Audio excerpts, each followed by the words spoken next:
the exact dose of nicotine and then lower it. I know I can quit. I've done it before. I can't remember why my dumb ass started again. I quit and my aunt passed away, and then I started smoking again that day, and like an idiot, and then I kept smoking. Because I told myself, I'm just going to smoke a cigarette today, and I'll quit again. Nope. Oh. Yeah. And my dumbass trusted myself when I said that. Well, the only thing we have of any sort of comfort is that we are not alone. Others have done the same as we. Yeah. I know I can quit it, though. I mean, I quit drinking alcohol, which I wasn't really addicted to it, but I still quit it. I kind of have done that, although I did partake the other night for as a stress reliever, and I didn't take it to the next level or anything like that. I just, so it was good. So it was, well, for one, I couldn't go anywhere. Yeah. So with that safe haven was partially the reason why I allowed myself to do what I did. But I really don't, there's not a use for it for me, drinking like people do, socially acceptable. I guess because I'm not. Get the happy heart. Right. I'm just not good at it. Probably. What? I was going to say there's a verse. I think it's in Proverbs or Psalms. Yeah, I think it's in Proverbs. I'm pretty sure. But it talks about how poor people drink in order to cover up their misery or something like that. And then there's other thing about wine making a happy heart, and strong drink is for the dying. Dude, that's crazy, dude. And if you take it as a prescription, though, imagine somebody's actually dying. There's nothing you can do about it at all. So here you go. I can take away your pain. That's all I can do. Well, I took it as dying that it's going to kill you. That's how I took that. That's true. And then the third one would be they're cursed already. So. Oh well, maybe I should. Yeah. They're already dying. Yeah, and that would be the third one. But I would think that it would also work as a kind of prescription thing to help with somebody suffering when there's nothing else you could do. Well, yeah, I mean, before anesthesia, before we had medicine and stuff. Well, like this anyway. So people that drink are cursed already. Is that what the first part meant? I actually believe that we're all cursed already when we're fallen, and then we come out of that curse. So it's a long walk. It's a journey and that journey's different for everybody because they've been through. And some people die still being an alcoholic. So that's sad. Yeah. But I also do believe that a lot of these people who they may die that way, they still they're trying to walk away from it. And so in that case, Yah sees the spiritual battle happening. So he knows what's going on behind the scenes, the warfare. Right. Well, I know from my belief. 1 second, I gotta speak with somebody. I'm gonna mute myself. Sorry, I'll be right back. Sure.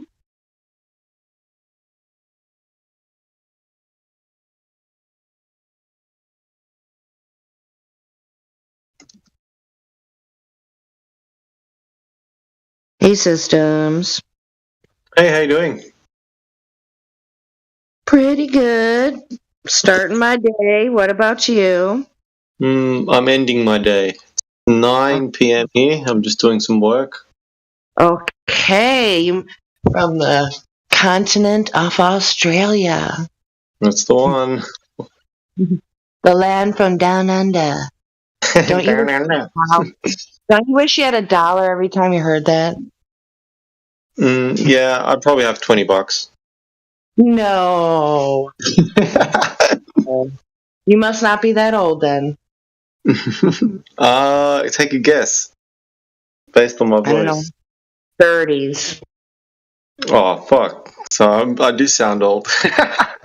Oh, wow. Okay, well, I didn't give it too much thought. I just put it on. No, yeah. I'm 38. Oh, wow. Cool. Awesome. Okay. I haven't met you before, I don't think. Have you used any other name in Discord? Has it always been what you have now? No, so I've only been around for maybe 2 months.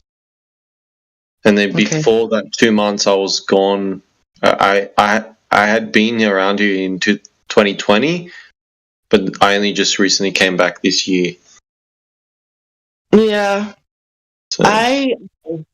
I try not to let for a long time it did, but I try not to let this place suck me in. There have been countless handfuls of times where, everybody was in here for 6, 9 plus hours, One time, my most favorite notable was we were arguing about the industrial meat industry and veganism. It was insane. It got heated. It did, very much so. It was super fun. It was like, I don't know, almost like being in the Jerry Springer show or something. For real. I don't know why I tolerated it, but I did. But yeah, so it's real. I don't know. Back then, we were more laxed on, not adhering strictly to flat Earth. So it was back in the day we were able to go off topic like whenever we wanted, pretty much. Yeah. So that's part of it, I'd have to say. When somebody comes in here and they brings it back to flat Earth, I'm like, sure, I get it, but then I'm like, then I leave.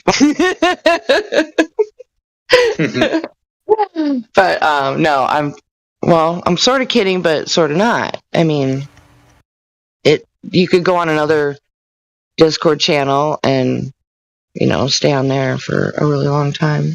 So it's almost like, to me, like we're virtually sitting down at a bar table all having a conversation. Yeah. It's cool. Yeah, exactly. When we got a full room in here, it's kind of like sitting around a big round table, like the Knights of the Round Table. And then some clown walks in and starts talking about balls. Exactly right. But yeah, why did I mention being on Discord for a really long time? What was I talking about? How I hadn't Sorry seen for you interrupting before. you. Oh, No, yeah, no. yeah. Yeah, so a lot of I try my best to let in real life dictate my time. Yeah. I mean, yeah. I think about my flat Earth brothers and sisters on occasion when I'm out and about. Like one time I was driving and I happened to see a surveying team of people, and I was like, oh man, I wish I knew how to talk to those guys. And did you know ... not the Earth is flat, but whatever random facts. Yeah, I get you. And then I would think about somebody in here. Oh man, if so and so could talk to that person. Ooh. Okay, so speaking of talking to Globies, so my baby sister is a Globie, and she went to college, and so we have some sort of unofficial date set where we're going to sit down, and her thing is math, but she never really studied spherical geometry. So I told her, I said, I want to be more proficient in spherical geometry. So hopefully that'll happen. That'll be really fun. So She knows you're a flat earther? I think so. But my sister's been a tutor, so I'm quite confident my little sissy can teach me spherical geometry with a little bit of, I'm pretty sure she can look up it be in a textbook for a short period of time and be able to explain it to me. So yeah, and it's funny, how your phone knows what you're doing and everything. There was a Yep. there was a video that popped up on my news feed. Hopefully it's still there on my homepage. I don't know, how it switches and stuff, but it was pretty sure it was a flat earther. I don't know. Did Witsit ever do a video about spherical geometry? Because it looked like the glasses and stuff he did one time on one of his. Oh no, that's someone else. I've seen that as well. Okay, let me go over to my fucking TV right now and see if it's up there still. I don't know. Exactly like him though, but it was popping up on mine as well with these weird glasses on. Yes, the black glasses with a little Band-Aid, or white tape in the middle. Hang on, let me see if I can find in my feed. I mean, I didn't stare, and, but I thought it was Witsit at first. What? Okay, I'm trying to open YouTube. Easy. It's not going to be in my feed anymore. I swear I saw what you're saying. That's insane, bro. That's insane. Okay, somebody's trying to show us something. Okay, let's see. So it was in the first row on the TV format. Let's scroll over and see how far down it is, my recommended.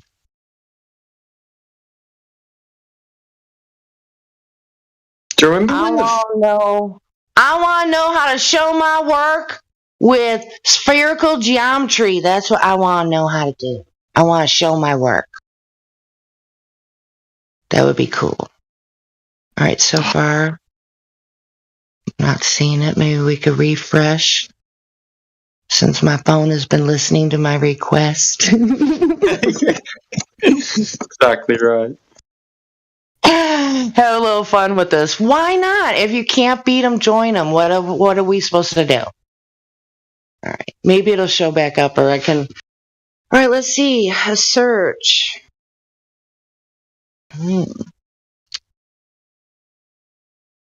Spherical geometry. Trying to think of the title of it though.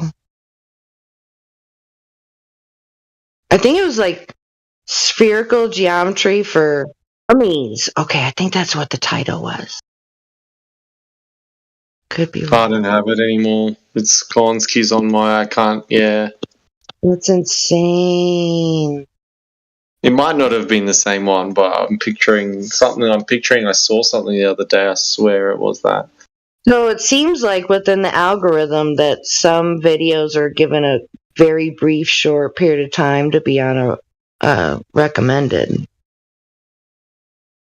I feel like the home screen doesn't change like it used to. It's just the same shit. Like it gets offered up until you press it, then it gets rid of it. I feel like it takes time now.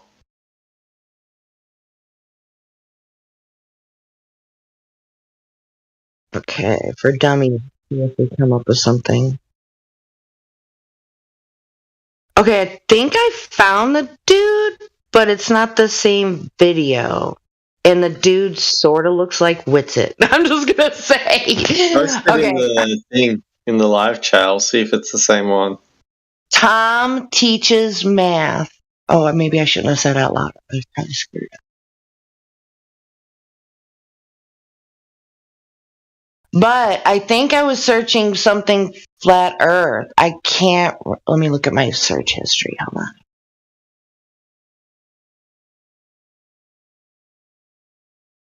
I can't remember when I saw that, if I was on this TV or if it was upstairs. So there's that.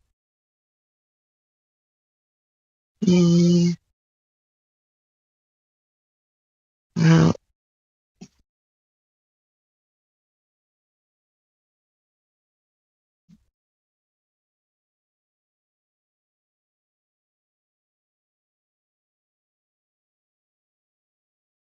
but yeah, I think I'm gonna go by my mom's phone and say stuff like emergency landing. 16 emergency landings, flat earth. And just screw up her algorithm. I mean, she could straighten it out in a day or two, but a practical joke. Because my mom knows. But it's irritating for her because, especially, I don't think I ever asked her questions about the moon landing.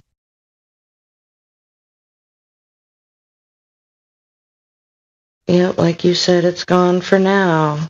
Should ask my parents. Okay, That would involve having to talk to them. okay, so look up a dude on YouTube. What did I say it was? Tom Does Math. I'm going back to it. Let me look it up, Tom. Man, Oh my god. Spherical No, Geometry for Dummies. no, that's completely. Tom Teaches Math. Look up that Tom dude. teaches math. Okay, because the guy I got teaches math. Okay, I'm gonna go to his channel and look at his thumbnails. I'll know when I No, see it. this guy. You were thinking of a completely different thing. So It was a silly thumbnail, and Tom Teaches Math has all serious thumbnails, so it's not that dude.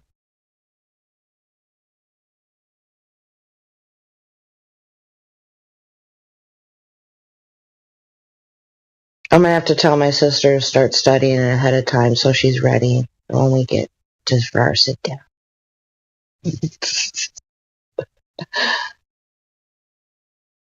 Okay.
Okay, that is so unfortunate.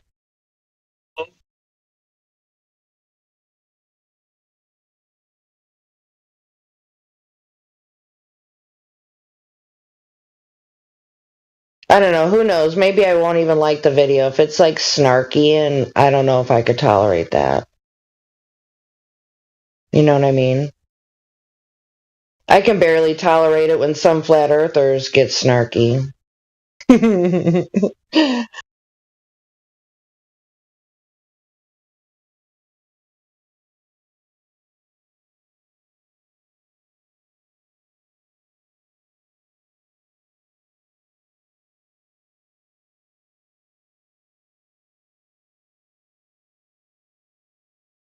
right, let's change my search parameters. I've gone this far. I'm not going to stop.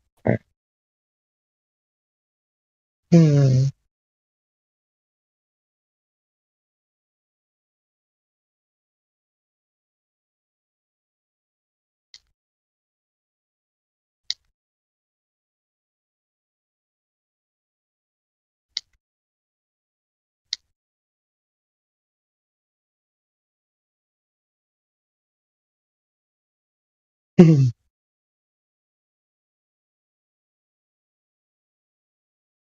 You know how they always suggest your word after you put in a letter or two? It's not doing it with flat earth. yeah, they've got that banned. Alright, let's see if I can find that spherical geometry video this way. No. It's got the standard flat earth suggestion videos up on the top. Okay. That did not work.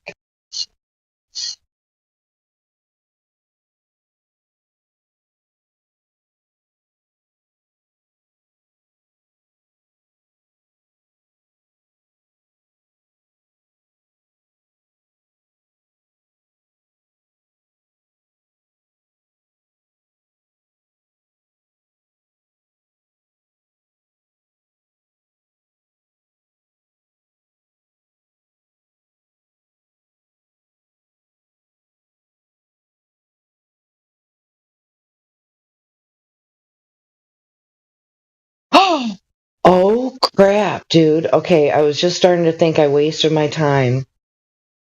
Alright, so I love this.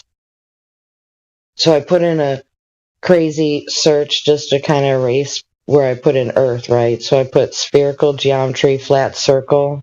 Because it kind of recommended that before I put in Earth. So that's why I went with it. Alright, so right in the middle of these, how to make, or hyperbolic geometry is on one side. Oh, how to make flat Earth a sphere. Okay. Blender 2.9, I don't know. Fun with Blender channels. But anyway, in the middle, Earth is flat. 100% proof. Amazing. Flat Earth comedy. Some dude named Rich Ferguson from 4 years ago. Dude. I should take a picture. Holy cow. I gotta click on it so it'll be in my history. Hey everyone, Rich Ferguson here, and I cannot believe that people are still arguing if the Earth is flat or round. Are people this stupid? Really? Okay. Did you guys hear that? Yep. Okay, just making sure I wasn't talking to myself, because that does happen. Hopefully, when you're not alone. Gonna have to check me out some Rich Ferguson here after a bit.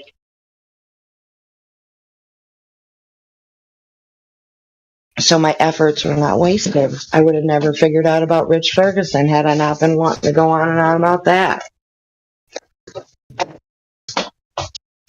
How about them apples? Am I making? Are you with me, or am I like? Do I need to have a sit down? Okay. It's just a little. Okay. I don't know if you guys heard me say this earlier. YouTube knows. I mean, I'm connected with my YouTube account through Discord. And I have as everyone else, general phone permissions for whatever they want to do with our data. But we have no choice but to agree. Otherwise, we wouldn't be able to use the platform or equipment in general, right? Yeah, I mean, that's the thing. Yeah. I've heard someone suggest when you sign a terms and condition, you just make an affirmation to yourself saying, I'm accepting these terms and conditions because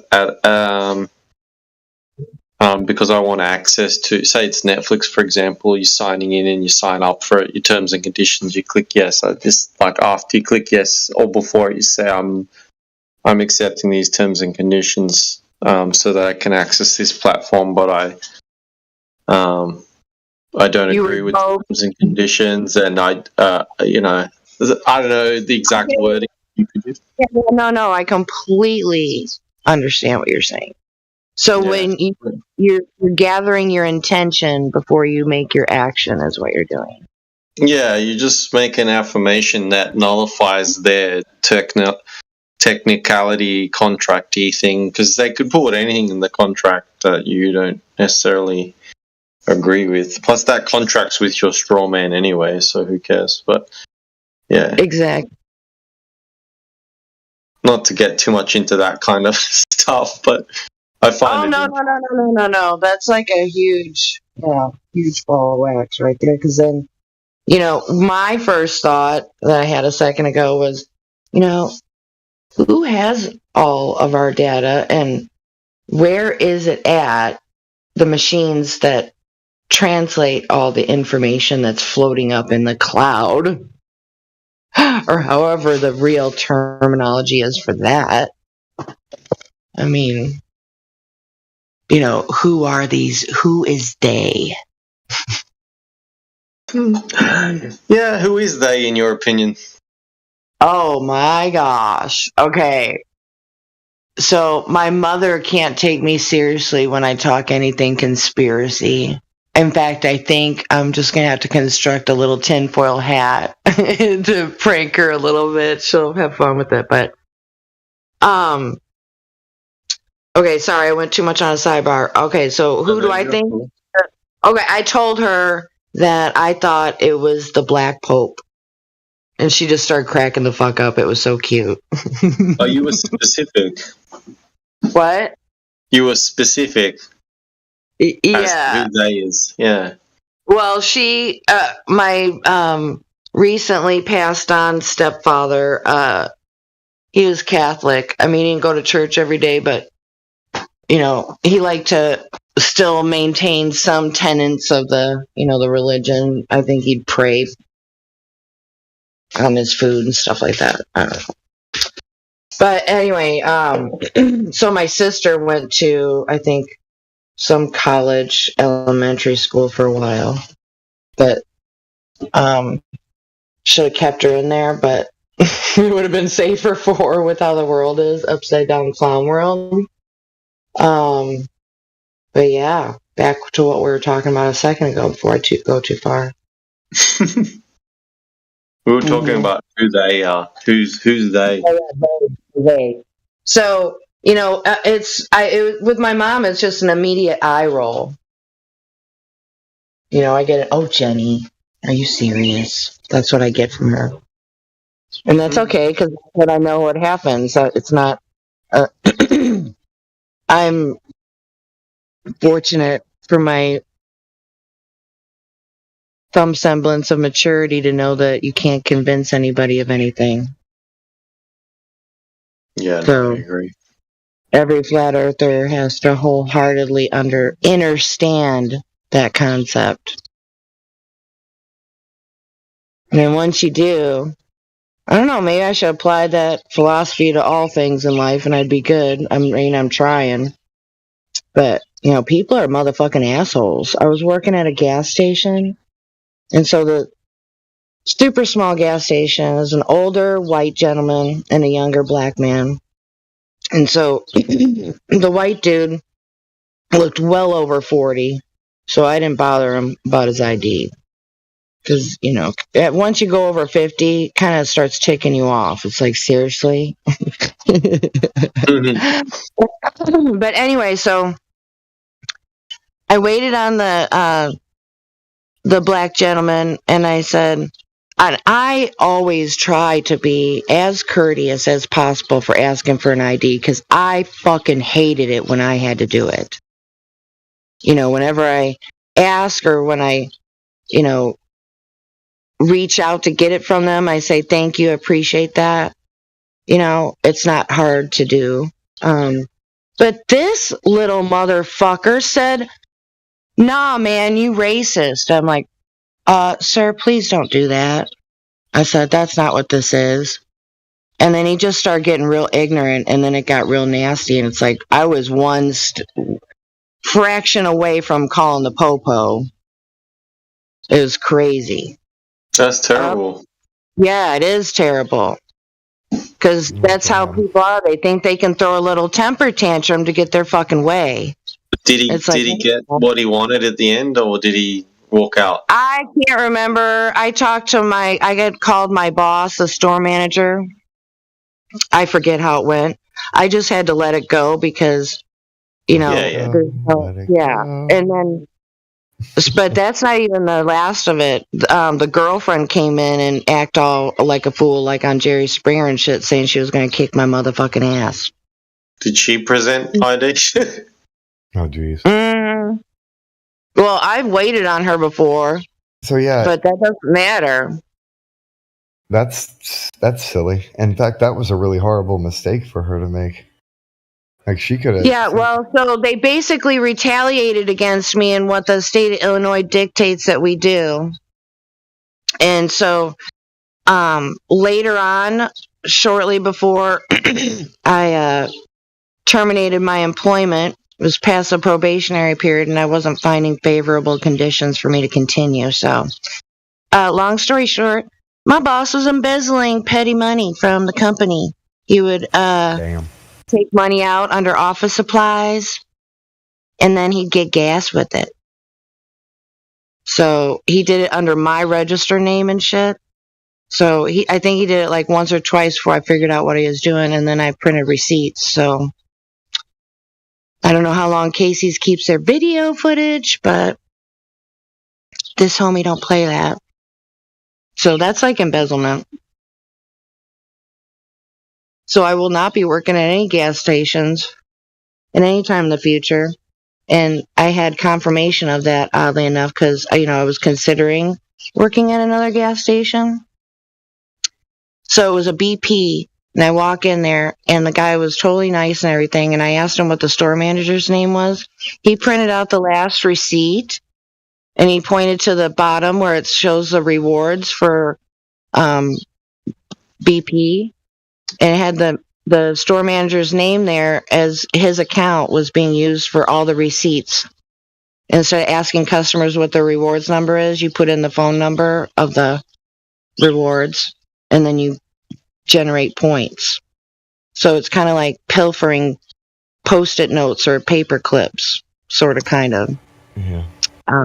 So I'm like, okay, I won't be working here either. I mean, it's just crazy. Does he not realize it's in a database and it's really easy to find I that know. kind of... Yeah, they were doing the same thing at the store I was working at. I have too much of ethics for myself, so I'm going to go work at a gambling casino. I don't gamble. And I don't drink. It's not wise for me to drink at all, ever. So it's a perfect place for me. Money, money, money. Money. That's what I want to do. But besides, this is my theory. I want to be where people want to be. Like, I worked at a grocery store. Nobody wants to go into a grocery store, but they have to. Nobody wants to go into a gas station, but they have to. So I want to go where people want to be at and don't want to act a fool where they got to be escorted out. I mean, it's You're going to work in a casino? Yeah. Have you done it before? I'm going to be a cage cashier. And then, like, after a time period, I'll apply for to be on the floor serving drinks or whatever. Oh, okay. Yeah. Cool. So that's the game plan. So yeah, the gambling life will not suck me in. That is not my jam. Never has been my jam. But someone like my sister, that would not be a good idea because she likes to gamble. I mean, I don't even need to gamble along with her. I just sit there and watch her gamble. It's all kinds of fun. She's ridiculous. With the, those slot machines. And she likes to sit there and do scratchers. Oh, that's just not something that interests me. If I spend $10 on dollar scratchers, I feel like I'm doing too much. So I just, my thing is, if you're going to be lucky, it's going to happen. I don't know. One time when soon after I turned 21, I went to the Joliet River Casino boat. I don't know what the official title of it is, but this is like 3 decades ago. And I forget, I think I went with a group from work or something. I just had one or two glasses of wine and just kind of like gathered in the ambiance, and I think I played. I don't know what I played. But it's just not for me. You know how some people just seem like they're innately lucky? I'm sure everybody knows somebody like that. Yeah, I think I am, and then I try it, and if I win, then I'll be kind of like hooked for a bit. But then once I lose again, I'm done. Right. So my sister, I don't know. She just gets super excited when she plays the slots and that. Like when I do a scratcher, I scratch off the bottom and then I scan it. Hey, I'll be back in a couple minutes, guys. I gotta take care of something. Well, okay, TTFN. About 10 minutes or so, maybe. Yeah, BRB. Sorry. Okay, so this is why I just scratch off the bottom and scan it. Is because I have not looked it up. I always forget. But if memory serves me correctly, when scratchers first came out, you couldn't scratch the whole board. You could only scratch a certain number of areas. Yeah, And if you that's scratch- what the ones in Australia are like. You can't scratch the whole thing, but there's a check section where you check, and there's there's 3 symbols, and if they match up, then you've won. Right. So now you scratch off the entire board. So it's just for the nostalgia of it, and I think it's stupid because I'm going to be rude, but you're not into foreplay. what do you? Oh, yeah. I get what you're saying. Yeah, then that's what I'm talking about with my sister. She has a good old fucking time playing. She does, but I just don't get it. I've witnessed it, but for me to do that, I've tried. I don't know. Maybe more alcohol does need to be involved. I mean, my brother-in-law could supervise me, so I don't know.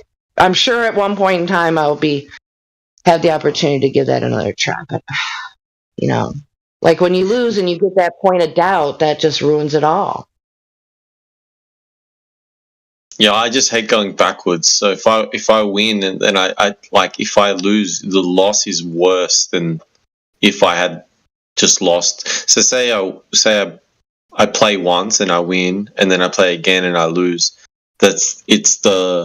It's worse than if I played twice and I just lost twice. That would feel okay to me. But if I win and then I lose, then I'll be like, I can't go. I don't want to go backwards. That would really, really bug me. Go backwards. You mean like chasing to get your win back? Like, just not winning again would really bug me. Like, then I would feel like I was an idiot for not just stopping while I was ahead. Well, I just know. Well, I have exceeded a limit before, but not something crazy. Like, I would have $10 to spend on dollar scratchers, and I think there was one time where I went like 2 beyond, and I did win. Yeah, that's the worst. That's the worst scenario, because then next time you'll do the same thing. Like, I know, and so that's where I mean. Like when I hit that $10 level on dollar scratchers, that's like my top. I'm bad. Like I'll go triple straight away, and then I'll lose it all, and then I'll be done. Dude, but I guess see, going into it, knowing that you have access to more money, that's the dangerous part right there. Yeah, that's true. Yeah. Because you're always going to justify to yourself whatever that is. It's like, I'll eat ramen noodles for 2 weeks. Come on!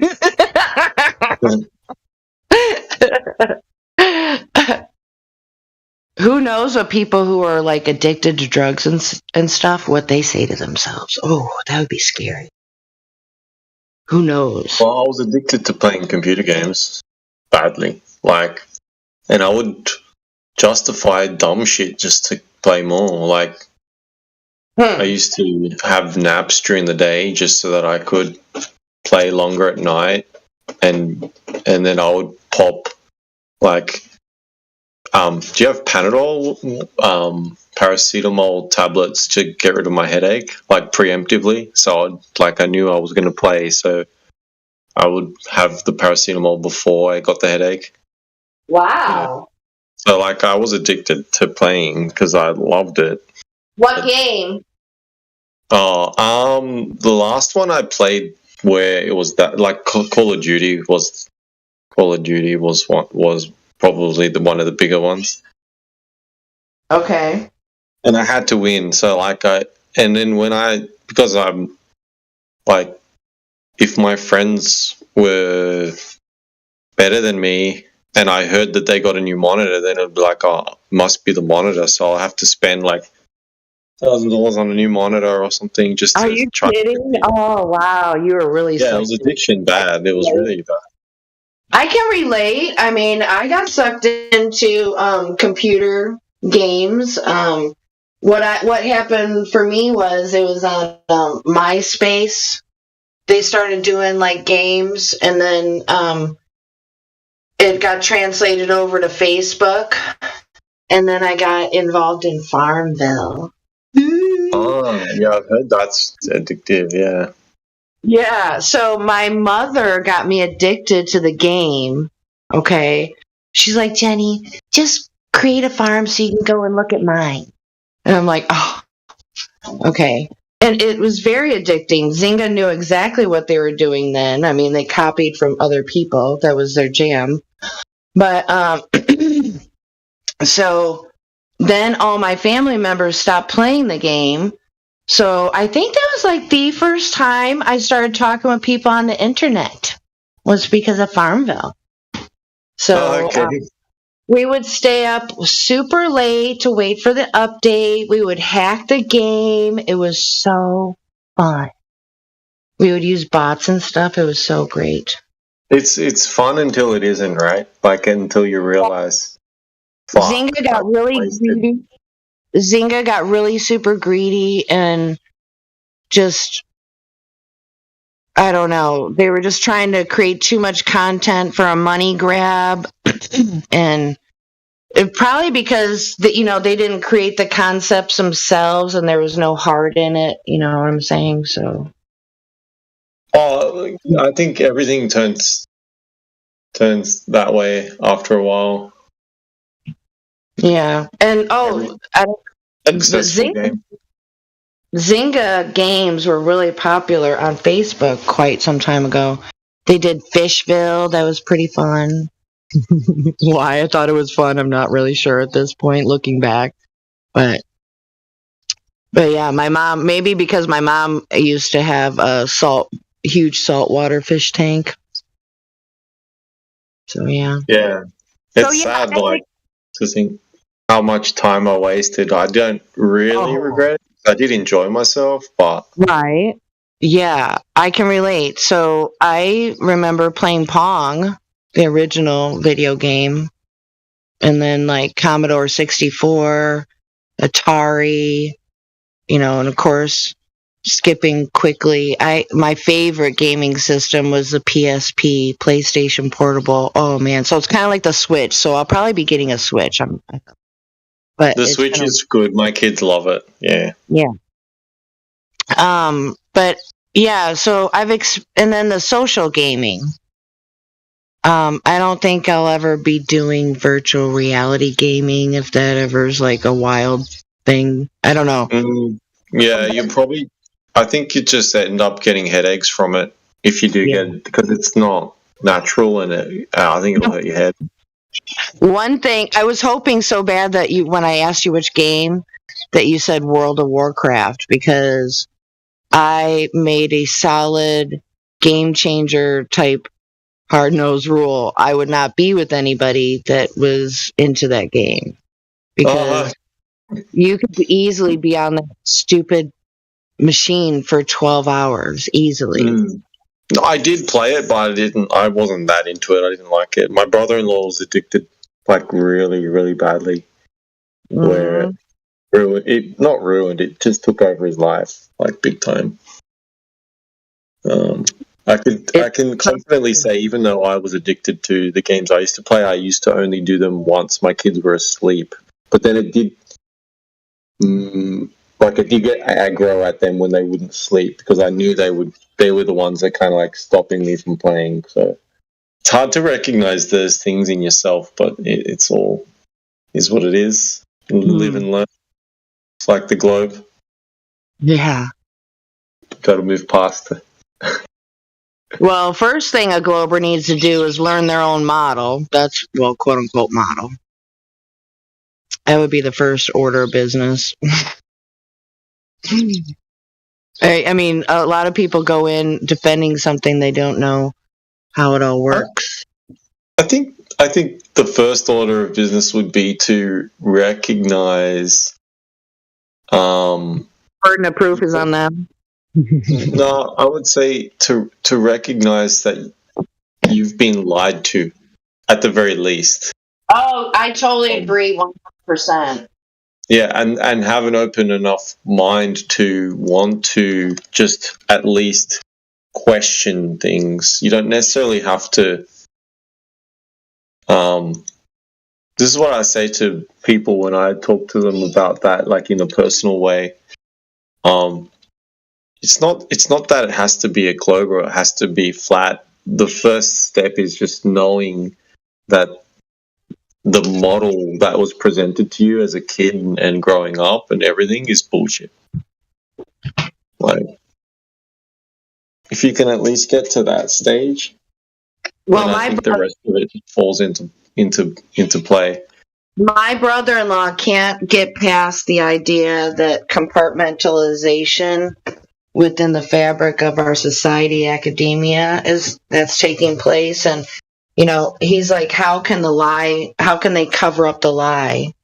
He doesn't say why would they lie. He's like, how is it possible the lie could be covered up and more people not know about it? Well, it's a good question. Yeah.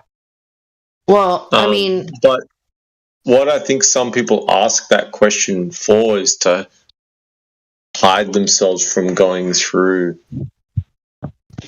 the issues. Like, so if someone presents some good information to you about the Earth not curving, then their response is to try to say, how can the lie be so big that all these people have to be sort of in on it? And you're saying it's compartmentalized, but that's a mental block in his head that helps him deal with the truth that you're spitting.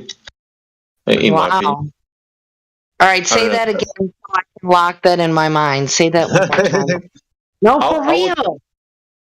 I think that he's saying that because there's a mental block in his head that's stopping him from hearing the truth, and that's the only way you can deal with that trauma. So, like, for example, if you this is just a different example. Like, say, for example, you ate a particular type of chips your whole life, and you're 30-something, and then you look at the ingredients for the first time on the back, and basically you Google all the ingredients, and one of the ingredients is basically poison.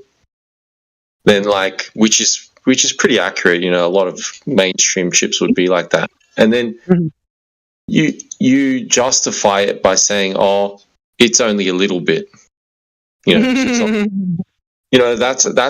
a mental gymnastics that your brain has to do to justify that you spent 30 of your years eating poison. So, like, okay, so I have come about thoughts that kind of bring me to what you're talking about, and so I've already predicted that this is going to be a long process for my brother-in-law, because in my opinion, this is what my guess is, that he's going to come across someone else just by chance, seemingly, and it's going to bring up the topic, and it's just going to be, water or food for the seed that's hopefully growing. But you know what I'm saying? So it's kind of like when you hear something from your parents and you don't believe them, but then when you hear it from some other person. So I completely agree. Have you ever watched the first couple seasons of Modern Family? No. Oh, damn it. Okay, you don't know what it is then. It's okay. Just really quickly, there's the couple, and then this the woman, the wife is always telling the husband that when they go to this restaurant to eat this particular food, and they call it a wedge salad, and then out of nowhere, like a couple weeks later, he's like, "You have to try this. It's the best thing ever." And then he's like, "It's a wedge salad," and she just looks at him like, "I've been telling you this for weeks," and it took Gary from down the road to tell you to eat it that you finally listened. And I think that's what happens. Like that's yeah, It's wedge salad, man. wedge salad. I'm telling you. I love that. That is perfect. But yeah, so his process, like every other person on this earth, it's different for everybody. So Yeah. I'm not pushing it because he's not the type of man that would take that lightly. He does not like to be told what to do. But at least the man is intellectually honest to say, I don't know, or I've never paid attention to that. So that I can tremendously appreciate, and that to me is very promising. And I don't care what the fuck Helio says. For the record, asshole. Wait, what? He was Never so mind. pessimistic the other night. I'm like, can't hear it. I just wanted to say, shut the fuck up. I wasn't. I just got back, put my headset on, so I don't. It don't matter. I'm So on Dilaudid. They just gave me Dilaudid anyway, so probably won't even remember. My God. That's pretty heavy. You're in La La Land. Oh no, I'm actually quite immune to a lot of things. Like when it comes to that, it doesn't. Yeah, I won't go to sleep. I'm wide awake. It dumbs down my brain and makes it cloudy, but I won't go to sleep. Oh, okay. I don't know how all that works, so I don't know why. I just my tolerance for toxic stuff is really, really high, I guess. No, there's some people who say that I got scholarly articles. There's articles that say that people who have red hair have trouble with medicines, like they don't work as well. Painkillers. Wow, kind of like black people and that blood disease or whatever it is. You talking about sickle cell? Yeah. And I have a theory, but it's more speculation, but it actually could be rooted in the truth. Mm-hmm. Certain, like, it could have, it's something that somebody had said, and it just kind of stuck with me, like, well, maybe. But there's certain groups of people that they'd intentionally poison themselves with certain things to build up tolerances, and I'm wondering if something like that may have happened for a particular group of people with red hair. And now, like, to prevent from being poisoned. But then now, their descendants can't use medicine properly because it doesn't work as well. I love fringe theories. I can appreciate that. And what's funny is I said this to one of the nurses here, not the doctor, but they were actually saying that that's possible. And I'm like, oh, shit. Well, yeah. I mean, the DNA, they don't know everything, how that works. And, life experiences or whatever's allegedly supposed to be translated somehow from generation, like the monarch butterfly. Yeah. So, and that's science. So I love stuff like that. Totally cool. If that's true, then that's just really weird. And on the other end of the thing, I had trouble waking up from the medicine because they had to give me so much.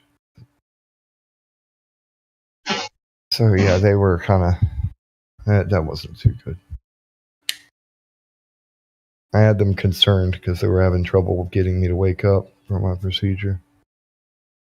Okay, I've been looking at live stream voice text. I don't know, here and there, picking up my phone. Yeah. And so old dude, like about 15 minutes ago. I want to check that out. Wait, is that like from the main, like the real Wikipedia, or is that? No, this is flatearth.net, 247flatearth.net. We got a website now? Dude, what? Well, I mean, I knew we had, I think this is what Indio made. Yeah, this is an Indian thing. It's not new? Oh, it's not new. This is from a while ago. Well, why didn't somebody link me to this sooner? Well, I was just making sure I wasn't looking at it wrong, and it was by some miracle we had a Wikipedia page, but we don't. No, but it's good that we have that. Well, yeah, I think he's got quite a bit of stuff on the page or the site, whatever you call it. Yeah. So I guess it would just be wiki.247flatter.net. I'm sure that would work. For all those that have Google Lens. Oh yeah, you could do that and just have the words up there. You could do one of your little cards like that. Yeah. Is there there's got to be a symbol for Google Lens, and what would be the equivalent for Apple? Would that be the same thing, or I'll look it up real quick. They probably do have a. Android? I think I do know what the symbol looks like. It's like a box Yeah. with like a thick border, but not a complete border. Is it the one with the 3 icons on it? Ooh, I don't know. Here, I think I'll share it. I'm wondering if that's it. The Apple one. Maybe not. I don't. Oh, use that's what iPhone. you just said. That could be it. I didn't use it. Don't you have to enable permissions to use Google Lens? I have not done that. It was on my sister's phone. Yeah, I mean, I may be wrong. Well, it says Apple Camera iPhone 11 lens icon. So, yeah. That I might guess be it the is. camera lens. Yeah, that's the iPhone 11 camera lens icon. And then here's the Google Lens icon. There we go. Okay. So it's that symbol. Yeah. So the cute little symbol on the top. Yeah, and those who know, they'll know what it does. I was thinking those stickers with QR codes and websites and other stuff like that. QR codes are going to be more functional, right? Yeah. Oh, man. I've never used Yeah, one. The I don't cards, sorry. trust them, though. What? My mom is totally tech savvy. She has a QR code on her Oh, business card. I didn't hear what he said. But like, Oh, yeah. that's- Yeah, Oh, go ahead. sorry, I was asking what's the idea with the cards? Oh, I'm just kind of. Oh, hold on. I gotta fix this. Okay. Come on, Bucket. The icon, the card emojis are just kind of a freestyle game that we could. It's pretty much meant to be played any way that it's played, and it's going to be memes and just profile pictures of our people. So if, like, say somebody's dropping some facts, and you got the card with their profile pic on it, and you just want to like throw that down, like kind of to give them a shout out or a reference to what they're doing. Or Nice. right? And then I've got other ones. Like, I'll go ahead and share those. I shared them earlier. Yeah, just scroll up. I'm not going to post them again. No, I've seen the chat. heaps of them. But yeah, Yeah. there's the butthurt cream and the yes. That's thing. my favorite. Yeah. And I have another one that's the Oh, the no. server mute. Don't Yeah. forget, I want one that looks like a little prescription for butthurt cream. That would be hilarious. Have like a card, yeah, with a little signature on it. Yeah. I should make this. No, never mind. Make the signature like Dr. Fauci or something. No, I'm just kidding. But there's then I did the Mr. Burns one where he's got the gun pointed at the globe and like he's gonna destroy the world or whatever. Can you move the thumb out of the way? I wish I could. It's yeah. But if I change it, then I'll have to make all the cards over again. I think I've got like 140 of them now. Okay, well, you can do more than one version. Yeah. Well, see, I'm already going to do more than one version because I'm going to do like tan and brown for the hands to make it so that there's 3 different. Like we got a spectrum of complexion, so that whoever they can choose whatever they'd like to use. Okay. Makes sense. I recently heard a term reference people who are white. I was watching the skating video. I don't know if it was Atlanta or Chicago or whatever.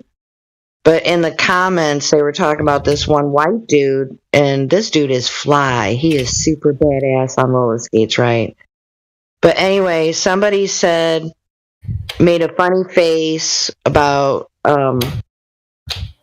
and he said, I forget exactly how he used it, but made reference to palm-colored people and when they come into the room. It's like, okay, really? I had never heard that before. Oh, Lord. It's like not offensive, but I don't think it's offensive, but So, interesting. Palm colored. So, palm colored, meaning white. I don't understand why people don't call white people Blanco or Blanca. Mexican people. Yeah, it just makes sense. Like, why isn't Blanker like a term to use for white? Hey, look at them Blankers I over don't know, but okay. there. Well, I'm just saying that, like, logically speaking, based off of the etymology of the words. Oh, sure. Okay, I get where you're coming from. Yeah, I mean, the English language is so butchered and crazy. It's Well, that's what I'm boggling. saying. And then that's the thing is, I don't even consider English to be what other people consider it to be. To me, it's all languages combined together, period. Well, I mean, I think I remember from when I took Latin, and But it became that. That's what I mean. Like, I mean, yeah, it has origins where. our sentence structure is backwards. Yeah, and it's reversed. Yeah, there's so much weirdness about it. But we basically cannibalize every word from every other language and use it any way we want to, even inverted.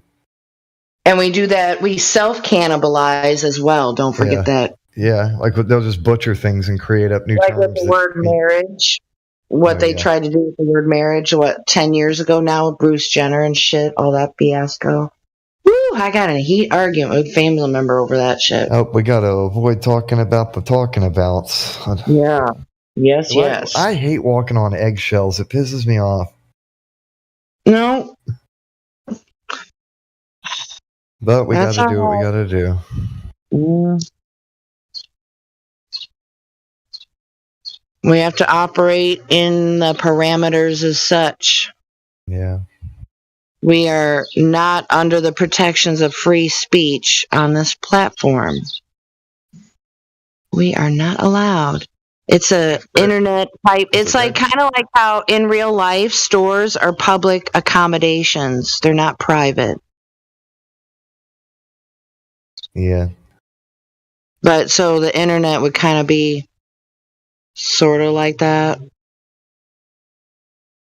So there's no public forum on a privately owned platform. And even if you do have your own website, it's hosted by some company who have their terms and conditions. We've got a new person here, D'Lo Blake. D'Lo Blake, am I saying that right? You've got VC verified, you could talk. If you unmute yourself. Welcome to our little chat.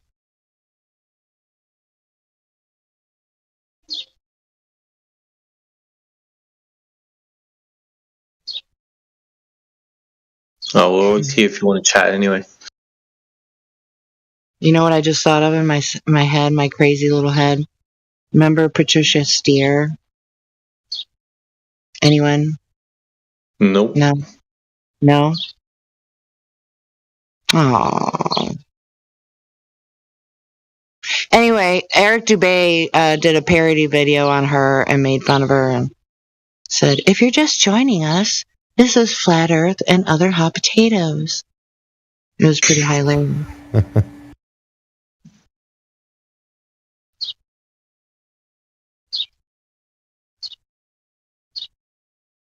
You can hear the birds chirping in the background. Sweet, because they're just like little Pokemon in the backyard right now. Little robins, and then there's like squirrels. It's pretty cute. That's nice.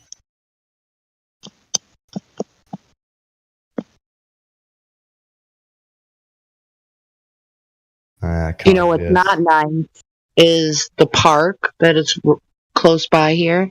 Dude, I don't like the word nice. There's a lot of geese.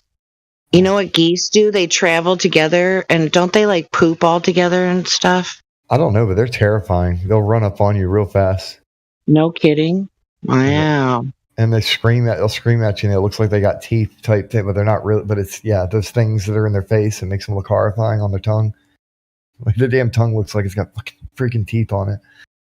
It doesn't really. But it looks like it. Oh, jeez. Cog diss people. Spiraling first thing in the morning. So this guy, he said, why don't they, the mysterious they, why don't they say the earth is flat and go explore Antarctica with the whole world's help, search for resources, And I'm like, who are they? Like, who the hell is the mysterious they? And he's like, all governments of the world.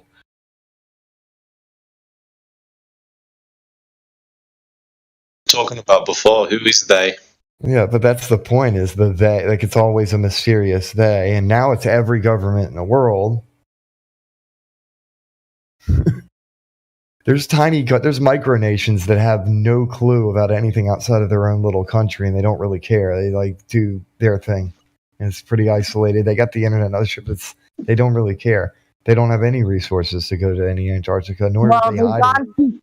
They've gone too far now. They can't come out of it now. Yeah. But I'm just saying they're not even participating in hiding anything, because the countries I'm talking about are so small that they're meaningless to the bigger picture. So it wouldn't be all governments of the world. It would be the first world governments. So you're trying to talk about not why would they lie, but how they can maintain the lie. Yeah, he's trying to dissect all these things with everything and blame rich families. Or say that that's what, and that's not exactly what's being said either, because just because somebody's rich doesn't mean they're doing shit either. Well, I think some choose to remain naive to keep their life simple. Yeah. For sure. And I know that's how my brother-in-law and my sister feel, so that's probably why he's stuck. Like, how could they all lie? He doesn't understand compartmentalization and people unknowingly, within their indoctrination, unknowingly perpetuating a lie. Like with teachers, so when people say teachers are liars, I'm like, you better shut the fuck up, because no, that's not what's going on. So I think that happens across the board with a lot of things. People are under a spell. The grand delusion. Yeah. I was just going to point what out. Bigger lie could there be? What bigger lie could there possibly? Sorry, hon. What bigger lie could there possibly be than to where you live? If you don't know where you are, so that's insane to me. I mean, it's hard to think how I used to think before I came about all this. Yeah. Some people are better at it than I am, but. Yeah. Of course, I've always been open-minded and such, so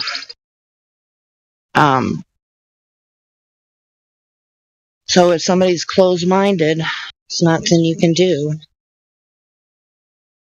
Some people are so close-minded because they're afraid their brain will fall out if they open their minds. Kidding. Yeah, I don't know if they would go that far in that thought process, but yeah, I mean.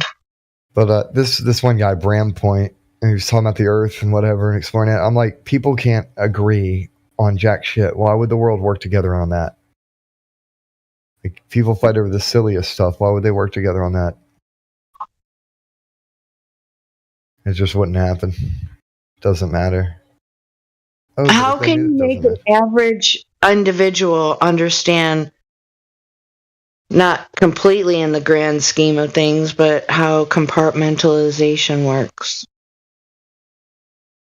The ones who are open to hear about it will listen, and then if you try to explain it to the others, they just will hand wave it away and strawman you. Well, no, I mean, compartmentalization is not a secret. Yeah, I know, but it's like, I'm just talking about their willful ignorance. They'll think, oh, you're a flat earther, you're a liar, you don't know anything. You clearly can't know how science works or anything like that. And so they use all these ad homs and strawman. It can be discussed outside of the flat earth topic. Yeah. I mean, true too. Compartmentalization in politics. Yeah. But you're right, like how NASA compartmentalizes everything. So basically most of the employees there have no idea what the other employees are even doing. I mean, so you're saying it's like a people go to their cubby or what? I mean, I thought it was like a big panel of. I don't know what it's like to live at NASA or work at NASA. I'm just pretty sure they don't gather together like a bunch of cultists and make the plans for the week. Like they just do their jobs, kind of a just following orders type thing, and then they go home and and hang out with their families. Well, I mean, I just don't understand why it's a hard concept to grasp. So it's, you know, levels of clearance. Yeah, it could be that way in politics. I mean, but yeah, like that why would they lie question, it's like they don't have to be lying. Only a very small people have to be lying. If they lie and these people are dead already, then there's no more liars left. Just a bunch of ignorant people. So this is the weird part for me. So my brother-in-law didn't ask why would they lie. It's how.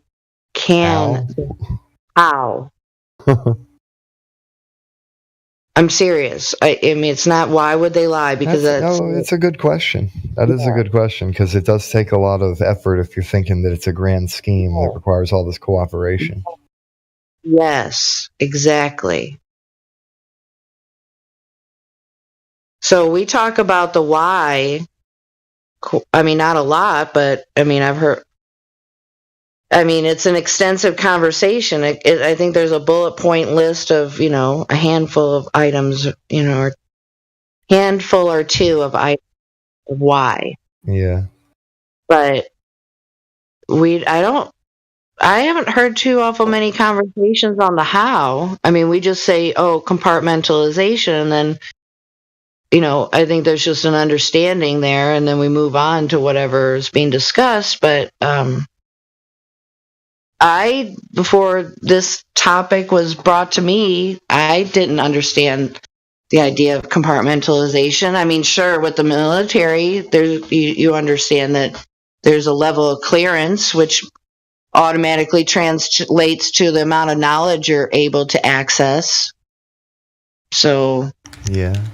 I mean, same thing goes with in the employment world, or whatever you call it, you know, with corporations. Entry-level employees have no idea the decisions a CEO is making. Well, what group of people push the globe the most, in your opinion? Just a short. Who? If you were to blame it on one group of people who would have presented the globe the most to and space the most to people, who would that be? Well, it would be the Catholics. It'd be teachers. It'd be teachers. Oh. And they just don't know what they're doing. They don't know they're doing it. Well, they haven't been presented the other information. They didn't need to be presented any information besides what's in the textbook, because that's their job, is to teach the textbook curriculum. So once the curriculum's in place and there's financial incentive for them to follow a curriculum, then that's just what's going to happen. And if that's perpetuated on long enough, then it's just a snowball that's going to get bigger and bigger. It's not going to get smaller at any stage. What happens with people is that they automatically think that others think in a manner in which they do themselves. And even though you I don't know, maybe that's another stuck point there, because, you know, the world is, everybody, he knows it's an upside down clown world. That's what's the strange part here. I'm talking about my brother-in-law, you know, that possibly conceived that a lie this big could be perpetuated on us. While experiencing that exact thing over the last X amount of years anyway. So, yeah. You know why? Because he goes on his boat. I don't know how big it is or whatever, but he keeps it in Arizona, and he goes to Florida with it in his humongous motor coach, and he thinks he sees the geometric horizon. So we've got someone new here as well called Break Free. Yeah. Are you going to break free? Welcome, Hey, Break man. Free. What do you think about our conversation? You can chime in. You're welcome to. I like your profile pic, dude. That's pretty cool. Yeah, it depends on the context. Looks like a cage. A globe cage. You need to tell us, Break Free, what your profile pic means. What's the context? It's about to be a card.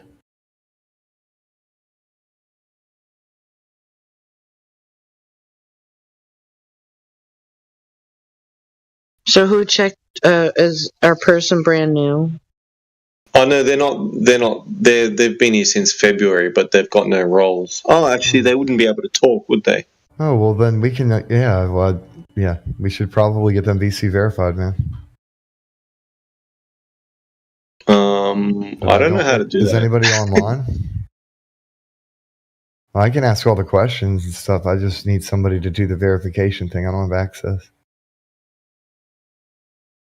As Silver's able to do it? Oh, actually, you're a mod, Jenny, aren't you? Oh, duh. Well, you guys will have to go over into VC verified. Yeah, I have to go and do that. If you want to get VC verified there, Break Free, just hop up into the VC check-in one. Ooh. Oh, here we go. I forget all the codes and everything, so when he's ready for him to be verified. Well, he's gone up there with him. Sounds like we've got a live one. Got a live one.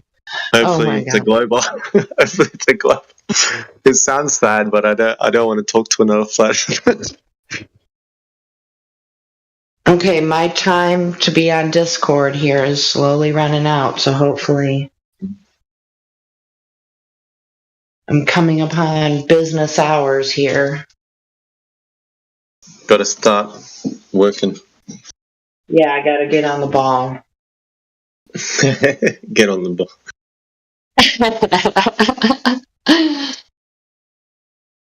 So funny. Oh, I don't want to do work. Okay, well, I tried, then he left. Oh no! Well, What happened? He tried to join in, and then he couldn't speak or something. He tried to unmute and mute his mic again, or mute and unmute, and it still didn't work. And then he left. So I don't know. Oh, we still got D'Lo Blake. D'Lo Blake, are you awake? And AI you already think we went joined in. Hey, D'Lo Blake, do you think we went to the moon? I want to know that.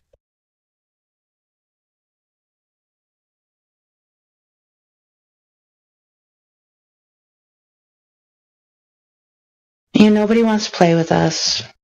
No. You scared him off.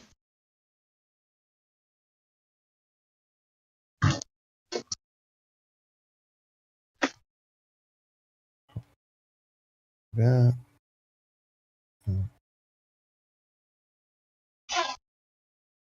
All right, I'm going to play a song real quick, okay, for those that are listening and lighten the mood a little bit here. I'm just chilling. Look, scientists say we got here from the Big Bang. But scientists, y'all can suck on my big thing. Y'all say gravity exists. Bullshit. If it's heavy, it's gonna fall just like dropping the brick. Suck my scientists say we got here from the Big Bang. But scientists, y'all can suck on my big thing. Y'all say gravity exists. Bullshit. If it's heavy, it's gonna fall just like dropping the brick. Suck my. I'ma tell y'all motherfuckers that the earth is flat. It ain't no motherfucking ball. How the fuck you believe that? NASA, they some bitches, they ain't go to the moon. Near the grass and you a bitch just like Winnie the Pooh. Bill not a science guy, bitch, fuck you too. The earth flatter than the water at the top of a pool. The earth stationary, bitch, that mean it don't move. In the flat earth wins, the globalists lose. NASA in the Hebrew means lie in the sea. I'm trying to settle truth to you brainwash people. Do you feel like you're moving? Do you see a fucking curve? But when you touch fire, don't that shit burn cause you feel it. Are you globalists or bitches? We just telling you the truth. Flat earthers, we the realest. And we get laughed at cause we ain't stupid like you niggas. The government pimps and y'all suck they penis. The sun not at 3 million miles away. Get the fuck out of here. I see that bitch every day. It's inside the fucking firmament, the way it's in the Bible. You hate me, I don't give a fuck, you my rival. Rainbows prove it's a dome, bitch. Sundogs prove it's a dome, bitch. The sun and the moon in the dome, bitch. In this water, a motherfucking dome, bitch. Look, scientists say we got here from the Big Bang. Scientists, y'all can suck on my big thing. Y'all say gravity exists, bullshit. If it's heavy, it's gonna fall just like dropping the bricks. Look, scientists say we got here from the Big Bang. Scientists, y'all can suck on my big thing. Y'all say gravity exists, bullshit. If it's heavy, it's gonna fall just like dropping the bricks. Look, scientists say we got here from the Big Bang. Scientists, y'all can suck on my big thing. Y'all say gravity exists, bullshit. If it's heavy, it's gonna fall just like dropping the bricks. Look, scientists say we got here from the Big Bang. Scientists, y'all can suck on my big thing. Y'all say gravity exists, bullshit. If it's heavy, it's gonna fall just like dropping the bricks. Look, scientists say we got here from the Big Bang. Scientists, y'all can suck on my big thing. Y'all say gravity exists, bullshit. If it's heavy, it's gonna fall just like dropping the bricks. Look, scientists say we got here from the Big Bang. Scientists, y'all can suck on my big thing. Y'all say gravity exists, bullshit. If it's heavy, it's gonna fall just like dropping the bricks. Suck my dick.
Savage.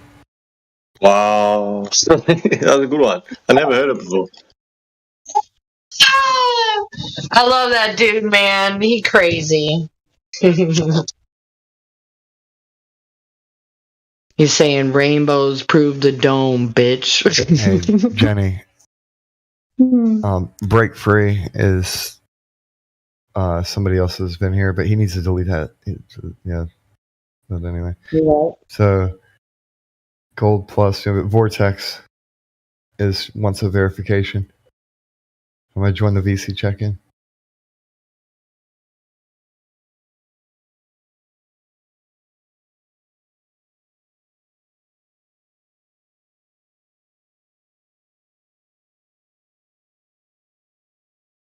Live one.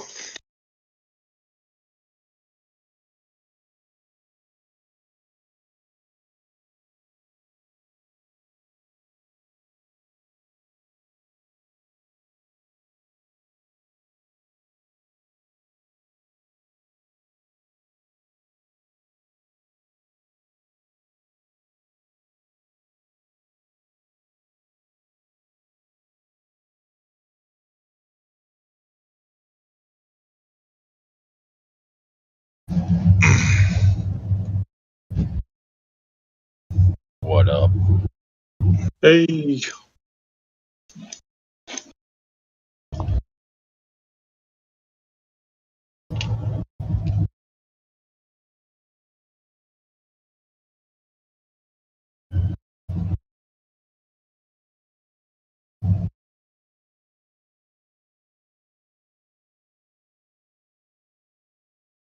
Anybody prove the globe I was gone?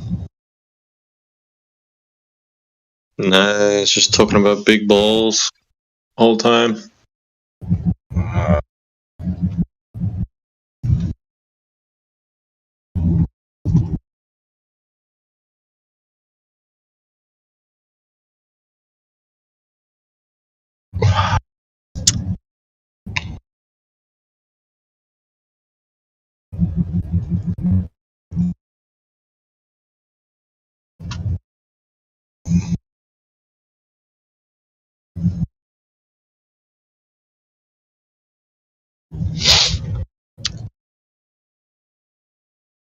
Yeah, there's a lot of Freudian innuendo in the heliocentric model, isn't there? You're breaking up a bit there, AI.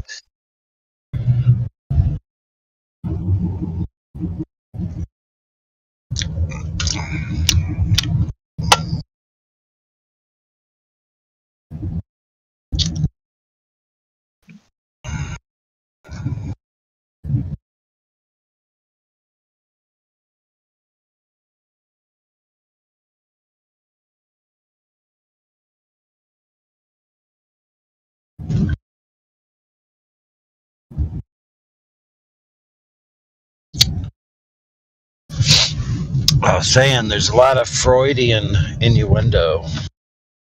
Yeah, it does seem to be.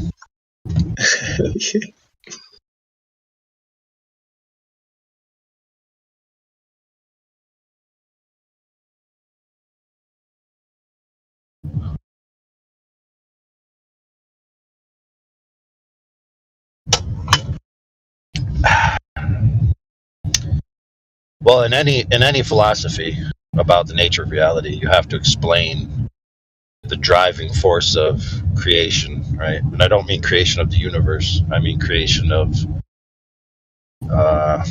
animals creating other animals, humans creating artworks, and all these types of things. Right? You have to have a reason why that's happening. Because there's no reason, like of a necessary reason why there should be any life at all in a cold, dead Big Bang universe. Like why have life? Yeah, I mean, why have art? I agree, but the same logic could be applied to anything. There's no reason for anything. No, it can't be. No, I'm saying that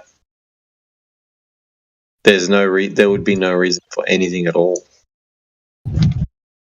if everything's an accident. That's not true, though. If Yeah, everything's there an you go. accident. Right. The reason is it just happened. You have no purpose. Your purpose is self-assigned.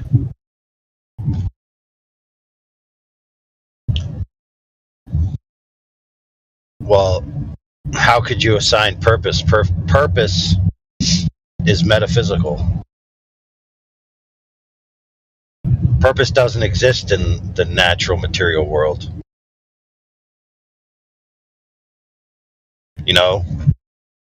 Yeah. Like molecules coming together through bonds aren't a purpose. It's just a occurrence, circumstantial. And then those molecules then becoming life, and then later on, being hopeful and loving for their child to go to college one day and become a doctor and help the kids in the Sudan who are suffering. It's like all of that stuff is just circumstances. It's just dominoes falling over. Yeah, but the irony is when you talk about like something like evolution, for example, they assign purpose to certain things. Like, for example, they'll say, the reason our skin, when it's in water, goes all like our feet, for example, the reason our feet will, how when you've put your foot in water for long enough, that it will, like the air comes out of it, for example, and it gets all wrinkly, and they say that it helps with your grip. They're saying that that's an evolutional trait or something like that. Like that's a purpose as to why that happens.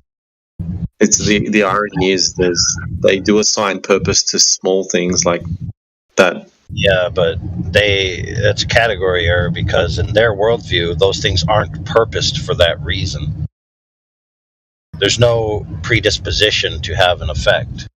The effects are just chain reactions from previous actions. Yeah, I agree. That's why I say that's the irony of it.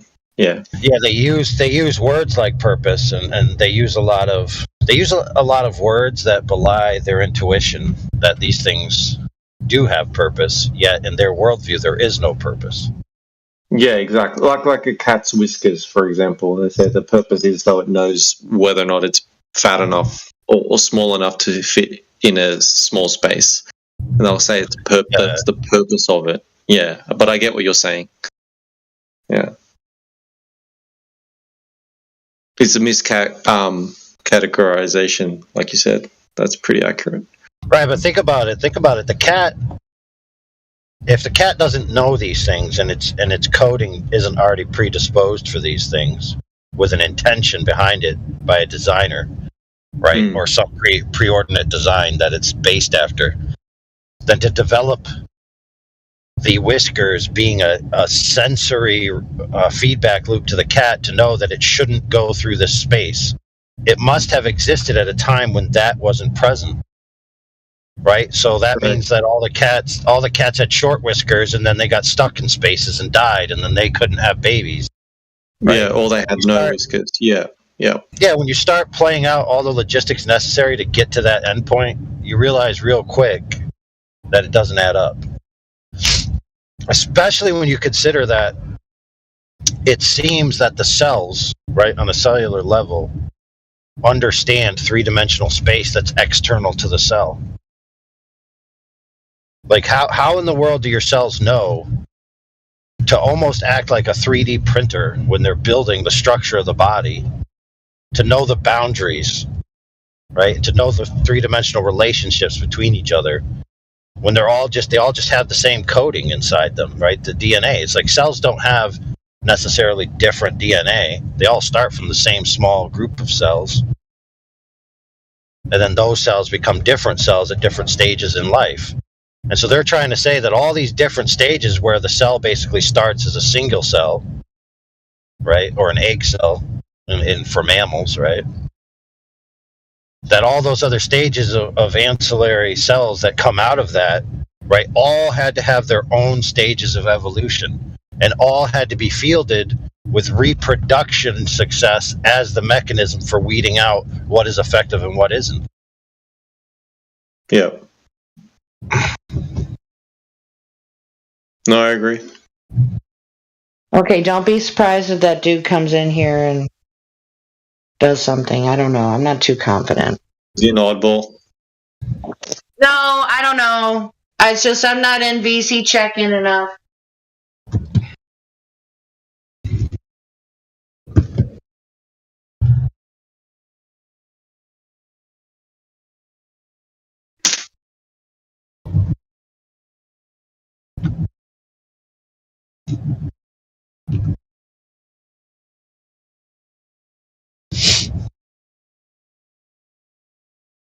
Yeah, I never really bought into or understood the whole evolution side of things because I think like Okay. they how does the first fish that starts to go on land and grow legs and go on land, what does that mate with? There has to be more than one. It doesn't make sense. Like, where's that? How does it make that big leap? Doesn't make sense. How'd you go, Ethan? It was going all right, but the guy's family hopped in or walked in the room or whatever. Yeah, family came in the room. Did you actually hear them, or he just said that? Oh no, not Brick 3. It was Vortex. He dipped out real fast, but he said he'd be back. So, did you verify him? Guess he is verified, ain't he? I did. Maybe that might be a red flag. Like, he gets verified, and then all of a sudden he has got a convenient excuse as to why he has to leave, and then he comes on here. No, I'm almost thinking. Yeah, I'm almost thinking we should retract it. Yeah, I think that we should take it back until he's ready to come chat because that's All right, a liability. Yeah, I would say so. I mean, that's my opinion, but yeah, I'm not. I agree. I agree. Oh God. Okay, so No, it's not. But it's not your fault because you were under the expectation that he was about to come chat with us, and he dipped out. So he was deceptive, or maybe he's telling the truth. I don't know. Man. We'll see. I forget how to change it back, you guys. I don't want to get in trouble. Ardent, you got this, man. Or Yeah, I ain't worried about it. oh, you're driving. Okay, all right. As long as you guys are good, I'm good. Yeah, no worries. You know, there's a lot of people that don't realize, right, that people have lives and things to do, right? So Yeah. they like to do task sequences when they have intermittent time frames to do those tasks.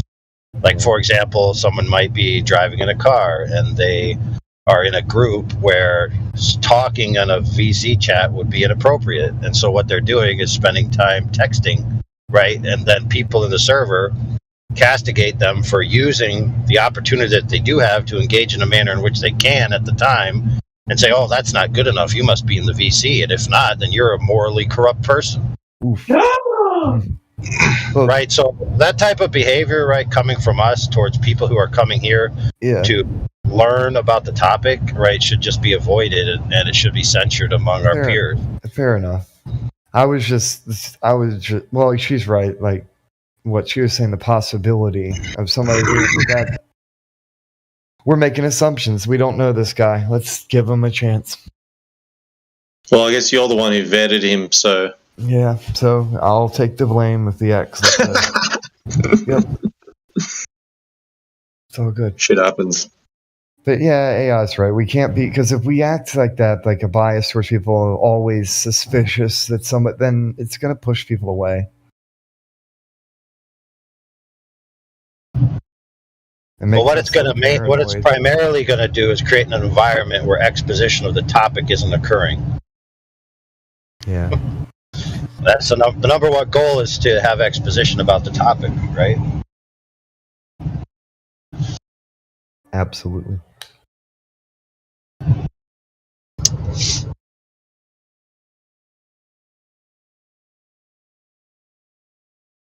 You know, and also everybody can't be 100% spry all the time to just talk about the topic ad infinitum without prompting. But that's another thing we got to change around here. Is like when there's nobody that's specifically being spoken to that doesn't already know the topic, there's still listeners, right?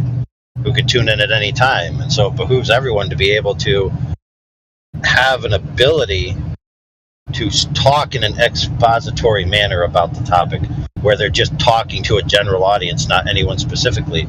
Otherwise, we end up sitting in here, right, twiddling our thumbs, begging people to come in and sounding pathetic. Oh, no. That is the case. I've even asked people to come in, like come chat and stuff, which, yeah, I wasn't exactly begging, but it sure sounds like it when somebody wants to, yeah, it definitely sounds like it. And you're like, oh, let's go chat. Come on, man. Where the Globies at? Yeah. Look, begging is bad enough as an impression, but the more time you spend doing it, the less time you spend exposing the topic. Yeah. I'm trying to think of ways to come up with subjects that even if there's nobody talking, I can like monologue about something where it's actually important. Because dude, it's so easy. All you have to do is open up your device that you own.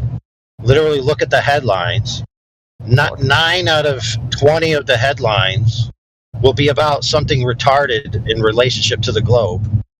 And you just talk about that, and then just segue it into subjects that you know that can that are from our point of view that speak to it. Yeah. I mean, the prompts of what to talk about literally come in people's daily feeds, all over the news, in the social media constantly.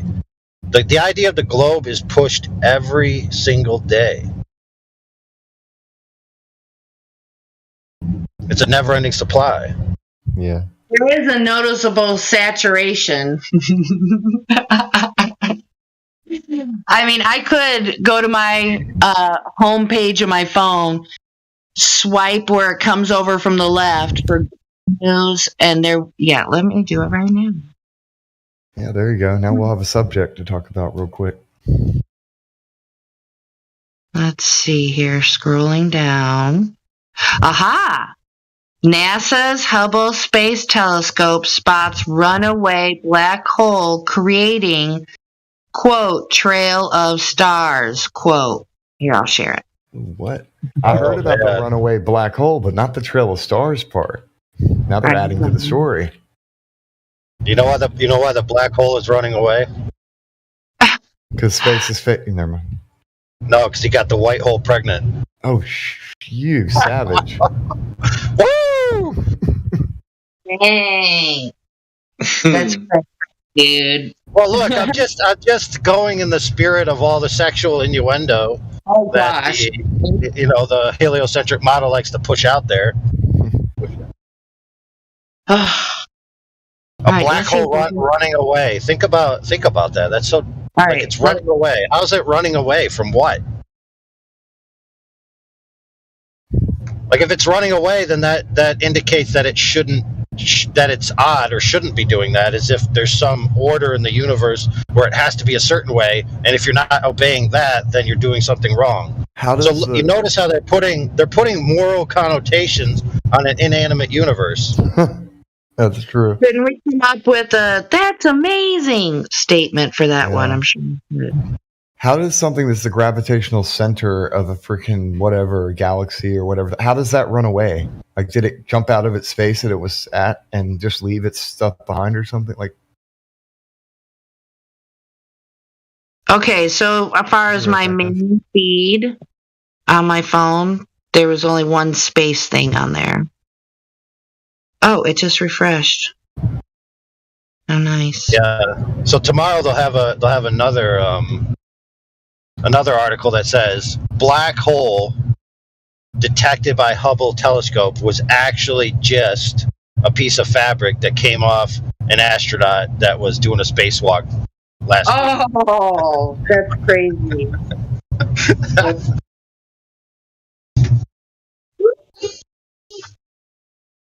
Alrighty. Alrighty then. Yeah, but listen, black holes themselves, like if you concede a black hole in your worldview, then that carries certain connotations about it, right? And if you follow the mainstream about what black holes are actually proof that the universe is based on information, right? If you don't know what I mean by that, it would behoove you to look into it, because black holes don't make sense in certain Einsteinian and definitely Newtonian paradigms. And especially because the previous versions of black holes destroyed all the information that went into them. And a lot of the physicists didn't like that. They said, I can't accept that black holes exist except if they retain information when they destroy something.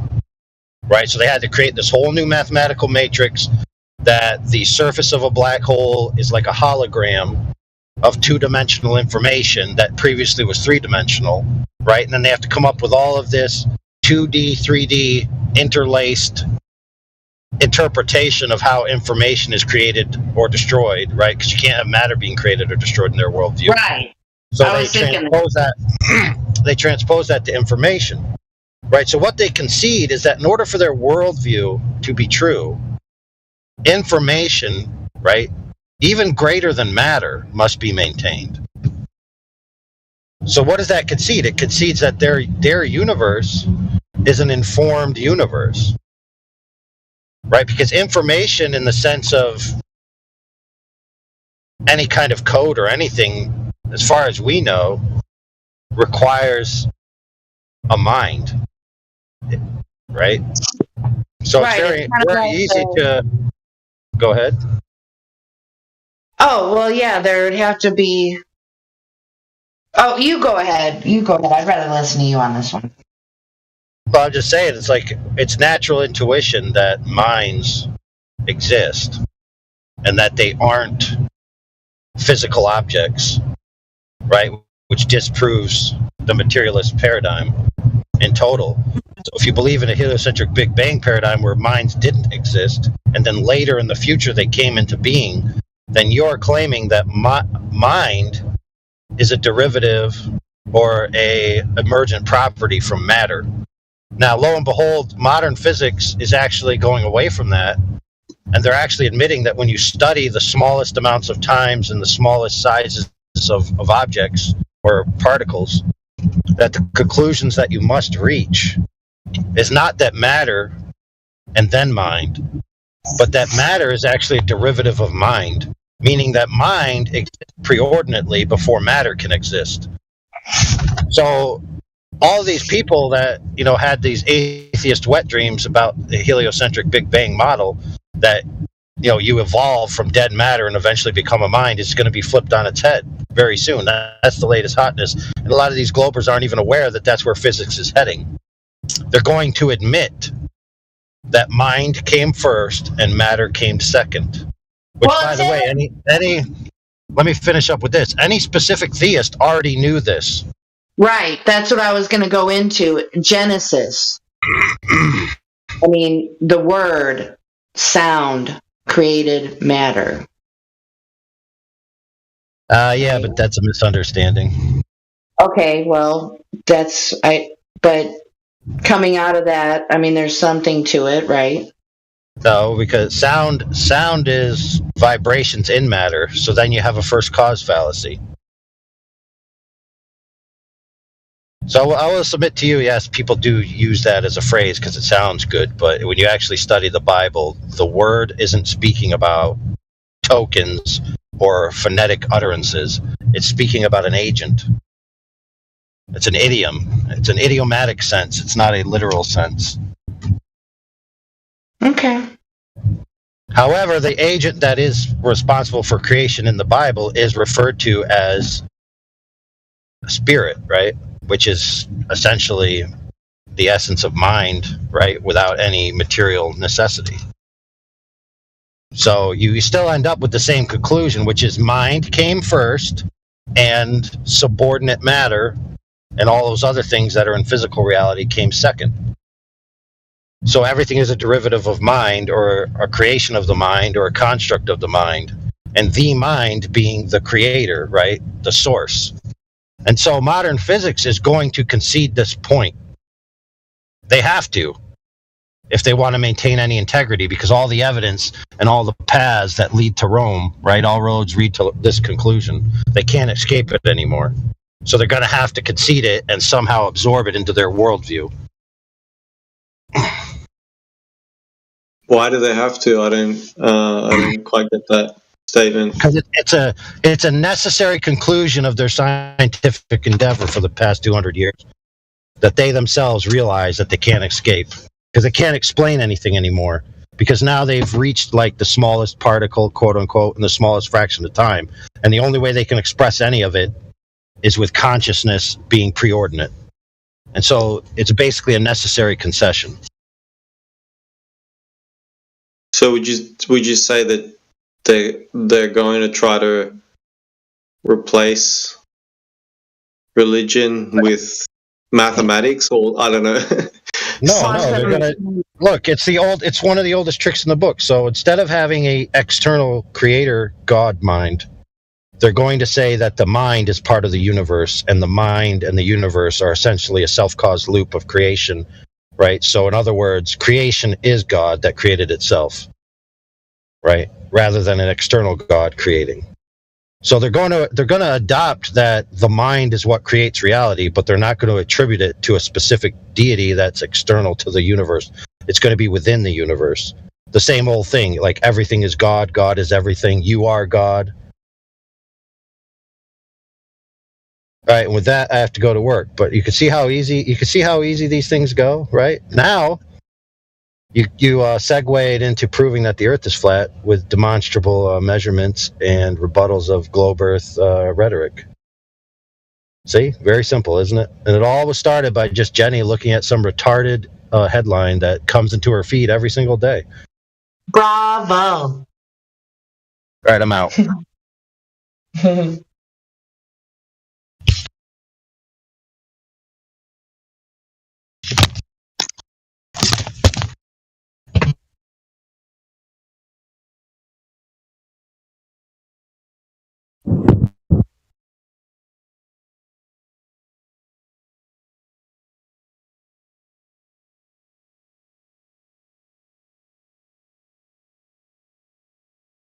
Yeah, so that was fun, wasn't it? You guys should look up what comes on your phone.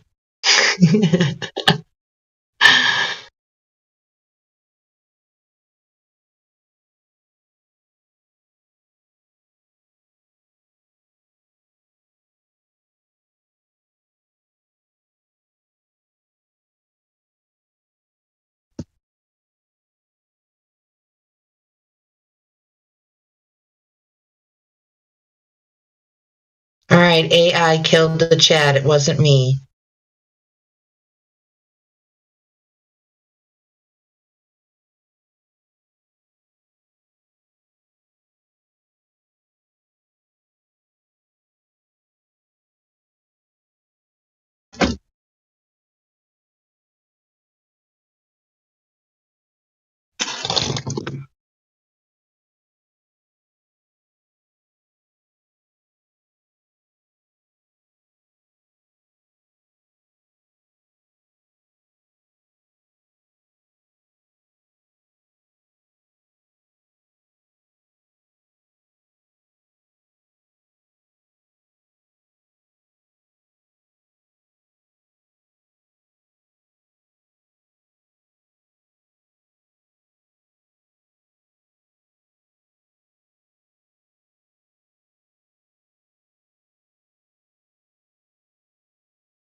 Oh my.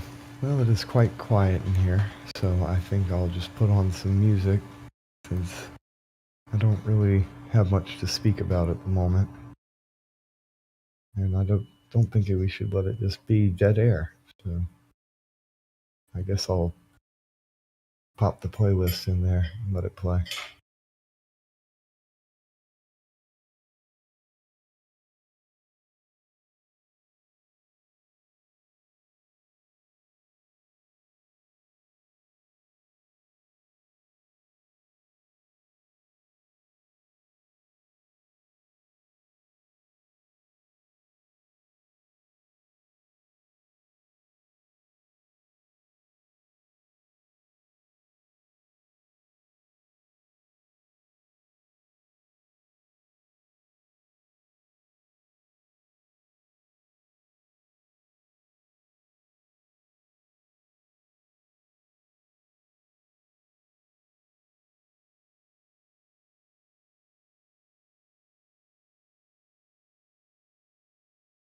"24/7 Flat Earth Discord. Go get VC verified."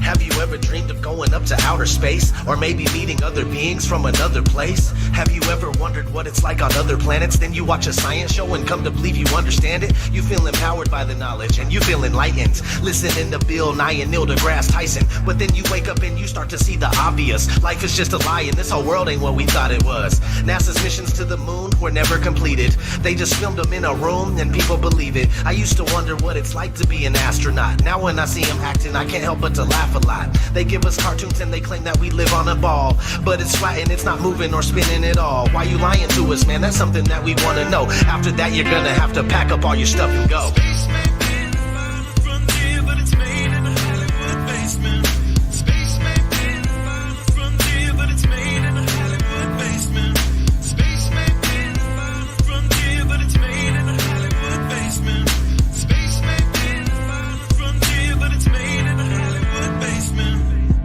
History has been rewritten by winners of wars. The Jesuit order, Khazars, Freemasons, and more. They pulled the veil over our eyes, and it's time to awaken. Through organized indoctrination, our minds have been taken. It's time we take our power back and we rescue our people. The Vatican and the bankers are like Resident Evil. They may have had the greatest plan that was ever concocted, but Illuminati never thought that they'd ever be spotted. They're manufacturing reality all in our heads. They tell us if the earth is flat, then we'll fall off the edge. But if it is a spinning ball, we won't fall off it then. And gravity is our imaginary magic friend. Why is water always flat when unmanipulated? Why are pictures of the earth computer generated? Why you lying to us, man? That's something that we want to know. After that, you're gonna have to pack up all your stuff and go.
It's becoming 100% crystal clear that you and the other space programs that are in operation are connected and are deceiving the entire world. More and more people are waking up every single day, and we are now able to see right through you. But what we really want to know is, why are you lying? Sincerely, me and the great people of this earth.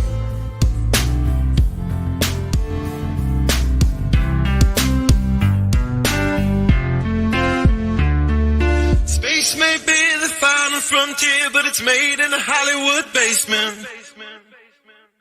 The captain thinks the world is round, see? But we all know it's a flat, right? Of course it's flat. Sure, I know the world is flat. Well, so do I. Everybody knows that.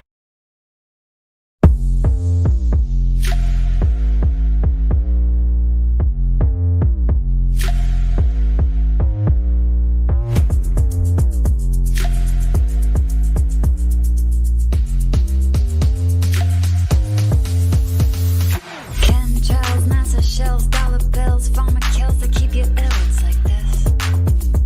It's like this. Tainted blood, no one's flood. Pyramids, Masons run America. It's like this.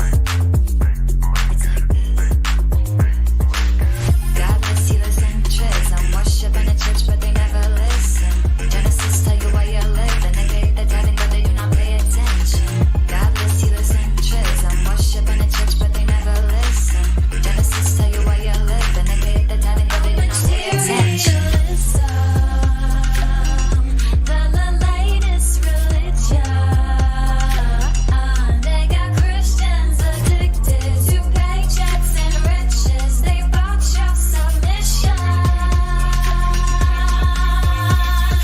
Money can't make the world go round, 'cause the earth, it don't spin. Money can't make the world go round, 'cause the earth, it don't spin. No, it don't spin. Never did. That was planted in your head, yeah. Money can't make the world go round, 'cause the earth, it don't spin. No, it don't spin. Earth, it don't spin, yeah. Money can't make the world go round, 'cause the earth, it don't spin. No, it don't spin. Never did. That was planted in your head, yeah. Money can't make the world go round, 'cause the earth, it don't spin. No, it don't spin. The latest religion.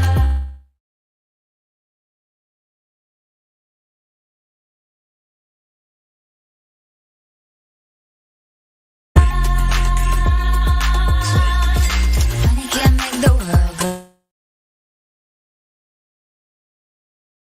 go round. Money can't make the world go round, 'cause the earth, it don't spin. Money can't make the world go round, 'cause the earth, it don't spin. No, it don't spin.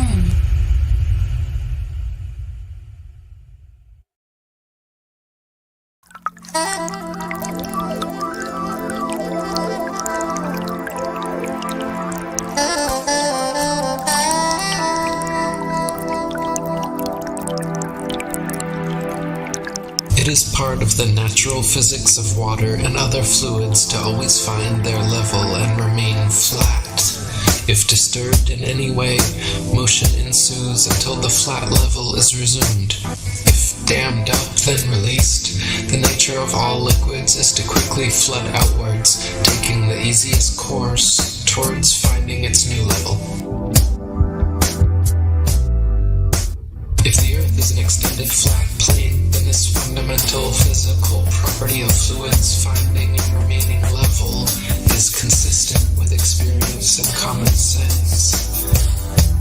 If, however, the Earth is a giant sphere tilted on its vertical axis, spinning through never-ending space, then it follows that truly flat, consistently level surfaces do not exist here.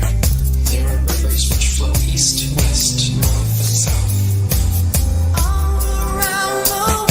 That is, rivers are flowing in all directions over the Earth's surface.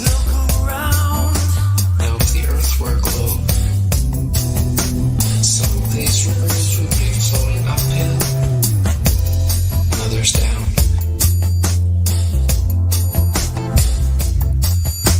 Some of these rivers would be flowing uphill,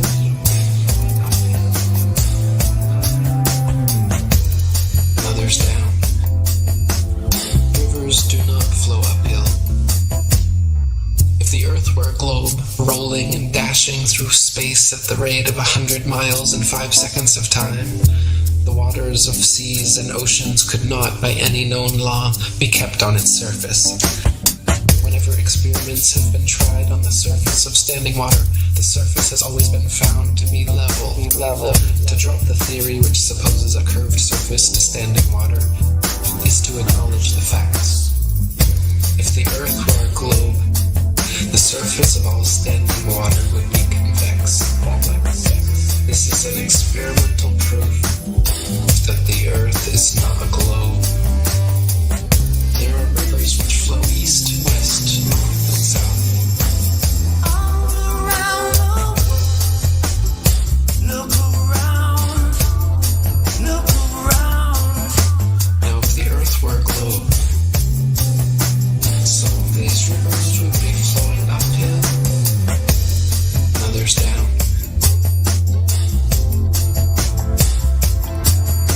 Some of these rivers would be flowing uphill,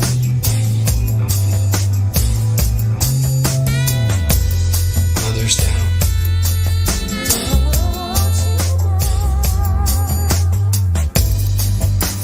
Rivers do not flow uphill. Rivers do not flow uphill. There are rivers which flow east, west, north, and south. All around the world, look around, look around. Now, if the Earth were a globe, some of these rivers would be flowing uphill, others down.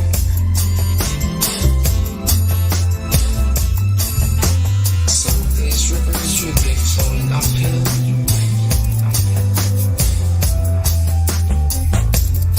others down. Rivers do not flow uphill. Some of these rivers would be flowing uphill,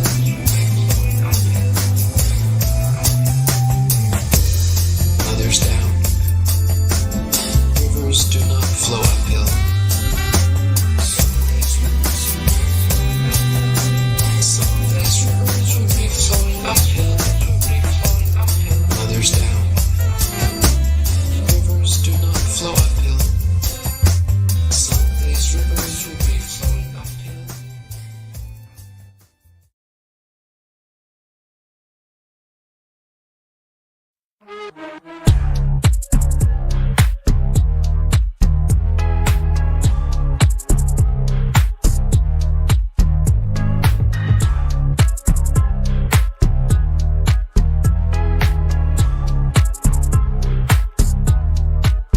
You feel restricted. The last day's getting way too wicked. It's just like ancient books predicted. Been feeling different from the system. Too much distance. It's just so sick, sick, sick. They're so complacent. They worship 666 and don't even flinch. It's just psychotic, chaotic, following false prophets. It's psychotic, chaotic, made the world agnostic, babe. What they gonna say right now, right now? Oh, they really wanna hate right now, right now. But I think they're just afraid right now. Got their heads in the clouds with a mask on the face like a clown. What they gonna say right now, right now? Oh, you wanna be awake right now, right now? Well, you better get real brave right now. Put your knees on the ground. Gotta pray to the king with a crown. I have to tell you that we're living deep in the matrix. We in the matrix. Chase all the lies and you'll find that this place was created. You were created, darling.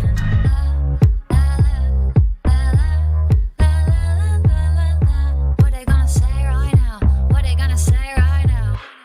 You about to have a panic attack real quick. Like, sorry, the earth's flat, it's fact, no trick. Just look at the proof and the true measurements. Cause I've been winning arguments against the best physicists. But this, don't know what it is. Lately I've been going around in circles, but I do not for the spin. Oh, this, don't know what it is. But you gotta keep it like a secret, you can't even tell your friends. And if you tell them, they say, how could it be? Don't mean nothing to me, they're gonna pick up and leave.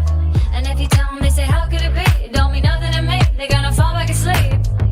What they gonna say right now, right now? Oh, they really wanna hate right now, right now. But I think they're just afraid right now. Got their heads in the clouds with a mask on the face like a clown. What they gonna say right now, right now? Oh, you wanna be awake right now, right now? Well, you better get real brave right now. Put your knees on the ground. Gotta pray to the king with a crown. I have to tell you that we're living deep in the matrix. We in the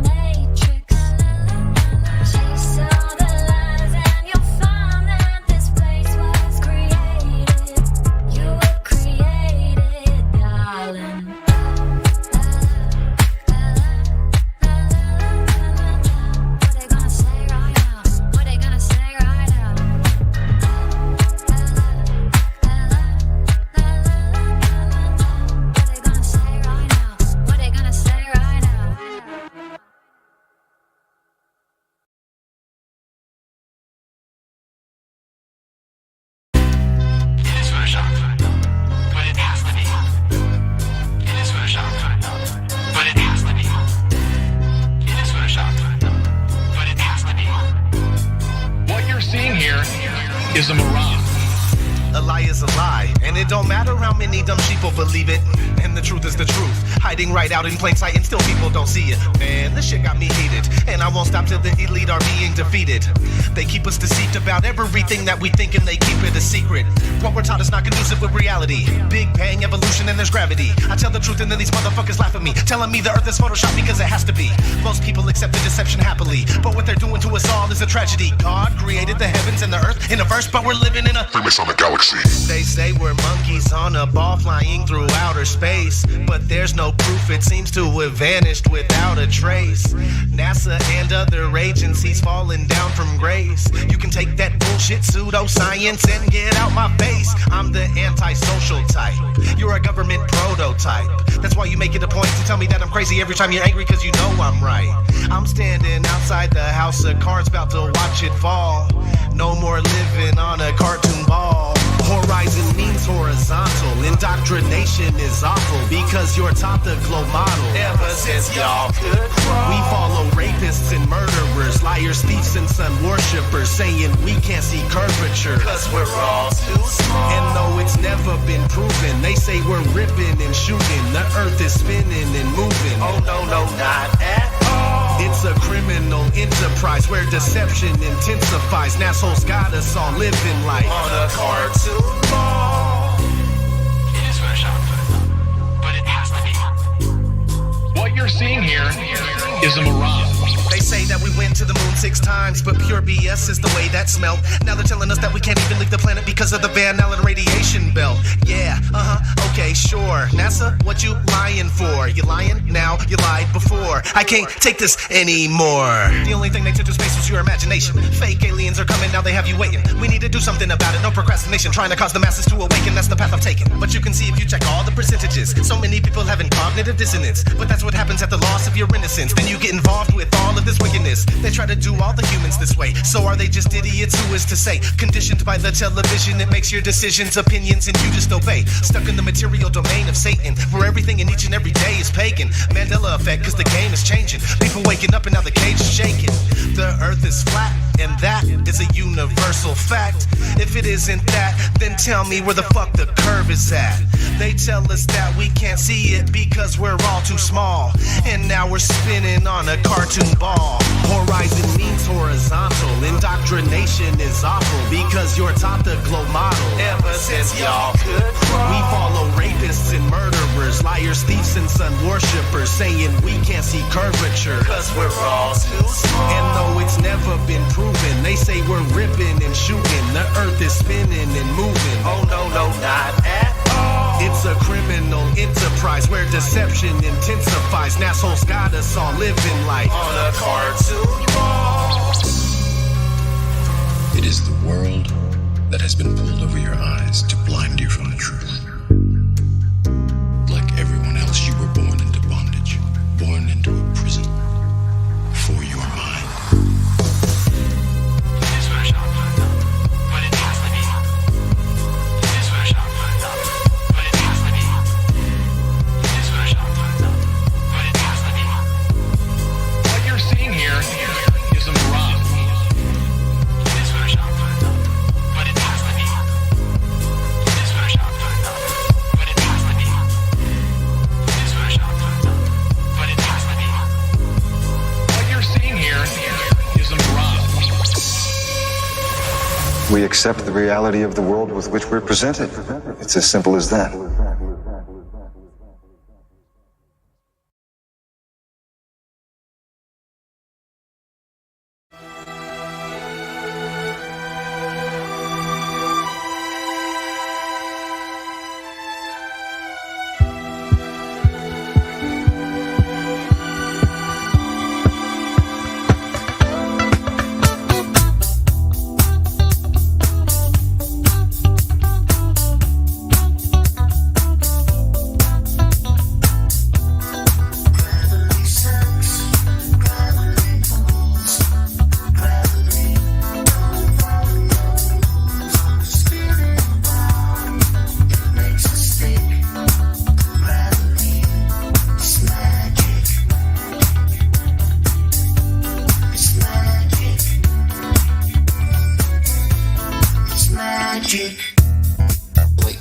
rise up.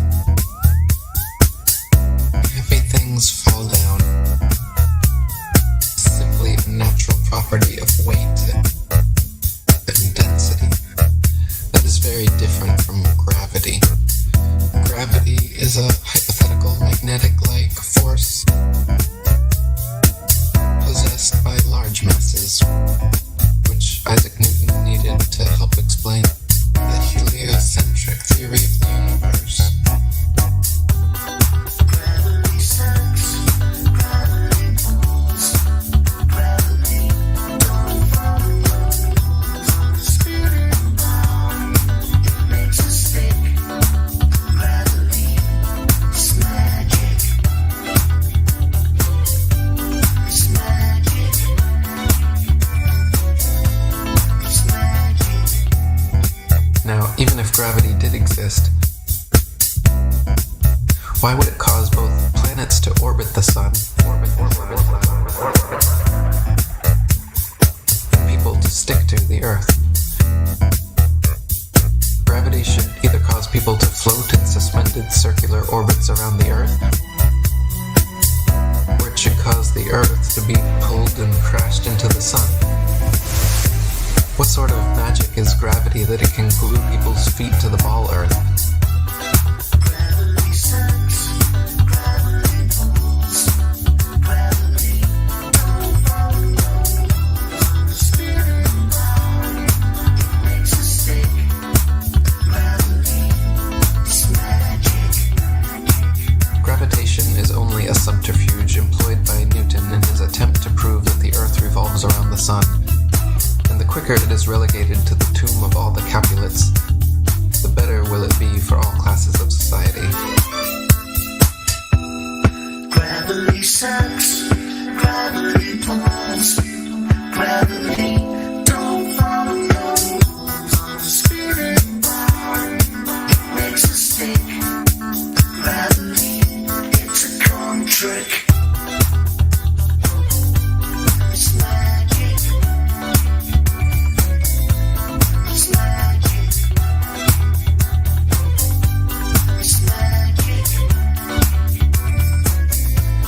It's magic.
us pictures photoshopped.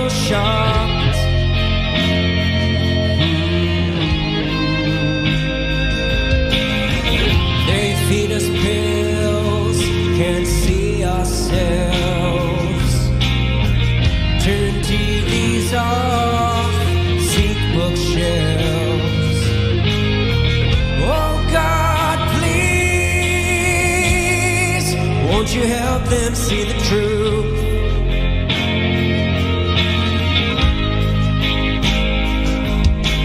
Yeah, they come to snuff the truth out. Oh yeah,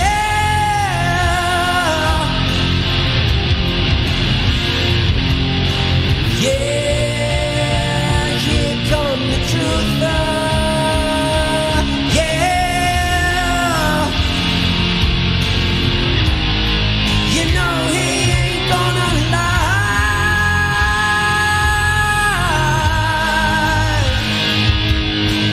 No, no, no, you know he ain't gonna lie.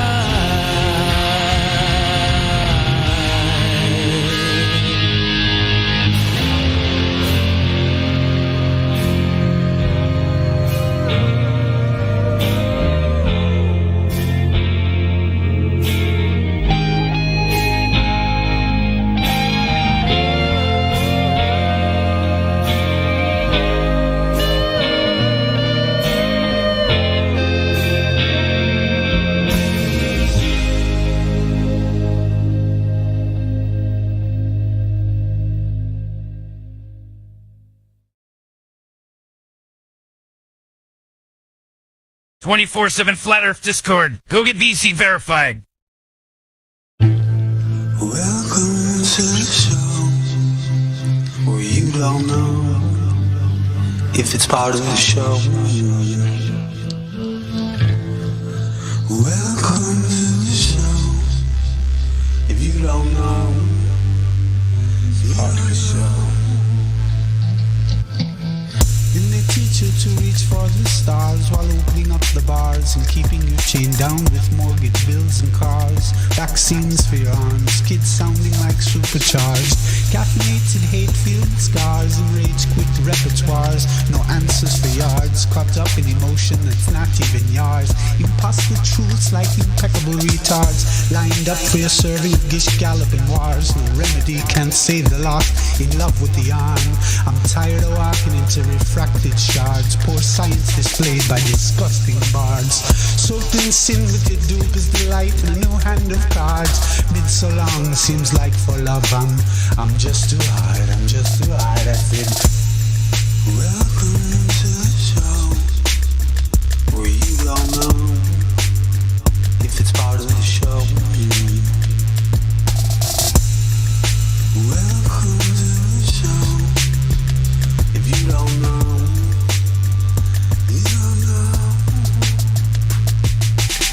Intoxicated ache makes you believe you're spinning in space while you have no shame or grace. It's a disdainful state I used to contemplate how to save myself from my own self-hate. Wonder why I was even made with a dreadful fate. Forced to try and awake with a full plate. No one to help me stay awake or educate. I got to liberate and fight the living gates. But my brother, heaven could never be late. And rockets don't work in space. It's all fake. The show is on Mars. It's a joke, but you're too far gone. It won't be long. Pepe's beak is strong. We have our song and we march along like streams of knowledge leading to God's holy pond and lives of truth that hits the bong and sings the song, turns mankind from the wrong. We come in peace with a holy gown and all of us wearing our holy crowns. So the earth is flat and we probably just won't get along. Just to go along, I said.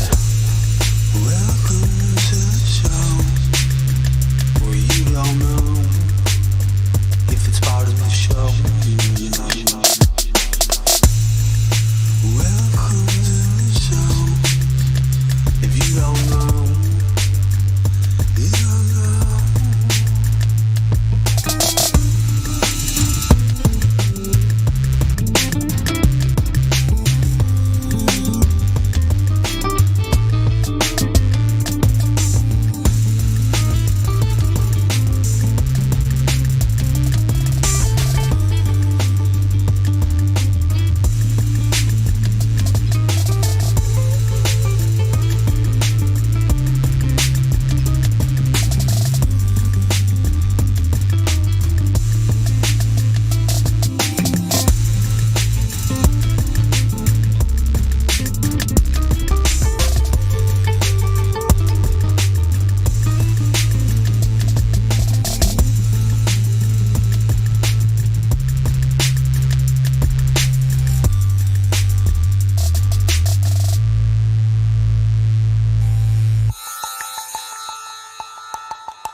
Welcome to the show where you don't know if it's part of the show. Welcome to the show if you don't know it's part of the show. Then they teach you to reach for the stars while opening up the bars and keeping you chained down with mortgage bills and cars. Vaccines for your arms, kids sounding like supercharged. Caffeinated hate-filled scars and rage-quit repertoires. No answers for yards, caught up in emotion that's not even yours. Impossible truths like impeccable retards, lined up for your serving of gish galloping wars. No remedy can save the lost in love with the arm. I'm tired of walking into refracted shards. Poor science displayed by disgusting bards. Soaked in sin with your dupe is the life in a new hand of cards. Been so long it seems like for love I'm just too high, I'm just too high, that's it.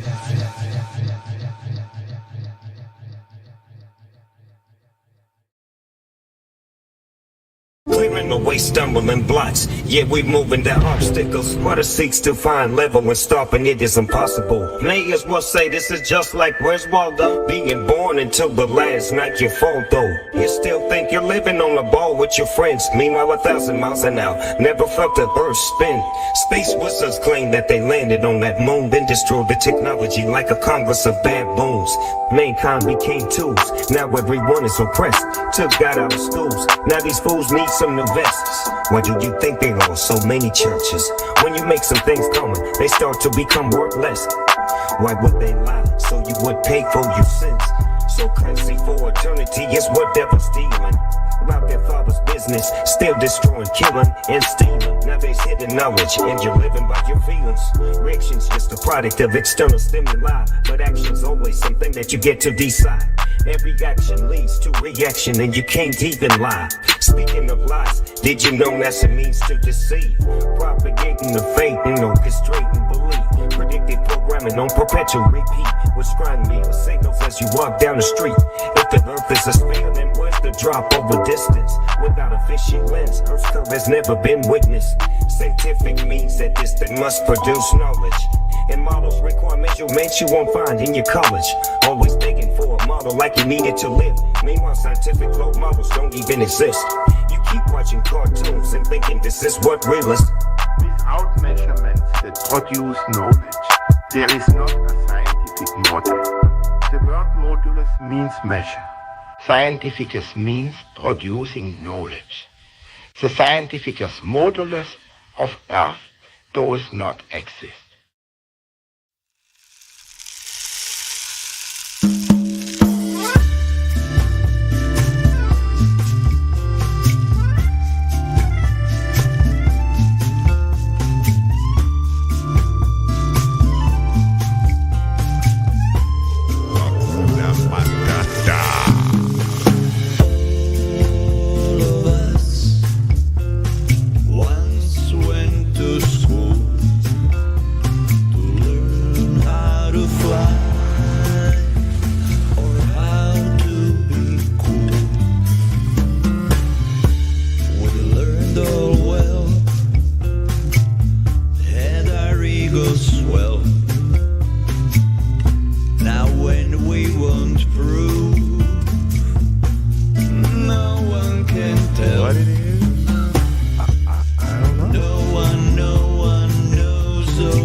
a spinning ball. Not from where I'm certain, 'cause I can't see no curve at all. I've waited all my life just to think for myself, just a little bit more openly.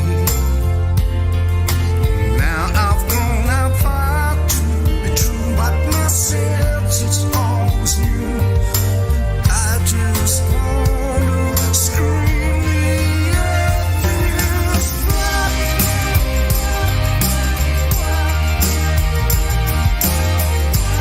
open my eyes, no going back. It's what, not a surprise, yet feels flat. And now it feels so good to me. I'm working every day with this mind full of positivity. Waited all my life just to think for myself, just a little bit more critically. 'Cause now I finally found to be true what my senses always knew. I just wanna scream at this fire.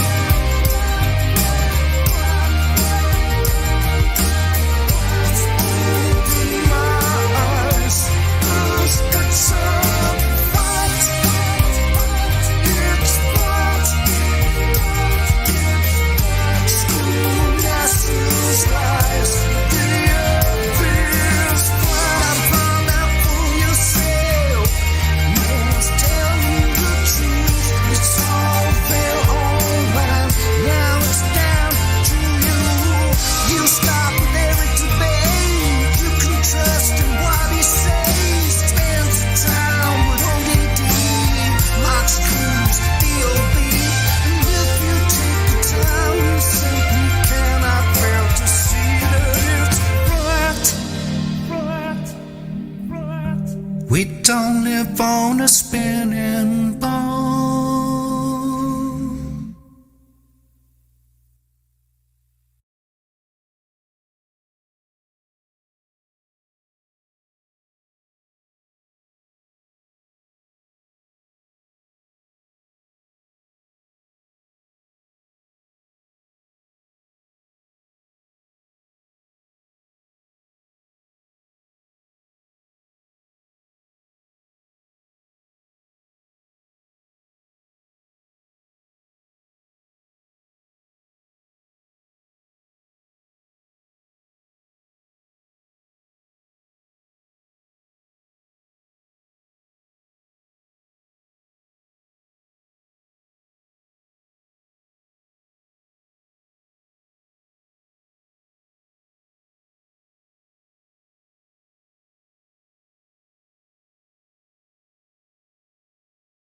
Never heard Discord really this quiet.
Alright, listen. If I was to tell you 3 simple questions, would you be able to answer them about the globe? Do you think? Potentially, yeah. Okay, 3 simple questions. How have they measured the curvature of the Earth from ancient times up until today? They said that the Earth was established to be a globe at least 1,000 years.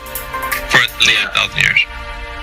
Well, I couldn't tell you the scientists because I haven't got anything up in front of me. But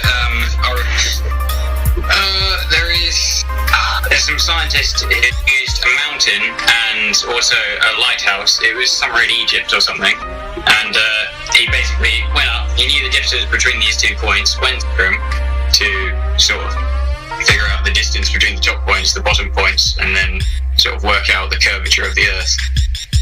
Alright, so what I'd like to ask you is that the method that you're speaking of right now, do you know it fully, or are you just kind of vaguely responding to what you think Just vaguely responding. Okay. Yeah, it's good that you're honest in this conversation, because that is key, right? Yeah. For us to have a good discourse. Alright, so since you are vague, I would say that, well, you just believe that that's how they measured it, right? I mean, because of the information that you received and how you're telling us, right? Yeah. Okay, so now up until this point, is there any time in recent times that they've measured the curvature of the Earth that you know of? Well, I'd use this may not be a good answer in your book, but you use the ISS as an example, as when they go up whatever distance they are from the surface of the sphere that we live on, well, they can see that it is in fact spherical. Okay. It's just like your own eyes. You can sort of believe it. Right, your own eyes, but not your own eyes, right? At the same time, because it's not your own eyes, it's their own eyes. They're telling you the story from that place that they're at. They are telling you the story. Right. So you're basically believing what they're saying. Once again, you're believing what some. Right. So we're just establishing, that as much as we're not going to get into any details right now in this conversation. But so far, what I'm gathering is that you just basically believe what they're telling you. So that's fine. You just believe that they said that the Earth is measured to have curvature. Yep. So we'll go ahead and go to the next question, which is, how do you know, or how has it been measured that the Earth has been detected to be spinning on its axis, axial rotation? So what method do you know of that we can actually do, or has been done, that detects axial rotation? I couldn't tell you. Okay, honest answer. All right, so we'd say that you just believe that however they detect that the Earth is spinning on its axis, they must be correct, because there's been a lot of people that have detected it, or a method has been done to detect it, right? You just believe that to be the case. I just believe it. Okay, so third and final question is the vacuum of space being a medium that we could travel to, or that it actually exists as a medium that they tell us. Now, how can we establish, or from your first-hand perspective, that the vacuum of space is indeed adjacent to the pressure air that we breathe? I can tell you. Okay, so real quick, I'm just going to round up the 3 first points that I just brought to you right now. And these are the positive claims that the globe Earth makes, right? That there has been measured curvature, that we have detected axial rotation, and the vacuum of space is indeed a reality that exists next to the air pressure we breathe. But with these questions, we found out that the only thing you know is that you believe that all these 3 questions are true. You don't know that they are. You just believe them. So far as you know that secondhand information has gotten to you, and you believe that the Earth is a globe that is spinning in the vacuum of space. So it's not established as true knowledge. It's only something that you just believe it to be true. And you agree with me. So no, hold on. Well, you're just assuming that I agree with you. I don't really. No. Because you're saying that this information that I know is just a belief. It is. We went over that. You just conceded them. No, I didn't concede them. I said I don't know how they work. Right. You just believe. What the fuck? Yeah, you just said you conceded. You believed all 3 of the points. I'm glad it kind of hit you right now. It's the first time that's ever happened. It hit somebody at the end, but I'm glad you actually saw what I was doing at the very end. I just said that I don't. That happened. Agree with everything. That just happened. I know that you don't. It just happens. I know that. Listen, people are capable of misspeaking. Hold on. You interrupted Ben the entire time. Can you just shut the fuck up for 1 sec? You really are a rude arsehole. I'm gonna hang on 1 second. This is the first time. Shut up. This is the first time that's ever happened that the guy actually listen to this, right? He actually conceded the 3 points all the way through. Now he's backtracking and saying, "Hold on, what the hell just happened?" That was. This is amazing, right? It was specifically done. I just believe that it was been done. So yeah, he elucidating a point that it's just a belief because you don't know. So you do understand the power of my kung fu now, right? You just got beat on and didn't even know it. So here's the thing, though, homie. And I know you're not gonna like this because I have you muted, but I have to because you were being very disrespectful. So you just believe that the Earth is a globe spinning in outer space, and you conceded to all 3 points, mind you, and it was live streamed. Everybody heard you concede those points. So it's not only that you conceded it, but we have tons of witnesses right now. About 50 people listening on the Discord, and about maybe 60 or 70 on the 2 live streams that we have running. So thank you very much for your participation, but it seems like you're not going to be very good to have a conversation with because of the way you were being. So unless you're going to say that you're sorry in a DM, then I'm probably just going to leave you muted for now. And let's get to some other new people that are in here.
Somebody thinks. Can I defend myself here? Is that okay? Please.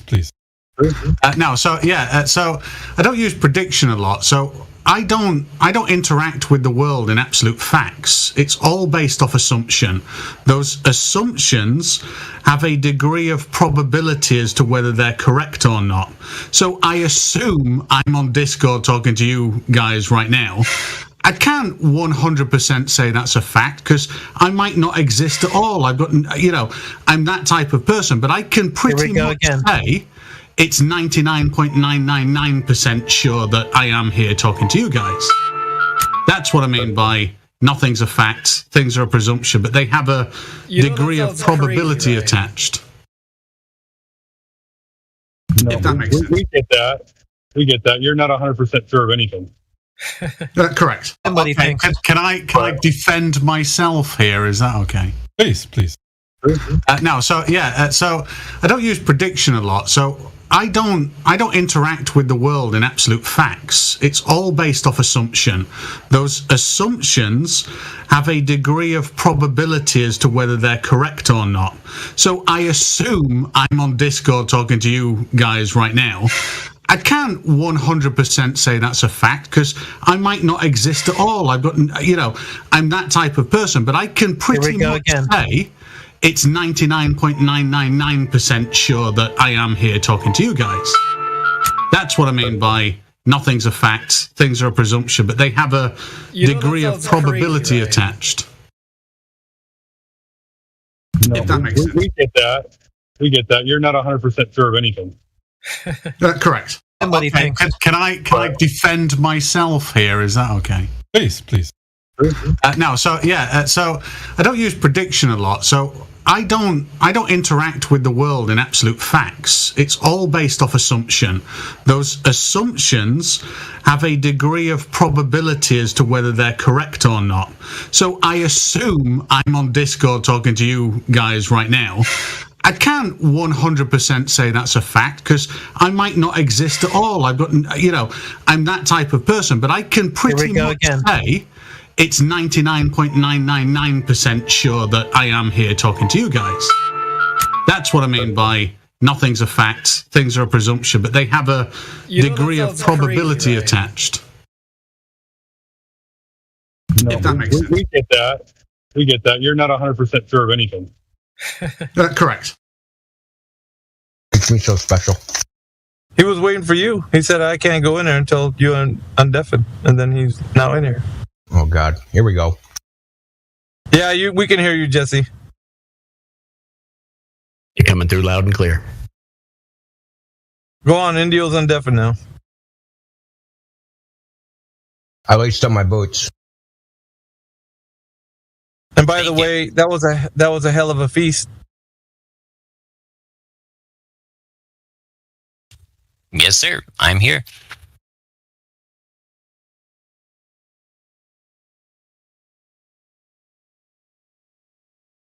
Oh, I feel better. Thank you. So why did you cherry pick your data? Well, I don't believe I did. Would you like to point something out that you think I cherry picked? You think that how many data points do you have? Like 20? In which one? Your dip spreadsheet. The one that shows the curve, or the one that shows the same location? Your spreadsheet with dip angle. Okay, let me look. I don't remember the exact. Because you didn't do all those, right? No, I did most of them, but I had contributors from some other countries and some other states, including 2 flat earthers. Yeah. So why did you choose those? Is that it? Is that all the dip angle measurements that exist? No, but it's the ones I got my hands on. Well, I mean, you could have used George Hottenuk's ones, right? The frozen lake he did. I don't remember seeing angles for those. I can put them in there if you like. Well, his shit's all over the place. That's what I'm saying. I know for a fact that there's measurements all. I know how surveying works, and I know that they take. I actually watch them outside my building all the time because they're constructing a building right next to mine, and they measure the corners to make sure that the building isn't sinking. They sit out there all day taking measurements. And why would they do that? Why do they prescribe doing measurements at certain times versus other times, or in certain weather conditions? They're trying to reduce inaccuracies because they're shooting for a very high level of accuracy. Okay. You're not? Well, I'm doing the best I can. But I'm well aware of the fact that I'm not going to get 1 millimeter accuracy at 75 miles, right? You're not going to get any accuracy. So, do you know that there's a difference between a device that says it can measure some angle and what it can actually measure? So there's like the internal angle, there's the precision of the device itself within itself. So say I have a physical protractor, right, with gradations on it. And I know that I can turn my theodolite. Now let's imagine it's an old theodolite with a physical angle measurement, and I turn it. Now there's the precision of the instrument itself, right? Right. And then there's the precision of the optic, of doing the measurements through the optic and how those are correlated. When the theodolite says we can measure an angle of 0.05 arc seconds, they're talking about the instrument. They're not talking about the actual measurement. Right. They're talking about the measurement of the angle of the light. No. They're talking about the instrument itself. But don't they list the accuracy for the entire instrument? How would they measure that? How would they verify that? You can't verify it. So say I want to, what is my accuracy at 100 meters? How would I know? How am I going to test that? Am I going to set up an optical path with a bunch of mirrors, try and test it? What about 1,000 meters? What about 10,000 meters? What about 100,000 meters? How am I going to actually test that? How am I going to calibrate my device?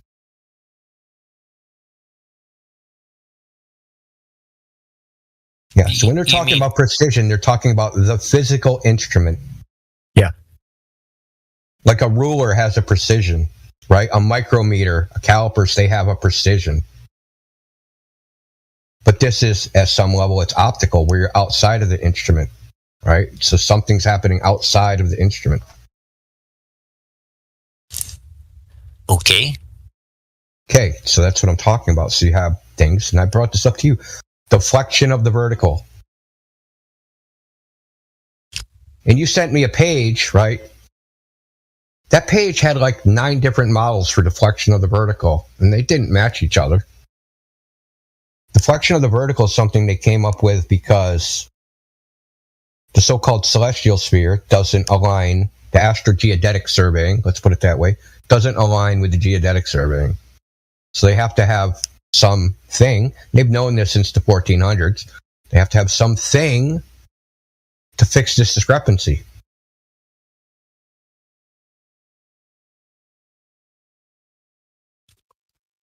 so are you saying that whatever you call it, deviation from the vertical, is a likely cause for my measurement that plots out as a curve?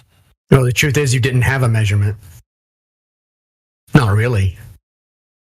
Well, I mean, all measurements of non-integer type have some margin of error, so it's not that I didn't have a measurement, but that you may argue that I had a margin of error that was too large, was larger than the value I was trying to measure. Well, you know, when we're trying to get... There's two things, though. There's also the uncertainty. The uncertainty of the accuracy of your measurement in the first place. And there's precision, and then there's uncertainty. Correct. They're two different things. Correct. Do you have some evidence that my uncertainty was larger than the what I'm calling the missing height? Do you have evidence that you allocated for your uncertainty? Well, we can't know what your uncertainty was because we have one data point. Well, but I have a bunch of data points, and they sort of plot a curve. And if my uncertainty had been of a random, What about all the data points that That's don't plot a literally curve? circular logic. Right. Well, what about all the data points that don't plot a curve? Yeah. So Why'd you leave all those out? I didn't. Did you? Well, you only selected you the didn't even stuff that say that matched confidently enough your to even- conclusion. Look, I doubt you took one measurement per observation and then wrote it down and then stuck it on your spreadsheet. You know you didn't do that. We know you didn't do that. You didn't take an average. You didn't take a weighted mean. You didn't take a mean. You didn't do anything. You cherry picked your shit. Okay? It's obvious. No, and actually, in some at one of the shots, I took several and I put several in there, and they're slightly different. Well, I mean, that should tell you right there. It's slightly different. What should it tell me? It should tell you that there's variables you don't even know about. Absolutely. Okay. So let me go this. Is refraction the same when you're looking up versus when you're looking down? Just keep talking, Jeff. If you're looking at to a point at a higher elevation versus to a lower elevation. I would say if your line of sight goes through a stronger density gradient, which does tend to be closer to the surface, then you'd have more refraction if your line of sight is close to the ground or the water than if you're looking up. Density gradient. So, okay, there is something. It's called unequal refraction error. So when you're going up a slope versus when you're down a slope, the so-called refraction error is different. Okay. Okay, so if you're looking up versus whether you're looking down, right? So some of your measurements are looking up and some of them are looking down. Right? So all these are all sources of error, which is why I say you're cherry picking, because your numbers are too clean. How do you, I mean, by what standard do you judge that? By the fact that there's a large, I just told you why. I just gave you one example, is that you're looking up versus when you're looking down. You're going to get a difference, right? So if you do a whole bunch of observations looking down, you're going to get one sort of refraction error, and then you're going to get a different value than when you're looking up. But the thing is, yours all match one.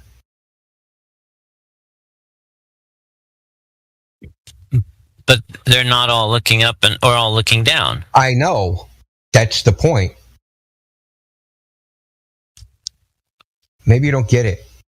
Your so-called error matches 7/6 star, right?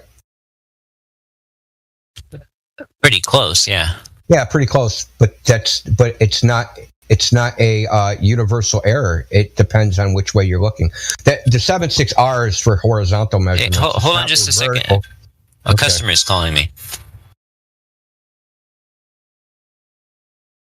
Literally saved by the bell. Wow. Oh, I'm about to dig deeper.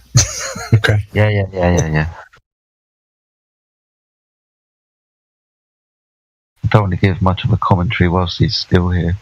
I mean, is what he's done measuring the dip by leveling the theodolite? Yeah. I mean, the operational range of level. Yeah, I mean, we didn't even get into that, right? That's what I've been saying. He was and I'll just wait because Indio's got a good point, but yeah, he's way out of. I'm gonna let Indio. Yeah, and the thing is, small errors, small angle errors, like they're great. Like the calculation, right? So if I have a small angle error at 10 feet versus 100 miles, it's a huge difference, right? Because that error gets larger. All right. Jesse's back, India. Yep. Where were we? Oh yeah. So what if you were in Europe or Finland or Massachusetts?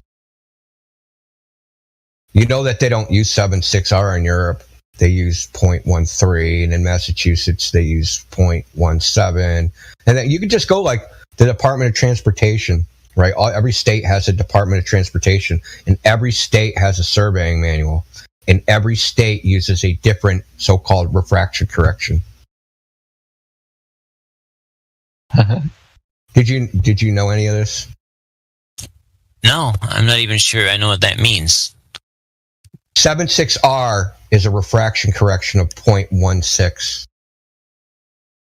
Standard terrestrial refraction, right, Indigo? Yeah, it was the so-called standard.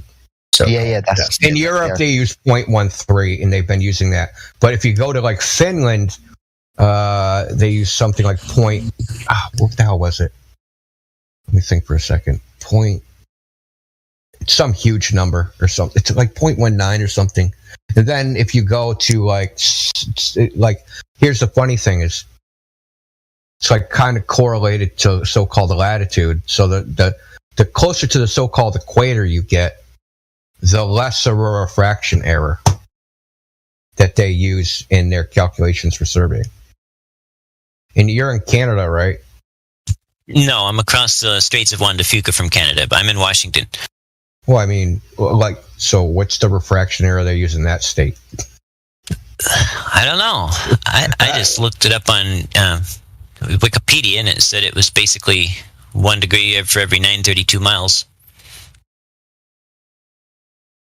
1 degree for every 932 miles? Yeah, approximately. I don't even know what that means. Well, that means that if for every 932 miles, something will appear 1 degree higher than it otherwise would, allegedly due to standard atmospheric due to magic. refraction. Yeah, due to magic. Sorry, this is standard atmospheric refraction. Indio's just pointed out that there's not really a standard. Yeah, there's no standard, depending on the politics of the country that you're in, or the manuals, at least, of different countries and at least states within the USA. You will have a different standard refraction calculation.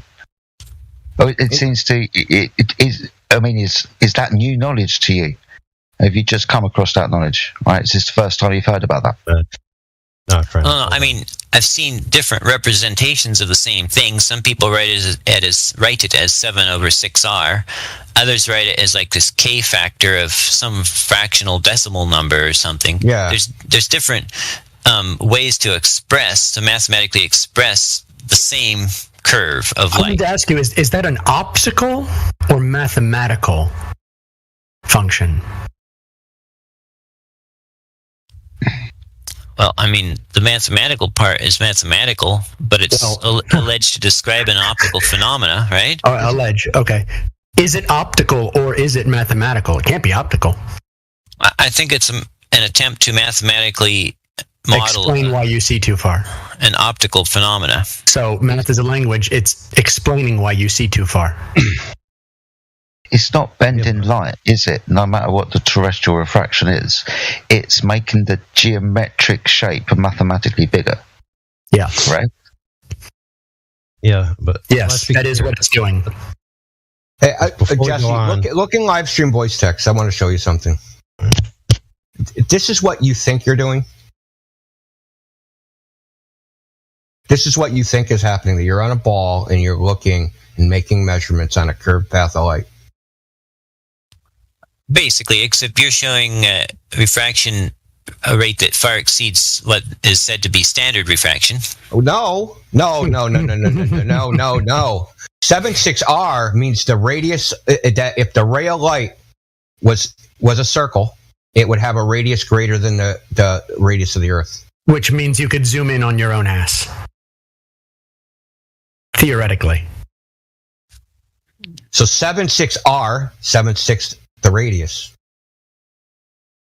R means radius. That means that path of light. So what they do is this circular light path. But it's a cheap and dirty way of just saying we're going to assume the globe is 76 the official radius. And then we're going to model it as straight rays of light. What is it when you don't have evidence and so you create a story to fill in the gap? Lying? Oh. That's what Globers do, okay? Yes. But do you know what the operational range of like a transit or a theodolite is? Like if you're trying to be accurate? Like, let's say I'm going to put down a foundation. I need 1/32. I'll make a big flaw here. 1/32 of an inch. If you're trying to pull 1/32 of an inch accuracy, you probably want to keep it under 50 meters. It's about 550 feet. 550 feet. You know why that is? Why is that?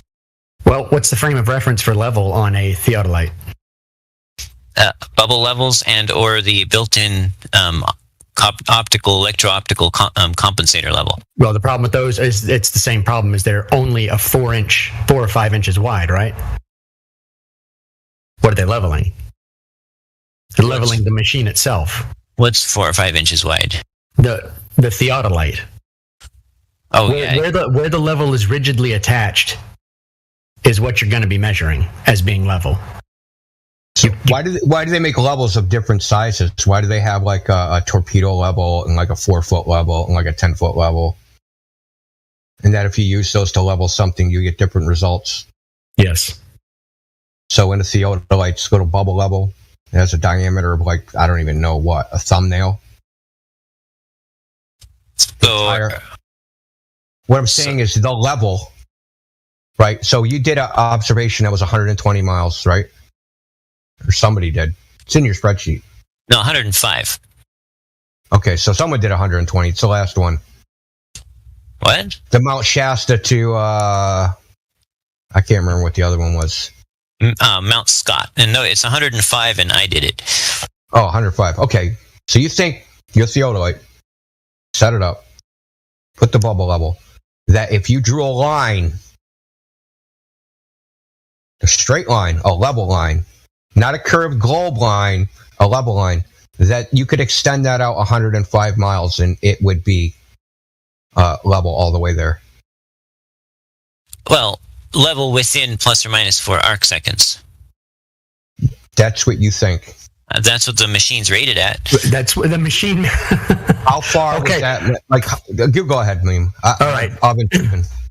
Look, if you use a torpedo level, what you're still saying is it's a torpedo level, essentially, okay? Let's say you have a nice, like 1,000-foot long wall. You take a torpedo level, you draw a line where it's perfectly level. Take a 10-foot level and put it on that mark perfectly. Do you think you're going to still be in level? Well, I've never tried, but if they were both calibrated highly accurately and you had them both on the same plane of levelness, then they should be. No, it's not. And we have things to prevent that from happening. Torpedo levels are for specific things because they do not have the range of accuracy as a 10-foot level. Doesn't matter how good it is. It's because ultimately the machine itself can only read itself. There's no invisible thing that says its fidelity has been maintained past that point. You may only need a spot where you need a 4-inch level, and that's the only spot you need it at.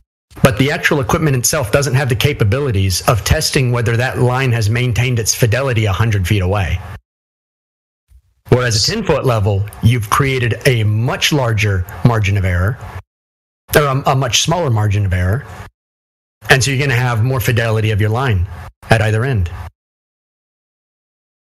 I mean, this is basic construction, and all of us who build and survey and who do all this kind of work understand this principle pretty easily, because you cannot build things practically.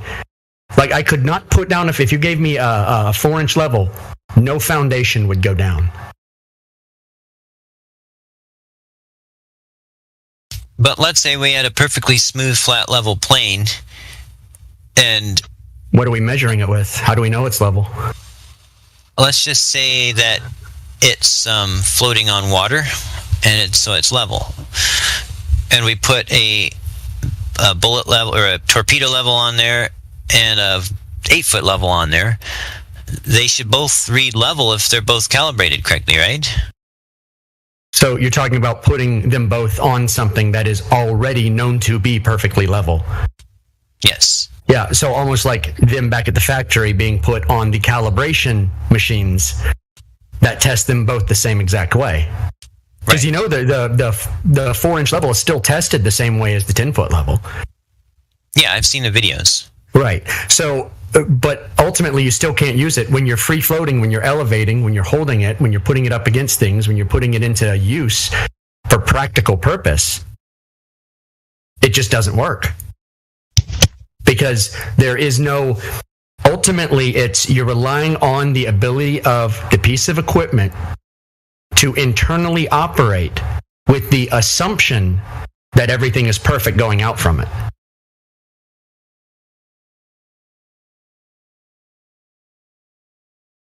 I mean, this is how we put down houses, how we put down roads.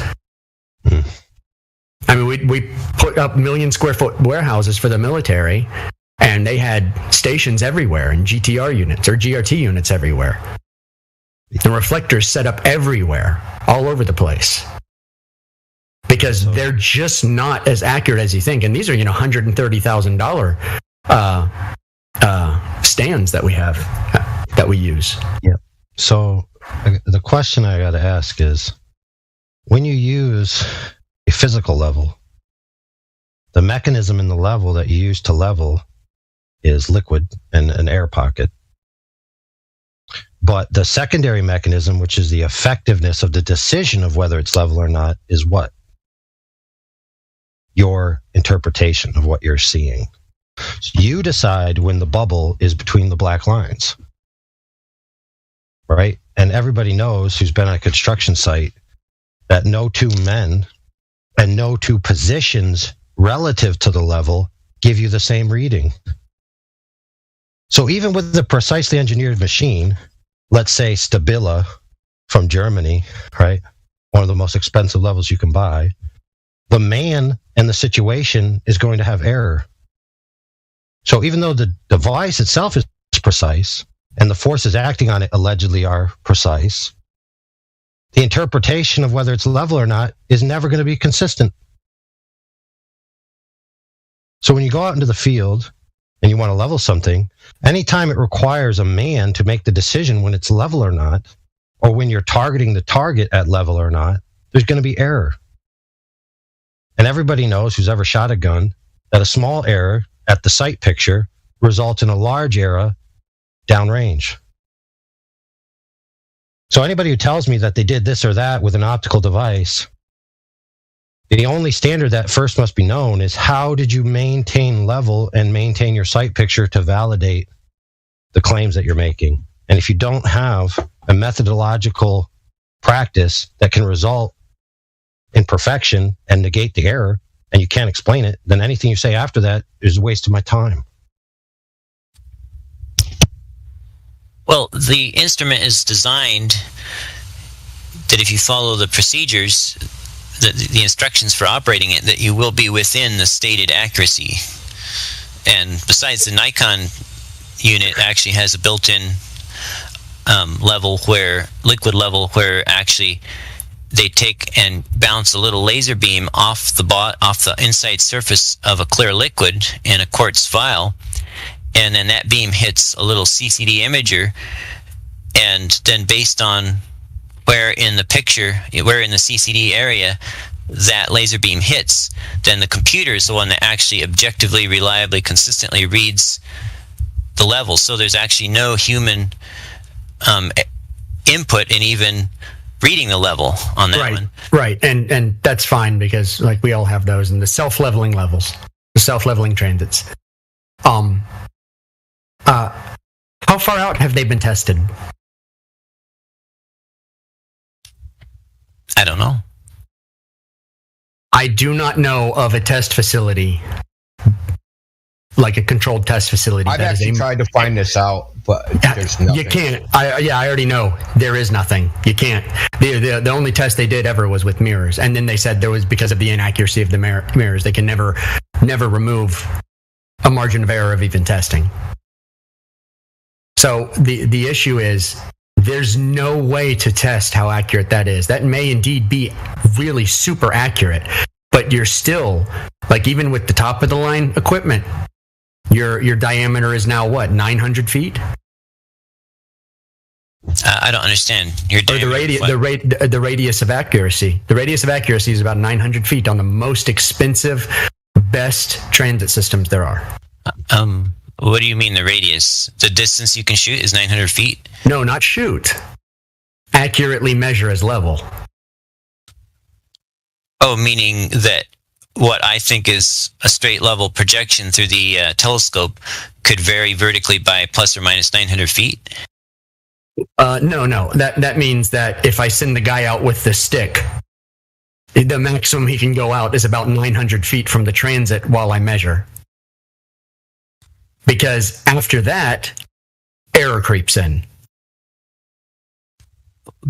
But enough error that, error creeps in at any distance. I mean, even at 10 feet from the front of the device, it's still got an error of plus or minus, say, 4 arc seconds. That's still an error, right? Okay, if you get that small bit of an error at 9 or 10 feet, 75 miles, 105 miles.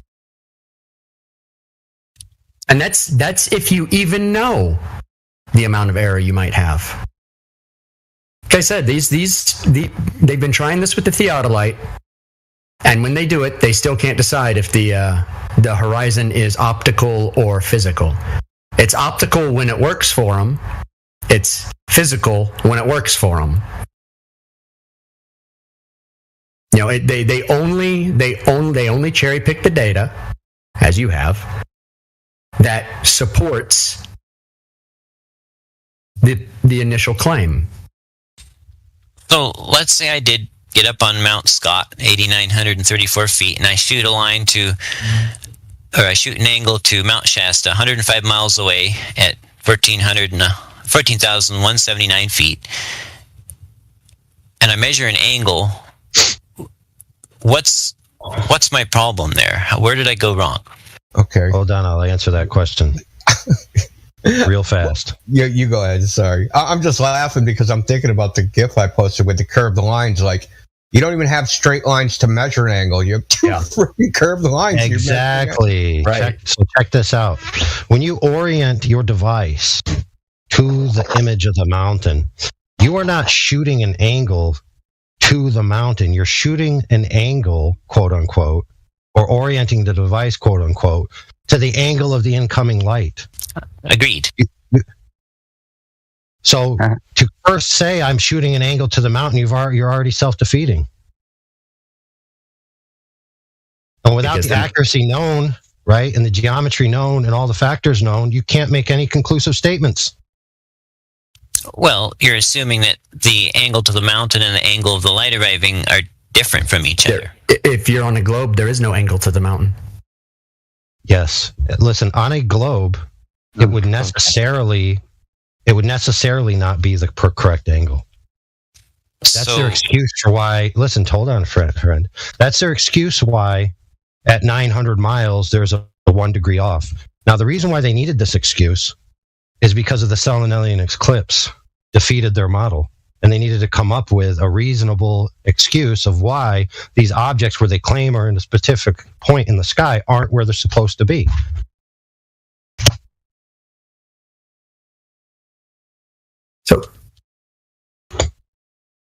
So here's what I don't understand is like we have like over 100 data points with all the measurements taken of seeing things that are way too far down on ground level. But you don't have any where the line of sight doesn't pass close to the surface. So, are you assuming that there? Are you assuming? Yeah. Are you assuming that there is some kind of unknown effect that is turning the Earth into a hologram? I don't know about any hologram, but I do know that when light passes near the surface, it tends to bend downward. Oh, does it? Do we have Gosh, is there some think that? Some science for that? Yeah, I want to know why you think that. Yeah. Well, because I went out to the beach on a hot, calm day, and I set up my telescope below the top edge of a county park sign, and I waited for a ship to go by out there, and then a ship went by, and I could see the water line on the side of that ship, where the water, meets the side of the ship, over the top of the sign, even though the sign was higher than me and higher than the target. So the sign was objectively, physically between me and the target, and yet I could see the target over the top of the sign. So what was the elevation of your telescope? I don't know what the absolute elevation was, but I know it was 8 feet, like a couple inches below the top of the sign. So was it 8 feet above sea level, or? No, it was about 2.5, 3 feet maybe. 2.5 feet. Do you think there's any waves on the ocean? Not on this day. This was not the ocean. This was the Straits of Juan de Fuca, and there was no waves. No waves. Salish Sea. The Salish Sea. Oh, okay. So there's no waves on it. Oh, okay. But the water does come in and out, right? The water level changes. Oh yeah. Yeah. So you have a surge. Yeah. And I know where you did the observation, and there's a tight. And if you can look at the currents there, there's a swirl there. So you think? And plus, you also said a tendency to bend down. Okay. Your single data point does not show a tendency. Well, I've got other film from other days showing similar things at the same location. And we have film of lasers bending into the air, upward. So about that, it turns out that when the observer is down in a stronger density gradient area looking up to a laser beam that's in a lesser density gradient, the beam appears to be curving up to the observer, even if the beam is actually slightly curving down.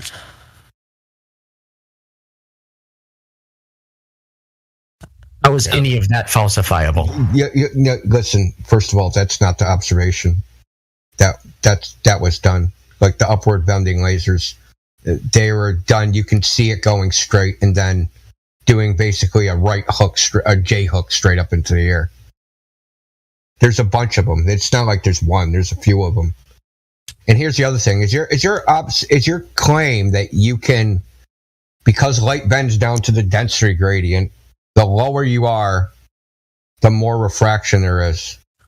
Well, if being lower makes you closer to a colder water surface that's colder than the air, then that usually does increase the density gradient rate. So if you've got it... So hold on, Meme. So the lower I go, the farther I can see. Is that what you're saying? If there's more refraction, the lower I go, that means I should be able to see farther the lower I go. Not necessarily, because being higher also allows you to see farther. So where's that transition? Between I can see farther because of refraction and now I can't see farther because of refraction because my closest to the ground overwhelms the refraction.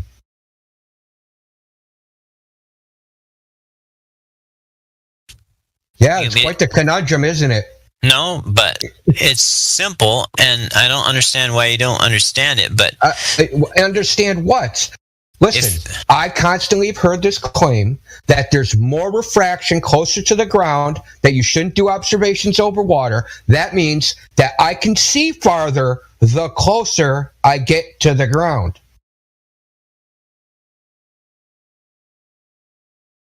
Yeah, it sounds that stupid. That's why you're having a hard time, because it sounds that stupid.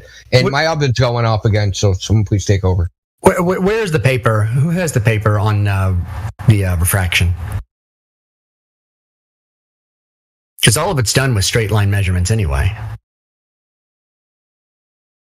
I'm not sure what paper you're referring to. Okay. And I'm not even sure why we're talking about refraction, since I made no compensation for refraction in my measurements. Okay, well, that would mean that you're assuming that the Earth is, like, the horizon of the Earth is geometric and physical, right? My measurements made no assumption about the horizon. They don't involve the horizon. So I'm not sure I understand the question. Well, if you haven't accounted for okay, then explain the black swan image where you have a horizon that is 10 miles away. at least. Well, I saw the horizon I just told you about over the top of that sign. Okay. So do you know what the black swan is that comes from the ludic fallacy? Yeah, it means so the black swan means that it doesn't matter how many white swans you have. That's why it's called a black swan. But if I were to discover that the black swan were actually a white swan painted black, I found the paint can, I found the brush, I found the guy who says, yeah, I painted it, then I've kind of invalidated the black swan, right? Well, no, you haven't, because the guy goes down there every day, all the time, and gets these images. Actually, the BMLS 69 guy said in his video that he went to the same spot as many times as he could, like in a 3-month period, and that most of the time the 3 oil platforms appeared sunk down as if the Earth was a globe, but a few times they were all risen up and all visible as if the Earth was flat. Okay. Let me ask you this. Let's say you're looking along the deck of the water, right? And water is reflective and you're at a very low angle, aren't you? Right? What's the deck of the water? Just like if I'm down by the water? Yeah, I'm calling it the deck because that's the flat portion that we're talking about, right? Oh, okay. Okay, so the water is a deck, right? So what happens when you lay down? Does the water look like water or does it turn into a mirror? Becomes a homogeneous reflector. It depends if it's hotter than the air. If it's hotter than the air... It doesn't have to do with heat, it's the angle. The tighter the angle at one end, the more reflective and homogeneous it gets, because the eye can no longer resolve it. It's angular resolution. That's not been my experience. Hold on, friend. It's not just angular resolution. It's the internal reflection angles. Once you have total internal reflection, then the angles of light that are not the water, like not the source color of the water, will overtake them from the angles of propagation to the angles of reception, and you'll only see light that is not originating from the water surface. It's just reflected light, if that makes sense to you. Right. Now, see, someone posted the image of the sunken oil rig. You see it? Oh, hold on. Yes. Right. Is that the horizon? What's the horizon? By which definition? Yeah. Yours. I mean, technically, the definition of the horizon is where the sky and the water appear to meet, right? Appear. So it is. It's optical. It's not physical. Right. Okay. So none of your pictures or observations are of the horizon. Then they're just optical. Right. None of them are actual measurements. Well, I'm not sure what they... Sorry, none of them are of the geometric horizon. The curvature of the Earth that should be physically getting in the way of stuff. All horizons are indeed optical, aren't they? Jesse, the point of that is that the apparent location in your field of view, and I want to make that clear, it's in your field of view. It doesn't actually exist down in 3-dimensional space. It only exists in the image presently. You mean like where the color field... Where the color field of the sky meets the color field of the ground or the water, and they distinguish and change, that demarcation point is known as the horizon. That of a necessity cannot be a physical location.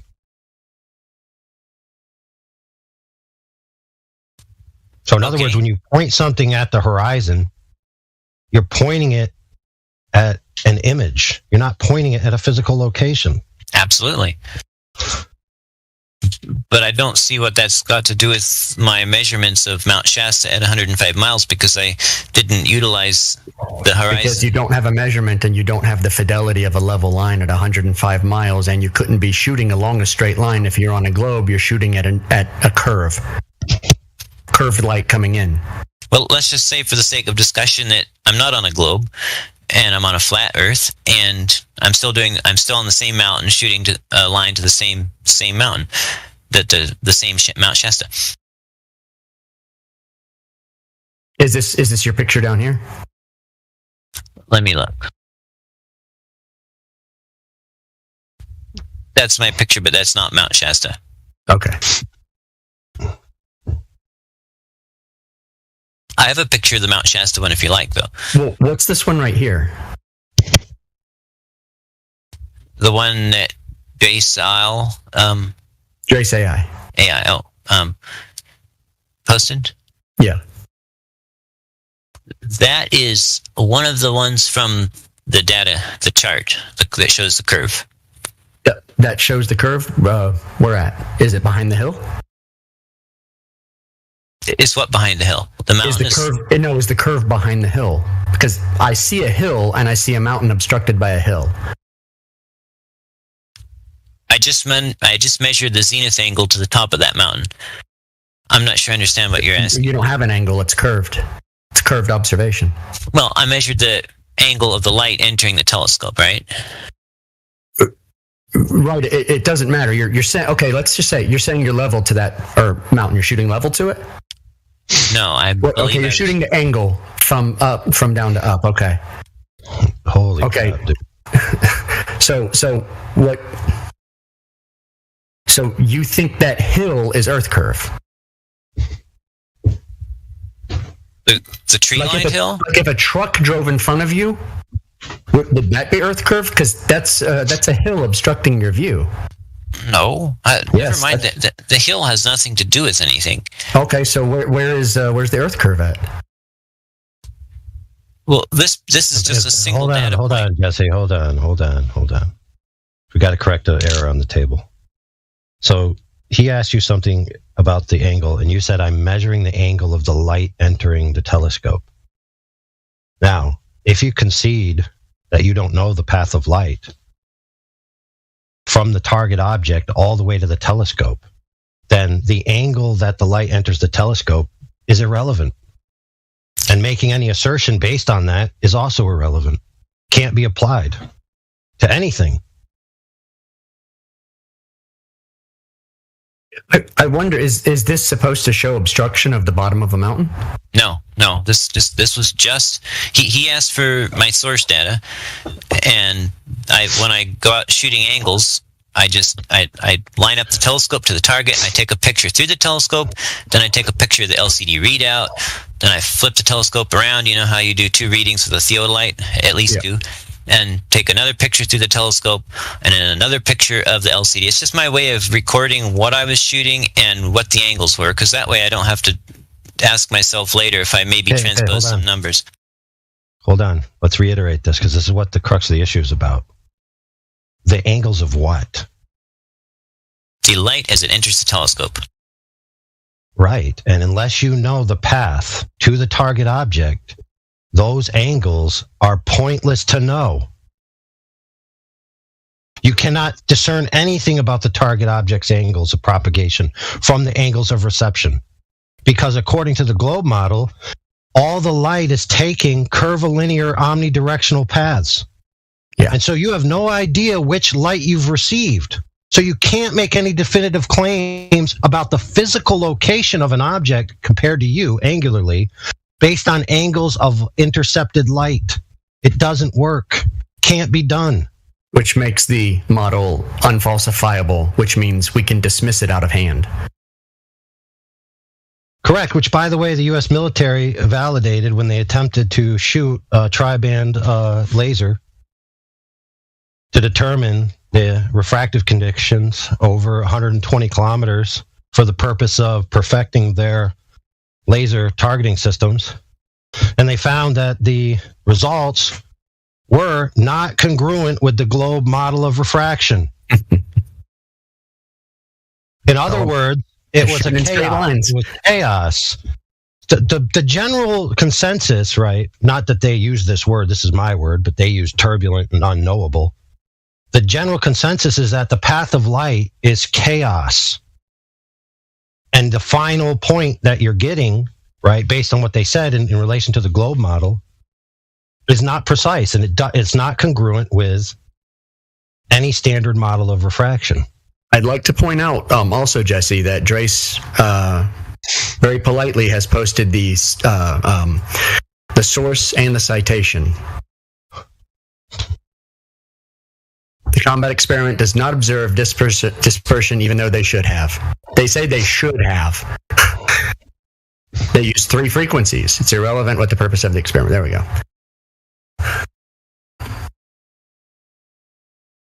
Let me take a look. Yep. Yeah, but here's the problem. Okay, and this is the problem since day one. And I mean day one is in the first retard that went out to the ocean and looked out and said, I can't see the bottom of the boat. And because I'm so close-minded and ignorant about the nature and physics of light in relation to geometry and all of that, I'm just going to assume, based on childhood permanency bias, that you learn when your mother first puts a ball behind her back and you realize that the ball continues in 3-dimensional space and doesn't just disappear. You look out and you say, well, I can't see the bottom of the boat, therefore it continues in 3-dimensional space. And just like a ball going behind my mother's back, the boat is going over Mother Earth. Right? Because they can't think of... Go ahead. Isn't it much simpler? Probably. Yes. Ask them what refraction is. We were about to dock at that port. Okay. Sorry to interrupt. That I just kill it quick. So define refraction. Right. That's go ahead. Sorry, Jesse. You want to define refraction for us? Oh, by the way, I'm not going to. I didn't claim it. You're not Jesse. You're not Jesse. I just want to invite everyone to the friggin' decimation and annihilation of the thinking atheist, Forrest Gump Velkai, and brain sick, booger eating, the brain sick, booger eating Bubba gets the Gibbon annihilated today at 5:30 on the Quantum Race. Is there such thing as a thinking atheist? Okay. Yeah, I was going to say that's a contradiction. What are you doing? Yeah, I know. I will bring that up. Thanks, Indio. That is an ox and a moron. I've been around. We'll be around more often. Well, I've seen you in here last night, but I was busy. We're like ships passing in the night, so I've seen you around. I got you. We're just trying to avoid you. Do I still have what? Do you still have your contradictionary? Oh, yeah. I'm using it today. I also have my hip waders going on. So, what about the turkey? Shorter. Not done yet. No, it's getting hot though. It's getting hot though. We're testing the heat of the density of the air above its refracted surface right now. Too funny, man. Yeah, I'm gonna post an announcement for your stream. And I usually post them when I see them. When I see you post, so. Oh, appreciate it, man. In our announcements, yeah. So I'll do it again. I want to see what a thinking atheist looks like. It's like I'll come and it's like a weird hang corner out or something. It might be illuminating. I'll be there, Kiwi. Sweet. Is that refracted illumination? Yes. I don't think refraction comes up in this. Thank the Lord. That's all right. They got enough problems. I don't know. I generally concede to refraction. as you are well aware. So when you apply any of the refracted models to any observation, the first order of business. Models now. This is pretty funny. No. Come on. Let me go. Come on. You sound like Anthony Riley. Listen, I have a long history of being absolutely two-sided and coming in with a knife in the side while you miss it. All right, fair enough. But that's not my way, but doesn't mean it's not the right way. Go ahead and allow them to beg the question till the cows come home. Go ahead. This is the way. Okay, so when you apply a refracted model, right, because you're applying it to an observation, right? So you have a geometry in your mind of what the Earth is. You then have an observation that doesn't fit that geometry. And so what you do is you break the Earth geometry. And refraction actually means broken over the back. And so I agree that their model is indeed refracted. And therefore I concede, yes, your model is broken. I rest my case. How you like that, QE? It doesn't do it for me. Little too intellectual, I know. A little too intellectual. Look, it wasn't as delicious as we did it last time because somebody was talking about the mountain, and then we made a pun on Brokeback Mountain with refraction, and then we basically said your argument is gay. Yeah. I mean, Jesse, what is refraction? The redirection of a wave due to changes or boundaries or gradients of density. Boundaries? Incorrect. Citation, please. That's not Snell's law. Well, Snell's law is for boundaries, right? Snell's law is the law of refraction. But how do you apply no that? Buts. There's no buts. None. I'm here. No but. Was that self-deprecating? Maybe. All right. The point is there any...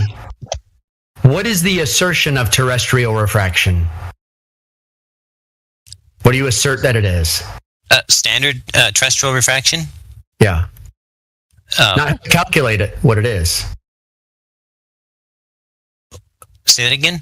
Not how to calculate it, but what it is. Jesse, phone a friend. I'll go for you. Trust me. Ha ha ha. What's your number?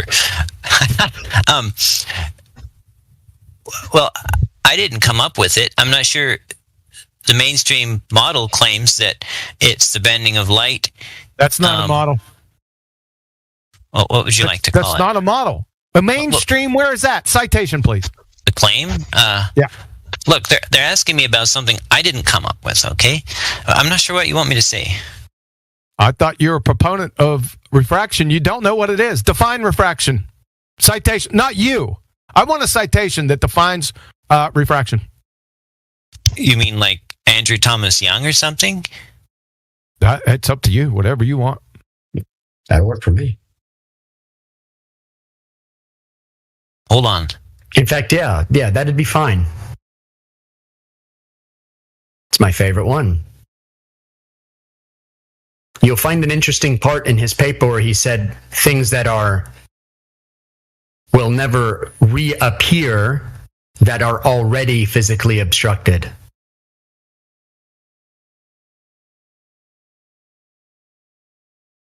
So it's a one-way mirror. Drace is already over my stuff, man. You're not posting it. I got where you're going with that, but you're a little bit ahead of the game. We just want to know what refraction is. Well, I've read that paper like 20 times, so.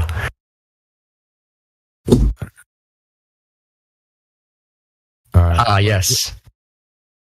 Let's do this. Let's make it fucking easy. Okay. There it is.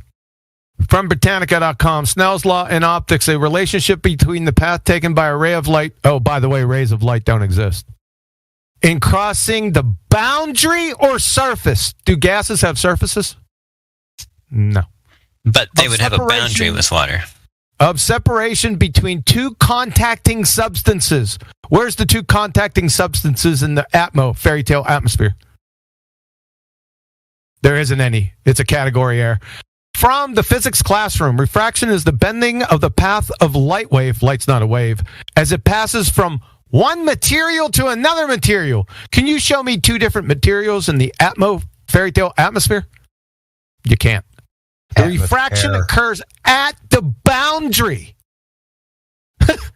Where's a boundary in the fairy tale atmosphere? There is none.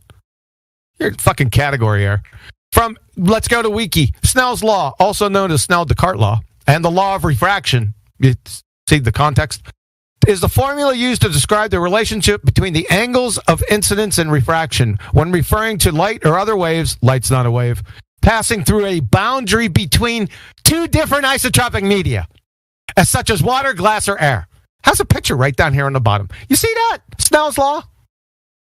Where's the interface in the atmosphere? Are you denying gradient refraction? That isn't fucking refraction. Okay, so when... Okay, can you fucking... Do you have textual pareidolia? Do you have textual pareidolia? Do you want me to read them again? Where's fucking gradient in anything that I read? Oh, I didn't see it in what you read, but I think what you posted was not all of... You're making it up! Yeah, what is it? What is terrestrial refraction? Is it just make-believe?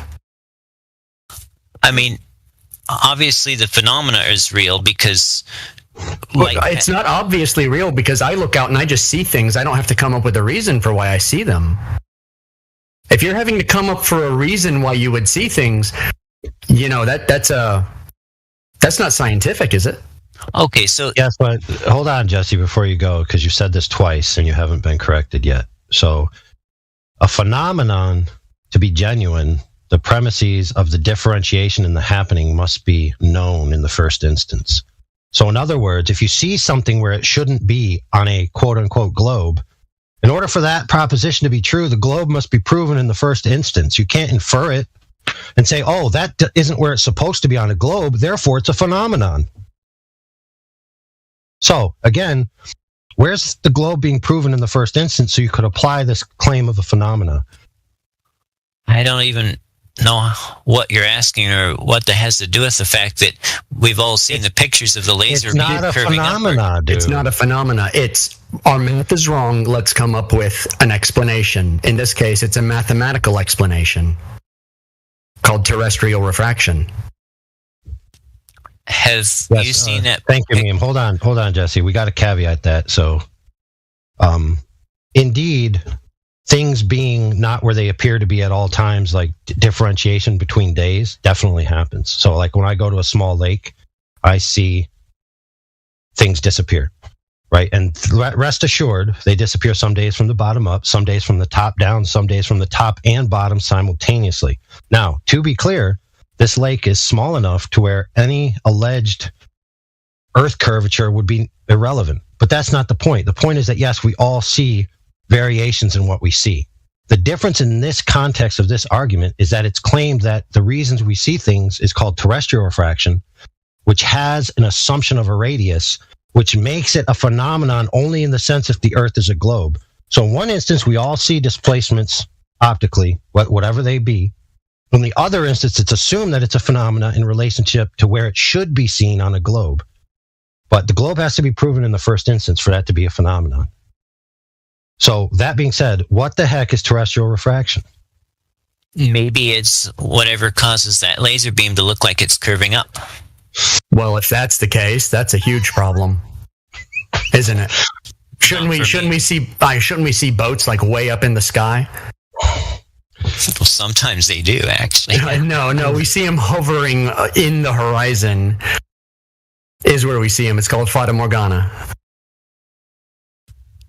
But we're asking, what is terrestrial refraction? Do we not agree that there are conditions that can cause the path of light to be not straight in the air? Yes, but it's unpredictable. Right, but that's not terrestrial refraction, dude. Right. That's just scattering. Like there's miraging. There's like they posted Fata Morgana there. And even there, see? The boat has entered into the angle, but the closing angle is too sharp to resolve the water. So what do you think causes that laser beam to curve up or down or whatever it's doing? I don't know.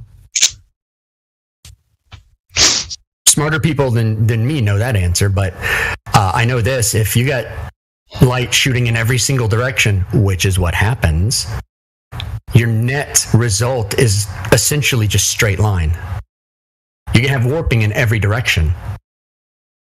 But the one thing that will never happen is something that is physically obstructed will never, ever appear out from behind what is physically obstructing it. And in the Andrew Thomas Yang paper, it says that. So are you saying that if there was a county park boundary sign that was physically directly between me and the water line on the ship, that I would not be able to see the water line on the ship no matter what? No, I didn't say that. Things certainly can sink and things certainly can loom. But the visual direction to the object will never reappear once it is already physically obstructed, and that is straight out of the paper. In other words, it's a one-way mirror. So if I see a lighthouse that is unobstructed and it is 31 miles away, or I see a ship that is 16 miles away that is unobstructed, it is because it is unobstructed. It's not appearing from behind a rolling ball of water. It is unobstructed. It is a straight line of sight to it. Because even in the paper on refraction, what is already physically obstructed will not reappear. In other words, like, let's say the bottom of something is cut off because of physical obstruction, and then it begins to loom. So it does that Fata Morgana thing. Well, what's going to happen is it's still going to appear to be cut off by that physical obstruction. More of it is not going to appear. And what's more is that paper specifically is talking about things that are perpendicular to the surface of the water, which means the horizon doesn't loom and the horizon doesn't sink. Yeah, so I want to add a caveat to that, if I can. So when you take a camera and you level the camera and you point it out at the horizon, what you'll generally see is roughly 50-50 distribution, as long as you maintain the level on the camera. So the top half of the image will generally be sky, the bottom half of the image will generally be ocean. And now you're going to have a very fine up and down in the center there. Now, when you angle the camera downwards, the majority of the bottom portion, right, will now creep up on your image. So you'll have like 75% water and 25% sky. That is because you've changed the angles that the light is entering the optic, right? So then they're being redirected onto a portion of the sensor, which causes it to render the majority of the image as water. Now, if it's true that refraction is causing a myriad of angles of entry possible to the camera, then why is it that with a level camera, you never see a 75% filled water in the image? Because the refraction isn't strong enough, maybe? Well, light, does it not go out in all directions from the target object, and is it not taking multitude of paths based on this assumption that light is curving every time it hits a different gradient? Well, the only paths that get photographed are those which enter the lens. All the rest don't get photographed, right? But the bigger point is, if let's say we have a camera that's got 45 degrees of vertical field of view, we point it down 22.5, and that makes the picture 75% full of water, right? No, the point I'm making, friend, is everything seems to appear to be up or down, looming, sinking, etc., in relation to the horizon. The horizon appears to us to be extended out into the distance further based on demarcation points, such as in the Black Swan being the oil rigs. So it's either what appears to us to be a greater or further distance. But generally, when we photograph from the same altitude, the horizon is pretty much in the middle, and everything else is up or down. Why isn't the horizon going up or down? Well, it does. If the camera is actually level, the horizon does go up or down a little bit, depending on the conditions. Right? Right. But in what range of tolerance? Oh, I think I've seen it go up a couple arc minutes above eye level on some days, and then, of course, other days it's slightly below eye level. Right. So, at the end of the day, what does that tell you? Well, obviously it can't be both, and I'm pretty sure the water isn't 40 feet above me when I'm standing there looking at it, because it would rush in on me, right? Right. So what does all of that tell you? Well, nothing is ever consistently where it should be, theoretically. Well, yeah, my experience is that when my line of sight is right close to the water, all bets are off. The horizon and things floating on the water a bit out can either appear above eye level or below eye level. Right. So what you're looking at is all optical effects, right? That's all it can be in principle. Well, And I know you can't know the angles. You can't know the angles to the objects because you can't even be sure where the horizon is at any given moment. Right, I know the variation has to be optical effects because I'm pretty sure the whole ocean isn't tipping up and tipping down.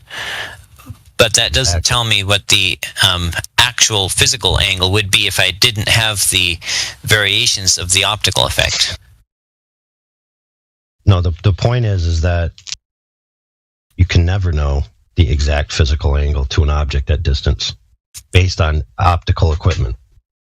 Right, nothing in this life is exact. You can't validate the path of light. The angle of reception can't be validated all the way back to the target object. But yet the globe proponents require the assumption of that validation, right? And they say that it fits perfectly with the globe, yet there's myriad of observations that are beyond the limits that the globe claims are possible. So at the end of the day, both sides are left with things in the distance are optical effects. So why is it that the globe gets to claim geometric considerations over it and say, oh, if this is higher than this line or lower than that line, then the Earth can't possibly be flat, while simultaneously believing that light takes a myriad of paths through the atmosphere? It's like, okay, if the Earth is flat, then that means that light must be straight line rays that act in an ideal fashion. But if the Earth is a globe, light goes every which way to prove the Earth is a globe, no matter what observation you show me. That is unfalsifiable bullshit, brother. Well, so with that being said, I summarily dismiss all of your observations. Case closed. Next.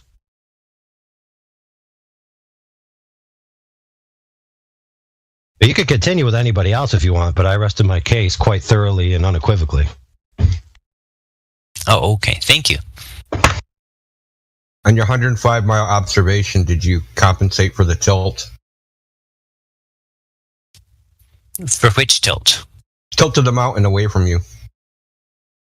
No, I just So 1.5 degrees. Did you know that? What's that? It's supposed to be 1.5 degrees at that distance. What is the mountain is supposed to be tilted away from you 1.5 degrees.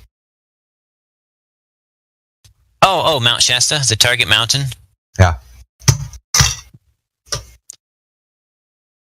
Can you see 1.5 degrees? No, not at that distance. It's a degree, dude. Doesn't matter what the distance is. It's a degree. So I'm not sure I'm following. So we've got this kind of conical mountain, and it should be tilted away from you 1.5 degrees. Right. How would I determine if it was or not? Well, it's going to change your angular size measurements, and it's going to change the height of the mountain. See, what is the point of all this? Everything that I brought up. Remember what I said? You're cherry picking data. Your data's too clean. I've mentioned about, 5, 6 uncertainties or variables, things you didn't know about that you didn't take into account, but somehow your data matches. How is that even possible? Think about it for a second. That's what I want to know. Yeah, I gave you the answer. It's called cherry picking. Well, I certainly didn't cherry pick the 30 shots to the mountain that's 75 miles away, all from the same location to the same target. Yeah. You took how many? 30 of them. Over how long of a time period? A couple. I think there's dates from like 3 different years, but they're not all consecutive or something. But different times of year and different times of day. But where in those is Earth curve? Well, that's just a single point measurement to gauge the consistency of my method, right? Because we all want to know if our method is consistent. So this is... So let me get this right. You did a bunch of measurements from one location, and you've extrapolated that out to all the measurements you've ever done. Yes. Yeah, exactly. Okay. It's not really how that works, but. Well, how would I go about this? Let's say I were regular surveyor do it. What do they actually do in surveying? So what is geodetic surveying about your level? It says it's only level at that point. The plumb is only at that point. At the point of the theodolite. Not at some region of space out there somewhere. This is what geodetic surveying says, not what I say. Right? But so what do they do? They take a measurement and then they do a horizontal reduction. Yep. But neither you nor I want to trust geodetic surveyors, right? Because they say the Earth is a globe, right? You're testing. No, dude. Are the elevations that you're getting, are they based upon a globe? When you Google the elevation of where you are and what you're looking at, is that a globe? No. They're just listed above mean sea level. Right. Yeah, but how did they find mean sea level, and how did they find the elevation of your location? The elevation above sea level. Well, in my case, I'm not that far from sea level, so they could have just measured the average sea level for a while and come up with a mean sea level. Yeah, and then measured the height of the mountain. Now, and then the mountain also is not too far from salt water. So they're going to measure the angle, right? They're going to take level. They're going to measure the angle. Now, the elevation they come up with, if they presuppose a flat Earth versus presuppose a globe, are they going to come up with different values? I'm not sure I understand. Are you saying that the mountain height and the observer height are not relative to what sea level would be at that location? No, what I'm saying is that the elevation of, say, Mount Shasta, or whatever mountain you're looking at from sea level, the angle you measure, right? So say I level the instrument and I measure a 1 degree angle. Now, if I know it's 100 miles away. Now, if I think it's a globe of 3,959 mile radius, that amount that I see is going to mean one thing, but if I don't assume that, it's going to mean another thing, right? Because you think that the mountain is, if it's a globe, then the mountain is sinking. And then if I can see 1 degree of it, that means some of it is underneath the hump, right? So this is how geodetic surveying actually works. So these elevations and heights, they're based upon... Hold on just a second. They're based upon an ellipsoid. They're not just measurements.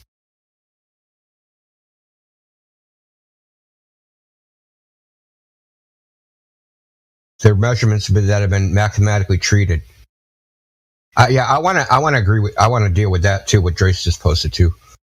Hold on a second. My oven's beeping again. I'm cooking a bunch of shit. So hold on.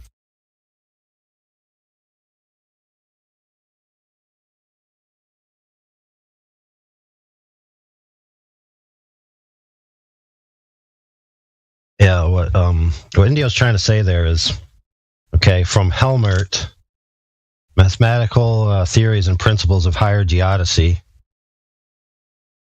Though the Earth can't be reached surface-wise everywhere, it has been made possible to get a general shape of the Earth based on a law of formation, in whose principles are the assumption of a rotating body and an inward gravitational force.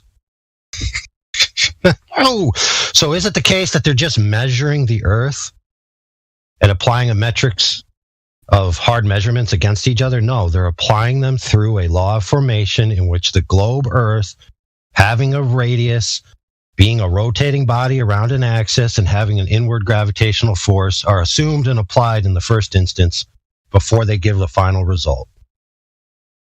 So it's not the case that they're just quote unquote measuring the Earth. I mean, that would be silly. Since you were gone, Jesse, that was quotes from Helmert, Mathematical Principles and Theories of Higher Geodesy. 2-volume set, over 1,200 pages. Legit, the real deal, Shaquille.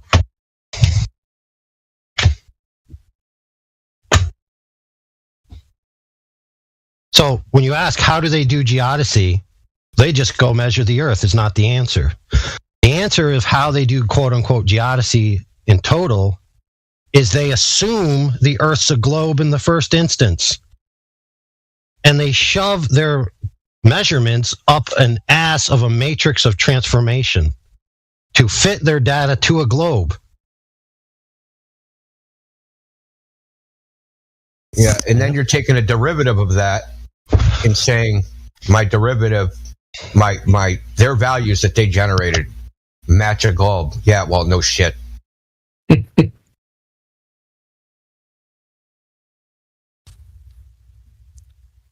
So let's just say I want to do my own research. I don't trust geodesists, and I don't, whatever. Trust got to do with anything. Why do you keep bringing up trust? What the fuck does trust got to do with anything? Well, in other words, let's say I don't want to cite your family, trust your friends. Like, what the hell does trust have to do with anything else? Well, I mean, what I'm saying is, let's say I don't want to just depend on the words of the mainstream surveyors and the geodesists and whatever. Let's say I want to do my own research. They tell you they're doing it. It's not their word. It's not our word. They say they're doing it. They're saying that they're reducing shit to a fucking Clark ellipsoid. Or in the case of the WGS-84 ellipsoid, that they're taking measurements, that they're doing a horizontal reduction to the so-called surface of this ellipsoid, assuming that a plumb line must goddamn curve in order to do it, right? We're not saying it, they're saying it. Of course they're going to get the result they want because the finished product is an ellipsoid, right? So I can take all the math in the world, and if I just project it to points on an ellipsoid, it's going to be an ellipsoid. No matter what. Right? So they have a premise. They have an assumption. A mathematical surface that they're projecting the points onto. They say it, not us. So the WGS-84 reference ellipsoid.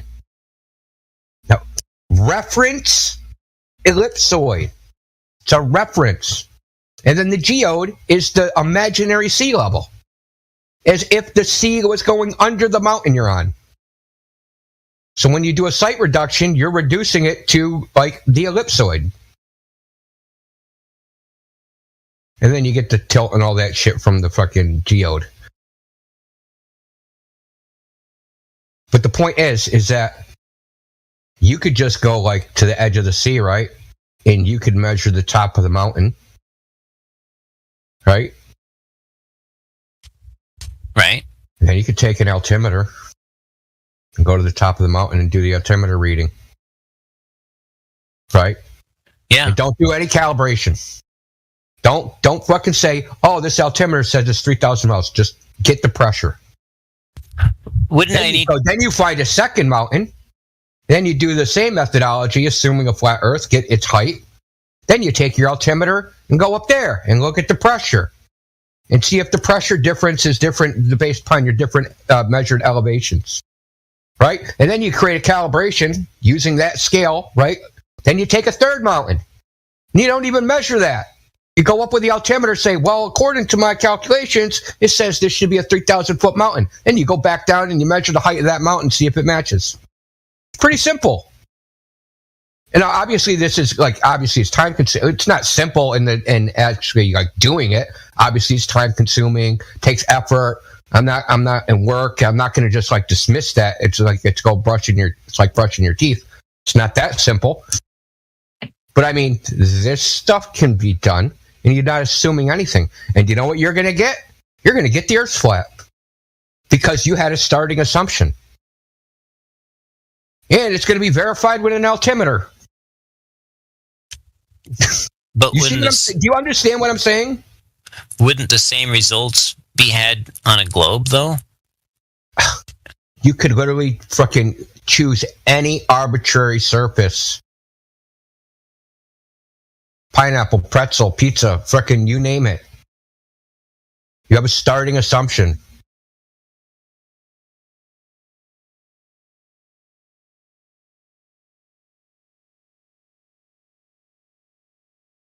So when they have an altimeter, right? Okay. So you're at a mountain. So when they invented the altimeter, how did they calibrate that, you think? They probably took it to sea level, right? Probably, yeah. Got the pressure. Then they took it on top of something what they thought was a known elevation. And that elevation was measured using so-called geodesy. Right? So they have the globe height. And they said, oh, this mountain's 5,000 feet high. When it reads this pressure, I must be at 5,000 feet. Right? And they go all over the world doing the exact same thing. It's called affirming the consequent. It's just circular logic. But if they assumed a flat Earth, they could use the same procedure. Take the pressure at sea level, say this is zero elevation, take it on top of a mountain, and say this mountain's 8,000 feet. But instead of saying it's 8,000 feet up 100 miles away from the ocean, that sea level, I'll say it's not curving in that it's flat from the ocean to here. And now instead of being 8,000 feet, it's 4,000 feet. Because typically, we don't have actual vertical measurements of mountains. There's no mountain that's like a sheer cliff that somebody took a tape measure and threw it off the edge of the cliff and measured the height of the mountain. And then no mountain goes right to the sea anyway. So it wouldn't even be at sea level. So you're going to have a rise in elevation regardless. The point is a lot of this is just, it's affirming the consequent. And what AI was saying is that all these things, these optical observations, and that's what they are, they're optical observations. All you're really measuring is an angle that the light is hitting the camera or the device. That's it. And it's only valid at that point. And there are tons of variables. Like I said, especially for the globe just adds more variables. It's like if you wanted to apply Occam's razor is it's not a globe because you have to make a very convoluted freaking mental construct to even support that for 5 seconds. Yeah, dude, you need a 2-volume set, 1,200 pages long. Yeah, exactly. You're talking about Helmert's mathematical fucking and higher theories of geodesy is something like 1,200 pages, 2 volumes, and it's all freaking formulas. And it starts off with saying, "Oh well, we can't measure everywhere," so we assume a theory of formation and a rotation of the Earth. So we come up with this geode thing that we're going to just project our measurements onto. So I want to show you another thing, Jesse. I don't know if I brought this up to you before. Do you see this? Fuck, it's wicked small. Hold on a second. Oh yeah. You've seen that before, right? Do you think that this is an accurate representation of how it works? Refraction works? In reality? Have I shown you this before? No, Drace did last night. Okay. So you see how the light ray is coming down from the mountain to the person's eye? Uh-huh. So, but it's the actual, so you have the real mountain and then the illusionary mountain that's above it. Right? So the ray that's hitting this person's eye seems to be coming out horizontal from the mountain. You realize that his viewpoint when he looks, even though the mountain appears elevated, the image of the mountain is going to be the light that came in the direction of where he was horizontal. It's not going to look like he's underneath the mountain. I'm not sure I'm following. It looks like he's seeing the mountain higher than it is. Listen, this graphic is backwards. It should not appear like the mountain is elevated because the light comes to you. It should appear as... The mountain should look as if you are looking at it from an elevated position. Oh, the curve would be the other way? No, I'm not talking about curve. I'm talking about this is refraction. This is not the curve's the other way. It would appear as if you're looking at it from an elevated position. Because the light that reaches your eye... I'm going to use a better graphic. Thanks. That shit sucks. That thing is just nothing against Drake's. It's just too small.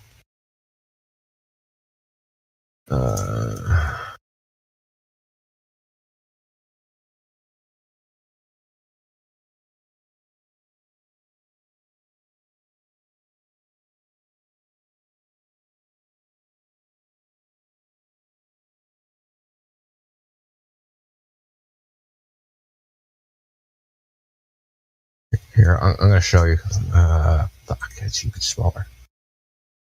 Just give me a second. I accept the fiddle with this. Yeah, sure.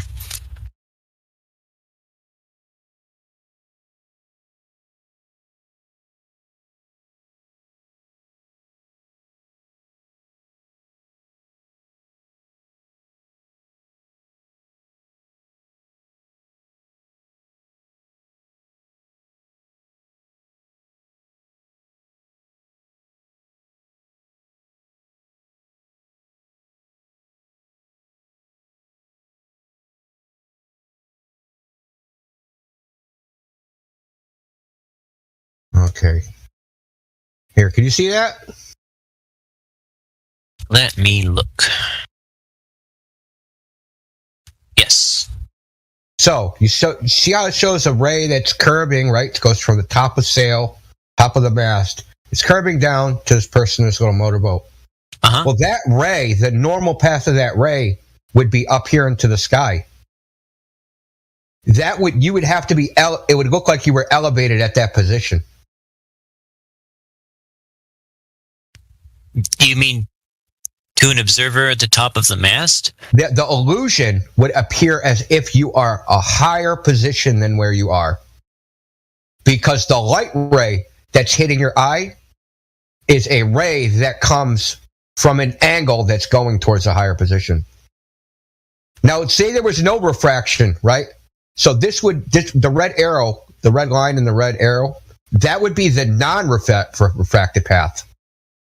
So that's the ray that you would see if there was no refraction.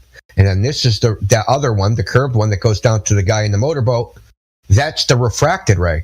But the optical illusion is as if you're looking at it from the higher viewpoint. Their graphic is just wrong. Because for it to be coming from this, to look like this, would have to be coming from the bottom. So that would be a concave ray that would make it look like that. Do you understand what I'm saying? I think so. See how it shows the elevator map? So it shows the dotted outline of the boat, right? But he's looking at it from underneath. The optical illusion is if the boat is picked up and he is underneath it, right? And is that not what often happens at the shore? That you're underneath it? No, that it appears above you. Its spatial position is irrelevant. Doesn't matter if it's up or down. That's not the point. The point is the rays of light that are reaching your eye. What angle did they leave the object from? Whatever angle they left the object from, that's when it's going to appear your viewpoint is from. So say we had some crazy refraction where the rays of light bent to your eye came only from directly above the boat, and they did a U-turn and came back down, and you looked up in your sky and you saw the mirage of a boat. It would look like as if you're looking at it from the top. But you'd be looking up at it from the top, right? But you'd be looking straight up over your head, but you would see an image of the top you would see an image of looking at the boat from above it. Right. Okay. That's why this graphic is wrong. Because the ray, for it to take this path of light, the initial trajectory, the ray that follows this trajectory originally would have been, 30 feet above this boat. So if there was no refraction and I was 30 feet above the boat, whatever image that is, that's the image I'm going to see it with refraction at the boat. So we're agreeing that the path of light is curved. We just don't agree on the direction that it curves. No, what I'm saying is that nobody actually observes this. Nobody actually observes so-called refraction, where things are so-called being picked up, but it's as if you're looking down on the object.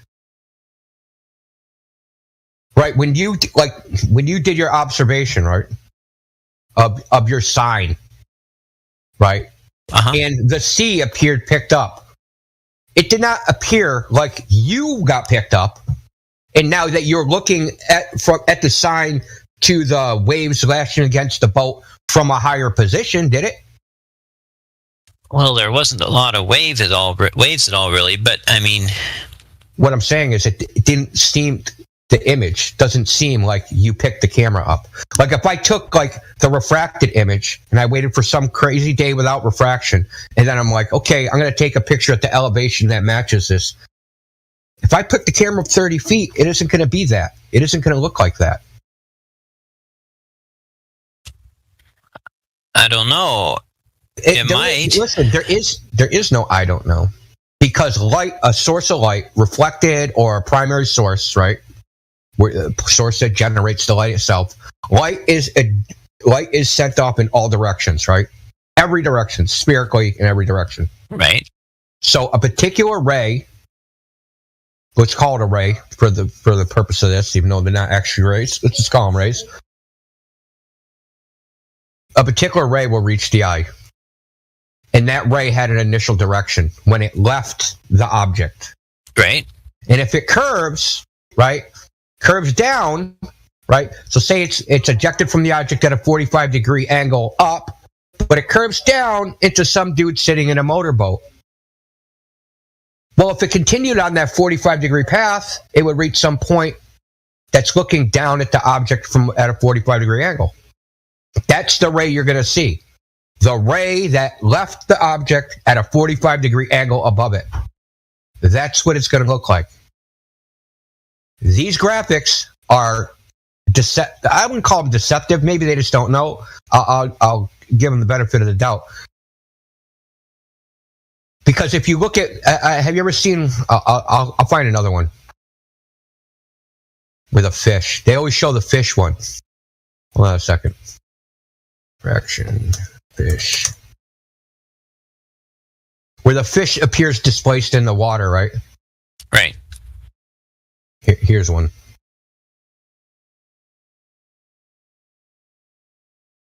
That's actually not a good one. It sucks.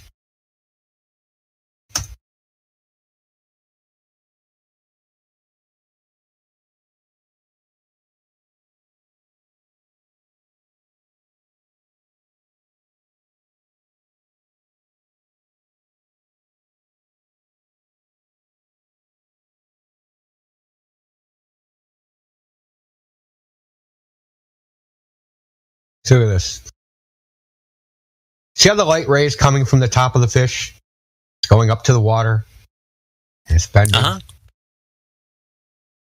And because of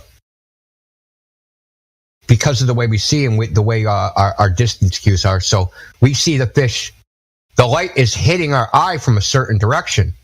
But the light that's hitting us from a certain direction originated at the fish at the top, not from the front. Right, right. So if you actually ever seen this in real life, you don't see the fish's eyeballs. You still see this top of the fish, but he's moved over a foot. Right, I've seen it. Okay, yes, exactly. So you've seen it. You're not seeing the fish. You're not seeing the fish as if he's just like, just moved to the side. You still see the top of the fish, but the top of the fish is moved over. Right, as opposed to the fish, as opposed to if you were in the water, right, or there was no refraction, and you were just looking at a fish from an angle. You understand what I'm saying? Absolutely. Okay, so these graphics that show something just picked up, as if you're looking from underneath it, no one's ever observed anything like this ever. Well, naturally, the amount of bending that you get over water is not measured in so many degrees as the fish would be, but rather, say, arc minutes, a fraction of a degree, right? Yeah. I understand all that. But the thing is, what is it going to look like? Like, I know it's a little bit subjective. Should it look like this? Should it look like that? But we know that if the light is doing this arc, that means the origination of that light your viewpoint will appear as if you're looking at it from an elevated position. It isn't going to appear as if it is picked up. Right? Right. I can see more of this boat than I should. Right? I should see, well, if it's a globe, then I should see, 10 feet of it, but instead I see 100 feet. It's because that boat is getting picked up over the horizon. That is not it. That is definitely not it. It should be, the light that was going to a point that would normally be 100 feet over my head, that's the light that's reaching my eye. So whatever view you do, if anything's being refracted up, it should actually look like as if you're looking at it from a higher vantage point.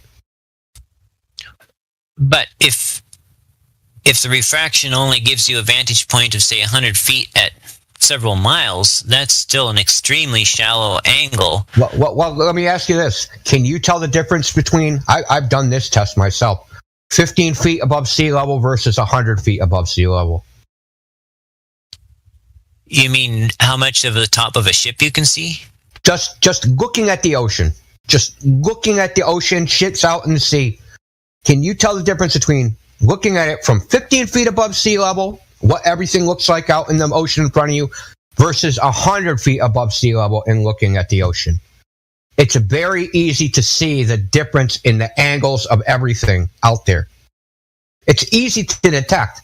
It's easy to detect like a difference in elevation of like 20 feet. But there's so much refraction being claimed and things being lifted up. If you stick it in the calculator, you're hundreds of feet higher than what you're supposed to be. That's how it should look, as if you were elevated hundreds of feet and you're looking over the horizon even more. Not that the objects in the distance are picked up.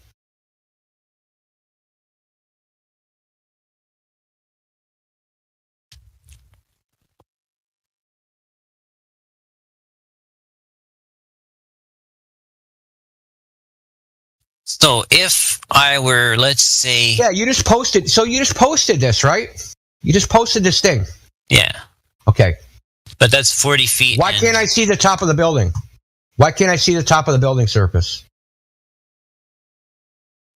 When you pick up an elevation, I should be able to see things that are like my eye line's parallel with the top of the building. If I look at it from a higher viewpoint, then it's not parallel. I should see some of the surface.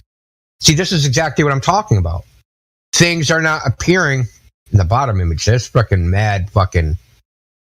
mad mirroring here. Why did you use this? It's what I had. That's what was there. I took a picture of it. Oh, dude, there's mad mirroring. You see that? Oh, absolutely. They both do, actually. Yeah, I can see. Yeah, I can see the other one. Yo. Anyway, the point of what I'm saying is the refraction claim, the refraction claim of, we see things picked up from or under the horizon. That's not even how it should look. It's not even an accurate description of what the physics should be. So have you ever seen like have you ever heard the term Flying Dutchman? I have heard the term. I think it's about a mythical ship that sailors like to come back and tell about during their drunken parties. Yeah. I mean, that's where it kind of evolved to. But there was the other one where, like, it's a common observation in the Arctic to see ships or icebergs floating above the water, just hovering. Right, hovering in the air. Uh-huh. Have you heard it? This is what looming actually is. Ship floating above the water. Above the horizon. Not on the horizon, above the horizon. Ship floating up in the air. None of these observations are as if the person is looking down on the iceberg from this lifted up thing. But the only way for light to bend in the way you think, this curvature, curved down light bending, the only way this can happen is if the light ray starts at an angle from the source. And it isn't just me that says it. So Drace actually posted something a ways up. I don't know if he brought it up before. So this model, this model they made after the fact of what do you call it? A laser test they did. So in order he used standard refraction. He used David Bricker right here. So he used the standard, using the 1972 standard atmosphere. He'd model refraction across a 150 kilometer light path. Right? So, cool. Cool things, right? What exactly did he do? Well, they did a laser experiment, a 3-frequency laser experiment in Hawaii. And as part of his master's thesis, because he was part of the research team, right? This is after the experiment. He modeled how the light should behave using the 1972 standard atmosphere. So he modeled it with ray tracing, the so-called predicted curvature of the ray.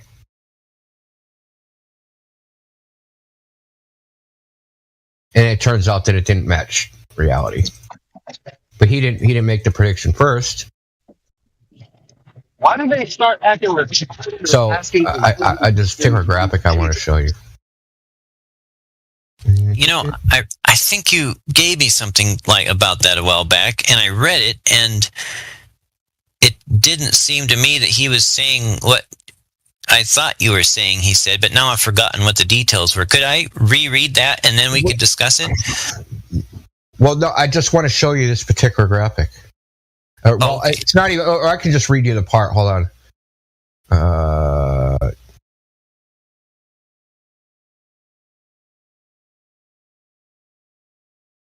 In order for the ray to reach its predefined endpoint, the laser beam must be aimed slightly above the target to correct for atmospheric refraction.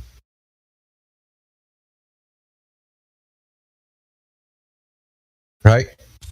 Do you believe that? That's your model, dude. Oh, I'm not championing a model. I'm trying to just understand that's the refraction model where light you didn't observe curving down rays, dude. Oh, yeah, this is so fucking. You inferred that from your observation. You didn't observe it. Well, I measured the angle of incidence. Okay. And they were arriving. Yeah, that's fine, but it's an inference. It's an inference. It's not an observation. You didn't measure a curved ray. Correct. Yeah, okay. So you didn't measure a curved ray. You inferred that based upon what other globers have told you about what rays of light bending down towards gradients.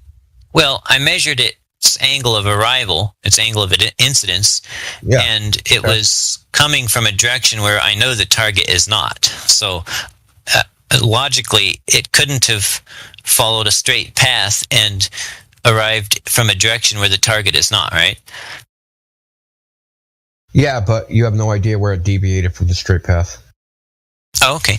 And you have no idea, like, what it could have, like I said, it could be concave ray. What's that? It could have been a concave ray.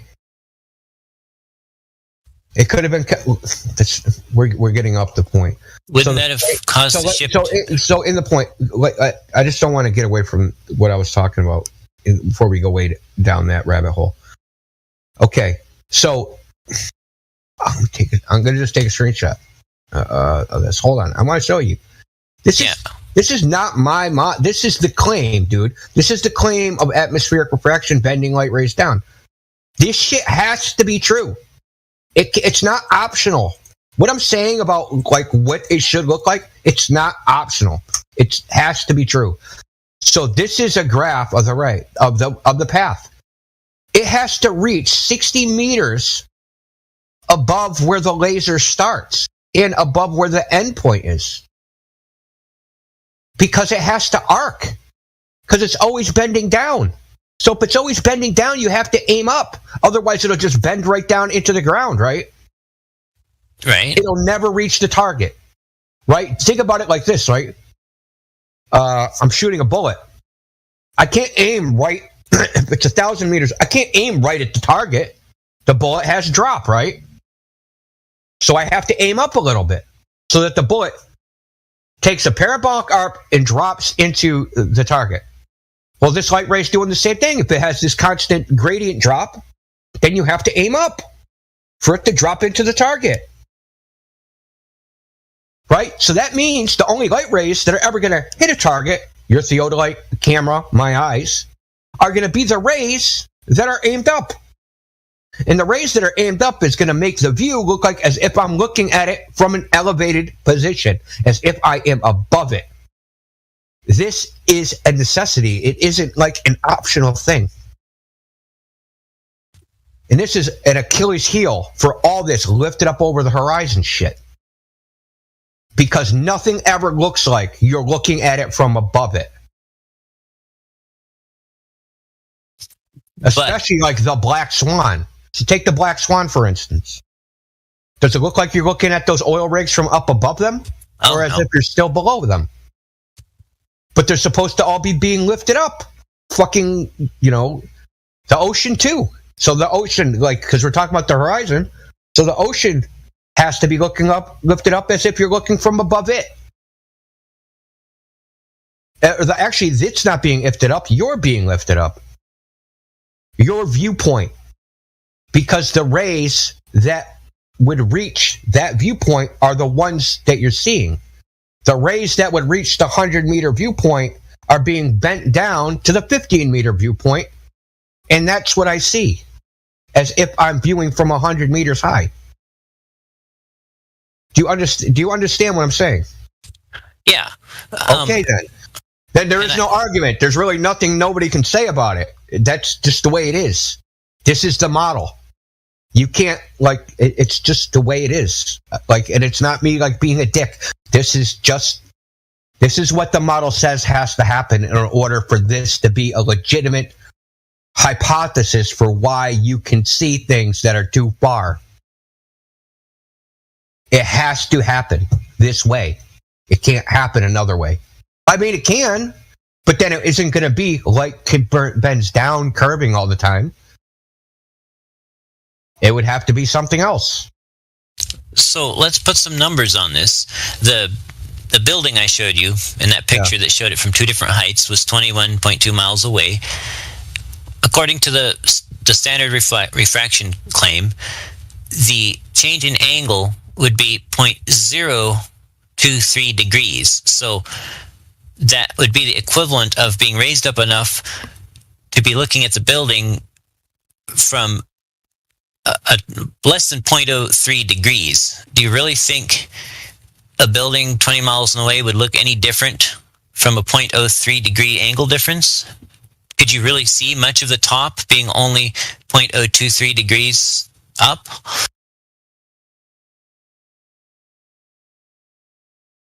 Probably not, but that's a little deceptive.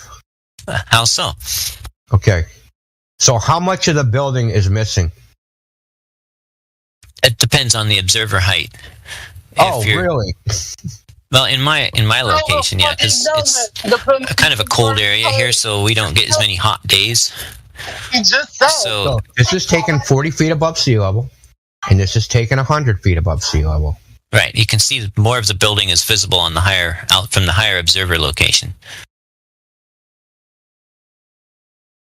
Okay. And why do you think that is? Because you're seeing over the curve of the Earth. Well, I mean, it sort of matches the globe prediction, but I'm not saying what causes it. How does it match the globe prediction? Well, if you go to the Earth curve calculator and put in those two heights and estimate how much of the building should be missing, it's 187-foot tall building standing on about a 50-ish foot high hill. So you can kind of figure out how much of the building should be obscured if the Earth was a globe, and it's reasonably close for whatever reason. Hold on. Let me ask you this question. I went ahead and paused it. I've heard you kind of screaming over the audio clip there, Elijah. What were you saying? Because nobody could hear you. Yeah, I'm just being a backseat driver. I wasn't trying to be heard. I was just trying to. I wanted the frustration to come through. That's all. Yeah, Jesse Gordon. There's many ways that we could take apart what he was rebutting. You know what it is for me, man? Like, cause I've been wanting to get a taste of, some flat earth, because I've been busy doing other stuff, and it's important to keep, your mind locked on one thing. But I just was on Facebook earlier, and I've been on Facebook for a couple of days, just getting my, flat earth high, going. And you know how these groups are on Facebook, and they just say the dumbest things. And I thought to myself, I'm like, I don't. If Cain wasn't the first person to murder, and I had to consider why murder started, it's the feeling I get when I or anyone says something truthful. Like there's no subjectivity. If I say, because I've been jamming them with what Meme said yesterday, galaxies being flat and flat disk floating in space. What's up, brother? I'm sorry, man. If I could, I would. But you know what? Maybe I can help you out like this.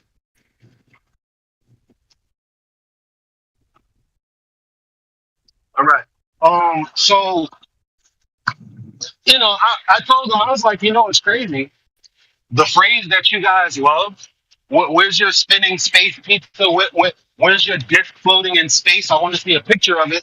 Well, I mean, your first 20 seconds of speaking to a flat earth inherently, you'll understand that none of us believe that. But you turn around and you go, oh shit, the thing that you were trying to ridicule me on, don't you believe in discs floating in space?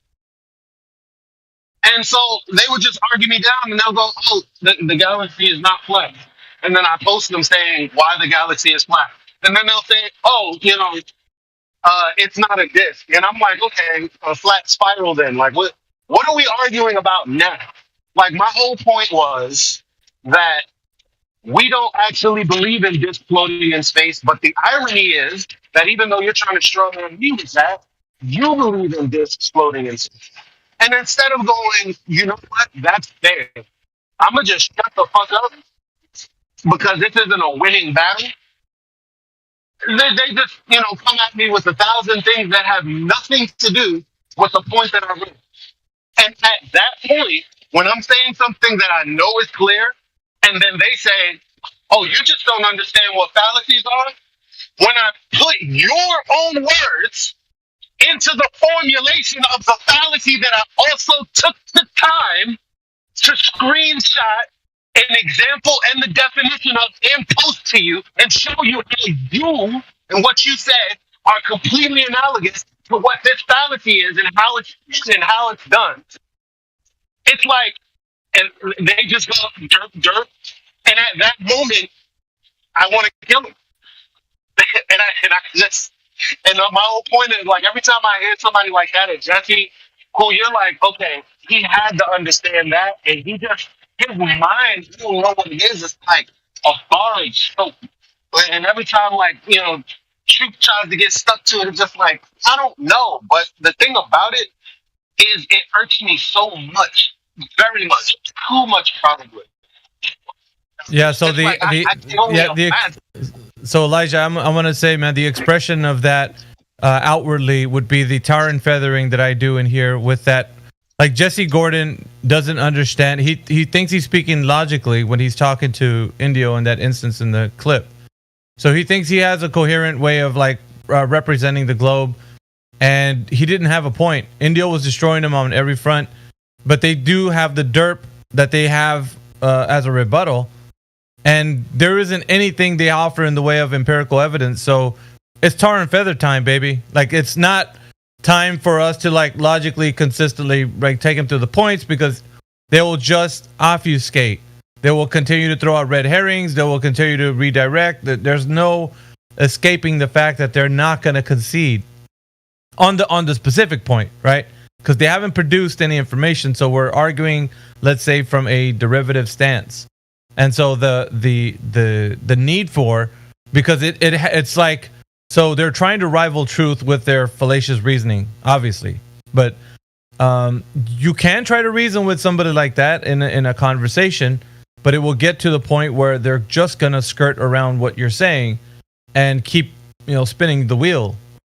So I'm telling you, the only way through this is to like skewer them like in the way that you're gonna make them look as foolish as possible at that point. And so I don't mean like ridicule. I mean like actually demonstrate how their logic is inconsistent with reality. That's the most important thing. So you're gonna point out the most obvious, like what you just said, stated in a way how they're illogical. They're like, they don't want to talk about flying disc in space, and they're saying how ridiculous that is. On the other hand, it's okay for a galaxy to be a disc in space. Whoa, that's weird. And you just like, you keep picking and picking and pick. I would just keep hammering that. Wait a minute, you don't like discs in space, but you like galaxies that look like discs in space? Huh. How does that work out for you?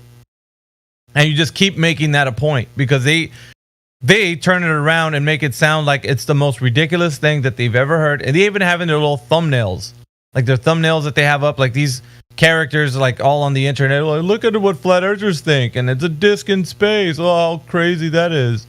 Yet when they show their galaxies, oh, that's all good and well because that's science. So yeah, that's what I mean.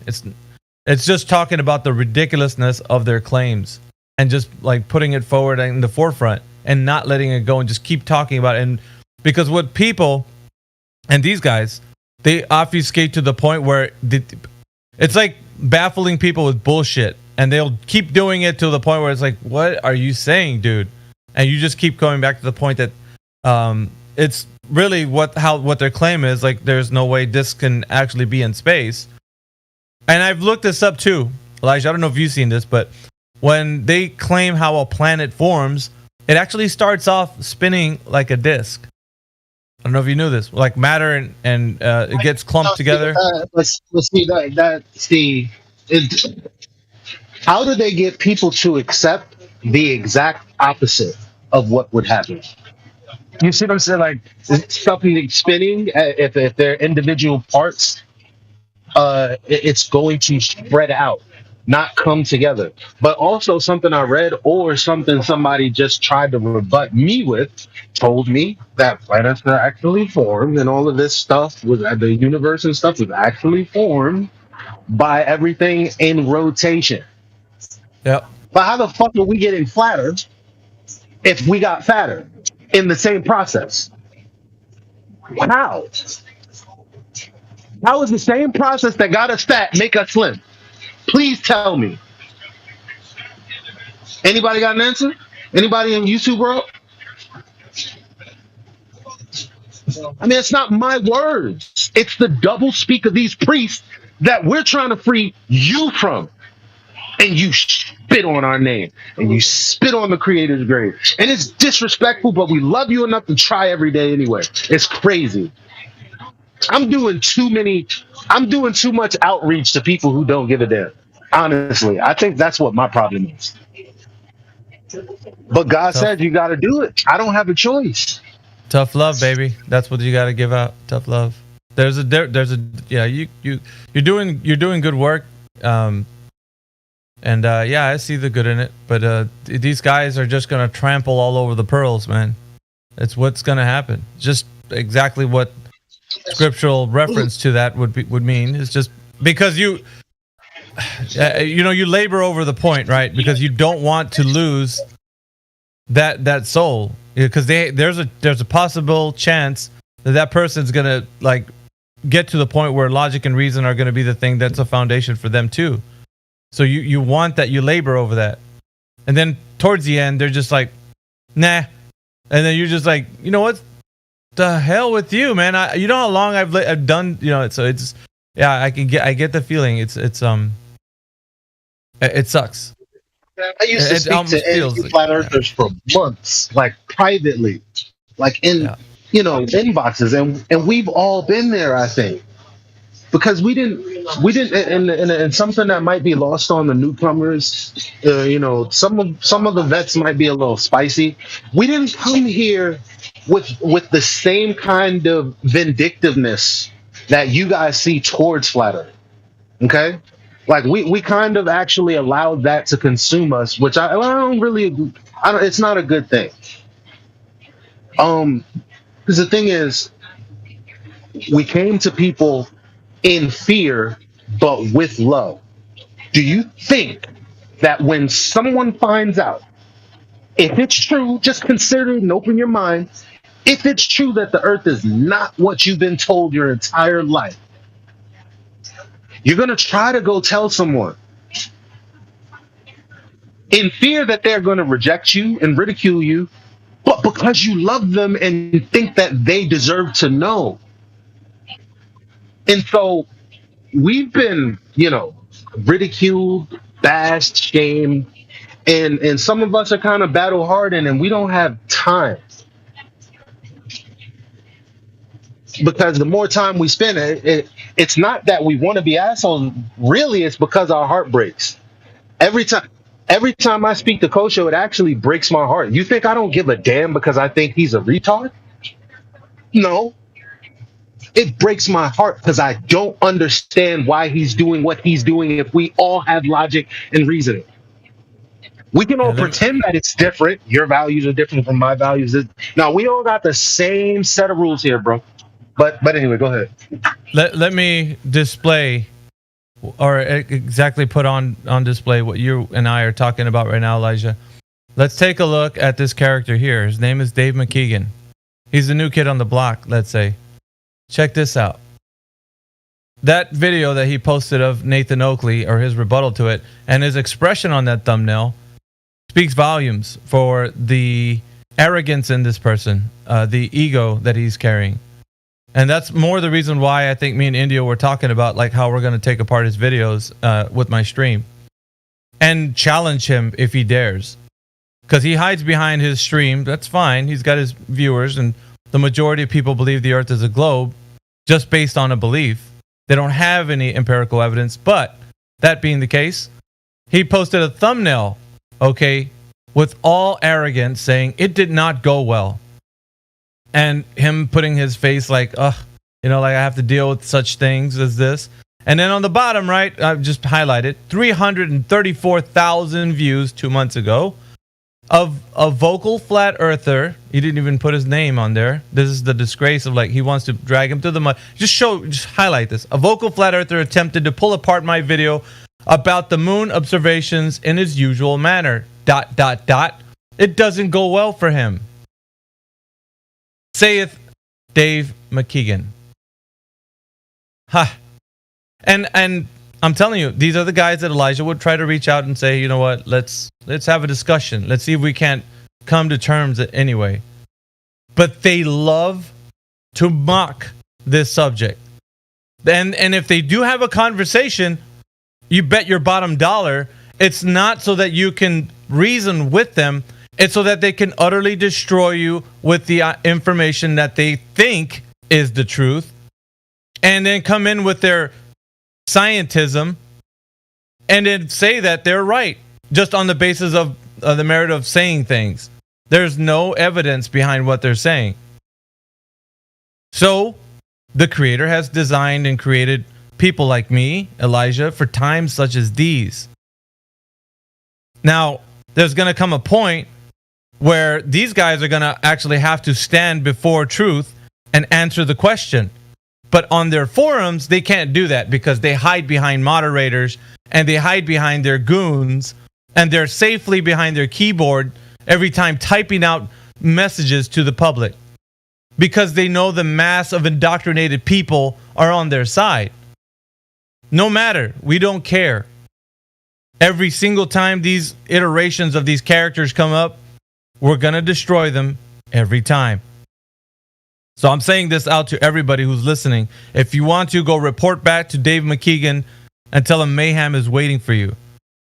Tell him to come here. We'll talk about it and see if he's got the scruples to stand up to truth. Or he can hide behind his keyboard, making little videos that he does and posting things like he knows what he's talking about. He's an utter fool.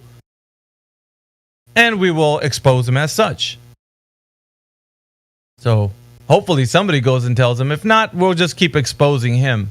But like as him being the new kid on the block, you know, the old Dave Farina, Professor Dave and all them, you know, characters, they've been doing this a while. They're washed up. There's nothing that we need to talk to them about or expose them about. They've been exposed thoroughly.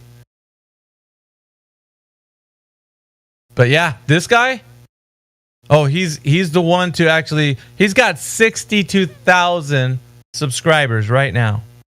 That's what he's got.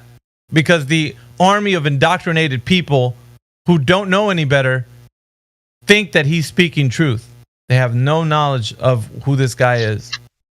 You want to know something? Yeah. Earlier, I ran into a conversation about, ultimately, a guy said, you don't know anything. Eratosthenes measured the earth over 1,000 years ago, blah, blah, blah. And he gave me the diagram from the flatearth.ws bullshit, anti-flat earther website. And this is how you know it's bullshit. Let's see, when we say something is bullshit, we usually put meat behind it. So how long have we been saying you can't have an angle with a curved adjacent? Some time now, right? Yeah, it's been a while. Yeah. Okay. For whatever reason, they want to reject us attacking this premise. But in that diagram, in each little increment on that little curve, each angle there's a straight line drawn on it over the curve. So if what I was saying about angles needing two straight lines wasn't true, you wouldn't need to curve, you wouldn't need to flatten in increments that curved line, like a disco ball.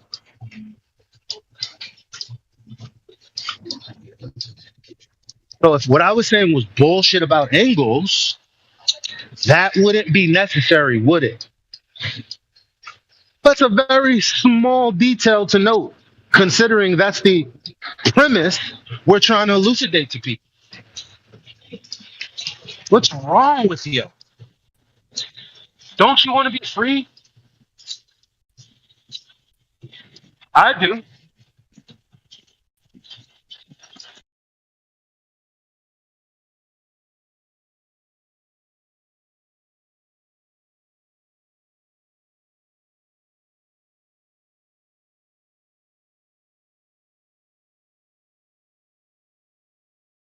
Yeah, it's definitely good stuff, man. And it's not for the faint at heart or for the bleeding hearts, because people don't understand the arena that we're in. It doesn't operate in the same way that you would if you're helping an old lady across the street. That's not what this is. This is a battlefield for the mind. And you have to be a battlefield medic to be able to apply any type of help to somebody who's in need of it. Because you don't know, right? Who you're going to encounter, what you're going to encounter, until you start talking to the person, and within a few lines of their paragraphs of what they're saying, you'll start to realize, or maybe a small little peek in behind the character. And that gives you kind of insight to move forward and like adjust the conversation accordingly. But with that, you have to remember that you can't apply the same cardboard cutout application that you would for every single Glober. You got to be, moving with the conversation and apply what's needed. Sometimes you need to use this, the soft kid's glove, and sometimes you need a good kick in the pants to get things going. You don't know what you're going to need for the person, but you definitely should be ready for both. But that being said, like we were talking about this yesterday, this isn't a normal conversation. You can't just come up to somebody and say, "Hey, let me change your whole world paradigm real quick." That doesn't work. You're not just going to make that, connection or shoe drop or penny drop, however you want to talk about it. It doesn't work that way. The first thing the mind will go to is in defense mode, especially when you're going to take away something that it's believed this whole time. For sure, it will defend what it knows. And the person is just going to be taken by like whatever the mind. No, you're wrong. There's no way. It can't be. It's not possible. You might be doing your math wrong. You might be looking at the information incorrectly. No, you got this wrong. You're incorrect. They don't have any information. Like most of these guys, they're just victims of that information. That's all it is. Victims. They don't know how to defend. So, and I asked them the question too. It's like they think they know what they know, right? So you take them through the logical steps of saying, okay, just show me what you know. In this topic, how do you know that the Earth is curving at the set rate that they say it is? Do you know the globe metrics? Do you know anything about the globe at all? Period. Is there anything that you and I can come to terms with as saying there's a base for your knowledge on the Earth being what they're telling you it is? Damn the freaking videos in that, because you can be shown whatever, but how can you prove it to be true? How anything? So, I mean, if they're telling you that the Earth is doing something, it's moving, it's hurtling, it's spinning, it's wobbling, tilting, it's doing all kinds of stuff, right? How do you know that? How can you verify that? And then we take the conversation from a place of your base of knowledge and move it forward into the realm of reality. From how you know to how is it applicable? How can you go out into the world and realize that this is reality? Before I started my rant, I should have actually turned my video on because I was thinking about streaming, but this is good anyway. To me, it doesn't matter. Just speaking over the audience and just letting everybody know this is what we're dealing with. So it's not I think more often than not, because we deal with normal conversations, right? Like, where are you going to eat today? I don't know. I feel like getting a hamburger today. Oh, that's cool. I was thinking about an enchilada. Oh, that's cool. That's not what this is.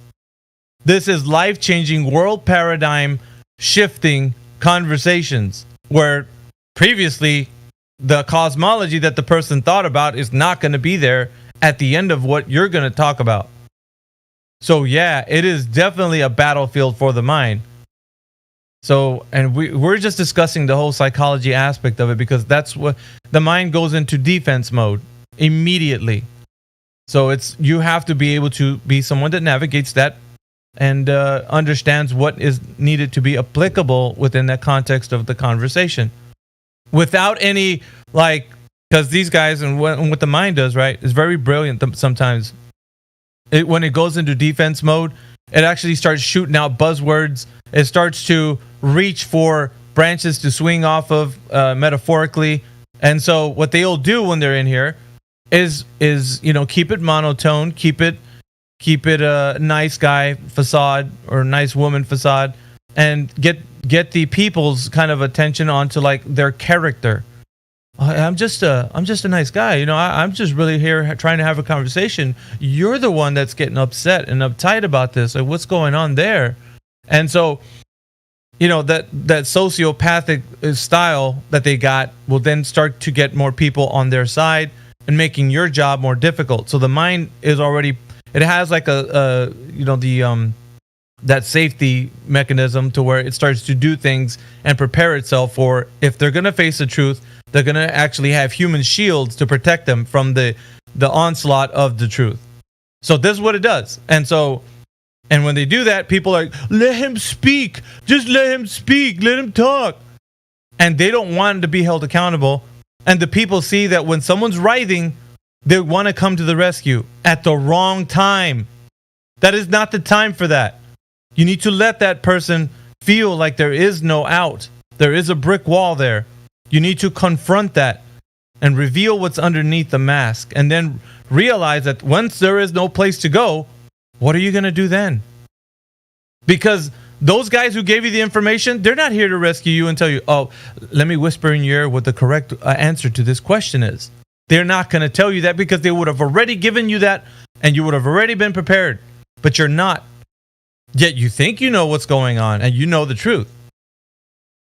But this is what we're dealing with. We're dealing with people who've been under this psychotic, entrapment of the Earth being what they say it is. and they don't know how to get out. They don't know the maze that they're in right now. They think it's the right thing to say and to do when it concerns to the globe. So that's what I'm saying. It's not a normal conversation. And for you guys that are joining, that are brand new, and you're listening right now on YouTube, this is what I've been talking about this whole time. I harp on this point because I want to make you fully aware when a fresh mind is in here, a new person whom we haven't spoken to, and it seems like it's getting pretty rough, and you know, you just got to chime in and say, guys, can we just let the conversation happen? No, we're not going to. And you need to sit down in silence and watch the progress or the method in which this is taking place as you see the mind go through its steps of realization. That's what you need to do. And so as rough as you might think it is, it's not rough, because at the end result of the process is going to be somebody who can contemplate the things that are being said here. It's not about winning them over in the argument. That's actually a byproduct of like something that could happen. What I'm saying is leaving them with something to think about, planting a seed. And then when they go away, they can think about what just happened, how they didn't have an answer. And then perhaps they can come to terms with it, right? And then come back and say, you know what, I thought about it. Now I understand. But it's not the heart of our aim. We're not wanting that to happen right now or in this conversation. I mean, honestly, I'd rather it not be. I want them to realize it on their own time so they can feel like, you know, they came to grips with it. Because it's a very daunting thing to have truth as much as we know it, to be hoisted onto your mind. And you thinking, oh, I'm ready for this. Yeah, let's go. What do you got? What you got, man? What's the truth? And then once you realize it's so vast and you know, so much of it is like built on all the things you thought you knew, the mind's like, I wasn't ready for this. I was not ready for this. Like, I can't deal with this. And it just starts to backpedal. And then it goes into safety mode, which is it starts sending out buzzwords.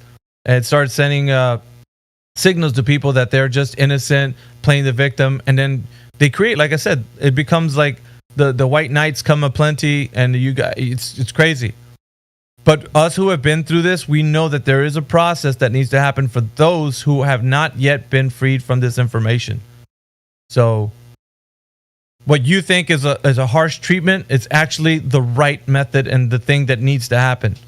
So, and the person will think about it, because it's like, you could tell somebody something, right? But imagine telling somebody something and then slapping them in the face. And you say, now that you can remember what I told you. I've seen that in a movie once.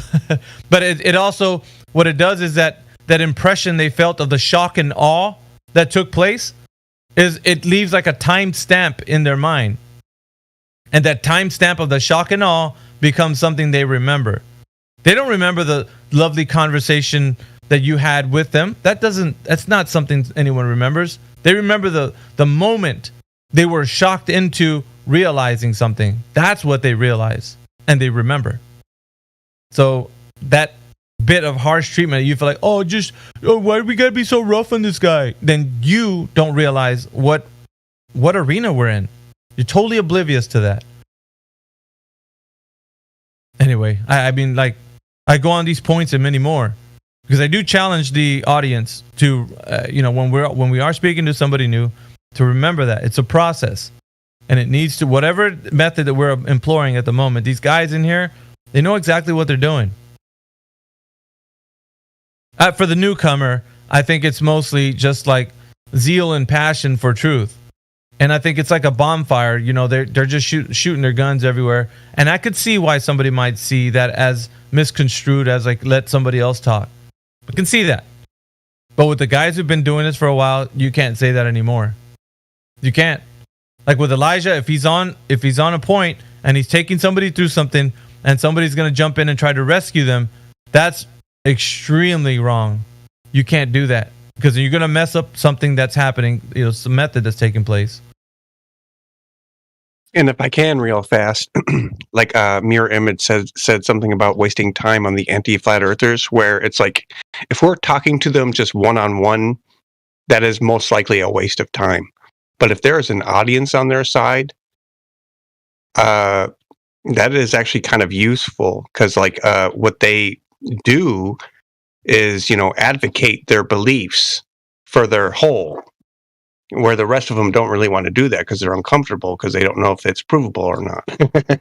Yeah, we've had who was it, Jesse Gordon, that was in here with the FE panel, and so the 24/7 panel kind of did their thing with Jesse Gordon, and he was one of the guys that people were championing on their side, so he had a following, let's say, and of course a few martyrs on his side, which the guys who were championing Jesse were let Jesse speak, and they would risk in this server losing the privilege to speak in here just so that they can let Jesse speak, which Matthew was sandbagging, to let Jesse bring his point across, whatever it was. And I noticed that, Matthew was willing to sacrifice his ability to speak in here just so that Jesse can actually have his voice heard. Imagine, that's what these guys create, these champions of theirs. But as you can see, or hear, I should say, with Indio taking him through the ringer, there wasn't anything that he could bring up that was a point to be made, as in a demonstration in reality. Well, and it may be speculation, but through those arguments, there are a lot of flat Earth or closet flat earthers created, even if they don't outright admit it. They just get real quiet. I think that's the point of realization, honestly, Derek. Yes. When we get people that don't answer back, it's not that they couldn't answer you. They're really thinking, I don't have an answer. There's no answer to this question. I can't rebut this. So it's a beautiful thing. One of the and I guess I'm going to harp on this a little bit. The content for my channel, what I'm doing, is that if you ever in this specific server, if you ever get somebody to that point, I will give you the legendary wig snatcher tag. It's just a kind of a thing amongst us. But what it is it's kind of an appreciation for somebody. If you get, it's amazing, and it's you Platter. I think you're hot micing, brother. So I what I'd say is that once you get somebody to that point, right, where they are not able to rebut you, I think that rather than them having an answer, let's say, that's the point where you actually get somebody to think that's who's on the opposing side when they do not have an answer for anything you have to say. That is the evidence that we are speaking truth, because truth can't be refuted. Even if the person wanted to, they stay silent. That is the hallmark of that. In a conversation like this, right? When you can't refute something someone said based on you thought you had the knowledge of it, that just shows that they don't have an answer. And that's why we need to continue doing the great work that we are doing so that we can expose them. And every iteration or character that comes up will meet the same fate when it comes to this conversation. They will not have an answer for our question. And this forum is the only place you can have that conversation. In their forum, won't happen because they're in control and they can obfuscate if they want to, if they so choose. When things get rough, right? When it's time to answer the question, they will not. And so if they're on their platform, if they goad you into going to over where they're at, you're not going to be heard. You will be silenced and you will not have them answer the question. That's just the facts. If you don't believe me, go ahead and try it. Go to Modern Day Debate, go to any of their platforms, and see what happens when you start telling them answer the question. They're just going to mute you. They're not going to answer the question. And they're going to say, oops, the person rage quit. They left. And they might kick you because they have the power to do so. And here, we're going to wait for the person to answer the question. And we're going to keep coming back to, no, I'm not going to listen to what else you have to say. You're going to stand accountable for what you just said and answer the damn question. And we're not moving until you do. So we're going to hold everybody hostage until you concede the point or you say, I don't know. Just so you can do what you want. And that this forum is designed for that. It's not meant to have a quote-unquote civil conversation. It's meant for people to realize they're going to be held accountable for the shit they're saying in life. That's it. Globe Earth, or you know what? Flat Earth. Same thing goes, same rules apply. For the critical thinking mind who is listening to somebody say something on either side, it's a false dichotomy, I know, because there's only Earth. But just for the sake of this conversation, you understand what I mean. Somebody makes a claim, they will be held accountable. You said something, now prove it. It's that simple. Yeah, Platter put something up in the live stream voice text, and some people, of course, they've been taken on a journey for all their lives thinking that the Earth is what they. This is what happens, man. It churns out. The information churns out people like these who are advocates for the heliocentric globe Earth nonsense. They have no idea. None whatsoever. They might have studies in fields related to what they think they know, but there's nothing that they can gather from the understanding of some fairy tale idea other than knowing more lore. That's it. It's a sad state of affairs, but as far as when it comes to the truth, there isn't any in what they're going to be, We want provability, not storytelling, correct? For sure. And I think the most important thing that we're getting from our conversations in here when we talk with each other is the fact that we're going up against like pseudo intellects, scientism, people of standing in their in academia, and so you're going to be standing. I guess you could call them like supposed giants, right? Like these guys, and they have their acronym, 3-letter acronym at the end of their name to give you some sort of like these are these credentials, right? Like these authoritative figures have they see the thing is they love to boast about their acronym at the end of their name. They love to boast about who they are in academia. That gives them a sense of like credibility to speak on certain topics regarding the Earth, the shape of the Earth. Now, I'm not talking about other things, just this specific topic. So, in regards to this topic, they love to like say, "Well, I'm a math professor. I know how math is done, and I'm saying that you're wrong with your math of 8 inches per mile squared." And when asked to go ahead and tell us how we're wrong, they don't produce any information. What do they give us? Here, let me put an example for you guys. This just happened recently with a conversation with a person. See if I can scrounge it up. I think this is it. No, it's not it. This it? Yeah, this is it. There it is. Now, the guy we were speaking to was pointing at this information, as you can see in live stream voice text, as if this is definitely information to go against the Earth being flat and stationary. Now, he's saying that the Earth already...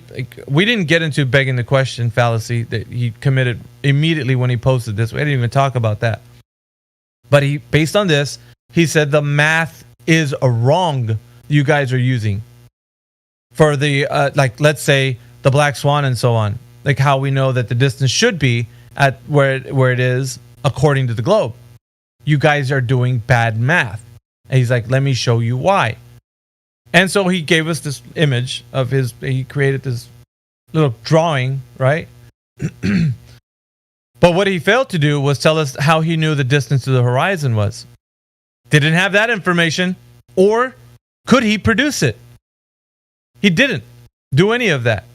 But with this, he thought it was good enough to debunk what we're saying. Like I said, on the merit of just simply posting this image, he was like, well, you guys are wrong. And then we're like, well, go ahead and produce the math then. If you want to go ahead and point out how we're wrong, show us. What followed was the answer, I don't have to because I can do it in my head. I'm not kidding. That's exactly what he said. I can do it in my head. I don't need to post it.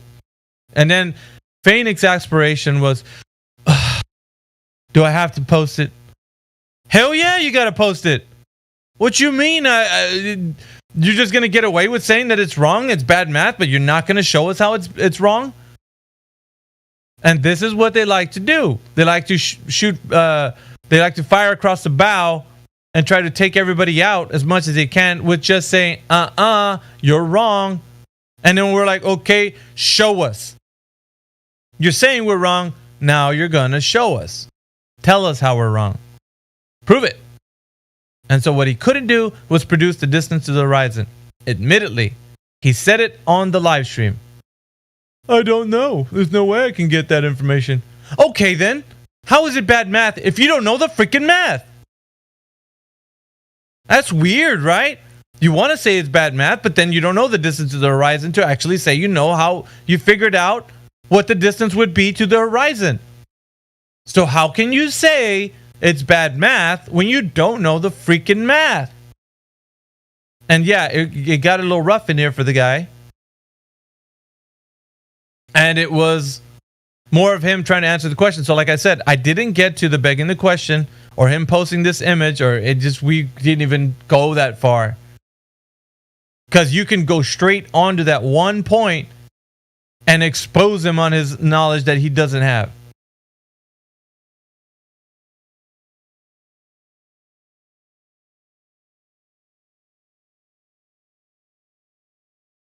It was great.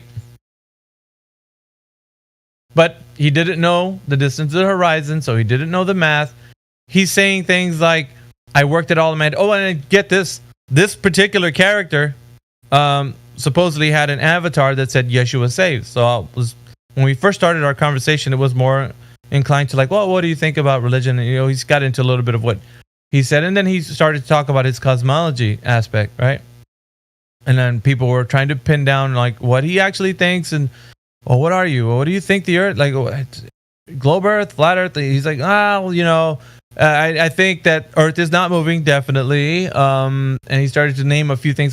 So what are you, geocentric? You think everything's revolving around the Earth? And he sort of sounded that way. I have a clip of a little image of what he believes. I think this is it right here. Let me see.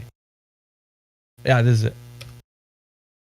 Have a look at that, if you will, and then you can understand from his perspective what he was talking about. He claims, at least on there, he's a globe earther, but in the sense of the Earth being a globe. So he wanted to say that the Earth is a globe, but just not like the way they're saying it's a globe. I denounce the metrics that they're using. I don't believe it's a radius of 3959. I don't believe it's a circumference of 24,901 miles. I denounce all of that. Not saying that's how big the Earth is. So here's the couple of things that I think he wanted to have. He wanted to have the ability to say it's a globe, with us having the inability to provide evidence of his claim of a globe, that how it's wrong. So it's like having your cake and eating it, right? I want to say the Earth is a globe without you being able to touch it. So long as I can say it's a globe and I don't give you any information how big it is, I'm good. It remains a globe in my mind, because you can't destroy something you don't have any evidence to say that it's outside of your ability to say it's not that.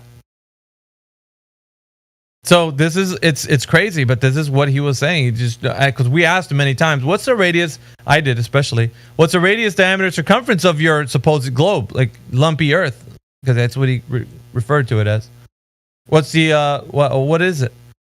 Never got the answer. Never got it. Never. He never went forward and said, "Oh, this is my math." Nope.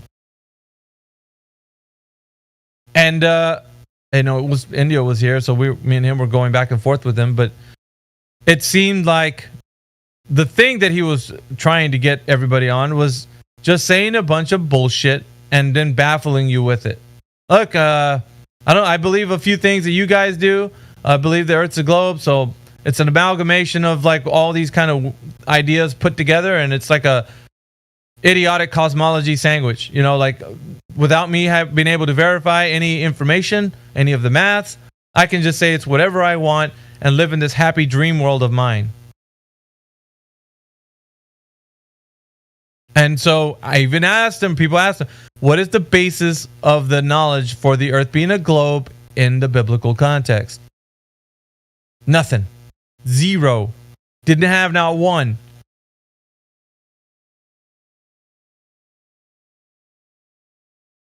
And yeah, he did say a few things that were incoherent. Namely, one, we're asking him how to describe. He knows the Earth's a globe.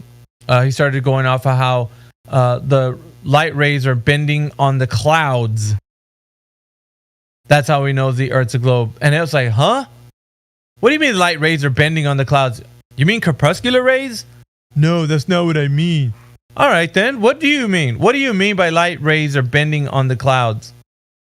And you see it? He's like, I see it every morning. It's always bending around the clouds. I'm like, bro, you're going to have to... You have an image? Is there something we can go off of that we're understanding what you mean? Because nobody knows. Like, we're trying to fish for answers. Instead of him being able to say, this is my claim, let me show you, we were the ones trying to figure out what his, information was about. So he didn't know. And this is what we're dealing with, like, these days. People come in here utterly confused, and they throw into, because they don't want to let go of the globe in some way. And so they'll make it like, there's been other people that do this. I think Akumu Virus is another guy in this arena who does that specifically. He doesn't adhere to a specific globe claim, but he will still say that the Earth is a globe, and like this character wanted to. And for me, I used to be emotionally attached to the globe, 100%. It's why when I came around, why I was so angry, emotionally angry. I keep telling people that this isn't a normal, chat that you're going to have with somebody ever. Imagine when you tell somebody that in real life, I'm going to tell you the truth. What's going to precede that, their mind is already preparing for something drastic, whatever it is. Because it's, when you say the word truth, it doesn't carry like a whimsical, light conversation connotation to it. No. This means you're going to speak to something that's going to uncover something they don't like. And it just, in any way, when you say that to anybody about anything, I'm going to tell you the truth. About how you really present yourself and what you seem to be appearing as to others. The truth about just whatever, and any information. But when you say the word truth, it always follows that it's not going to be something people want to hear. It's not like, oh, great, the truth, that's great. Let's talk about it. Well, right. Yeah, no, it doesn't work that way. It actually involves pain. It's like dealing with a wound from long ago that's been healed over that you need to cut back into and then clean out. When that happens, you're like, oh my God, that's painful. Exactly. Yeah, and so that was my initial reaction. So now that I've actually had time to heal myself, I'm not so angry. Yeah, we have some people in the live stream in YouTube, looks like. Namely, some people that are there talking about how they can handle the truth and they like truth. That's a lie. Nobody likes to hear when it comes to the truth. Nobody likes to hear that except for people who understand what truth is. If you don't know what truth is, you wouldn't want to hear it. So if you don't, and listen, it's not as easy as like, well, yeah, because your truth is your truth, right? My truth is my truth. You can live however you want. I live however I want. That's your truth. This is my truth. Truth is not subjective. It's objective. It doesn't matter what you say. Tomorrow, that truth will still remain. So you could change your opinion on whatever the truth is. So what? Doesn't change the fact. It will never change just because you've said, well, today I feel like that's not the truth anymore. So what? Doesn't care about your feelings. So I think a lot of the emotion that's invested into this is because people want to feel like they have the need to disagree. I agree to disagree with you. So what? I don't care. It doesn't matter. We can both say, you can say like, well, you convinced me to go back to the globe. And I will say that this is not truth anymore. It doesn't matter. I could do that all day long. And then come back and then leave and come back. I don't care. It will remain the truth no matter what. So the only thing that's going to change is my perspective on the matter. And yours. And that's the only thing that can change here. But as far as the actual self-evident truth goes, that will never change. And you see, you guys who claim the Earth is a globe, you know this. You already know this is the case, right? So if you're saying that the Earth is locally flat, now this is crazy, because none of you can say that you see a Earth being curved. You can only say, I see the effects of curvature.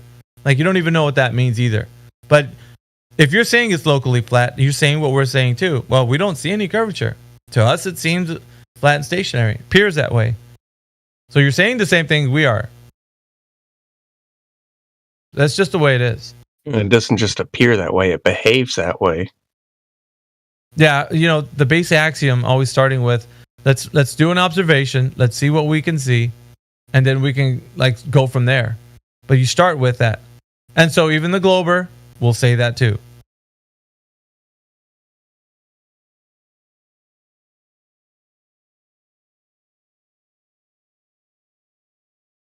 And I'm looking at the YouTube chat also.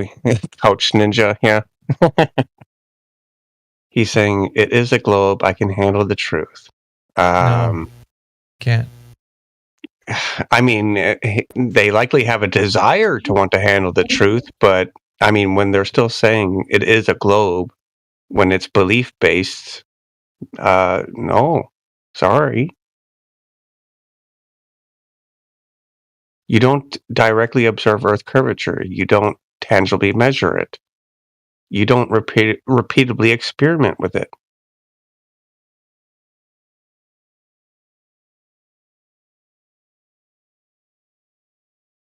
I have audio clip, or clips I should say, but of people going through the three tenets that make the globe what it is, and the reactions that they have after they find out that it's just a belief system that they have.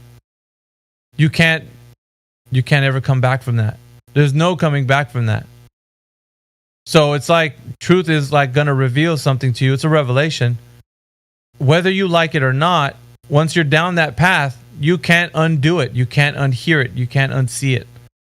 There's nothing you can do to reverse back to the,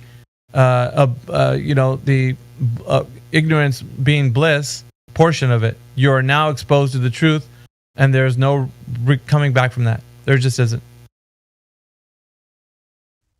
You guys want to hear what a 5-year-old sounds like? Are you talking to one right now? Yeah. Oh. Or an ornery. It'll sound similar to an ornery woman, right? Or an ornery man.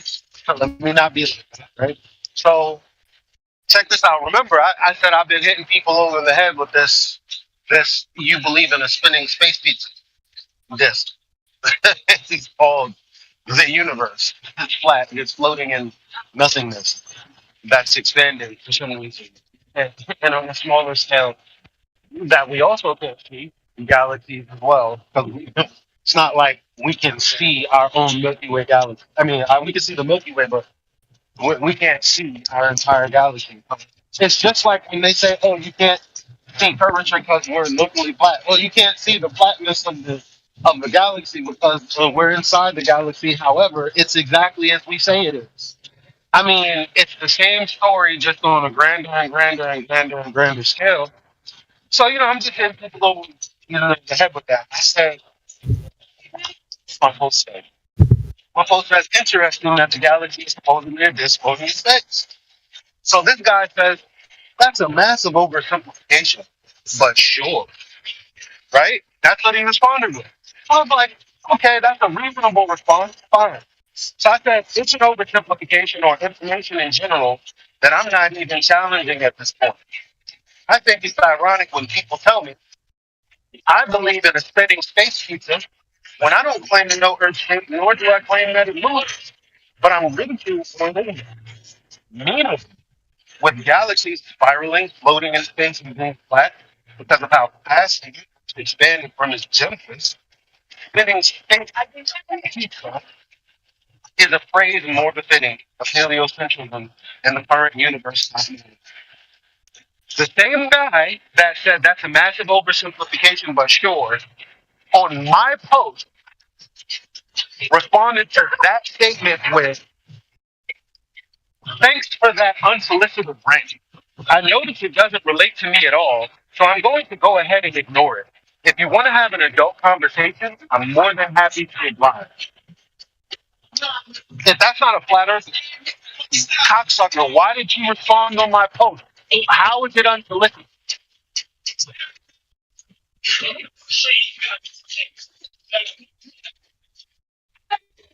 You get how I take that, eh?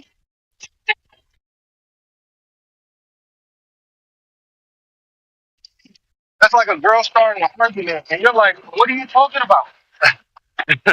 "I was here with this person." "No, you weren't." Then you show them a picture of you at that event with those people.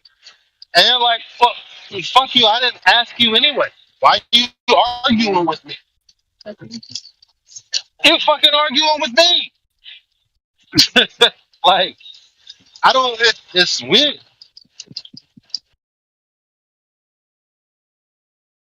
Yeah, I get it. I think I'm going to start my stream here in a little bit.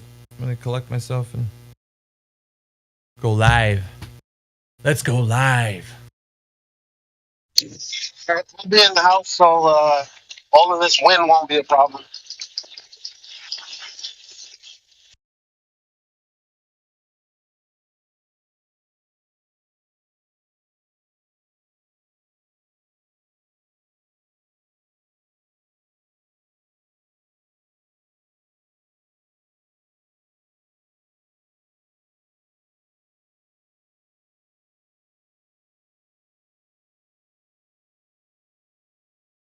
I actually got an account on Rumble as well, so.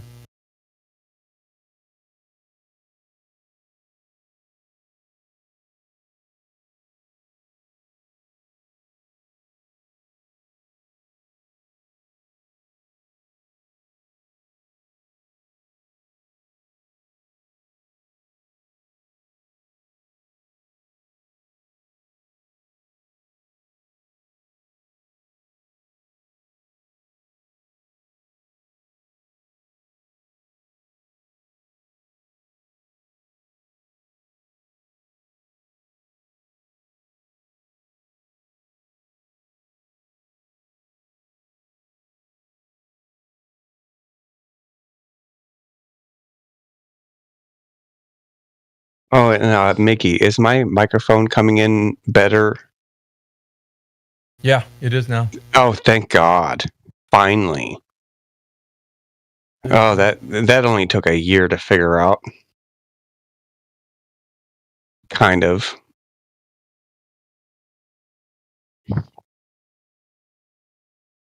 Hopefully, it'll be sustained. We'll see. And yes, mirror image. I agree. Yep. We got to be careful of certain arguments and trolls.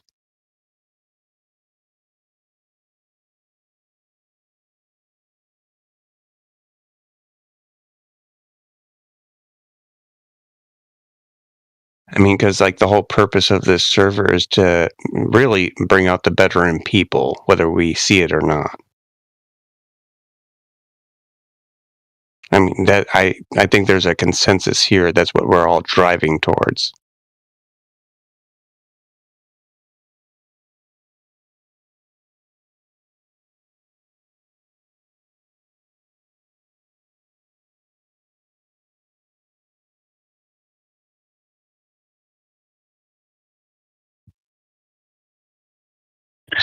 I do think there's quite a bit of people that came in here, and maybe they started out as anti-flat earthers, but after going through the ringer a few times, they decided to just stay away from the subject altogether because they realized they can either have the globe or they can have their logic and reason. They can't have both. Yeah, I've met a lot of people where they came to Flat Earth just to troll it. And when they actually looked into it, they walked away thinking, oh crap, I'm wrong. So I'm just not going to argue about it anymore. I've literally heard that from several people. And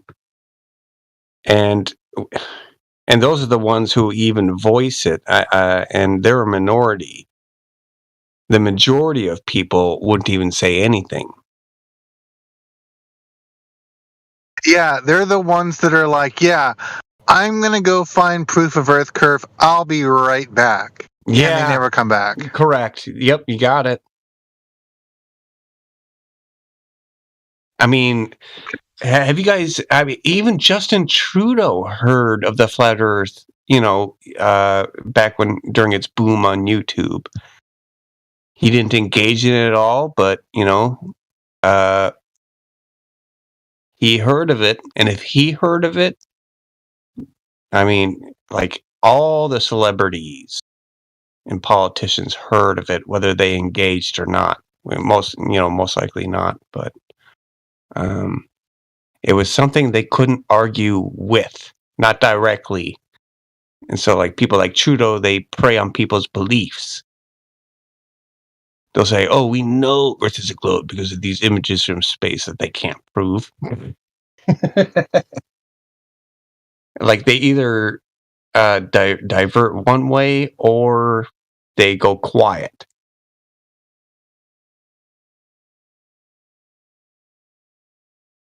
As in, they prey on belief of the globe still, or they just shut up, which is the wiser decision, even if they don't go public. And there are a lot of them who have gone quiet, where they won't even talk about it. Because they know they can't win in an actual scientific argument. They can't.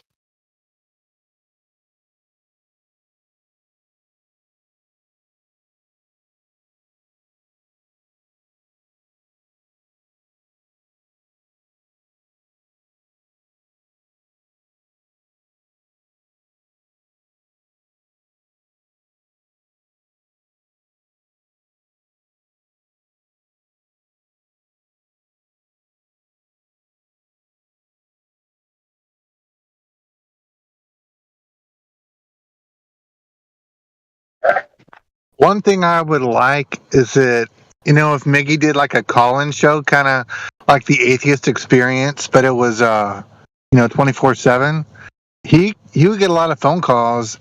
I think it'd be really interesting to listen to all that.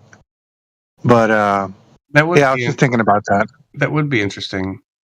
Yeah, I wouldn't mind. But I would need to get like a phone service kind of hooked up to a to my audio, because I have the equipment. I have everything that needs to happen with that, so I can't do that. I take calls and that. But like I said, I'm not set up for it. I think for the immediate thing would be just to have like a Discord invite to anybody that wants to have the conversation, as in like kind of that same similar thing. But with the technology and the forums these days, I think we can do a lot better than that. So, but what I would need, though, to be honest, I need a screen caller. I would need somebody to help me out, like screen the calls, because I don't know who's who, and somebody that's already doing the screen calling while we're having a conversation. I think that would be beneficial. So, we'll call on the people in there to kind of pitch in if they want, because I definitely think that's a great way to go, for sure. What we got in here? We got Damodar. Damodar, welcome to the chat. I see you got VC verified. Thanks, brother. No worries. So, this conversation that we have in here about the topic of the shape of the Earth, and gathering some information with new people coming in here. What do you think where do you stand with that topic? You still think the Earth is a globe? Are you on the fence? You're not sure, or do you know the Earth is flat? But actually, I am very curious to know about it. I really don't know at the moment, and therefore I have joined this server on the suggestion of one of my friends to know more, to to be more rational and open up my mind and see the different perspective of different people. Therefore, I've joined in here. Yeah, that's no worries, man. I think it's great that you joined us. And the reason why I asked is because everybody has a mindset. Quetz, I think you're hot micing, brother. And the reason why I'm asking is because a lot of people come in here with a specific mindset, and so it's okay, right? No, you're not going to get jumped on because you say you believe the Earth is a globe. But that's the whole point about this server, is getting to know what you think the Earth is and talking about it. And when we do, you start to discover the purpose of this server, why we're saying the things we are. So it's an engagement with your own mind. It's like having a way to look at like what you think or what you know, and then examining that. So therefore, yes, I could restate it again just to make it, better for you to answer, right? We want to know your position right now. Not saying you can't change your mind, just right now. What do you think the Earth is currently? Right now, I am in a doubtful position. I exactly don't know what the actuality is, and therefore I've joined this server to know more and to see the picture as a whole rather than seeing the partial perspective which I have seen till now. Therefore, How did you come about this information? Where did you hear it? Was it on the internet and you just like all of a sudden something came to you like, well, why are people saying this? Well, how did you come about the information, Damodar? Actually, there was a friend of mine whom I met on Discord only. So his perspective was very much different from my perspective, which I have gained throughout my childhood. So when I talked with him, and he has actually made his own server also. So he asked me to join his server. There we used to discuss on such matters, and he made me open up my mind and to be more rational and questioning to myself rather than keeping my mind closed and just following everything blindly. So through him, I actually gained this insight and this thinking to think more openly and in a broader way. Then through him only I got the link of this server, because he told me that you would get to have more fruitful discussions there. Well, it's good for him actually bringing you here, and I think this is a place where you can challenge any understanding that you might have. But welcome to the server, Damodar. You're welcome to sit here and kind of listen. And the only thing that I was saying is I just wanted you to go through that little bit of information so that we can understand like where you sit with all of this. So it's important to us. That's the reason why we have the server, so we can engage with new people and talk with them about. Yes, it's absolutely okay with it. All right, I'm going to see about some new people right now. So if you want to just sit there and just maybe listen. But we're going to go to some new people. We have the Sea Goat that's joined us, and we also have Osco that's here. Sea Goat, you've been cognitive dissonance. I don't know why that is. I'll go ahead and remove that and give you VC verified. We'll find out in just a short while. All right, you're VC verified, the Sea Goat. You have the ability to speak if you want to do that. Osco, are you there? I'm here. What's going on, brother? Not too much. Welcome to the 24/7 Flat Earth Discord. You are VC verified, so you're probably acquainted with things in here already, right? Like you know the spiel, the skinny, the scoop. I do. I've been here a few times, chatted every once in a while, but just popping in to see what you guys are up to.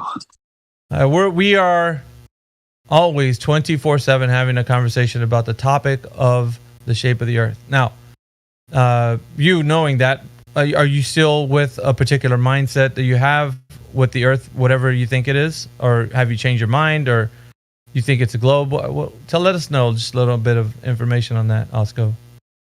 I'm a flat earther, man. Firmly planted on a flat plane for sure. Okay, how long you've been doing this or knowing this?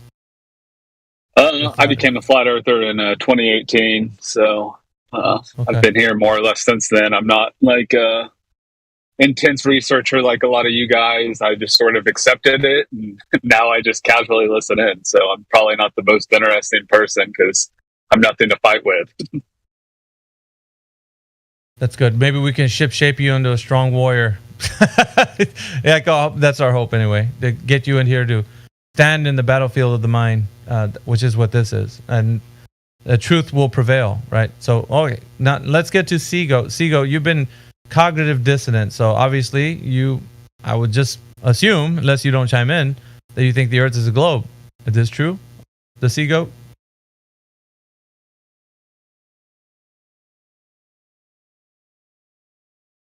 The Seagoat, are you there?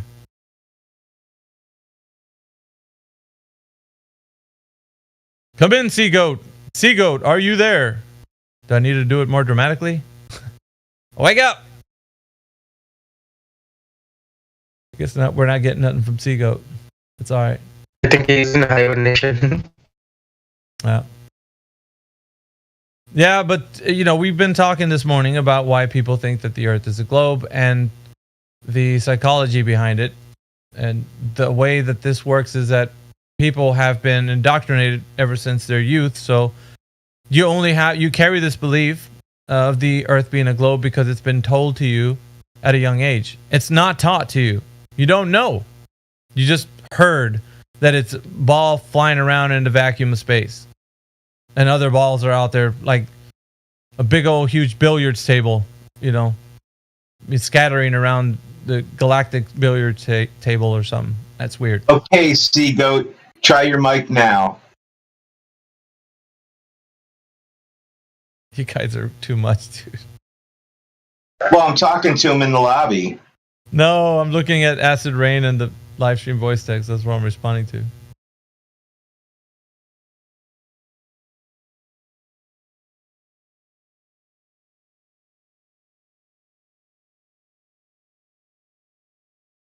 Yeah, I've unmuted you, Seagoat. You have VC verified. You know what? Here.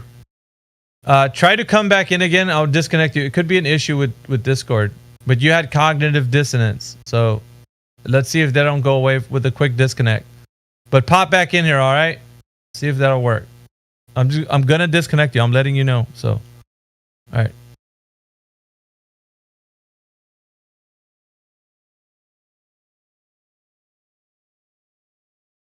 All right, we'll wait the Seagoat. See if he realizes he's been disconnected. We have Jenna Massey on the panel. Good morning, Jenna. Good morning, Miggy. How's it going? Really, really well. Seagoat. Hello. We hear you now. Oh. All right. Actually, man, so I have permission to open my mic. What happened, sir? Say again. Oh, last time I joined, I haven't permission to open my mic. Yeah, you have permission right now to open your mic. That's what you got. All right, Thanks. you were actually sitting in cognitive dissonance, and so my question to you was. Oh, actually, let me finish telling you the question real quick before you answer. Okay, All right, okay. So do you think that the Earth is a globe, Seagoat? Actually, I didn't know what is the shape of Earth, but it's not globe. Okay. Well, I don't know why you're in cognitive dissonance then. Anyway, that being the case, you're unsure.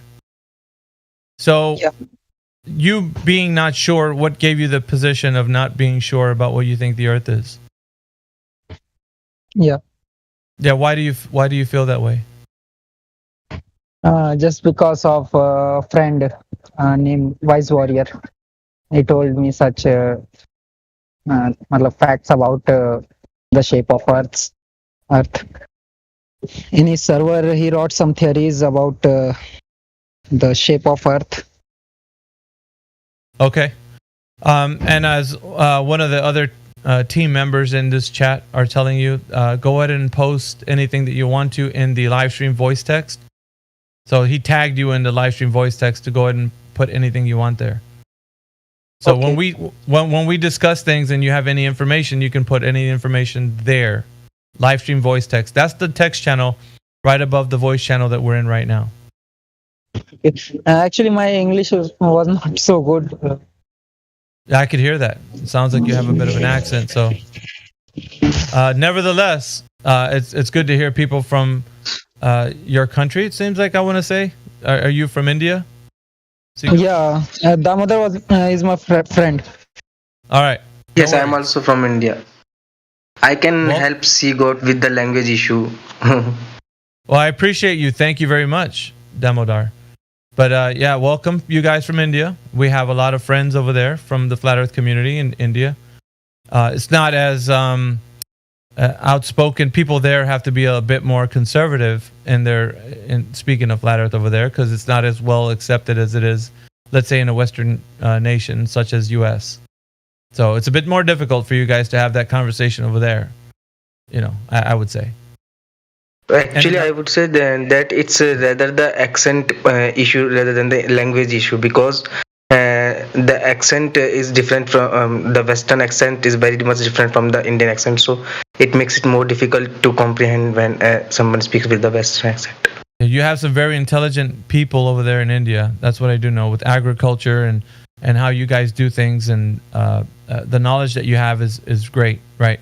So it was just in recent history, you guys in your country instituted ESA, which is your space agency that you guys have there. So it is kind of like a topic to be discussed with amongst the intellects over there, and people to talk about whether or not this is one thing to be thought of in a way of like your country now is becoming a part of like the world community, being that people are participating in this information of a grand scale that the Earth is a globe via space agencies working to garner some of the monetary means of the people to do the things that they do.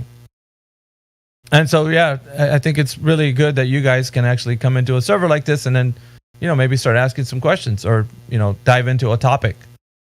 So that's what we're here for. What's up, Indio? Indio. Dude, I need to go live, brother. That's what I got to do. I've been saying that, and I got caught up trying to get Rumble going because I'm juggling a lot of things right now. But you know how it is with the, just going with the flow. It's really hard to jump out and do something else. But needless to say, yeah, we got a good panel today this morning, for me. Test. Okay, there you go. My mic was messed up. Yeah, I hate to throw like a wrench in the gears, but Seagoat, yeah, his English is fine. He was in Cogdis. Look in the live stream voice text. He was in Cogdis for posting this.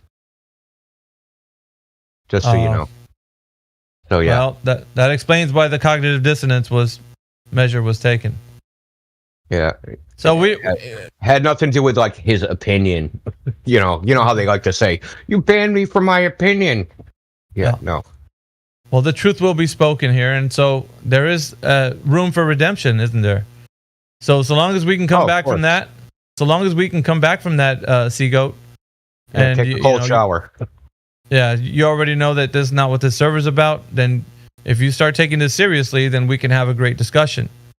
And the discussion starts with you understanding that the rules of this server are going to be followed, and people have conversation about the topic of the shape of the Earth. We take this very seriously. This isn't something that it's not a meme on the internet, and it's not something to be poked fun at. And you'll learn real quick if that starts to happen. But hopefully you can have a fruitful discussion. So my hope is anyway. Yeah, and that pickup line doesn't work unless you're extremely good looking. His friend's back, but his friend is one, so both of them are together. Yeah. Damodar and the Seagoat. All right. So, was there any questions raised for the information that we present? Do you have anything to ask us? Because I think now is the time. If you've ever had the stage or the opportunity to speak in this panel, right now in this moment, you do have that. So you can ask a question, perhaps, or if you're wondering about something, are you guys for real? You can ask us. We'll tell you. Actually, I think I would rather want to know more here from you all. I would like to hear more of your perspectives. Actually, I have some questions for y'all. So, in the Vedas or in Hinduism, don't they, isn't the belief of a flat earth? Through mandala and all that? I don't know a lot about it. That there's planes of existence, right? Multiple planes stacked on top of each other, and they have distances and how big they are, and I guess what I really want to know is what is the role of religion in like the public education there?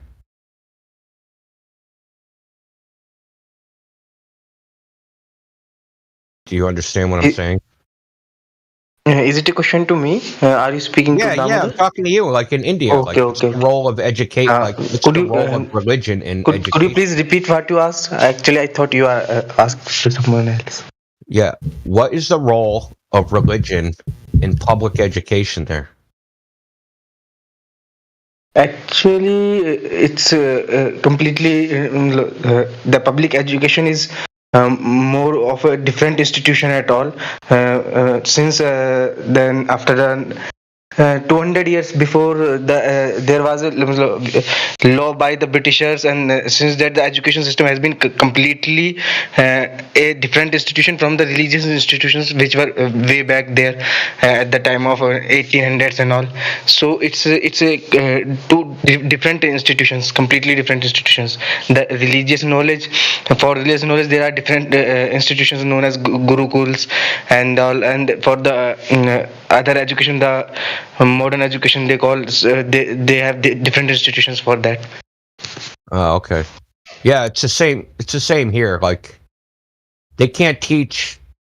So, as you probably know, that the United States is mostly a Christian country, but they can't. If you go back in the history, Christianity in public school, they have separate private Christian schools to learn that. It's different. It's not together. Like if it's a public school done by the government, no religion, but you can go to a religious school if you want. But you have to pay for that, obviously. Yes. It's almost same here. Well, I mean, it's my understanding that in Hinduism, the earth is flat and not a ball. Now, we've talked to many Indian people here, and most of them actually, they're secular. They don't know a lot about Hinduism generally. So when I've brought this up to them, they basically say, I don't know. I don't know anything about it. So actually, when we talk about Hinduism, so Hinduism not like a religion which has been directly revealed by God or something like that. It has been a methodology of observations of generations that has been collectively observed and penned down, and initially it was orally followed from generations to generations, and then research works were done, and more input was gathered, and like that it happened. So there are some things, some people of Hinduism take some part of Hinduism or some ideology, they believe in that, so they don't align with the ideology of some other particular ideology of Hindu people, because Hindu is a broader term. So there are many different ideologies, many different thinking, so many different different types of people that collectively come in under the umbrella of Hinduism. So it's very difficult to give a single ideology name or the single idea or a single concept to the Hinduism. Yeah. So okay, that's the main reason. You can't generalize. You can't make like a general statement about what people believe. Basically, it's very specific to like whatever sector. Absolutely, it cannot be generalized. It cannot be generalized. It's specific for different people. Okay, I'm just curious about it because we never like get anybody in here from India that's like knowledgeable about it. Because I'm sure you've heard like it's a tortoise on the back of elephants or something, or elephants on the back of a turtle or something. You know what I mean? Like, if you look in the live stream voice text, so like there's a picture of I guess according to you, a version of the Hindu a Hindu cosmology, the Vedic cosmology.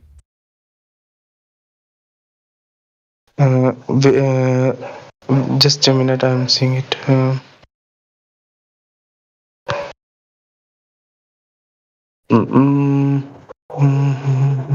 It's a text channel right above the voice channel. No, actually, the terms which are mentioned in here, these all terms are there in the scripture. But I think it's very hard to comprehend and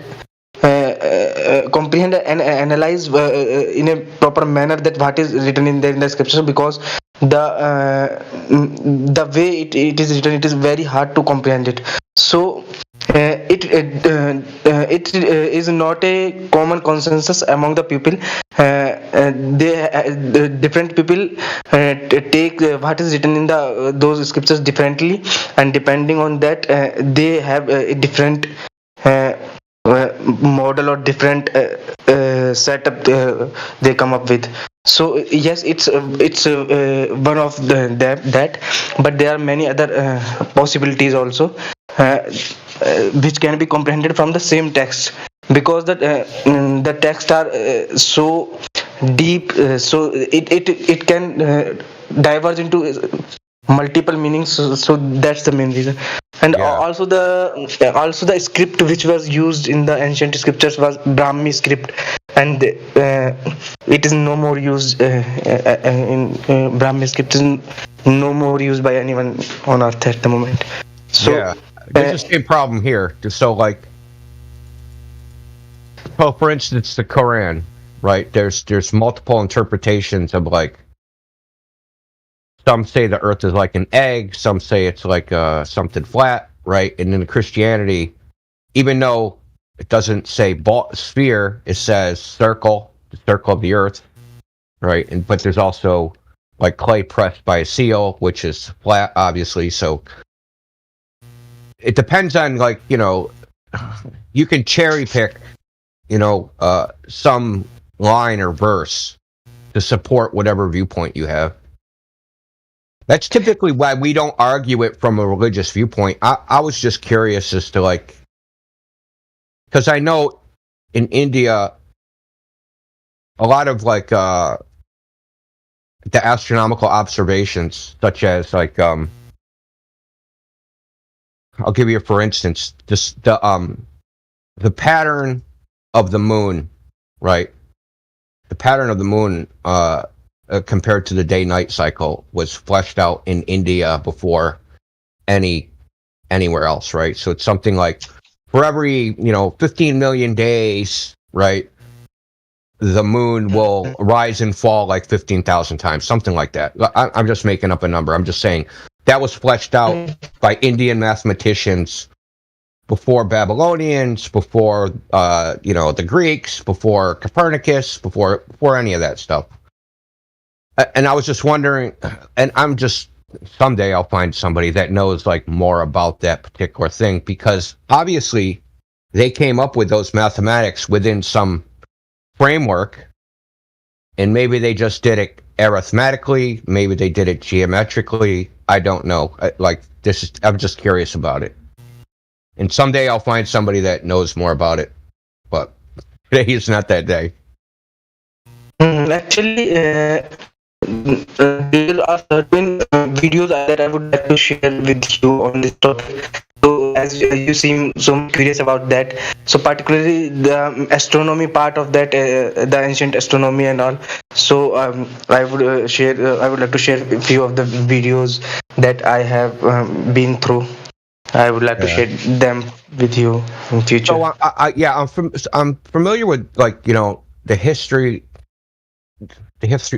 of mathematics in India a little bit. I wouldn't call myself an expert by any. So I'm familiar with Aryabhata and, like, what he came up with, and Aryabhata too, and the Kerala school of mathematics, and, like, I'm familiar with some of that. Some of the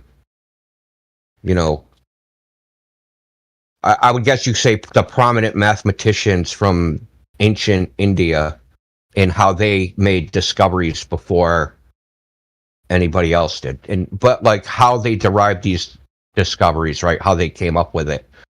I just want to know did they come up with it just purely based upon mathematics or observation, or was it founded based upon their religious beliefs, and then they went and looked to the mathematics to like confirm their religious beliefs, right? These are just questions I have that I can't answer because I don't read Sanskrit or whatever. So it's hard to investigate on my own without like somebody else, right? So it's like I can't. I'm very curious about like the ancient, like the Mayans had their cosmology, right? And they predicted eclipses. There have been very curious minds. If we go back to last millennia and the 1,000 years before that, like from 1000 AD to 500 BC or even before that. So there have been very curious minds that have been there in India, and most of them have written works also. So it's just a matter of language issue that you come up with, and therefore you cannot read it. I understand that. So are you aware like the Eratosthenes, like the sticks and shadows supposedly measured the circumference of the Earth? Are you familiar with that story? So there was a Greek named Eratosthenes, and he took a stick in Cyrene, and where was the other one? The other location? No, I'm not familiar with that. I would. So this is how they say, right? The Alexandria. Alexandria. That's it. So the story is that there was a guy named Eratosthenes. He lived in 300 BC, 325 BC, or 350 BC. He stuck 2 sticks in the ground, separated by some distance, and that he had somebody walk and measure that distance, and that he measured the lengths of the shadows at noon on the equinox, and from that derived the circumference of the Earth. Now hold on, I'll post a diagram up. Okay, so this is the story. Okay, and I'll explain to you why this is. Okay, but to get this to do this calculation, you have to assume that the Earth is a ball. At the same time, in the same years that he was doing this, in China, there was another guy, and he used the same so-called experiment to derive the size of the Earth and the distance of the sun, but he assumed that the surface of the Earth was flat. Right? So you have these, like, the point is that if you have a starting assumption and you do an experiment, your starting assumption will determine your interpretation of the results of the data. Yes, I completely agree with what you just said. Actually, whenever we go to analyze anything, it's to make it simpler to analyze, we have to take certain assumptions before that. And our whole analyzation process depends on those assumptions only. So it's kind of loop is formed that if our analyzing process is correct, then those assumptions it depends on those assumptions whether they are correct or not correct. That would decide whether our analyzation is correct or not. So and that it can't be proven, right? That's why we're assuming. You can't prove the underlying assumption. So this is why, and like I'm just not like talking for no reason. If you take flat Earth versus globe Earth, and you ever heard of Occam's razor? That the theory that has the least amount of assumptions is the one that's probably correct. So William of Occam, he came up with this. It's called the theory of parsimony, or something like that, right? So anyway, so if we take flat Earth versus globe Earth, and we're like, okay, we have these two ideas. One is that the Earth is flat. One is that the Earth's a ball. We go out into the world, and I just observe the world as it is. the world appears flat to our vision. I don't have to assume anything. I don't have to assume that it looks that way. It just does. I don't have to assume that I'm not moving. I'm just not. The sky appears to be moving, but I don't feel like I'm moving. Now, you have the globe on the other hand. So you have to assume that it only looks flat because you're on a ball that's so big that it just looks flat, and that's actually an optical illusion that what you're seeing, and that you're just too tiny. And you have to say, oh, I'm going to assume I'm moving, but I'm moving so slow that I can't perceive it with my senses, right? So you have one, the world is as it is. That's flat Earth. Like what you see is what you get. And on the other hand is what I see and what I experience is not actually as it is because I'm just on a ball that's too big to perceive with my eyes, and it's spinning so slow I can't perceive it with my the senses that we detect motion with. Right? So this is a starting point from which we start. Where is it flat or is it globe? So we've already met our burden of proof on the flat Earth side, right? We don't even need a starting assumption. We just have, we experience it this way. Then we have the globe side. Okay, we have some assumptions. How can we prove it? How can we prove it after that? Okay, so there's one way to prove that it's flat or a globe. The surface of a flat Earth is flat, and the surface of a globe has to be curving at some rate, right? So we could just measure the surface of the Earth and determine flat or globe. Because if the surface of the Earth is not curving, then it can't be a ball, right? All balls have a curved surface. You can't have a flat ball. Do you agree with that?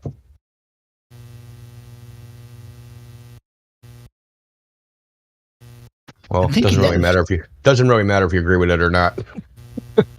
Well, you're not really making assumptions because you don't really have a model. Oh God, what am I assuming? What does that even mean? Hey, it's Brandon. Brandon, hey, what's up? Gibberish again. What's going on, man? Brandon, you speaking gibberish again? Yeah. Oh, whatever, man. Yeah, like what? Where did model come into it? You need a model to figure out exactly what's going on. My computer and my table doesn't exist because I don't have a model for them, so they're not really here. Well, yeah, you do. You can know what a model for a table is. What a table Give me a model for a table. But do you need a model, Brandon? Do you need a model for a table to build a table? How about a chair? How about Brandon? Pair of sneakers? Answer the question. See, like this is the issue we have, Brandon. It's simple. You don't need a model for Brandon. Brandon, you're not answering the question. Okay, let's say you ask really straightforward. Listen, no. You weren't being honest the last time. Remember, you put me on a corner where you said you have to answer the question. Now it's my turn, right? So how come you're not answering the question? You like to get away from it. Yes, you don't need a model for a table. Thank you. You don't need a model for a table because it is simple. All right. The Earth. Go ahead, Indio. I just wanted you to concede to that, Brandon. Just so long as you're being honest, we're good. Like at Indio. The Earth, the sun, the moon, and everything else. Okay. Those are phenomena. They have nothing to do with the Earth. So you're already talking about. They have to be explained, though. That's who. They need to be explained to know what we're living. I can explain it. Epicycles. Let's go. Okay, what is the sun doing? Where is it? What is it doing? It rises and falling. Where is it? How is it moving? What's going on with it? Well, there's magic, invisible fairies pulling it on invisible ropes. Now, there's unicorns. It's not exactly what you believe, but you didn't answer the question. No, like I have the same evidence the modern cosmology does. Nothing. Disprove him. Disprove what Indio just said. How can you do that? I just made a model in my head. Yeah, that's what we're saying, Brandon. It's See how ridiculous. funny it is? That's what we're hearing you say when you're talking about the heliocentric globe Earth. We don't know that fairies exist. We know what exists? Orbits. No, listen, bro. It exists. Listen, the sun moves because fairies are pulling them. I observed the sun move. Therefore, that proves the fairies exist. This is the circular logic. That's why you think the sun is moving. That's why you think the sun is moving, because you see the motion of the sun proves the fairies exist. Yeah, you were saying the motion of the sun proves that the sun exists. The movement. No, the motion of the sun proves that fairies are pulling them. Fairies, Brandon. Fairies are pulling the sun. Prove him wrong. And the proof of that is the sun. Okay, where do these fairies come from? Where do they come from, Indio? Where do the fairies come from? The Big Narnia. Bang. The Big Bang. Narnia. Narnia. Okay, well, you go. Well, let's just say the Big Bang. They came from the Big Bang, Brandon. The Big Bang fairies. Does that make the? How were they created in the Big Bang? How exactly were they created? Well, we don't know because 0.01111 seconds before the Big Bang, physics breaks down, and we don't really know what happened. And then how do you know if it was existing? Well, that's the mainstream. Listen, why are you going to question me? That's the mainstream excuse. Well, I'm questioning you because you're putting forth a theory. I'm putting forth their theory. And now they didn't say Phillies. They listen. They might no, they say before there's a point, right? If you roll back time to some point in time, right before the Big Bang, that there's an interval of time which they don't know what happened. I feel like a Cher song coming on. It breaks down. Yeah, and you're making a positive claim that at that time fairies were created. Yeah, fairies were created during that god of the gaps. How? Nobody knows. Nobody knows how anything happened. Physics breaks down. I know how atoms were created then. How are atoms created? No, you don't, Brandon. Subatomic particles came together and formed atoms. Which subatomic particles? What do you mean, which subatomic particles? Yeah, which subatomic particles? Subatomic particles are subatomic particles. They don't have names.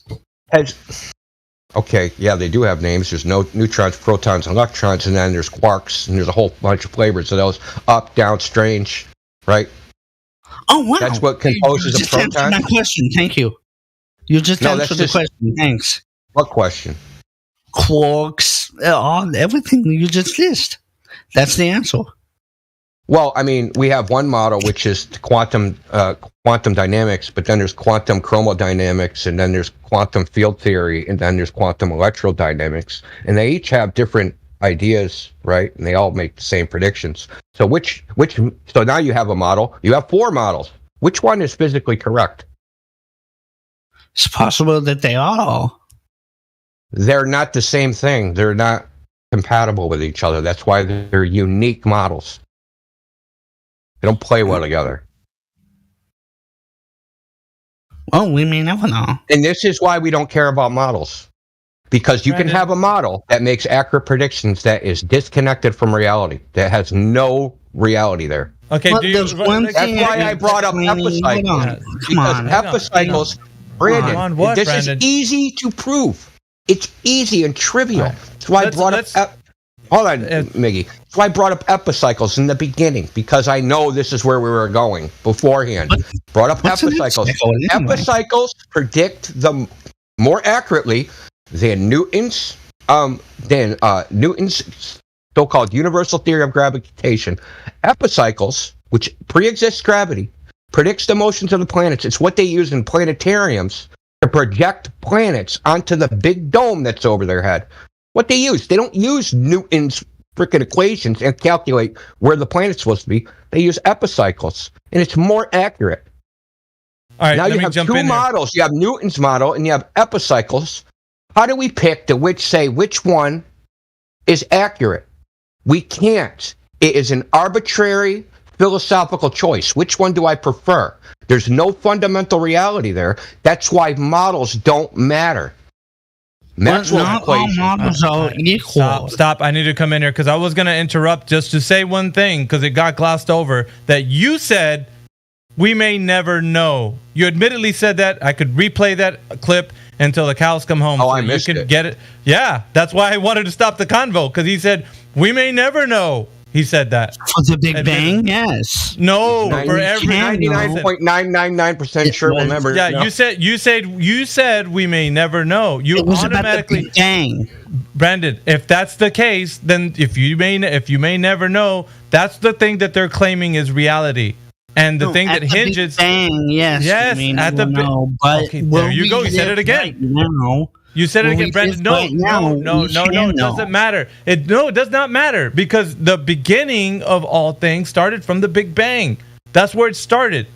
It doesn't matter where it started. It's what we're It does dealing matter with right now. because how do you listen, Brendan? How do you get life and everything in it if it didn't have a beginning point? The beginning point for them started when the Big Bang happened, and poof, everything came into existence. Right? What does That's the what Big they're Bang telling you. have to do with the shape of the Earth? What does the sun and the moon have to do with the shape of the Earth? Answer my question. What does the Big Bang It's the have to do with create. Nothing. Listen, Nothing. Hold on. It has nothing to do with. Brandon, you just destroyed your own argument. No, the Big Bang has nothing to do with the shape of the Earth. You're right. Neither do the sun and the moon. I didn't say it did. Oh, Jesus Christ. So the Big Bang. Okay, I'm muting him. I've had enough. Yeah, no, but like, listen, everything exists in this supposed universe because Go ahead, everything. mute me. I'm not a troll. or Brandon, anything. listen. Well, stop. Why are you interrupting what I'm saying, bro? You wanted to know what correlation it had. What does this have to do with right now? What do you think everything came from, Brandon? It came from the Big Bang, right? Yes or no? Answer that question. Where did everything come from? Came from the Big Bang. However, Okay, stop. No, let me finish. You can't finish because if everything came from the Big Bang and everything that right now came from there, then how are you saying we don't know about the Big Bang, but yet we know now? How can you not know something where everything came from and then know already what everything's doing now? You hear how that logic doesn't follow? Brandon? I can put that back on you. How do you know? No, you can't because you can't answer. You can't answer the fact that the origin of everything, right? All things came from something that they're claiming has no bearing in reality. And then you give meaning. You're giving meaning to that stuff for right now because of what they told you about what happened back then. You can't do that. You're going to have to. No, we're not claiming we can't. Brandon, you're the one who said. Brandon, you're the one who said that we need to explain all these phenomenon for the Earth to be flat. You're the one who said that. We never said that. Is because we can see them but can't explain them. That's the whole reason why it's called phenomena. Because we can see it but can't explain it. I'm just going to leave it there.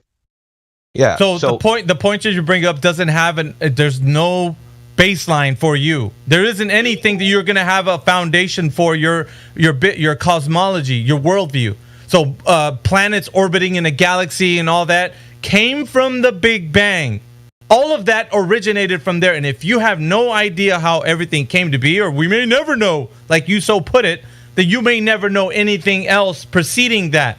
Anything forward from the Big Bang, you have no knowledge on. You might as well just already throw your whole understanding of the world paradigm you have into the bin because you already don't know how things began. So how are you going to tell us how things are today? You have to have a foundation, a baseline where you start from and then move forward from there. That's how it works. Let me summarize this. Real quick. So to summarize, nobody can explain anything. That is the implication. Nobody at all can explain anything. We're not claiming That's the implication of what you're saying. No. Well, on your side, yes. Not us, because we're not claiming that. We're not claiming the Big Bang. Your guys' side is the idea that you're claiming that there's a physics. There's physics out there that exists. So-called explanations, but physics aren't explanations. They're descriptions. But regardless, let's ignore that for a second. How did the universe begin? Yeah. So don't ask me a question. You have a physics model, and you roll this physics model, which you think is an explanation, and the end result is it predicts that Earth is a ball, right? Yeah, and you reject that story. It works. This physics model comes to, if you do all these physics, Big Bang, whatever physics you want to mention, orbits, fucking moon, sun, I don't care. The result is this is only on a ball. Right? That's the prediction of these physics is ball Earth. Because so at some point in time, you're basically going back. But listen, there's a hole. There's a big hole, dude, and you don't see it. You can't have listen, you could say, well, you guys can't explain everything. Yeah, we can explain everything the same way you explain everything. We could just make shit up. And we're going to have the exact same evidence you have. A bunch of gibberish with a big gap in it. Models are independent of whether something exists or not. I have a table. I don't need a model of frickin' carpenters and frickin' saws and frickin' sandpaper and like all these things for the table to exist. It exists independent of those things. Is it simple to create, yes or no?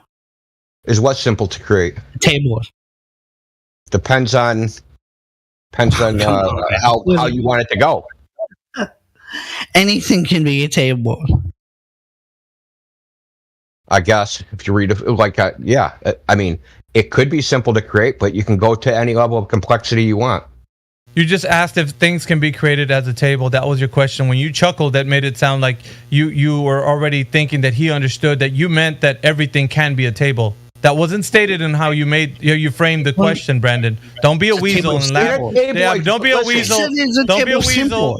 Don't be a weasel and laugh because you thought you had him on a gotcha. That's not going to work here. I said it's a table simple. That's what I said. Yeah, that's right. A table is simple and complex. How it's created. Come up with a bunch of phenomenon on how to create a table. Right? Yeah, that's important. You can have a bunch of models, table creation models. You can make it. But eventually, to figure out which is correct, you actually have to measure you have to look at the table and measure the table and say, yeah, this table must have been created by this XYZ frickin' process. Well, you have to measure something to tell if it's created or not? Oh my God. That's just what you said. If you want to know the process by which it was created, right? So I have a table made out of glass. I have a table made out of a metal. I have a table that's a piece of cardboard. Right? You think that those things don't exist unless I have a model. But even to test a model, to see, is this the model that created that particular type of table? Right? You have to measure something, right? So in the case of a metal, glass, or cardboard table, its properties. This one's made out of cardboard. Well, how'd you determine it was made of cardboard? I used gas mass spectrometry to determine what the frick that substance was that made it. Well, we know how cardboard's made, so, some wood was ground up and then it was made into frickin' paper and at some paper mill and frickin' made and yada, yada, yada. You see what I'm saying? So I have this whole model of creation on how this table was created. But ultimately, if I just have the table, which is what we have the Earth. Right? We have to test that model to see if it fits what we are observing in reality. And that's the problem with the globe. The globe makes some predictions, and then what we observe in reality, it doesn't match it.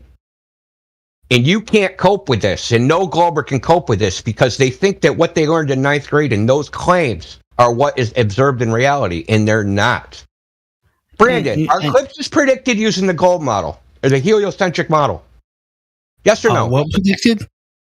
Eclipses. Eclipse times. Yeah. No. And they're predicted using the globe, yeah. Why do you think they're predicted using the globe? Why do you think that? It's common. Nobody ever. Who told you that? NASA didn't tell you that.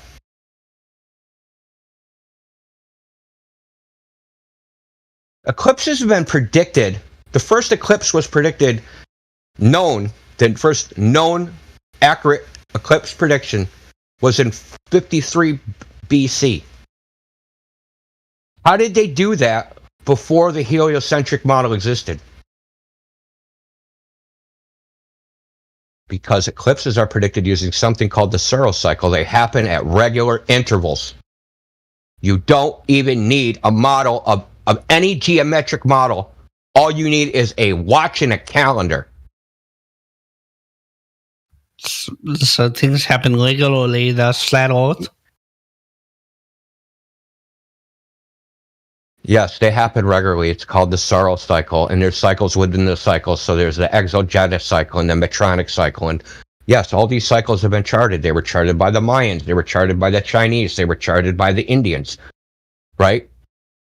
the Indians, the Mayans, and the Chinese were all flat earthers, right? The Greeks at the time of Thales, when he predicted his eclipse, were flat earthers. The solar cycle was discovered, the earliest known by the Chaldean Babylonians in 2300 BC, way before the heliocentric model, when everybody thought the earth was flat, and eclipses were predicted. How did they do this without a globe model, when they had no concept that the earth was a ball? See, this is what I'm talking about. This is what I'm trying to. What am I trying to tell you, Brandon? Do you understand what I'm trying to tell you? That you have an idea in your head that the globe is used to do certain things, but the reality of the situation is that idea is erroneous. At certain times, things happened and they tracked. When they happened, they didn't have to have an idea whether the earth was flat or not. All they had to do was trace how often this thing happened. They didn't have to have an idea whether the earth was flat or not. Yeah, you're right. 5 minutes ago, you thought they were predicted using the heliocentric model. Where did you get that idea?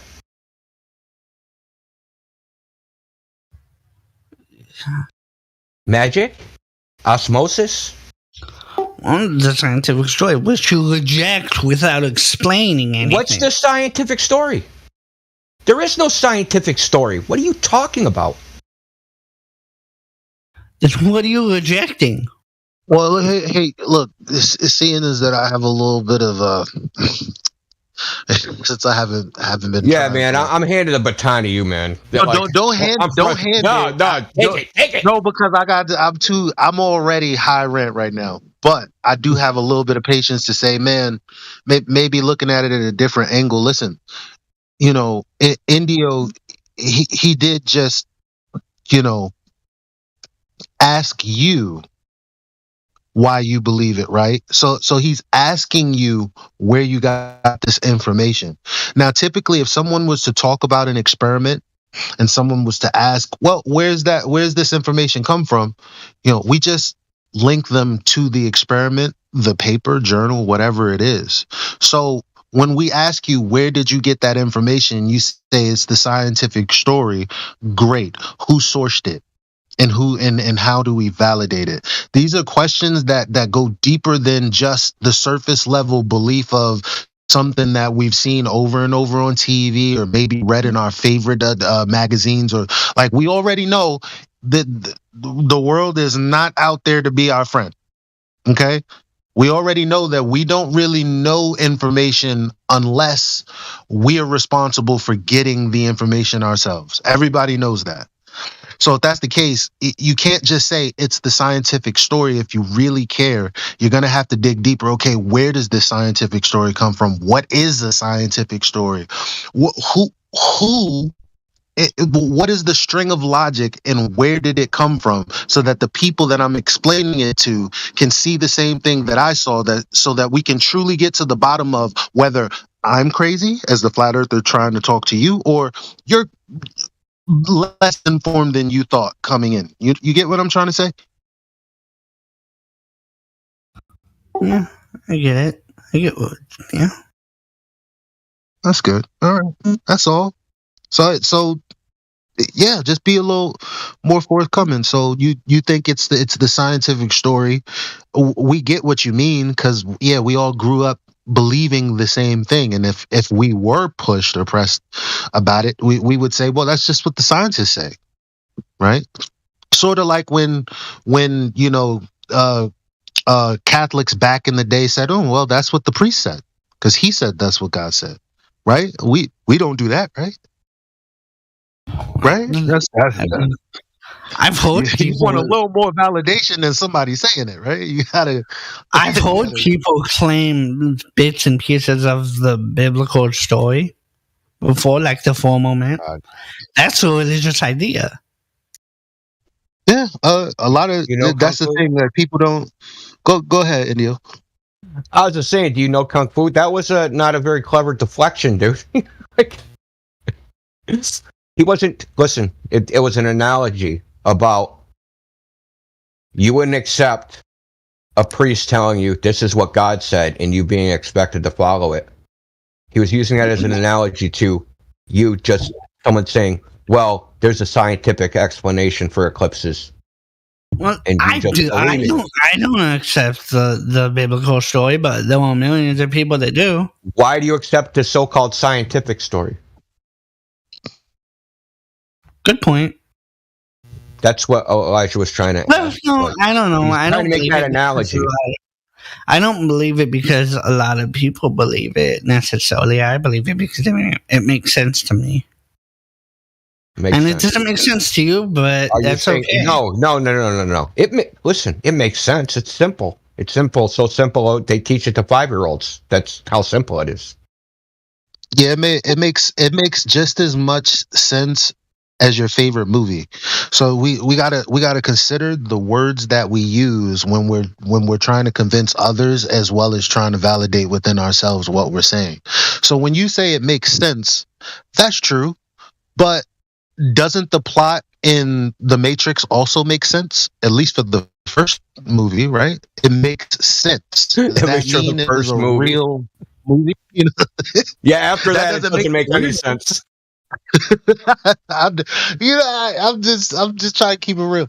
But that the point I'm making is, just because something is a well weaved story doesn't mean that it's reality. Lots of things make sense in theory, colloquial theory. And lots of things make sense. Does it actually make sense? Really? Does it? And no, it doesn't. That's the part about it. It actually doesn't make sense the more you dig into it. Case in point, what Indio just told you about the Sarah cycle, and you admitting, well, it has nothing to do with the flat Earth globe. Exactly. But you originally thought that it was proof or lended some sort of evidence towards the globe, when in fact that's not true. The more investigation you do, the more you'll realize, or the more you'll find yourself saying, oh, well, what I thought was true actually isn't true. It's up in the air. So what if we did this? What if we came up with a complex, convoluted freaking story about how all these phenomena, so-called, work on a flat Earth? Are you going to go check them? Are you going to go check it? Are you going to go check to see if our little explanations work on a flat Earth? You obviously haven't checked the globe one. So you're revealing your bias. See, you want to believe the Earth's a ball. It has nothing to do with the facts. And that's the problem with most of you. You don't want to believe the Earth is a flat? I don't have a preference. Why would I have a preference? You're on a show called Flat Earth 24/7. Yeah, that's a preference. Not because I prefer it. Look, it would be a lot easier to be a glober and make a YouTube channel and make flat Earth debunking videos all day and have 67,000 subscribers and get 750,000 views. That would be a lot easier, and freaking sit there and rake in cash. That would be a lot easier. So no, flat earthers make a lot of money. Brandon, flat earthers making money. Are you crazy? Yeah, listen. All right, so what is truth? Flat earthers got Brandon, can you hear what I'm saying? Hello? Special. Brandon, what is truth? Truth is that which comports with reality. Right. So if I'm saying that the Earth is flat and stationary, and that's the truth, it's what you see. It's not reality. No, it's okay. So no, you now something that can be.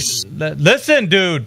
Something that is self-evident to you and me becomes how we understand our senses. Right, can dictate what the world is around us. Do you agree with that? So if you see it, it's true. No, follow what I'm saying. The words of what I'm saying. When you use your senses to discover what the world is, right? What is the Earth? You use your senses, correct? Yes or no? Yes.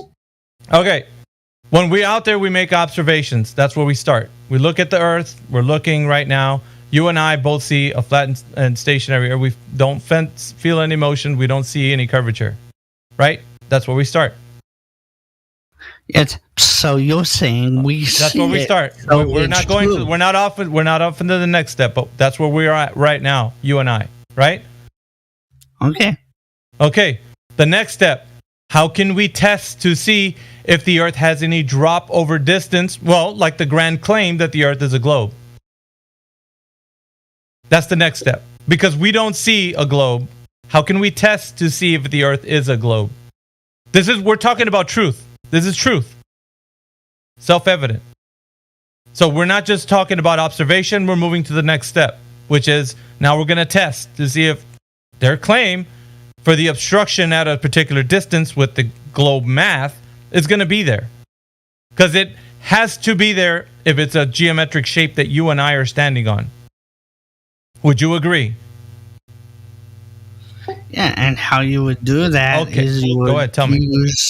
You would use tools like theodolites and do geodetic surveying and stuff like that. No, because the parameters of theodolites are not meant to be discovering if the Earth has curvature. Are they talking about that's why the tools are made for theodolites, Brandon? Do they specifically design theodolites to measure the curvature of the Earth?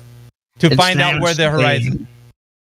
No, that's not. You're not answering the question. A simple land surveying. No, it's not. Your land surveying. Okay, so is it the answer for measuring the curvature of the Earth, as in per the globe, finding out how much drop there is over distance in a horizon test? Is that what that tool is meant for? Be honest. I don't know. So probably not. No. That's the thing. No. You can't get away from this. This is the truth. We're speaking of only truth here. If the tool was not designed for this in any way, and people are using it for this, are they using it correctly for what it's designed for? No, but you can answer my question. All right, so now Brandon, we are now in a logic. We are now in a logic stream. So follow the logic, right? First of all, we're going to establish whether or not the Earth is truthfully what it's self-evidently displaying itself to you and me as. So first thing we do is our observation. Next thing we do is we're testing. And I asked you, how is it possible we can test for this? Well, you gave me a demonstration about using theodolites, and I said, that's not possible. I'm recapping so you can understand where we're at right now. So we're recapping. Now we're using theodolites, and I said, that's not possible because that device was not meant for that. And you admittedly said, well, I don't know. At the moment, you start to discover that theodolites cannot be used for this because they were not designed and built for this. However, people are using them for this out of context. And then they're giving that information to you as in solidifying that they can be used for this. And then you're advocating, yes, theodolites. That's why you said that. So they cannot be used for that at all. They're not designed for that. They have a certain tolerance level where as far as like what they're used for, and the use case for them are being, there's the parameters that they're designed for. They're not designed for measuring horizon distance, Earth curvature. It's not what they're meant for. They're specifically designed to shoot for something as far as targets go on the ground and so on. And with certain limitations and parameters that are set forth by the tool's design. Now that you know that, let's get into the fact of how do we measure for this curvature of the Earth? How has it been done?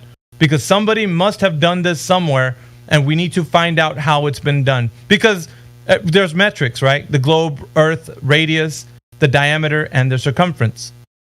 So now we're testing to see how it's possible that the Earth is a globe. We're not talking about beliefs anymore, Brandon. We're taking this into the realm of reality. How is the geometric shape we're standing on actually a geometric shape? So we know theodolites are not possible to be used because they're not designed for that.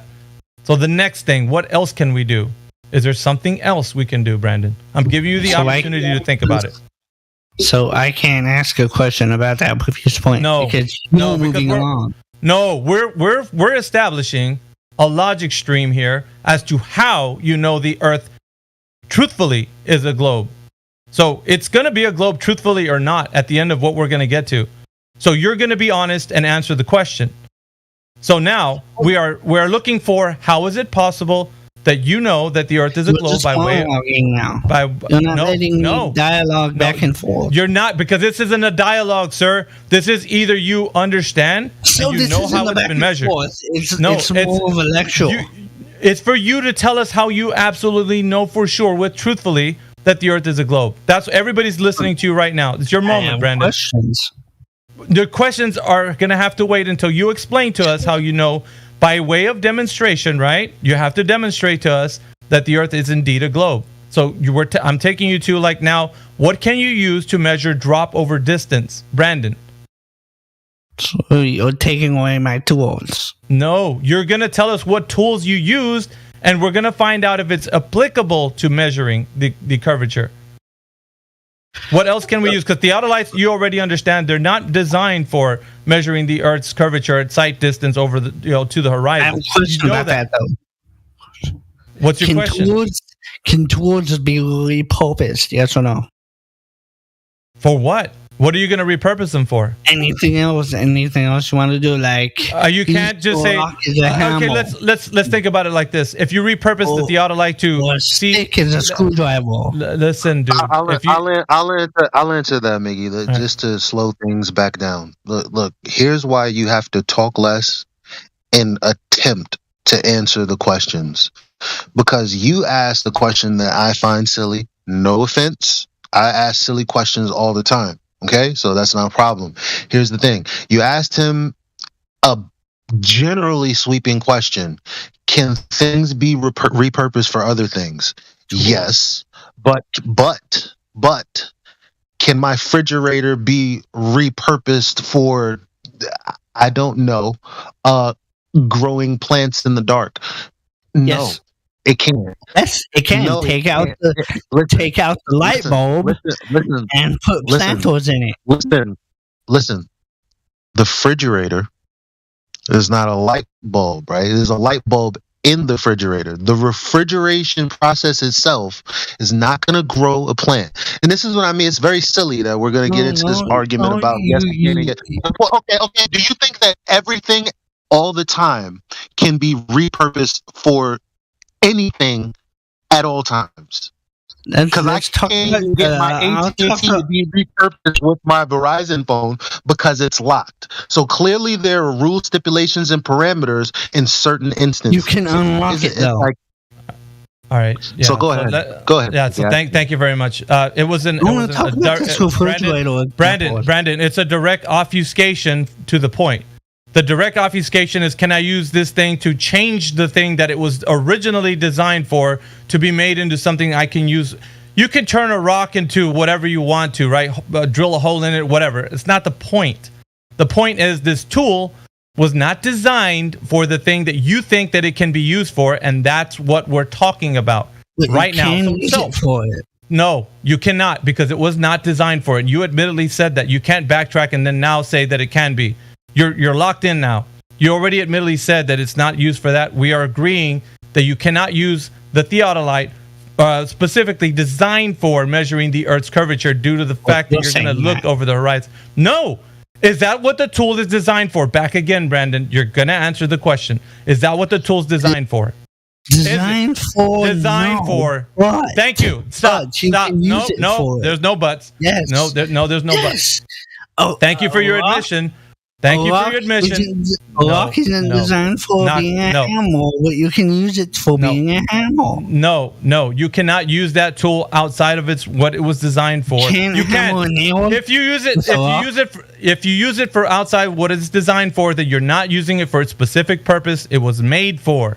You can definitely use a theodolite as a hammer, but was it meant to be used as a hammer, or do you need to use a hammer for it? Yes, it does. Yes, it does, because you're making assumptions now, using the thing out of context and then making assumptions about what the thing can do, using it for your own personal reasons. Like, it's not a microscope, but you can say, well, I'm going to look at like small things with it and then say that it's a microscope. It is not the thing you're claiming. Therefore, you admittedly said it wasn't designed for the thing that you're telling me about measuring the Earth's curvature due to the fact you're looking over the horizon. Therefore, it's tossed out. You can't use it for that specific function. Now, repurposing in that is an obfuscation on your part and getting buzzwords out to the audience so that people can engage you on your silly little rabbit trail. It's not going to work anymore. Therefore, it's not originally designed for that. What else you got? Now let's go into how else can you measure the curvature of the Earth? Because obviously the tool that you said was repurposed or whatever can't be used for it because its original design was not meant for it. So now what else can we use? you can use drones, and they're used to observe things on the planet. That's what they're meant for. To see Drones, things, right? Drones were meant to, they got cameras on them, right? Cameras, yes. Okay, so And you how can are we? see things with it. Okay, now the question, that's great. We all know that. Everybody knows drones have cameras. So Okay, what we that's got what to it's find meant out, for then, right? what we got to find out, Brandon, is the question that's at hand right now. How can we measure the curvature of the Earth due to the fact that we're going to use a drone to do such a thing? Explain us the process by which we're going to extrapolate the drop over distance using a drone. Go ahead. Drop over distance or the curve? Drop over distance.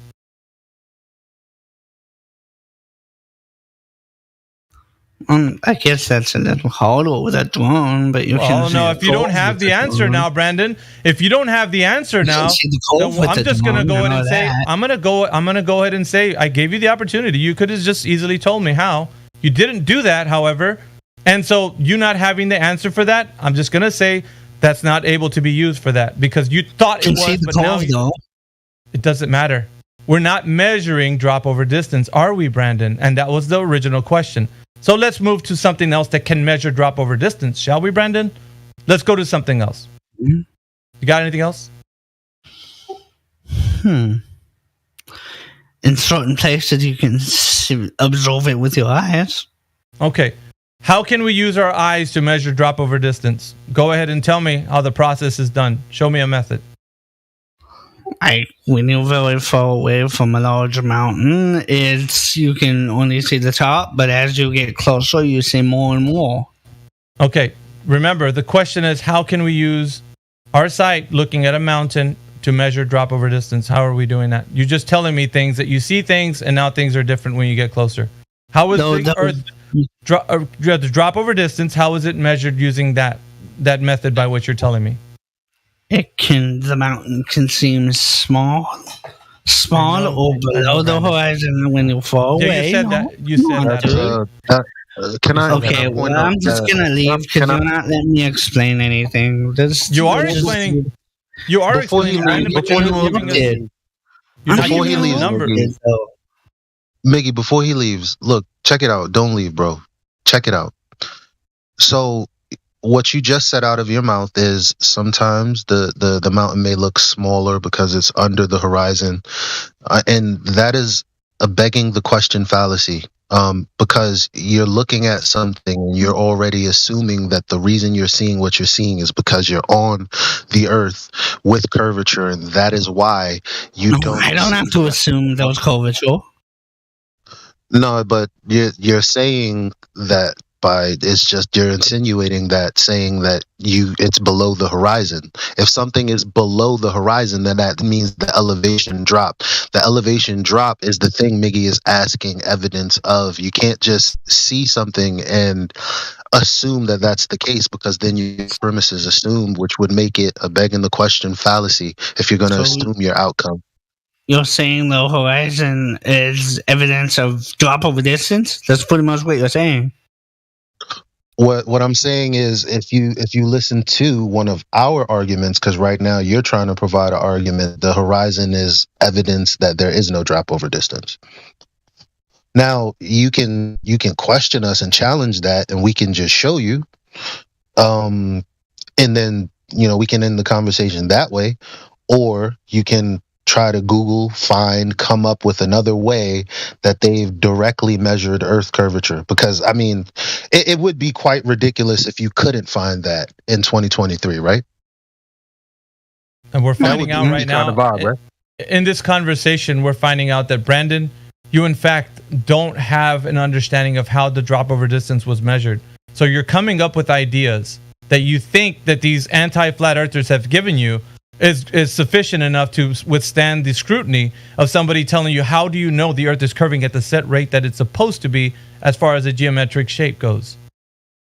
That's the thing that's happening right now. You don't have an answer for that. And I'm taking you through that, and it's painful, I know, and you want to leave, which is what most people do, because they don't have an answer for the numeric values that you need to establish a geometric shape topographical drop over distance. You don't have that.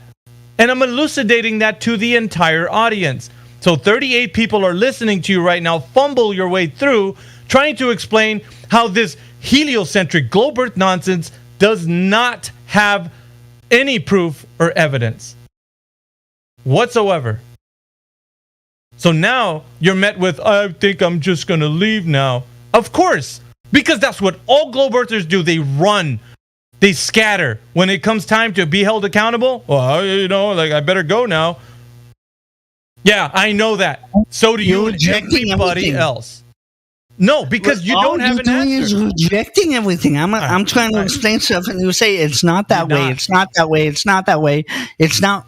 That's not what it's for. It's all rejection. That's all it is. No, it's not. Give me the drop over distance numeric value of how you're looking at that mountain. What's the distance to the horizon? Go. Numeric values now. You're going to give us math on how you establish drop over distance looking at that mountain. I'm going to hold you to this because you say that I'm just saying nah. No, prove it. Give us a live stream voice. It's a hypothetical situation. I wasn't. Oh, admittedly, a hypothetical. Thank you. Brandon, let me ask you a question. Because it's important, Brandon, that when you start going this direction, you start to realize there is no evidence, Brandon. That's what I want to show you. Is that what we see, though? Is that what we see? What we see needs to be measured and understood if we're living on a geometric shape as a curve. So we're going to establish that or not, Brandon. Is my hypothetical what we see or not? Your hypothetical has nothing to do with drop over distance. Is it what we see? Is it what we see? Sometimes. It doesn't have anything to do with drop over distance. Sometimes.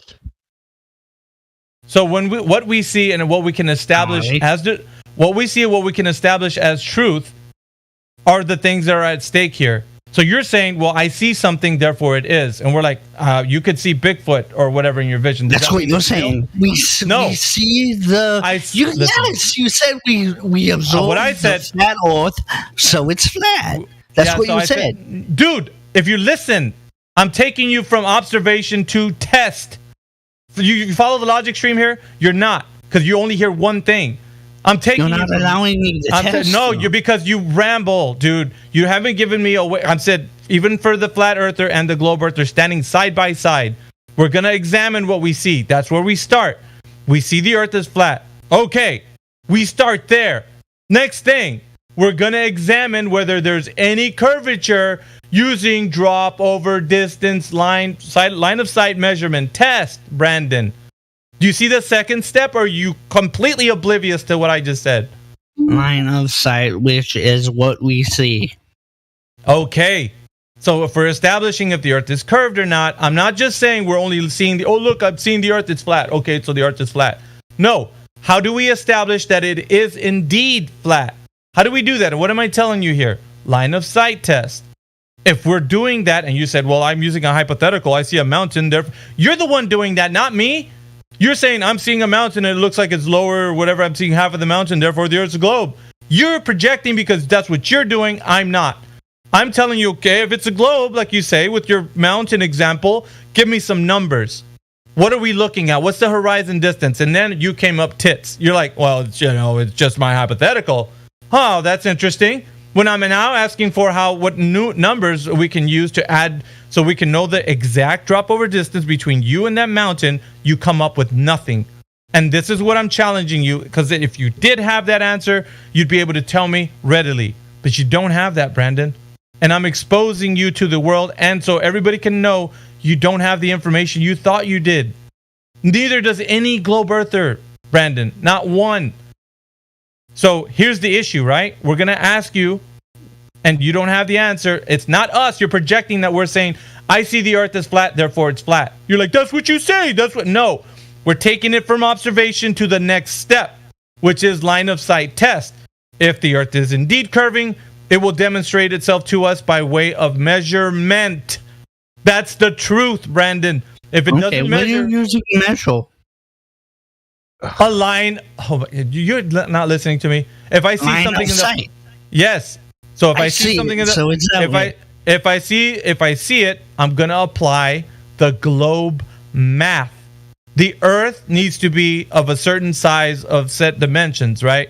The radius, diameter, and circumference. Do you agree, Brandon? Yeah, it is. Okay. All right. It is. Like you said, it's truth. It is. Okay. So with that number, why are you changing your voice when you're talking like me, dude? I'm bringing emphasis. I'm not talking like you. You're making fun of me. That's what I'm not. No, chill, dude. Chill with your projection of victim status. Don't do that in here. Not just That's what unbecoming. You're just talking. Yeah, I'm talking with emphasis. That's just the way I talk regularly. No, I can talk how I want. You talk how you want. Let's agree on that, and let's move past this little obfuscation of yours. It's not going to work in here. Nobody's playing victim, and nobody's going to be wondering about how people talk. We talk. It's just how you operate. Yeah, you talk how you talk. I'm not going to regulate. Well, talk differently, Brandon. You talk how you talk. That's how you talk. So what? I'm not changing my voice. Then neither I can do what I want with my voice. You do what you want with your voice. How about that? Okay. That just shows you for who you are. That's it. And who am I, Brandon? Stop tone policing people, please. Who am I, Do not Brandon? tone police people. That's so funny. Who am I, Brandon? Who am I, Brandon? Apparently, it depends on what voice you make, Miggy. Yeah, who am I? You talk like Donald Duck. Obviously, you're a cartoon character. Yeah, you don't like my tone of voice? No, sir. You don't like the fact that you're being exposed right now, and it hurts. So you're attacking my character, Brandon. Now I'm playing victim. Look at me. You're attacking my character. You're attacking the tone of my voice because you don't like being held accountable. Hey, you know what we're not talking about right now? Flat Earth. That's what Brandon wants. He wants you to be talking about everything but that. Drop over distance, dude. Let's go. Gosh, drop over distance. He ran away. This concludes the mayhem in the morning. Yeah. Shoot, it's already like... He just snatched his own wig. 2:18. Yeah, he snatched his own wig. It's even better when that happens. I'll come collect that wig later, Brandon. Come back now, you hear? Being lost and found. He really wanted to change it to tone policing you because he was getting got real hard. Oh, yeah. Well, not only that, but he feels like if he goes in that direction and plays the victim status, don't start. Because he said already that he has cerebral palsy, but his mind is great. He can think correctly. He's just but that has nothing to do, like...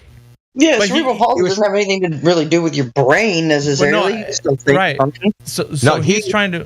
like you calling him out on his little qualifier comment that he added into, yes, I know it is, right? That little qualifying statement that he had to add in there. And that you kind of mocked that statement. You didn't mock his voice. So that whole freaking victim status is just that's just a deflection. SBS. Like they try to add these like qualifying words, right? These subtle little they're like little propaganda tactics, like where they add like a qualifier word into the sentence, or I know, or it is. I knew I had him when he was trying to repurpose the theodolite. I was like, dude, I gotcha, because you're trying to change the thing that was originally designed for the thing it was meant to be used for something else. You can use a freaking microphone and bash it over a nail and say it's a hammer. Doesn't make it a hammer, does it? It's a freaking microphone. So it's like the thing was designed for a specific use case, and in that instance, you're going to use it for what it was used for, and it's useful for that specific purpose. But if you try to use it for something else, you might get something in the way of what you might think ends up a result, but it's going to be something you cherry pick because you want it. Your confirmation bias is going to be strong. You're like, well, look, it's giving us information of drop over distance. But then again, how did you verify that the point where you're at to whether you're seeing something in the distance has a specific drop rate? Didn't establish that. No one can give us the information to the distance to the horizon. That seems to elude all these guys. Yo, man. So check this out, Miggy. Yeah. And ha should like this. And anyone in the YouTube chat, you gaslighters. Flat Earth is dying. Yada, yada, yada. One of the other admins just sent me a message. He counted the number of people that have joined this server, the number of accounts. 202,000 have joined this Discord at some point in time. So that's like the number of how many people came through the door, and yeah, that's the number of people who have come, number of accounts. Well, because we know there's sock accounts, right? So that's the number of people who come through the door. We could say 10% of that, or 1% is that sock accounts. 2,000 sock accounts. I don't even care if you say 10% of sock. Okay, 20,000 sock accounts. That's still 180,000 people. Think about that, dude. Yeah, that's a lot of people. Oh, dude. So these flat Earth idiots- is dying. Cope harder, dudes. No, it ain't. Hey, it's not done at all. These idiots are taking like Discord and YouTube as measurements for stuff, and YouTube's censored, and Discord's a gaming platform.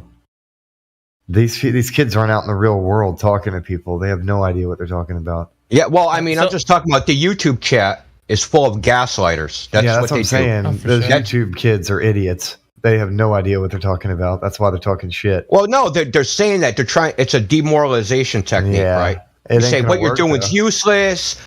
You have no life. You know, like it has no effect. You're not convincing anybody the Earth is flat. What Really? they're trying to do is like, oh, these globers. Yeah, you're right. I'm gonna just go away now because flat Earth is dying. I was wrong. Let me crawl back under a rock. Yeah, let me provoke the YouTube chat. There's 34 individuals watching the YouTube live stream right now.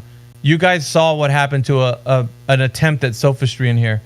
And you cannot escape mayhem. I will be the destruction of your globe paradigm. When you listen to me and you come in here, you're going to answer the question, just like Brandon had to. He ran away because that's the only thing he could do. Nobody wants to answer the question. And you're free to do so yourself. If you come in here thinking you got any evidence for the globe, you're going to answer the question. So you're going to be held accountable. That's why I look at the live stream voice text and I know why you guys in the YouTube live stream, like Two Celestial Pose, you hide there. That's your little hidey hole, your safe place, because you can't come in here and, you know, talk to us about why you know the Earth is a globe. So you're going to keep staying in there like good little children and not come in here and stand up and put on your big boy pants and you know, talk about how you know the Earth's a globe. So go ahead, stay there. I like it when you watch people be destroyed and I destroy them in front of you. And I'll keep doing it every time. How do you like that? And rant. So I want to go into like the inadequacy of Brandon's non-measurement. I looked at it. I can't see the bottom of the mountain and why that's inadequate. It's a subjective interpretation. He says you have to say in your mind, I think I should see this on a flat Earth, and I think I should see this on a globe Earth. I see something that is more similar to what I think I should see on a globe Earth. Therefore, the Earth's a globe. That's nonsense. That's just subjective interpretation. It doesn't mean anything. And when Brandon asked, do mountains appear lower? Yeah, sometimes they appear like they're shrunk down. Sometimes they don't. It depends on the observation conditions. Right? So that's why we need measurement, drop over distance, controlled, rigorous measurement.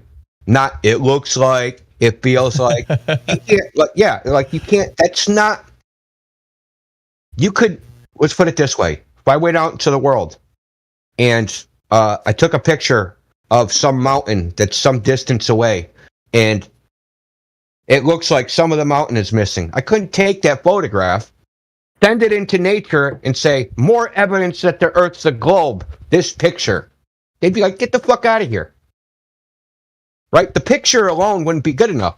They'd be like, okay, we need some like numbers, like, you know, how high were you? Like, what's the calibration of the camera? Like, what were the, like, they would want all the details, right? They would want measurements. They would want a quantification of how much of the mountain is showing, how much is not showing, what's the curvature of the Earth, what radius does it match, right? I'd have to have all these values. I couldn't just say, look at this picture, I should see the bottom of the mountain and I can't, therefore Earth globe, caveman. No, that doesn't work that way. That's not scientific, it's not rigorous, it's nonsense.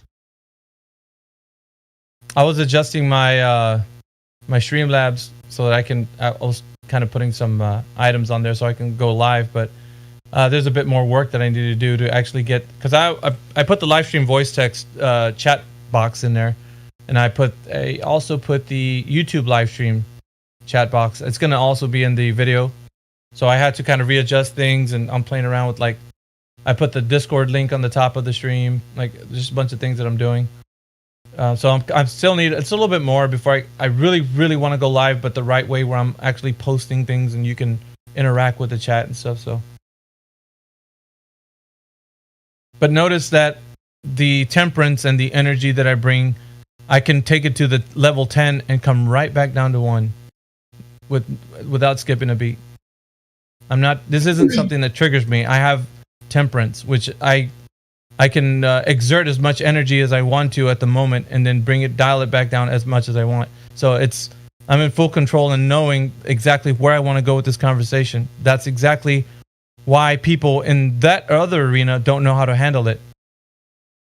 When you're coming at, you don't know things, you're just going to go crazy.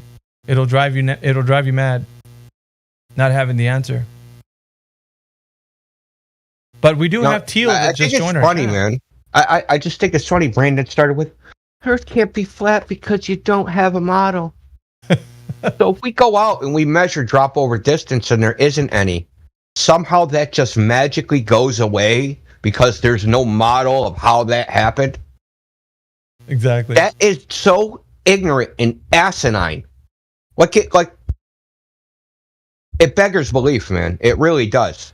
Like, oh, the Earth, like, oh my God, we measured 25 miles and there's no drop over distance. We don't have a model, so it must still be a ball. Derp, derp, derp, derp. Like, what the fuck, dude?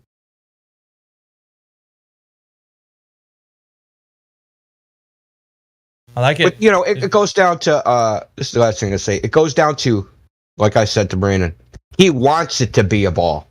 He wants it to be that way. And that's all there is to it. It's just a preference. And like his personal preference, I don't know. Maybe because, you know, he wants to go to space or whatever. He likes that idea better than the flat Earth. Maybe he just likes freaking arguing. I don't know. Right? I'm not a mind reader. But the point is that the basis of his globe concept belief isn't rational thought. It isn't science. It isn't like discernment. It isn't experience. It isn't anything. It's founded in, I want it to be a globe, and I'm going to use confirmation bias and cherry picking, misunderstanding and ignorance to support my belief. And if anyone brings any contrary information, I'm going to stick my fingers in my ears and go, nah, nah, nah, nah, nah, and feign stupidity.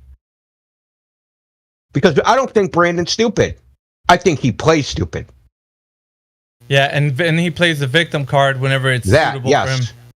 And then he's tone policing me and then saying that he doesn't like the way I talk. Why am I mimicking him? You little weasel. You ain't going to get away with your sophist tricks. When you're dealing with mayhem, sophist tricks I burn them up the instant they come up. They're gone. There isn't anything you got but you and me, buddy. And the information between us. That's it. Your little tricks, your bag of tricks ain't going to work in this arena. They might work on someone else, and probably somebody listening. Oh, let him speak. Bullshit, dude. Like, these guys are not held accountable, and that's what happens. With a mind that's not held accountable, you get, something like Brandon. Just completely believes. Yeah, and the other thing about Brandon, in case you didn't notice this, right, is that he'd get asked a question, and he'd answer a question that nobody asked him. He kept, he did it to Elijah 5 times. Elijah said, asked him a question, and Brandon's reply was to something that had nothing to do. It wasn't actually a reply to the question. It was PR nonsense, right? Where you're still in your talking point, selling your narrative, and just completely ignore what the other person said. And this is the issue people wonder why they get kicked out of here. You ignore us. Right? We're having a conversation with you. We ask you direct questions. We ask you for explanations. We ask you directly. And then you pretend we never said that and spew some narrative. Right? We don't do that. You ask us a question, we answer it head on. We go right at it. In fact, once you bring something up and you ask us a question, we go at it. And if you try to get off of it, we won't let you. Yeah, not gonna. So, and I'm going to address this to the YouTube live stream. For you guys that say that we don't debate you on other platforms, the reason being because you cannot be held accountable on other platforms. So you have to come in here to be held accountable. Out there in what you so call a neutral platform, that's a facade. It's not neutral. You use those other platforms and the moderators and your goons to hide behind not answering the question. You'll throw everything at us so that we won't get you to that point, but not in here. In here, you're going to answer the question, and you're going to be held indefinitely until you do.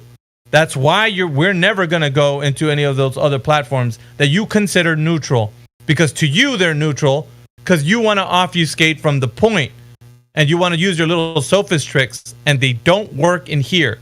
So we're not going to join you in your neutral quote-unquote platforms. You got to come in here. So they want to use this artificial. They want to use this artificial metric, talking time. Talking time is not the appropriate metric to gauge whether somebody's getting so-called a fair shot or a fair fight. If I'm talking about the issue and you're talking about the Kardashians' fat fucking ass, right? If I have 5 minutes and you have 10 minutes talking about Kardashian's fat ass and I'm talking about the actual issue, this talking time is irrelevant. I'm addressing the issue. You're not. You can say more words than me. You can take more time than me. I don't care. But, you know, we don't do this. We do this for free. So we don't have all day for you to talk about some other side topic. So we bring up a topic. We're going to bring it to its logical conclusion.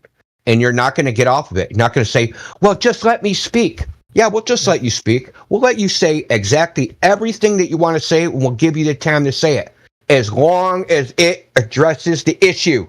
At issue. We're talking about gravity? Keep talking about gravity.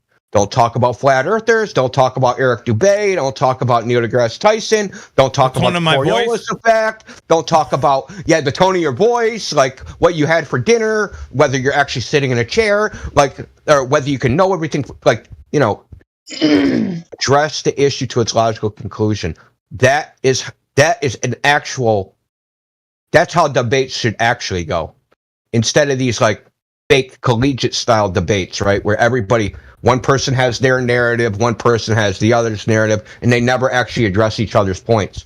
No, we're going to address each other's points. You have a point, bring it up. We'll address it. We'll attack it head on. We're not going to run away from it.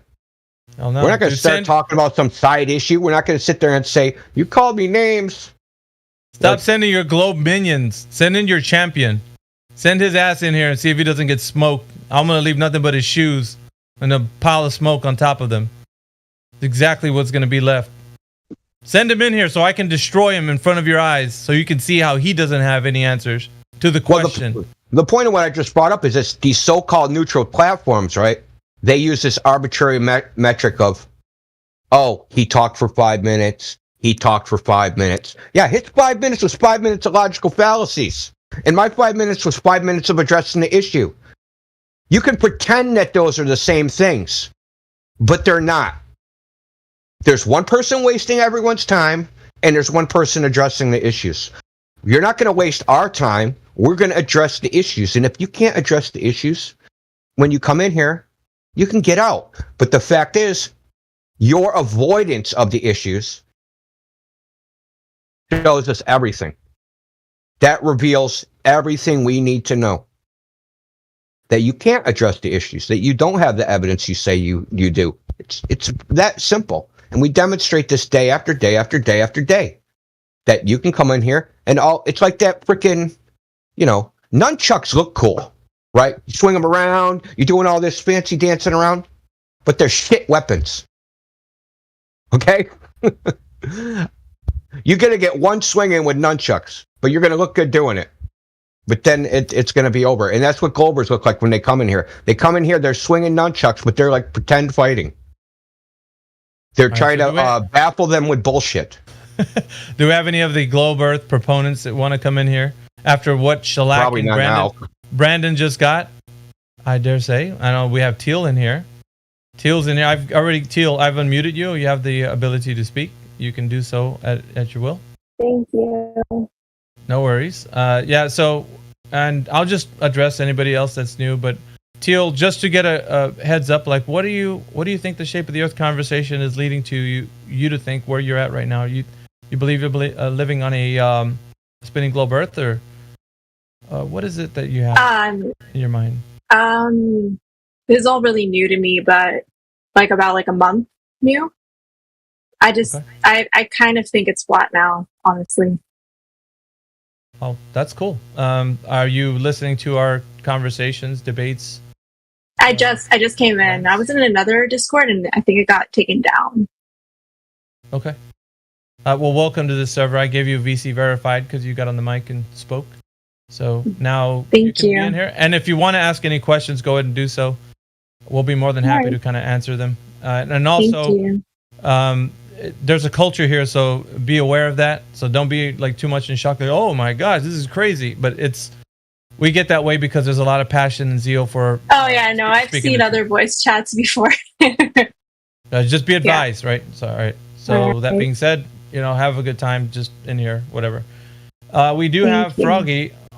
You're welcome. We have Froggy that's in here. Froggy, I'm going to unmute you so you can have the ability to speak. All right, you're unmuted, Froggy. Welcome to the server. How's it going? It's going great. Okay, so how many of you guys think that's actually like flat? How many of us think it? I can't give you a number, but I would say the majority of people in this server understand the Earth to be flat and stationary. And what's the reasoning behind it? Like, why do you guys think that? It measures flat, sir. And it's practically used as flat, and it's navigated across as flat. Okay, so I'm pretty sure I saw a picture online like a few weeks ago, and there was like people climbing the Everest, and they reached the top, and from the top you can like legit see the curvature of the Earth. Like, it's not flat, it's like round and it's fair. Okay, so do you think at any point on top of this Earth, living on this Earth, on a mountain, on a plain, someone can see the curvature of the Earth from that height?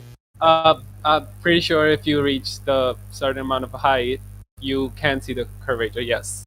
Okay, how much are you willing to bet that is true? I want to test you on this, Froggy. I'm betting a lot. Like, I know. Would you bet the farm? Would you bet your car, your house, like all of it, Sure. that's curvature? Yeah, I'm pretty sure that. All right. I like that. Like, that's good. That's confidence, right? At least you got that can, much like, going for you. Even like the telescopes, like why is the moon not flat? Like, why is it a sphere? Sure, yeah, there's the questions you can ask. That's great. Why is the sun not flat? Why is it a sphere? Froggy, let's dive into a little bit of what the reasoning behind it, right? But let's focus on, first of all, just I'm establishing the conversation with you. It sounds like you think the Earth is a globe. That's fine. Let's see if it's true or not, right? It is true, though. Well, I know you feel that way, Froggy. That's okay. Let's find out, right? Okay. All right, so I'm going to run you through an exercise. It's really simple. 3 quick questions, and your response is either I know, and then 3 things that I want is primary source, citation, and demonstration. So a primary source is like where the information originated from. Citation is where is it being said in the internet and otherwise in books or whatever. And a demonstration is the method by which we can all verify what you're saying is true. So if you say you know, then you're going to run through the 3 things that I asked for on the specific question. And if you don't know, the easy answer would be to say is I don't know. And that's it. Right. Yeah, we could leave it at that. And what I'm doing here is establishing the knowledge from you. So you can't at this point ask me, well, can I ask you a question? Because I'm going to be like, we're just finding out, Froggy, what you know. That's all. Okay. After you're done with your whatever evaluation, I'll ask you some questions. Yes, you can do so. You can absolutely do so. All right. Okay. So, but remember, your intellectual honesty is important to us. So, and being honest, right? Just please do that. Yeah. All right. Okay. So the very first question is, how has it been established that the Earth has been measured to have curvature any time in history? I don't know when, but okay. I'm sure Yeah, we can stop there. We can stop Okay, there. well, you didn't let me finish, so. You don't know? That's fine. We don't have to go into. If I you don't want know to, the time. Okay, I don't know the yeah, time. you don't. I know, but that's important. So detail specific, hyper specific information is important because what we got to do is establish a baseline for your knowledge. Okay, so we sure. can't. If we can't do that, if we don't get specifics, then we're not going to find out how you actually know. I'm just waiting for my questions. Sure, but then you have to answer honestly this one, so the audience. Because I'll just let me put it this way: we got 23 people on the live stream. We got about 31 people listening on our YouTube live stream. So everybody's listening to you answer these questions. Okay, so now let's just say that you didn't give me. You said I don't know, but I'm gonna give you just a small benefit of the doubt. I don't normally do this. I'm gonna give you a small benefit of the doubt. I'm gonna say, has anyone at any time in history, not just maybe a long time ago, but any time in history that you know of, that you can point to how the Earth has been measured to have curvature. And remember the specifics, right? I need a primary source, citation, and then a demonstration. Okay, or I don't know. Okay, I have a answer to that. Go ahead. Do you know about gravity? I know about gravity in the way that's And- spoken of in the heliocentric globe Earth paradigm, yes? Yes, and how does that work? Like, if you like pick something up and you like drop it, it goes down, right? Yeah, I know what you're talking about, but like, I'm going to ask you this. What relevance does that have to do with the question of how the curvature of the Earth has been measured? Does that have any relevance to the measurement of the curvature of the Earth? If you like take any sheet, like any bed sheet, and like hold them in the corners, and you just drop a ball in the middle, you can actually see the curvature of the Earth. Like, not the Earth, but like you can see that it goes in round. Like, it Yeah, goes but round. are we living on a bed sheet, Froggy? No, but it's like Okay. it's like a So yeah, demonstration for- you're trying to make an analogy. It's an attempt, right? But what I said was primary source, the place where the information originated from. You didn't give me that the first instance, but the Sure, second like, time can around, name a I gave bunch you. I can name a bunch of scientists that have proven this. Do you Oh, want great. that? Okay, so yeah, let's find. Einstein. Okay, Einstein Newton, proved that the Earth. Okay, so I'm gonna phrase it this way. Einstein provided evidence that the Earth definitely has curvature, right? And Newton as well. Sure. Okay, yeah. so let's go into Einstein's version of how he demonstrated drop over distance, because we're gonna find out if we're standing on a geometric shape like the Earth being an oblate spheroid, that he measured the curvature. So now he's the primary source. So now we're gonna move into. I'm pretty sure. Say he's again? never enough thought, like, I didn't say that he didn't measure it, but I'm pretty sure. So he didn't measure it. But he did prove it that he didn't. No. Did he measure it? That's my question. Did he No, measure he it? didn't. No. Okay. So who measured it? I'll give you another out. Who measured it? I don't know. I don't know the answer. Thank you. Honest answer, Froggy. Honest answer. Thank you for that. This is so stupid. Okay. No, it's not really stupid. It's actually finding out the baseline for your understanding if the Earth is actually curving like they say it is, Froggy. So we're establishing that foundation right now. Okay. Okay. You don't know. That's fine. I'll take that. You don't know. All right. No, I don't. I gave you 2 chances, maybe 3 a little bit, because I kind of let you have a little leeway, because I want you to get the best attempt that you can possible. All right. You don't. Can I add only something, Miggy? Only to say No, that- not yet, Sasha. We're on the roll, brother. We're on the roll. Okay. Okay. So Froggy, here's the thing. You've already admittedly said you don't know. All right. So we're gonna move off to the second question. Hopefully you have a better luck on that one, right? There's only 3. Promise. It won't be that painful. All right. So a second one is axial rotation. The Earth is said to be spinning at 1,000 miles per hour at the equator, right? They give us these numbers. So how has it been established by any apparatus, device, or any way that we could measure that the Earth is spinning at that set rate at the equator? How do we know that it's been established? And now I'll say once again, right? I'm going to ask for primary source, citation, and demonstration. So if you know, Froggy, please let me know how it's been established. And then we're going to establish the baseline for your knowledge, right? So Okay, if well, you can easily say you don't know. I don't know how they measure it, but Okay, I'm thank pretty you. sure that they have. Yeah, that's fine. Froggy, you can. Yeah, you can believe. You can believe, brother. Your belief is whatever you want to. You can believe in unicorns. I don't care. Okay. But if you say that you don't know, that's the only thing I can take away from this. That's great. Primary source, citation, demonstration. We don't have that. That's fine. Okay, so let's go to the third question. All right. The third question is: the vacuum of space is being said to be the adjacent to the pressure air that you and I are breathing right now. The air that you and I breathe is about 14 psi, right around there. So the air you're breathing is at a pressure of 14 psi. So the vacuum of space, however, is a vast different low pressure system. So the globe is sitting inside of this low pressure system, right? Do you know what an atmosphere is? Yeah, but like I said, you're asking me questions. Once again, I said just hold off on your questions till the end. But so what I'm establishing right now is the question so that you can understand what. So the first one was the curvature of the Earth. The second one was axial rotation. The third one will be the vacuum of space. So, okay, vacuum of space. So they're saying that it's a vacuum of space when you go up into the highest elevation to low Earth orbit. When you're outside of the Earth's ecosystem. And that super low pressure system, they give it a numeric value, 10 to the negative 17, but it just means really super low pressure, right? So if they're telling us that their information about how low pressure that is, vastly different from the one that's here, there's going to have to be a place where we understand there's a high pressure here and a low pressure there, right? You do get what I'm saying? High pressure here on Earth. High pressure on Earth, sure, and there's low pressure there, I guess. Right, you understand that, right? That concept, the idea, right? So it's an open system, right? And with this open system that the globe Earth has, matter and energy can transfer in and out of this ecosystem. Rockets can leave the Earth, the matter from the rocket, you can go and travel into Mars and land on the moon and orbits and satellites and whatever, right? Matter and energy can transfer inside of this ecosystem the Earth has. Open system.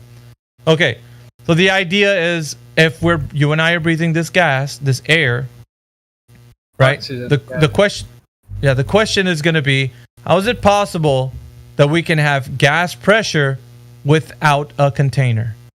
Now, if that question to you, it's to you, Froggy.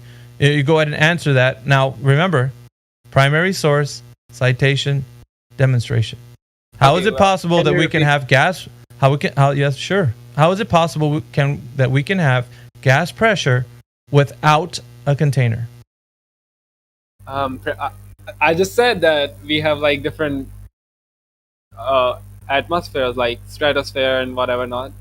Yeah, you can say things, right? Remember the three things I asked for, Froggy: primary source, citation, demonstration. Okay. Take me through the primary source. Who said it first that we understand this is the case? Okay, let me search this up. Search it out. Search it out. I don't really know who said it. Oh, you don't really know, Froggy. Thank you for the. You admitted it, Froggy. That's okay. Like it's you can say it. There's nothing, Froggy. It's liberating. Okay, there's nothing wrong in saying that you don't know. Okay, it's just you're being intellectually honest, right? Sure. Most honest answer. Yeah, that's fine. I'll take that. No, wait, hang on a second. Like one moment, Froggy. Let me wrap this up. Okay, I just got to hand you a package. Can't just give it to you that way. I have to wrap it up, put a tiny bow on it, and then hand it to you. Okay, so the idea that the Earth is a globe spinning in the vacuum of space is just a belief that you have, and it's not established in true knowledge. So when you first came in here, one second, Froggy, 1 second before you jump in. Like I said, I got to wrap this up, brother. You got to let me wrap it up. All right, so when you came in here, you were so sure that the Earth is a globe. Now, upon these three tenets that actually prop up the globe, which are that the Earth is curving at the set rate that it is, it's a globe, and that it's spinning, and that it's in the vacuum of space, are all given to you as a story. You've been believing thus far. You've only been believing that this story is true via someone else, a bigger brain than you, has figured this out or whatever, because I know that's what you're trying to say. But it's only a belief. There's nothing in reality that you can point to. And just understand. I know, Froggy, understand this point though, that what I've just demonstrated to you is that when you came in here, you had this really staunch position that the Earth is indeed a globe, and I just demonstrated to you how much you really don't know, Froggy. You understand? I don't know the name of people who like. Told I know, but it's so pertinent, Froggy. It's so pertinent for you to know that the Earth is a globe. Like the information should be readily available for you to say, okay, if it's a globe, I can type in a few keystrokes on Google and find out how to find a method that I'll know for myself that it's a globe. You can't do that. No one can, Froggy. So that's why I typed in on Google once that I asked Google what's the real shape of the Earth, and Google gave me two different shapes at the same time. They were like, it looks like a perfect sphere from space, but its true shape is that of an ellipsoid. And I'm like, what in the squares can be triangles is going on here? So do you understand, Froggy? That's what you have, and like you can ask some questions. We have a great panel that they're going to answer your questions, but just so that you know for yourself that it's just a belief. So we'll go ahead and leave it. Thank you very much for all that. Go ahead and ask your questions. I think people in here want to help you out. Why is the moon not flat like the Earth? Oh, how do you know it's not flat? Because I can see it. It's like a sphere. Oh my God. Yeah, but have you ever seen the? Have you ever seen the? And you can see the light diminish from it like every month. Are you dumb? No, chill out, dude. Chill out. So you walk out the front door and you see a sphere. Did you know that only one side of the moon has been seen? We've never seen the other side. Good one too. Did you know that the Earth is a sphere? Yeah, I know, buddy. We are established you don't know that and that you believe that. One at a time. So, Froggy, I want to ask you a question. Why are we like paying billions and billions of dollars? Agencies like NASA and Europe. Well, first of all, that's incorrect because the government just prints money, so they don't pay. They hit Control P on the computer. Oh my God! Don't make me explain economy to you. That doesn't. Okay, so the United States doesn't print money. The most weirdest thing you have ever said. Like, so the United States doesn't print money. It does, but the more you print, the lower your economy gets. Are you dumb? But this is a diversion. Do we have inflation? This is a diversion, Froggy. You know. Okay, whatever. Yeah, that's what I thought. Anyway, Froggy, I got a question for you. It said, why is the moon not like the Earth? What makes you think they should be the same? Because if that is like a sphere, and if the sun is sphere, why isn't the Earth sphere? Why should it be? Because I see trees. I'm not a tree. Why aren't I a tree too? Okay, why do you think? How do you think we live then? I'll bring it back to basics. How do you think? How do you tell two things are the same or similar? Wait. Let him ask his questions, guys. Let him ask his questions. Well, I want to stay on this one point. The moon and the Earth are the same thing. Like there's a similarity between the both of them are. Okay, what are the similarities? List them. List the similarities that you can observe. They're planets and stars. You don't observe Earth as a planet. I want similarities that you can observe. That say, hey, this is just like on the moon, right? So like hey, where? This is just like a sphere. This is just where do you see Earth as a sphere? Oh my God! Can you not see photos? So that's seeing a photo, right? That's not seeing the Earth as a sphere. That's seeing an image somewhere, right? All the photos. How do we know those photos are real? They're actual photos. Some of the photos they admit they're not real photos, and they copy and paste the same clouds over and over again. They're all documented. So you're just taking someone's word for it. God, let me slow you down. You still haven't answered the question. Where are the observable similarities? I just told you that both of them are spheres. Yeah, no, that's a claim. That's not an observable similarity, though. I can observe. Like I have been to a plane before, and I could see the curvature. What you guys are talking about. Hold on, dude. Please no one interrupt. So you are claiming that you saw curvature from an airplane? Yeah, and I have seen a billion photos of like the curvature. A billion? Yeah. So an airplane is not high enough to see curvature. You know that, right? Well, it can be. Let me just show you a photo or like a video. If you don't believe, so that means that Earth is tiny, right? Airplanes use curvature. So an airplane. So Froggy, an airplane flies compared to many planets. Yes. So we can just do the geometry, right? So the Earth is claimed to have a diameter of 8,000 miles. A plane flies at 5 miles. So you think that you can see curvature? What? A plane flies at 5 miles? Are you what? 5 miles. Check the chat. 5 miles is 52,800 feet.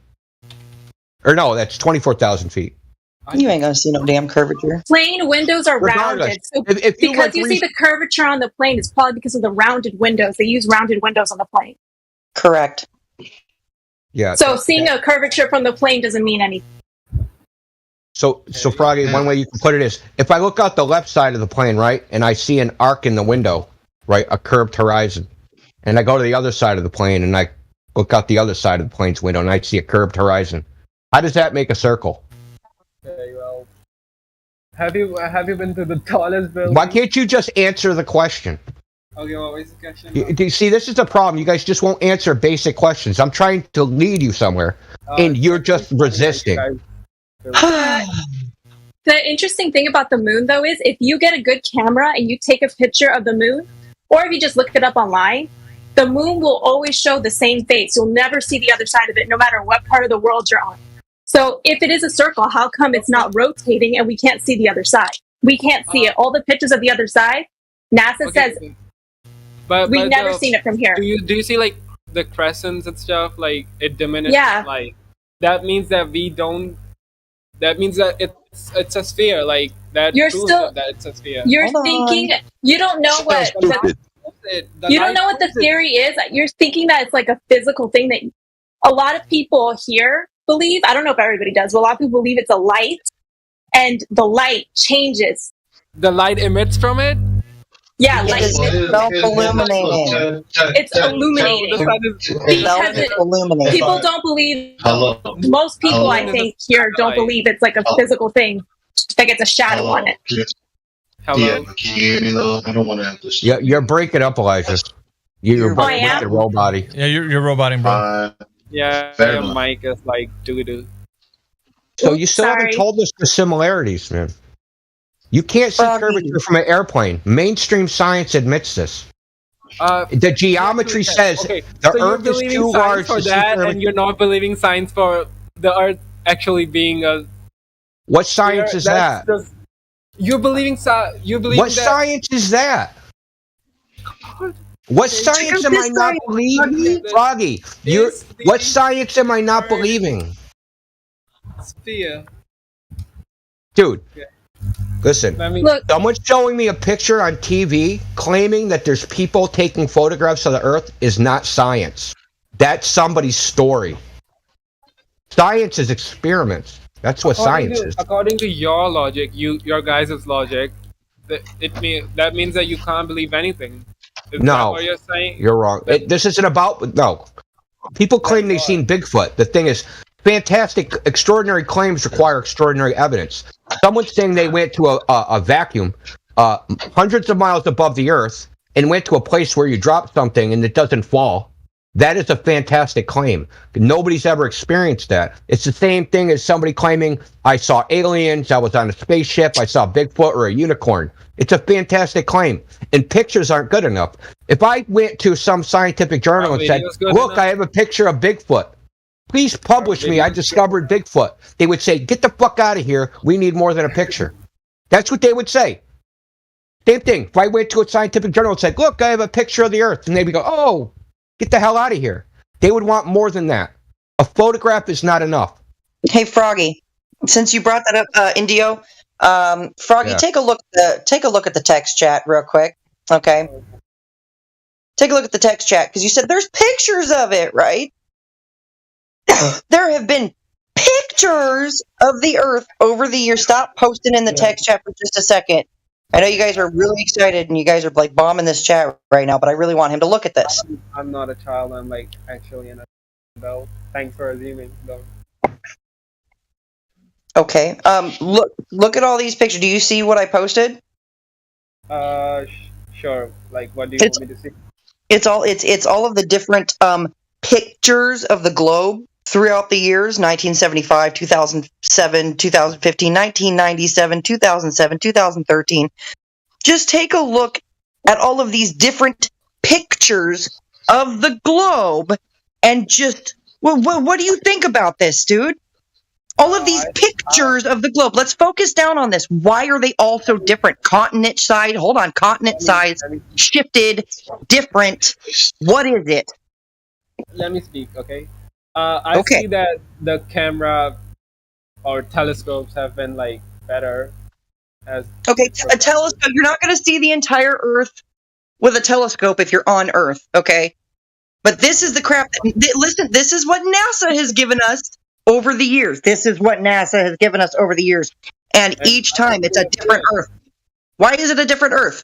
Because it's spinning. No, which one of those Earths is an oblate The continents spheroid? are different sizes. Which one is an oblate spheroid? What's different? All of them look perfectly round. Which one is an oblate spheroid? Point to the picture that's the oblate spheroid. All right? That's what I want you to do. Where's the oblate spheroid? They took a picture, told you that the planet is an oblate spheroid. They all look perfectly globular. Which one's the oblate spheroid? These are pictures, right? These are your pictures, right? Show me the oblate spheroid. Okay. The thing is, they even admit that they edit them. So, like, why would you even trust people who admit they edit Editing them? means like a touch up. They don't mean like make it fully round. Why would they want? But all the pictures You're telling yourself that. Okay. All if you the guys, pictures if you you're guys think taking that at it's not round or like sphere, then what's the motive? Like, I don't get it. Why would they hide this? What? They're not There's hiding a lot of it. theories for that. There's a lot of theories for that. Listen. Listen. It's not. Can you guys hear me? Am I breaking up now? Yeah, go ahead, Elijah. We can hear you. You don't sound great, but we can hear you. Okay.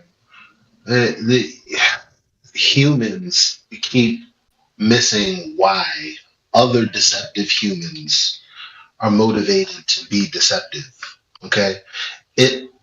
What they need to do is to get you to focus on bits of information that hide you from information that actually matters and that is actually relevant to you. So you're talking about pictures from space, this, that, and the third. Why are they doing this? What?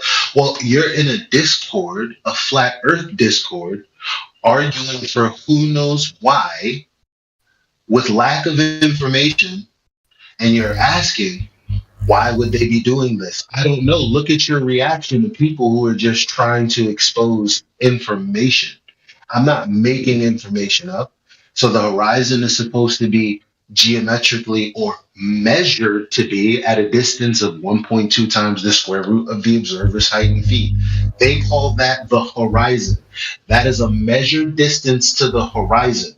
The reason that we know that the Earth is not a globe with the dimensions that they've told us is because when you input that formula and you have an observation of the horizon at the beach, off of the coast, wherever you are, where there's a large body of water, this horizon is never geometrically where it would be if the Earth were a sphere.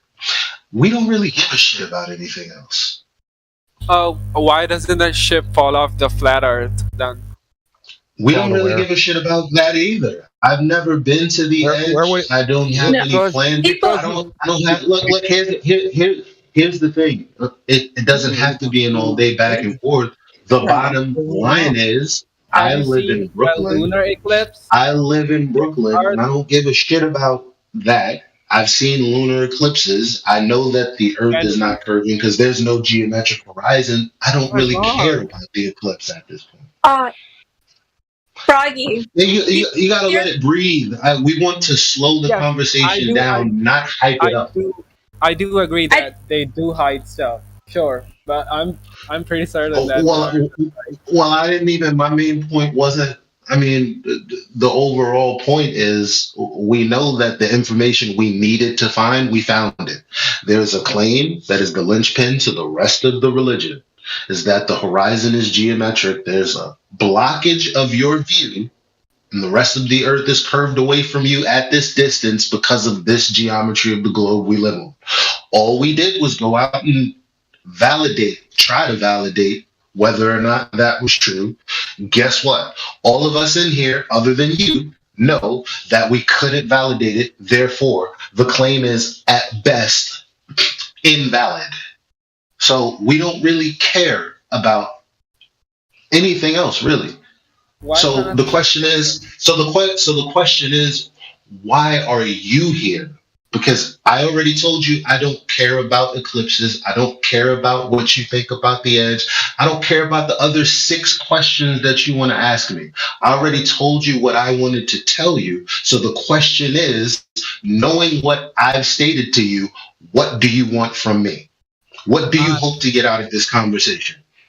I just want you guys to use your time wisely because we are only here for a limited amount of time. Oh, thank you. I appreciate that, my brother. You guys, I'm so satisfied with that. You guys can take it over. I love you. Yeah. Froggy, just a few months ago, I didn't believe that the Earth was flat either. Just a few months ago.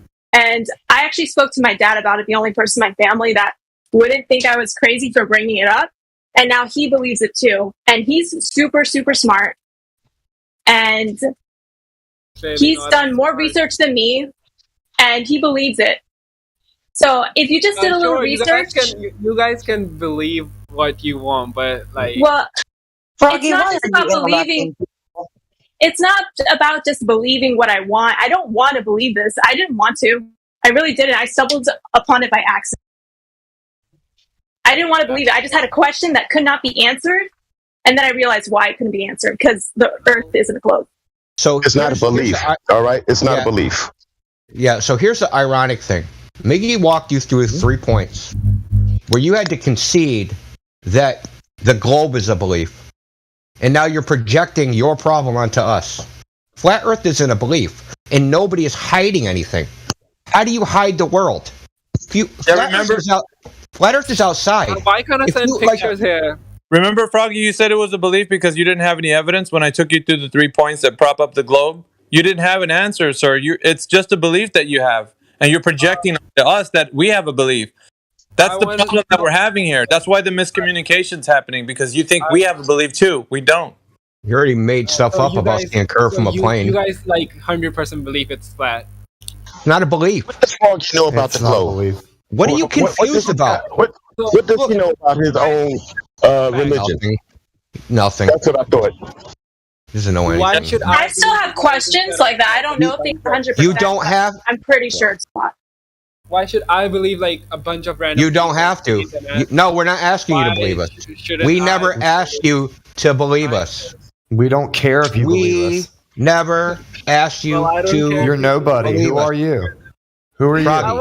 I want Froggy, are you done with your straw man that you're trying to set up and then knock down? We never asked you. I think he just wants to know why we believe what we believe. I don't think he... No, he doesn't. Okay, no, Jill, he doesn't. I've had about enough of you. I gave him. Hold on, India. Hold on, everybody. I know I'm cutting dry sometimes, but I gave him an opportunity. I told him what I'm not selling, and I told him what I can do for him. And his answer was silly. And that's why I bowed out of the conversation. He does not, I'm not talking to you, I'm talking to Jill. Okay? So please relax before I mute you, because that's like 5-year-old shit. It's like, you can't control your mind. Okay. So, Jill, he doesn't want to know what we believe, because he didn't ask me what I believe. He's trying to tell me what I believe. I have beliefs, but he hasn't asked me about them. Secondly, we're telling him why we're in this room has nothing to do with our belief anyway. He's not listening. No, he doesn't want to know what we believe or anything. Legit, my first question was like, what's the reasoning? And they all can say.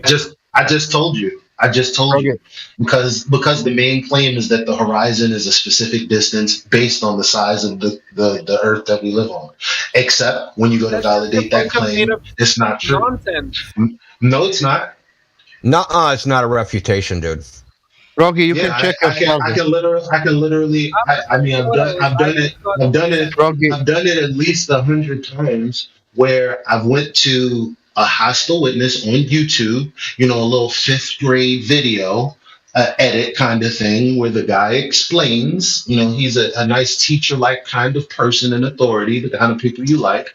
And he's basically explaining how the horizon is a specific distance because of the size of the earth and it has to do with the radius. So then I had to say, okay, well, since he's saying that, where's he getting that information? So you can Google distance to horizon formula and you'll find it right there at any of the universities you want to pick, any source you want to pick. They're going to give you the same formula I just gave you. So that's why I'm telling you that their claim is the horizon is a specific distance based on that formula. So the fact that that's not the case is all that we care about. If you're not trying to ingest that information, it's okay. Nobody's forcing you to. That's why I asked you, why are you here? I just wanted to see what you guys. Froggy, question for you. What Elijah told you now about? Let it breathe. He said he just wanted to see what I just told you. So was that all you had? Well, clearly you guys are not like. I would argue with someone who actually listens to me instead of just throwing. That's me. That's me. Okay. Oh, dude, he listened to you. Yeah, you did. Repeat back just what Elijah just said to you. Yep.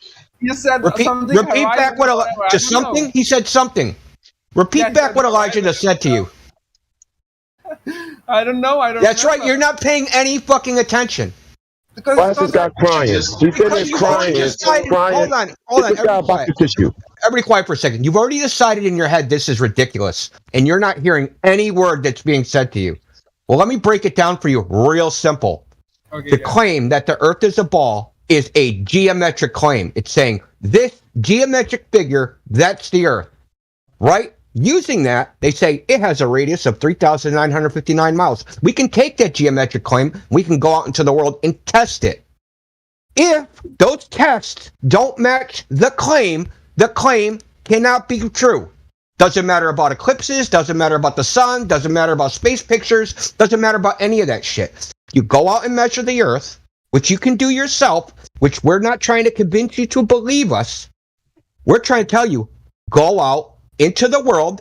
They're not hiding it. They're not hiding the horizon. They're not hiding the flat ocean. None of this stuff is hidden. Go out and test it. Test the gold model. And what you're going to find out is that model does not match reality. That's the only thing we're trying to tell you. We're not trying to fucking convince you of anything. Go test it. The flat earth is not on the computer and it's not in a book. It's outside. I wonder why it's outside. Because that's where the earth is flat. Just like you sat here and lied to us saying you saw curvature from an airplane, which was a blatant lie. You can actually see curvature. No, you can't, and you know goddamn well you're lying. You know the very fact that you have to come in here and lie says it all, dude. Okay, I'll. We can hear you laughing. You know you He's lie. just coming in here trying to upset people. He's just trying to come in here to rile people up.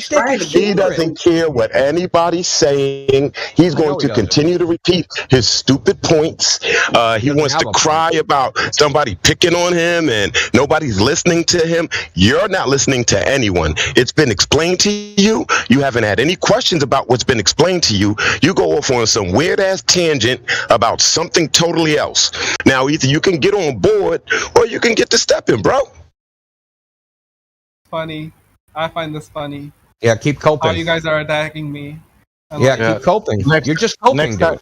Next time, listen, Froggy.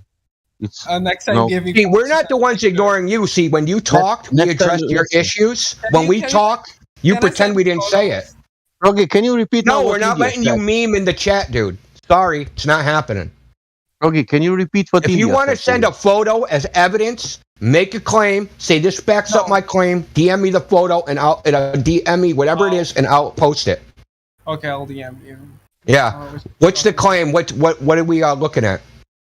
It's a moon photo with Froggy. Flat. Froggy, can you repeat what media? Oh, it's a moon photo with a line with a shadow across the moon, right? That's a line. Yeah, and like I said, we're not letting you meme here. I'm sorry, you're not memeing here. That's your level of intellect. It is a meme. It was posted by like Neil deGrasse Tyson in 2017. Yeah. Actually a dead meme. That's actually like that's how it would look if it was like flat. Would it not? Why no, it wouldn't, because the Earth is not a disk in space. The eclipses are not caused by the Earth. This guy's stupid. It's caused by he needs remedial education. You think so? What's your evidence that the eclipses are caused by the shadow of the Earth? Cause the sun is at the other side and the moon is on the Okay, other so what's your evidence? You're just making the claim again. That's two claims of the same thing. What's your evidence? What's your evidence that it's flat? No. What's your evidence for your claim that it's a shadow? It's actually funny. Yeah, it is funny. It's funny that you have no evidence, but you have such a strong belief. That's amazing, isn't it? It's okay. It's funny how you want to deflect this question and ask him for proof, and do not want to provide your own proof. Well, Your first response is to deflect. you can search it up. Oh, so now I got to find your evidence that you already believe. Shouldn't you already know it now? You already believe it. It should be a common fact known by everyone that Earth is. Okay, yeah, the common fact is, but I want the evidence. Okay, you say that the Earth is flat, right? How come? So now we're talking about something else, right? No, okay. So what's the evidence eclipses are caused by the shadow of the Earth? I'm going to keep asking you. You're not getting off of this. So you might as well just quit the server, because this is the only thing you're talking about until you address it. What's your evidence eclipses are caused by the shadow of the Earth? Not all, but lunar eclipse does. Whatever. A lunar eclipse caused by the shadow of the Earth. What's your evidence? If the sun, you do agree that the sun rotates, right? I've never seen the sun rotate, and what's the rotation have to do with eclipses? So I want the evidence. I want the evidence, not more ideas or concepts in your head. I want the evidence, the physical evidence. Okay, do you not believe in like... Stop diverting. Don't ask about that. Okay. What's the physical evidence eclipses are caused by the shadow of the Earth? Now you answer it. You can observe it. Let me just get the date, and then you can observe it by yourself. Just answer the question. Okay. Shadow on moon. Like, it's observable. Everyone can see it. No one's like making planets move. Everyone can see it. Everyone has seen it, I'm pretty sure. Okay. How do you know that what you're seeing is the shadow of the Earth? What's the evidence for that? Would it be? Okay, that's not evidence, dude. Just because you have that's what you just did is called an argument from incredulity. I can't imagine anything else, so it must be what I imagine. Argument from stupidity. If I'm on the other part of the Earth and someone's facing the, like, of course there'll be a part that's facing the Earth, facing the sun, right? I'll call somebody on that part and say that if the sun is like facing towards y'all, which means that there will be a shadow projecting on. Yeah. Okay. So who did that? What do you mean who did that? Who did that? You said if I did X, Y, Z. Your imagination of what you imagine would happen, could happen, should happen is not evidence. I want the evidence, the actual evidence. Okay. Well, he means some form of experimentation. Experimentation, observation, quantification, something, dude. You can try this. If you hold a light and you more imaginations. If you put your hand in front of it, you can try this. You can try that. You can try this. Okay, great. That's awesome. What's your evidence? Lunar eclipses are caused by the shadow of the Earth. I'm going to ask you. Keep asking you. Just to illustrate that you don't have any evidence for it. It's an idea you have in your head. It's not an idea. It's like, okay. It is an idea. It's such an idea. If it wasn't an idea, you would have evidence. Hey, Froggy, are you looking at the text chat right now, my guy? Froggy, let me break this down to you. So have you ever heard of a stellar eclipse? No. Okay, it's an eclipse where the so-called, supposed to be the shadow of the Earth, is going down the moon from the top to the bottom. But the sun is above the horizon. So the sun is above your head, the moon is above your head, The Earth is below your feet, but the shadow of the Earth is somehow on the moon. How is that possible? I think I just told that not every eclipse is not. So not every eclipse is caused by the shadow of the Earth, only some of them? Yes, I'm pretty sure I said that. Yes, I did say that. Wow. Is that your What are the other ones caused by? This is interesting. This is getting better. You don't understand the point he's trying to make with that statement. Actually, it's getting better. You're right. Yeah, you guys are not understanding me at all. Like, Yeah. No, you're not understanding him. Because it's a geometric impossibility for it to be the Earth's shadow casting. And your kids that It's well known. It's called the impossible eclipse. It's well known. It's been documented since Roman times. Yeah, and they Called a also Salanilian eclipse. they also believe that it wasn't fair, wasn't it? Weren't they? Didn't they believe Well, it doesn't that? matter what they believe. It's not possible. It's documented. So this is an observation that it's not possible to be the shadow of the Earth. Interesting. Yeah, very interesting. So that's why I'm asking you, what's your evidence it's a shadow? Because it's important. It's not just asking you, it's like, oh, I'm going to just, say some stuff. There's no evidence it's a shadow. There's observations which disprove, falsify the claim that it's a shadow. But you're not aware of these, right? They don't teach these in school. They don't go, oh yeah, eclipses are caused when the Earth gets in the way of the sun, and then their shadow of the Earth is cast on the moon. Oh, but by the way, here's some examples of where that doesn't work. They don't tell you that in school. Do you know how I don't tell you that in school. Is all the teachers in on it? Is it a giant conspiracy? Okay. Think about it. No, it's none of those things. It's called cherry picking. It's what they print in the textbooks. They're not going to tell you the shit that's broken.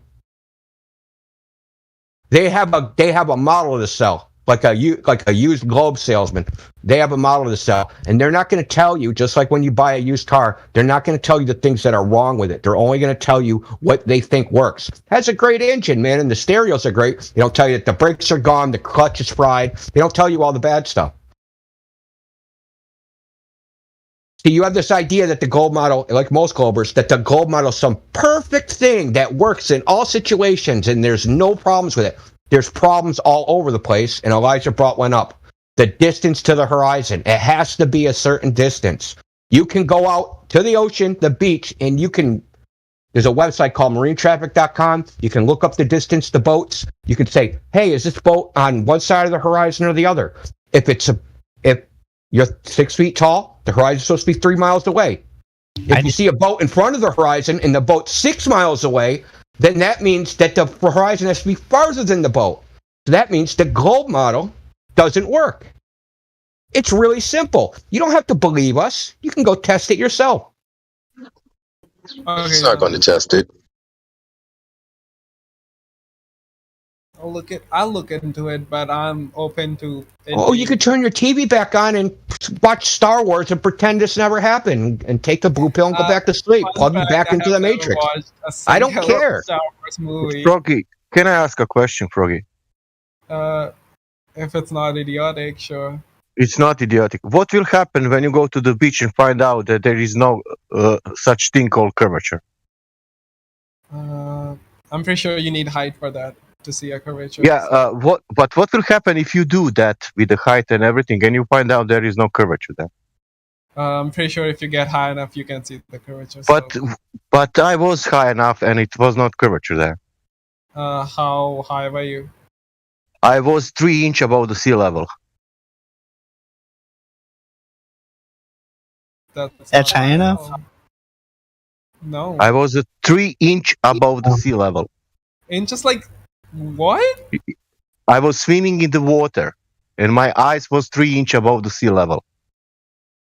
Yeah, I'm pretty sure you need more than that. You need like. Do you know how much you can see on the globe model with 3 inches above the sea level?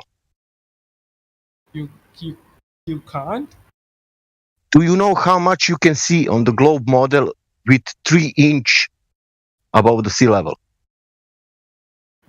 No. How? He's asking you what it predicts, man. How much can you see? What's the prediction? Less than 1 mile. Like 2,600 feet. Do you want that in meters? I can give it to you in meters. Yeah, pretty.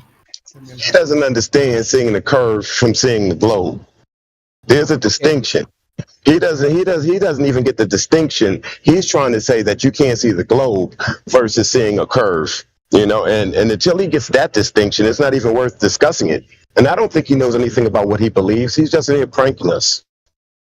Yeah, trying to meme. Anyway, Froggy, does ships go over the horizon when they sail away? When did I ever meme? So stop accusing me of memeing, you guys.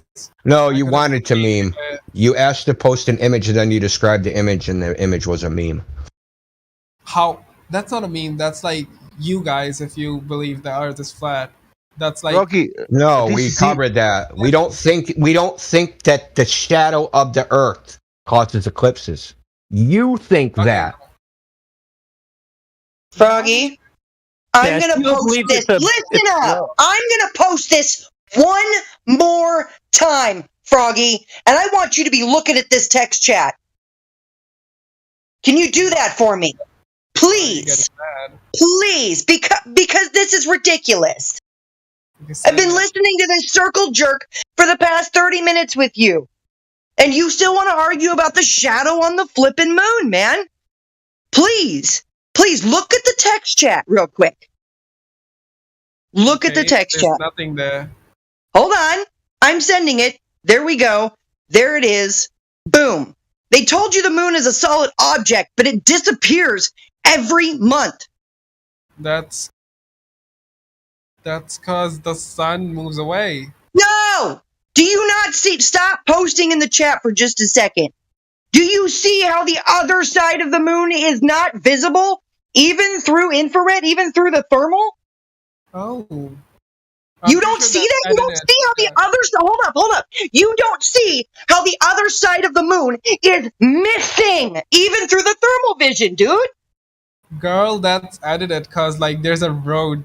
I think it should be all black. Why is there, like, gray parts there? That's edited. Clearly. I'm pretty sure I know You have no clue about what you're talking about. You're Because it's looking at non-existent. the image that you actually see in the photo. If the moon was a real physical object, you would see the heat signature in the thermo. You're whistling right past the fact that you see only half the moon on the right side of the image. So either you're going to keep deceiving yourself, or you're going to just accept the actual empirical data that's shown right in front of Now, you. here's another thing, though, and I'm gonna post it up. That's clearly edited. Okay, fine. A frivolous canard that doesn't refute anything you see in the image. It's not edited. That's a frivolous canard. You don't see anything what you're talking about in the image. It's a relative temperature. When I say it's edited, it's not edited. When I say that it's a frivolous canard, that is nonsense. You have no evidence, no argument to justify that frivolous canard. This is edited. Come on, my guy. You know. Yeah, this is bigoted chanting. You're just ignoring the empirical data right in front of you. Now, Froggy, I just posted a video in the chat where stars and planets are seen through the moon. How do you explain seeing these things through a solid object? Well, it's smaller from the moon's surface. No. You can say I don't know. I don't know is an honest answer. Because to tell you the truth, I don't exactly know why stars can be seen through the moon either. Other than the moon is not a solid. Moon is solid. Are you... Oh my gosh. Why can I see stars through it? Can you take me up there? Why can I see stars through it? In the video, it shows stars being seen through the moon. And it's been, listen, Froggy, it's been recorded since the 1800s that this has been observed by astronomers. Yep. I've never seen... It's not some flat Earth thing. Okay, let me see. Moon... I don't think Froggy knows anything. I think y'all need to start asking him some questions. Look, this is why he needs to be asked questions, like a lot of them. Yeah, he's a day one glober. Day one glober. Well, Still he saw green the and wet behind the saw ears? the TV show, man. I'm sure he saw the TV show before he even realized like I don't what watch the TV. gold model was. I didn't need to see the TV to realize that the Earth is. Oh, really? Yeah, he felt. So what made you realize it? What made you realize the Earth was a globe? He failed the 3 points exercise. He didn't know any of the things I asked him for curvature, axial rotation, or the vacuum of space. He had no information whatsoever to give. So you're dealing with a guy who's strictly going on beliefs. So everything he's refuting you guys on is merely everything he's just going to make up because he's just believing like a zealot. Doesn't know. You guys believe in God? And he's projecting really hard because how he many people from asking. here believe in God? Yeah, what's the you relevance? keep asking us about our beliefs, but you're the one who brought your I'm going to beliefs. get to the relevance. Do you guys believe in God? Froggy, What's does the anybody... relevance regarding the ground measuring level? Tell us. Do you guys You don't get to ask any more questions, Froggy. Froggy, do you believe in God? Then I get to Froggy, do you believe in God?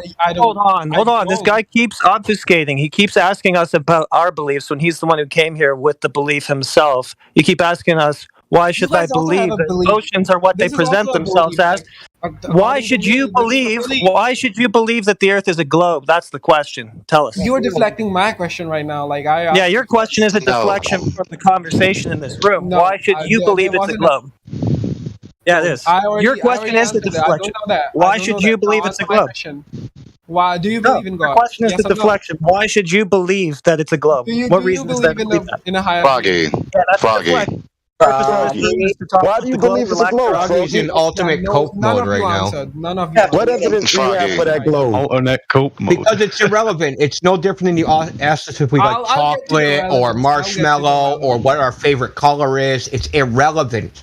No, Yeah. I'll get to the relevance. We're not Froggy, this is making not our looking good on you right now. determinations on a Just wait, belief I'll or get to the- disbelief in God. Oh my gosh. Just answer it. I'll get to the Froggy, relevance. Froggy, Just Froggy, answer this it. is not looking good on you right now. It's, Yeah, it's see? irrelevant. You're None of you obfuscating. answered it because No, you're irrelevant. obfuscating. Listen, no. Froggy, Froggy, Why do you know believe what in you're the trying globe, to do? Froggy? You're not the I'll first What person evidence to do you get have for to the the globe, relevance. Froggy? I'm telling you, I'll get to the relevance. No, you're not getting to the relevance. You're not going to distract from the subject. I will. No, I will. I No, will you're get to not the- going to distract from the subject.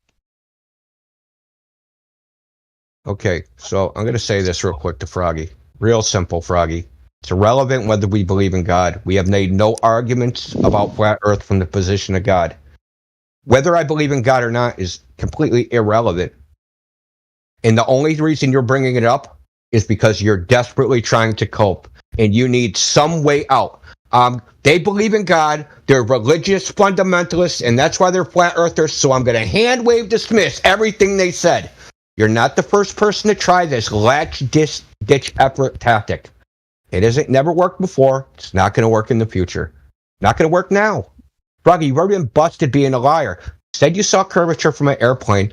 Then when Sausage says he's seen it was flat, you said, "What are you going to do?"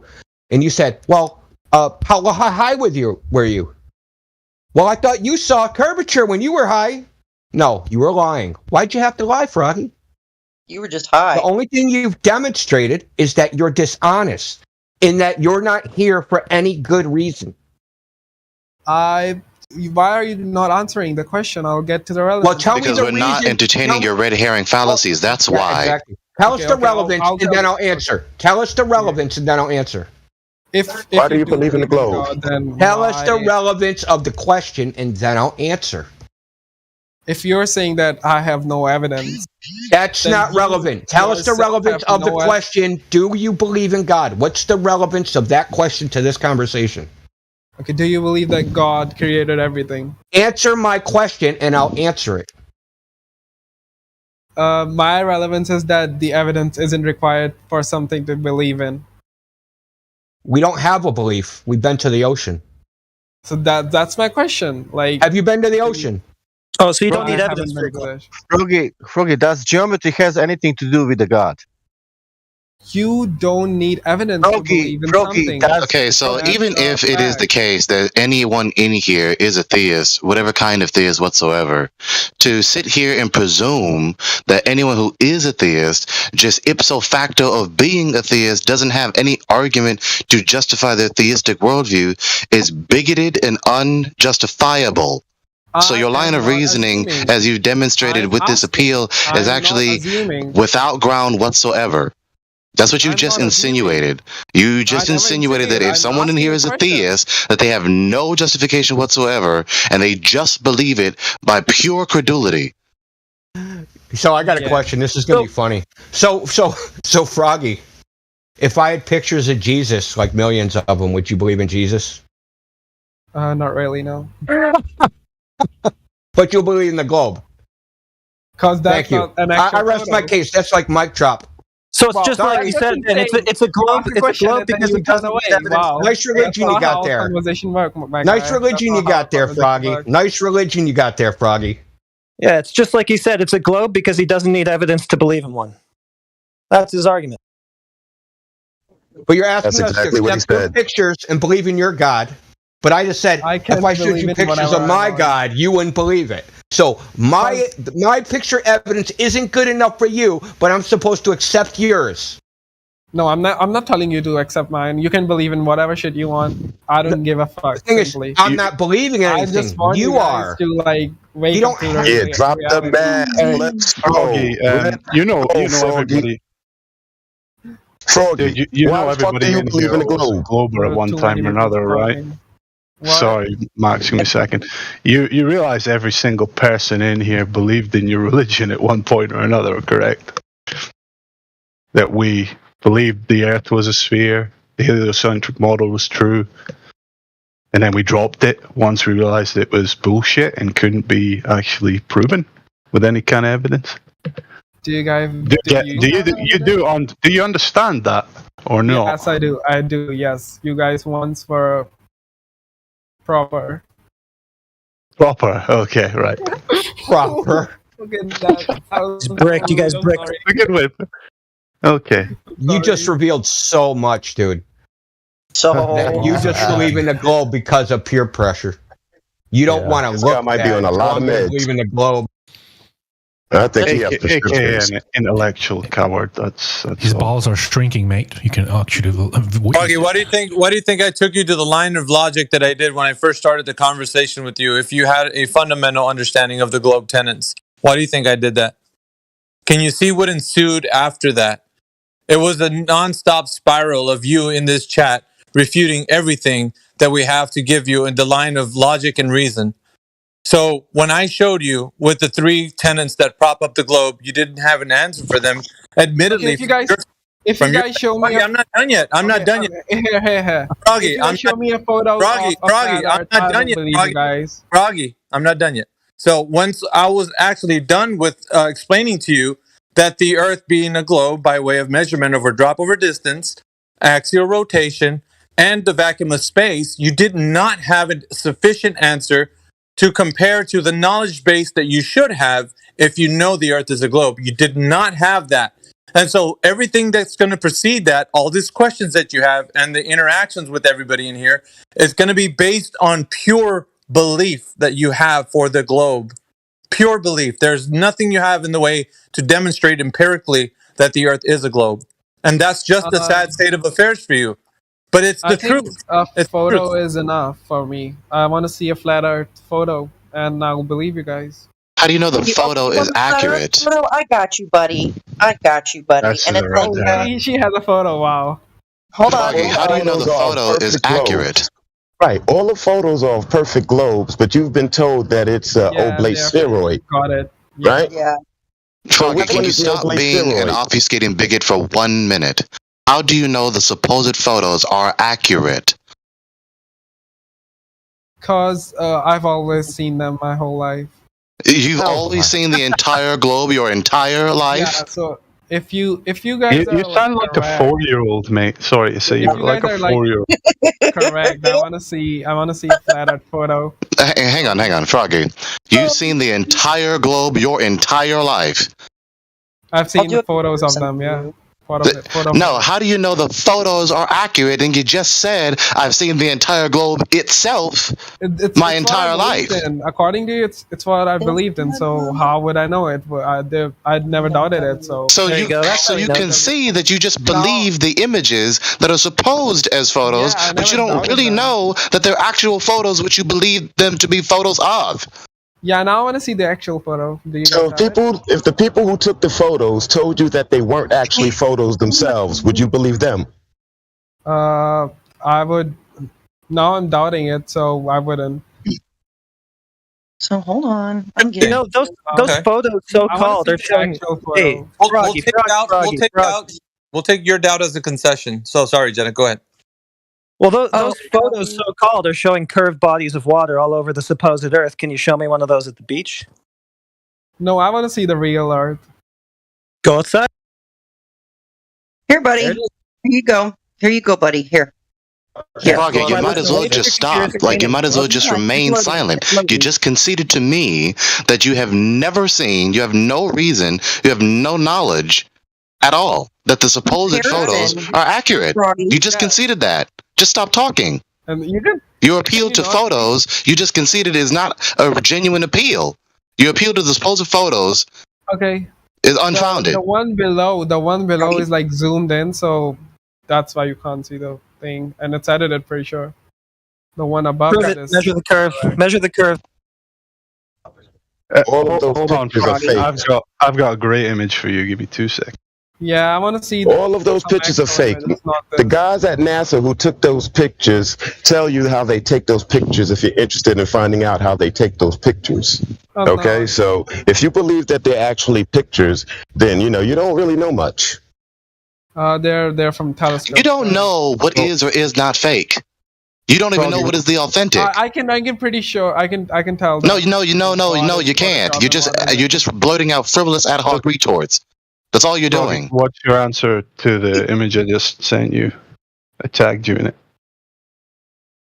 I'm pretty sure the curvature is actually more pronounced closer to the ground than that one. This is so small. Like, this is not big enough for to see like the curvature. This is more frivolous ad hoc retorts, just whistling past the fact that the picture that you're looking at demonstrates that the supposed curvature you believe to be there on the Earth is actually just lens distortion. But you won't consider that. It's not. Which curvature is the true curvature then, Froggy? The ground or the one in the air? The one in the air. But the ground one's more pronounced, so it got less curved as you went higher? Is that what you're saying? I think the higher you get, the more the curvature you will see. If the Earth was, in fact, curved, it would get more pronounced. You're right, yes. As it turns out, the higher up we go, the flatter it frickin' looks. That's kind of weird, man. Yeah. Where? Pretty freaking weird, Froggy. Pretty freaking weird that the higher up you go, the flatter this thing gets. Hey, Froggy, we measure no curve on the ground from the surface here, so why would you expect to see any by going higher? We don't measure any of it, so why would you ever expect to see any at any height? These are nothing more than lens effects, Froggy. I don't measure it. Do you measure it? No, I don't, because Froggy, it doesn't seem like there's any to measure. So you don't know either. Yeah, no, we don't measure curve because there isn't any. I measure it. I told Maybe you should try it. Yeah, we did. That's how we know. That's how we know that there isn't any. We tried to measure it. Measure. We just don't measure any curvature because it's not there. Then you can't say anything. Sorry, you can't say anything because you cannot prove curvature. You freaking amphibian. Well, are we wrong? Show us your measurements for curvature then if we're wrong. Gregory, go ahead, buddy. Because people already did it for me. If I measure 10 miles flat, what that mean, Froggy? It means it's time for him to go get some princess and get some diggum smacks. Froggy, if I measure 10 miles flat, what that mean? Is it flat or curving? Okay, this GIF right here is Froggy, if I measure 10 miles, Froggy, if I measure 10 miles flat, can you prove that?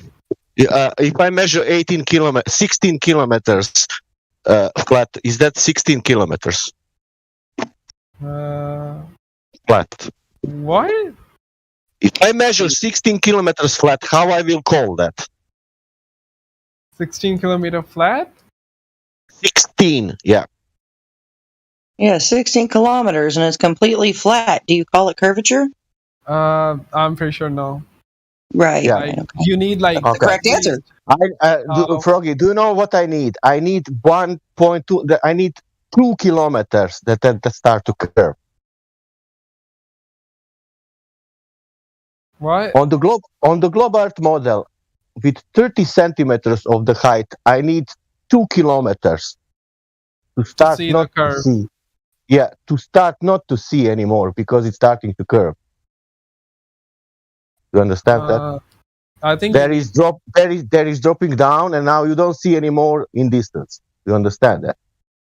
Pretty sure that Sasha's referring horizontally, not vertically, by the way. Yeah. Okay, I get it. You guys made a point, but I'm pretty sure it's inaccurate because you guys have no. Yeah, because it is so funny, Froggy, people the likes of you, because you people pretend as though you're so open-minded, and you pretend as though you're such bastions of reason.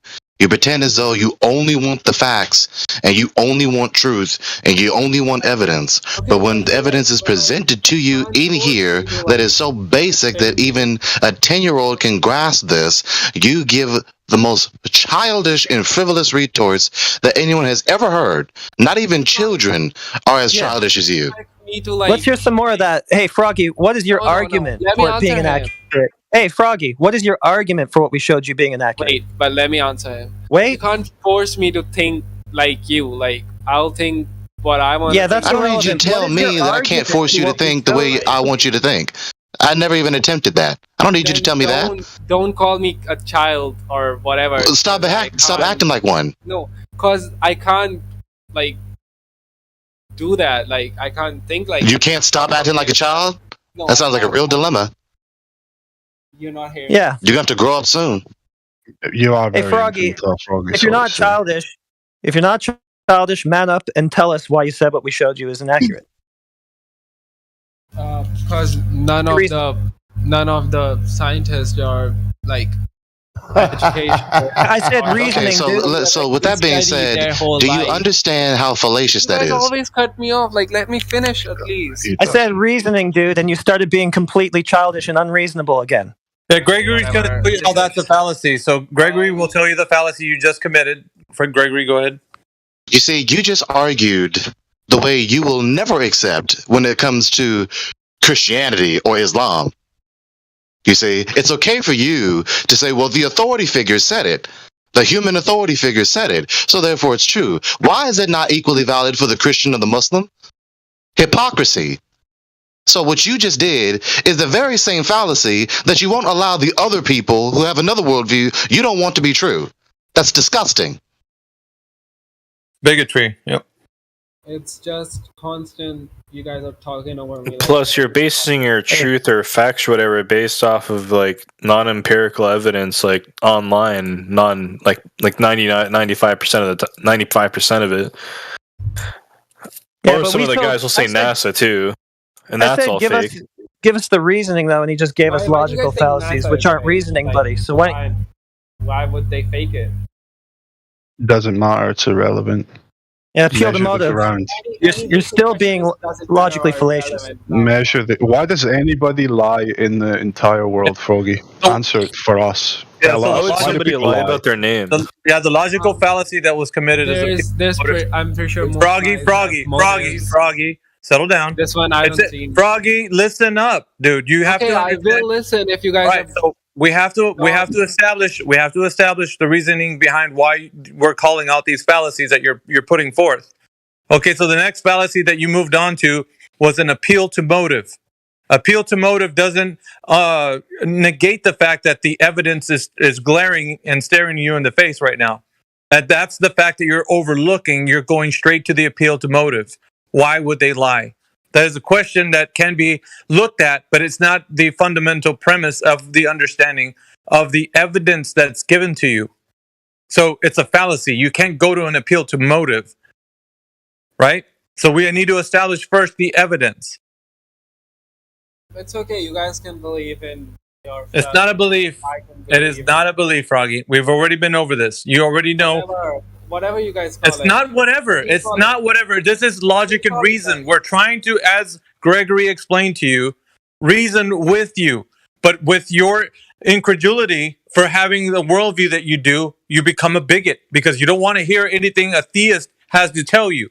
And you've so said that in this conversation where you said, who in here is a Christian? As in, that's a baseline for your understanding for logic and reason, Froggy. He said who in here believes in God. But either way, Froggy, why did you come in here? Go on your side and say they trying to reason with the unreasonable buffoon. Different angle. Wait, let me ask you a question. Why are you guys trying to reason with an unreasonable person? So you acknowledge governments, what shall we do with bordering and whatnot. I don't know. I'm going to ask you an example of something you believe, something quite large that maybe the rest of the population of the world don't believe. They have no reasons. Is there something you think the governments have lied to us about? And he's gone. That's it for Froggy. Rest in peace. Did he just leave? Yeah, he should have been left. You guys are trying to reason with somebody who is clearly unreasonable. So you believe in that thing, but you can't tell me the motive for why they lied about it. Therefore, I'm not going to listen to your information regarding it. That's where I was going to go with that. He's stuck in this mindset of belief. He's got nothing but beliefs, and he keeps projecting that onto all of us. He typed in the lobby, his internet is dying. Yeah, I know. No, his globe belief is dying. That's what's dying, and he just doesn't know how to cope. It's over.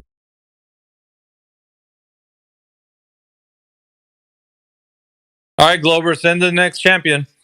Next. And in the next contestant, come on down. Welcome to 24/7 Flat Earth Discord, the best place on Earth to talk about the Earth. It's funny, you ask them for their reasoning and they go straight to like 5 logical fallacies. So not reasoning. Circular reasoning. Miggy, you ask for champions, but all we get is jesters, you know? I hate these minions that these guys are throwing at us. Like, they never send in the level 99 cave troll. That's the guy that I want. Yeah, man. I know, right? I'm going to drop the good loot, you know? Yeah. Exactly. When you want some filet mignon, but you get filleted minion. Those ones are actually at least smart enough to realize they can't win here. That's true. So they don't do it. They don't open the cave door, you know? Keep that shit shut. April Tool was an example of one of the guys you could actually have that conversation with, where you can burn him down with his logic, and he was so entrapped by the end of it. If you guys, I have a clip of Heretic giving him what's for in my live stream, so go to my YouTube channel and check it out, because I have a clip specifically of that. And just kind of reiterate a point that I've been saying for the past couple days now.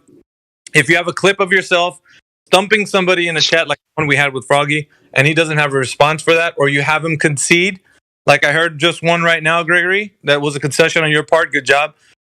Yeah, we clip that out, send it to me, and I'm going to put it in the Wig Shop channel. So I have it's the channel that I'm going to create that's separate from what the live stream videos, and then it's going to be focused on what we're doing here in the content. And I'm going to give you the legendary Wig Snatcher tag, and also a clip made specifically about, surrounding you and what you're doing in here, especially if you stump somebody. So,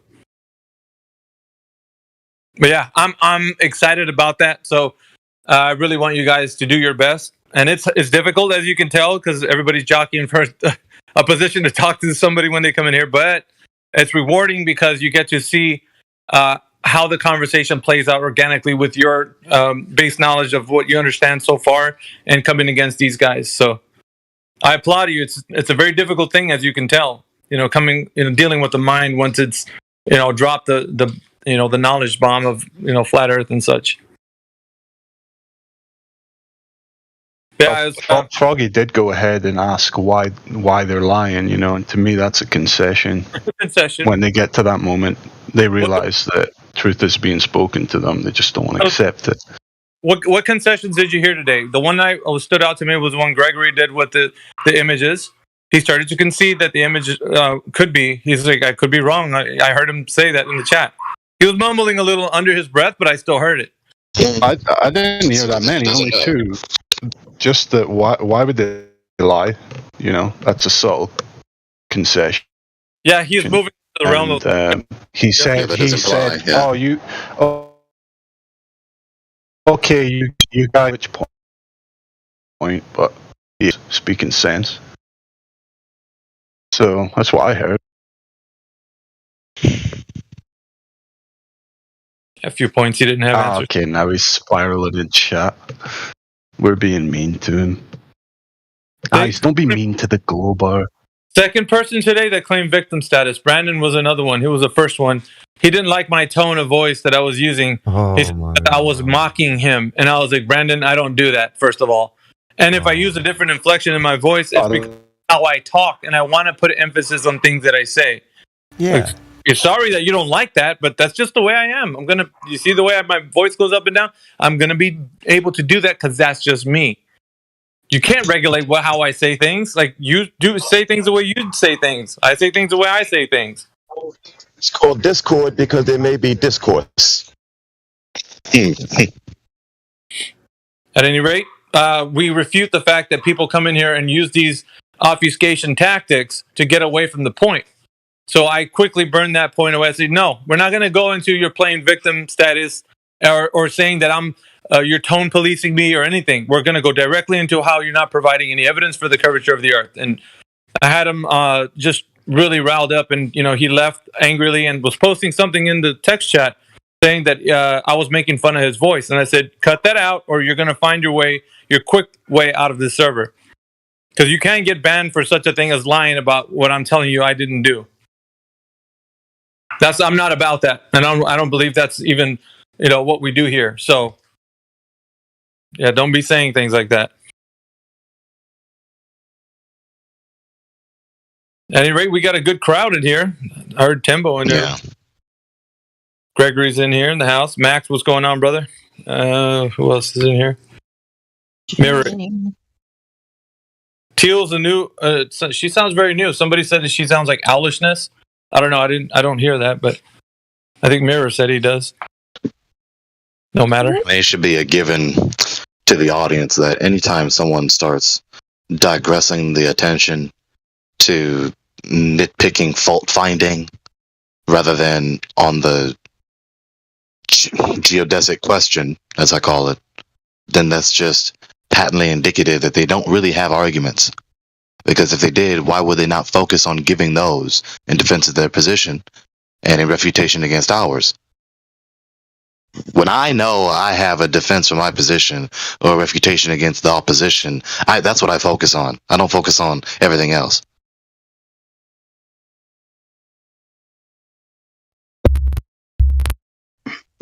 Can we speak to Teal and give her an explanation of what happened?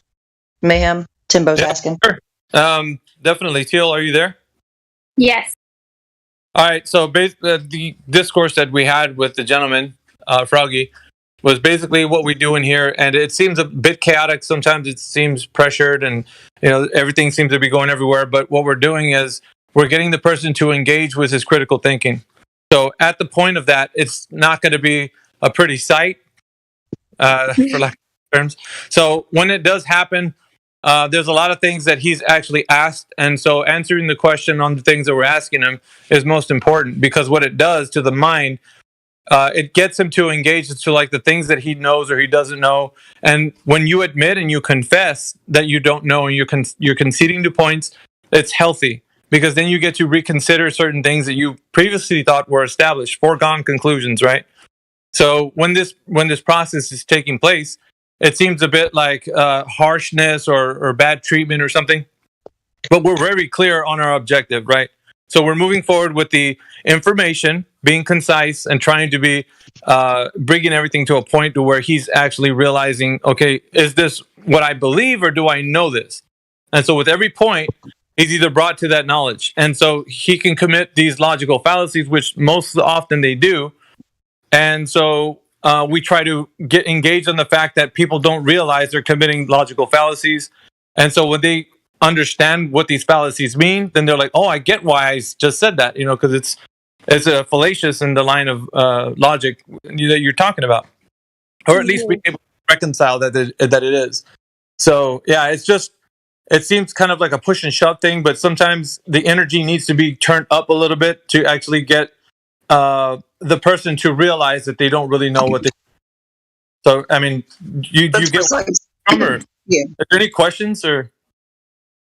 So that's precisely why I piped up the way I did with Froggy, and I got loud because he wanted to talk over everyone, and it was about the moon, and I was like, just stop, So sometimes, it gets rowdy like that. Then what were you saying too? It's different from how I usually speak to people. Sure. Yeah, the method is a bit different, but I think it's the outcome should be that the person is going to consider, or the outcome should be a seed planted. And so it's never to be like a tug of war where you're going to get somebody to really be convinced. So what we try to do is challenge them, right? We're going to challenge their way of thinking, their logic, how they pose questions, their logical fallacies, all that. We're getting them to engage. And so sometimes a bit of shock and awe needs to happen, right? In order to jolt the senses, in order for the mind to be engaged, because, at the beginning of it, he was not paying attention. As per like Indio, if you heard him when he was talking to him, he's like, repeat back what Elijah said. What did he say? I don't know. I wasn't paying attention. You see, that shows the lack of that shock and awe that he needs. He needs to be jolted into like, hey, listen to me when I'm talking. Like, he needs to have that kind of, I got to pay attention to this, right? So once that happens, the mind actually starts to like, what is this I have to defend? Because it seems like the person's getting loud, and it's psychology, right? But regardless, like what happens once that takes place, it leaves an imprint in the person's mind. Hello, Teal. It's sometimes needed. Go ahead, Greg. Hello, Teal. I was just gonna say, for persons like me, when persons like me come into this server and we attempt to discuss this matter with those who believe the academic cosmic paradigm, as I call it, the globe paradigm. And when persons like him come in here and they are not fully paying attention, not being critically considerate, not being self-scrutinizing, being combative, being rude, being disruptive, repeatedly digressing the attention away from the central point, that is what provokes persons like myself to become indignant and contemptuous against them. Because you're doing anything and everything to distract attention away from the point, instead of doing everything you possibly can to the best of your ability to focus and get to the bottom of the matter. Right? I'm trying to focus my eyes towards the truth, and he's trying to focus his eyes everywhere else, and everyone else's eyes everywhere else. In addition, with having the audacity to try to be belligerent and contemptuous against us, when he's the one disrupting the forum. It's a magic show that they're trying to do. Look over here, not there. So that's when my contempt and indignation comes in, when people start behaving like that. I think you delete the server. Yeah, no, I get it. I mean, it's not the way I do it, but you guys obviously on this a lot. So, it's the way you guys do things. Because someone the likes of him has deliberately fixed his thumbs to tap the buttons on the screen, whatever device he's using, and deliberately come in here. Now, if you deliberately come in here, because he wasn't walking in the park, tripped and fell, and then ended up in here. No, he deliberately came in here. So if you deliberately come in here, then what is your purpose for being in here? Either you want to discuss the subject unto the truth, the whole truth, and nothing but the truth, or you don't. And if you don't, then why are you in here? I think that he was in here. Hi, Teal. I'm Max. Hi. Yeah, when I came in here, it was all over the place as well, and I would have liked to have deposed him, but I understand that Miggy did that before I even came into the conversation. And what was shown was that he did not really have knowledge of what he claimed to believe. And what he was in here, he had some success in attempting to do what he wanted, which was to rile it up, have a little fun, get things roiling, get people champing at the bit, get mouths frothing, and that's all that this character was looking to do. He never answered a question. He never paid attention. He always diverted. He spoke of the moon and everything else. So it was clear that he was here just to roil things up, to me, in my opinion. I mean, so that's how I saw it. And, I was just trying to understand what he already knew, but I was late to the conversation. So, And sometimes it's not even that clear of a motive. Some people, persons who, to some greater or lesser degree, are sound and rational in their thought process, we sometimes fail to accept that some people do things for just pure nonsense.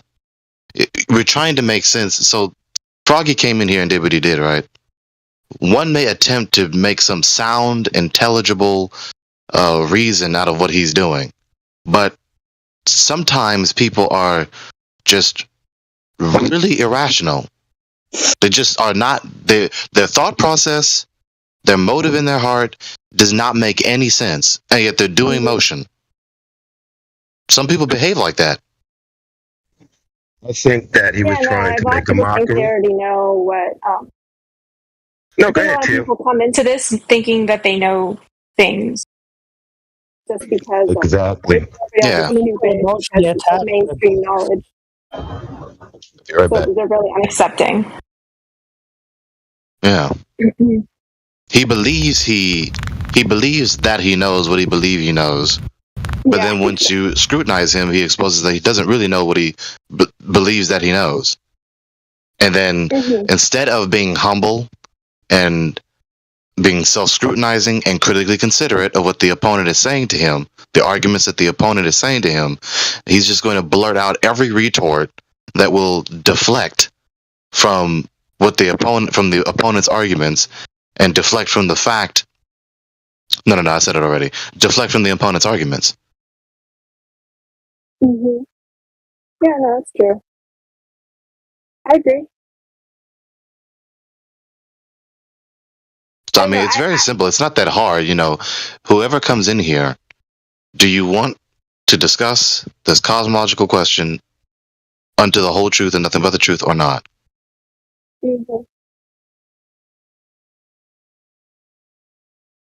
Yeah, I mean, I haven't really talked to many people about it. I only have talked on Discord, and I talked to my dad about it. So I haven't really had to convince a lot of people. But I remember when I talked to my dad about it, I didn't start off that I thought the Earth was flat. I just told him that space wasn't real, like the way he thought it was. I moved to that. I didn't start off with so I don't know. It was different. And he didn't believe me at first, and now he does more than me, probably, because he does way more research. Oh, well, very good. Yeah, I believe it. I just don't know all the ins and outs.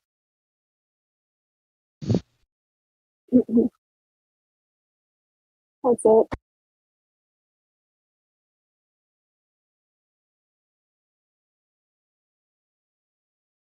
Are you new to the server today?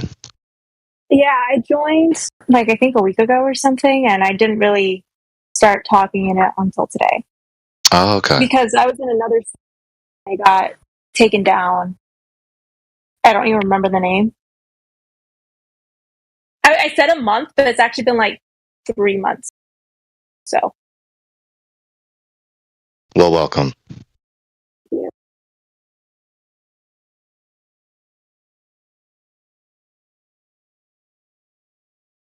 Do a lot of Globers come in here? Quite a bit. Not as often as they used to.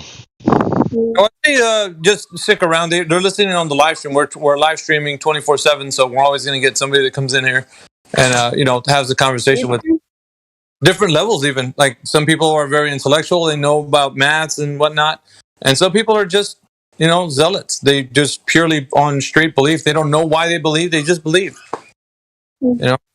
So. You're live streaming on YouTube?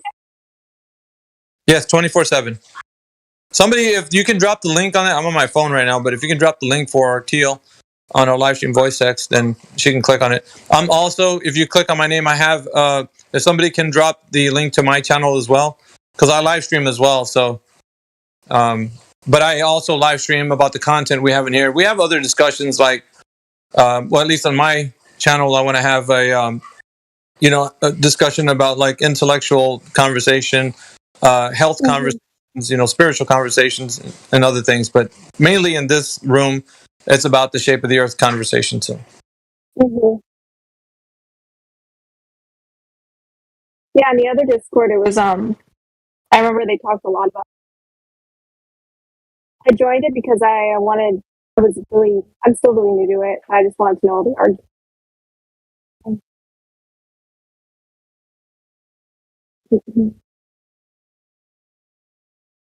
Yeah, but basically, I pretty much believe it's flat. There's no way it can. Once again, mentioning, like Mickey just said, like Mayhem just said, there are some intellectuals who listen, and, I can't force anyone to do anything, but they need to get this epistemological fact down, because the more we repeat this error concerning epistemology, the more confusion ensues. We need to stop using belief, quote unquote, as a pejorative. If we know what we claim to know, then we believe the proposition with a justification. I don't think a lot of people today with brainwashing really think for themselves. So I think most people would just laugh and leave. Well, no, I'm talking about an error that occurs here in the server, here in the voice chat with some people. Keep doing this error of using the word belief as some kind of pejorative. Oh, okay. Oh, yeah. Yeah. I don't know. That's just the word I use. I'm not used to saying fact or anything like that. Yeah. Unfortunately, in some circles like this, belief is used as a pejorative. And you understand the events that unfold and make people think this way, where you have a belief, and then that belief is challenged, and then you come to realize that belief was false, and then you come to believe something else, and perhaps you come to knowledge or you don't, or you scrutinize someone else's belief and they demonstrate that they don't really know what they believe to be true. And so then, in a logical misstep in your line of thinking and investigation, you then have this contempt for belief itself. And now you use belief as some kind of pejorative, where you don't believe things, you only know what you know. But when we pause and we ask ourselves, what is belief and what is knowledge? Because if someone is going to bother to fix their mouths to talk about what is or is not belief, what is or is not known, and this belief being unjustified, and someone's going to talk about epistemology whatsoever, then really be about it and get the facts straight. So when we talk about knowledge, I simply say it very simply. It is a justified true belief. You see, you have a supposition, you believe the supposition, it means you accept it to be true, and you have a justification, you have an argument to justify believing the supposition to be true.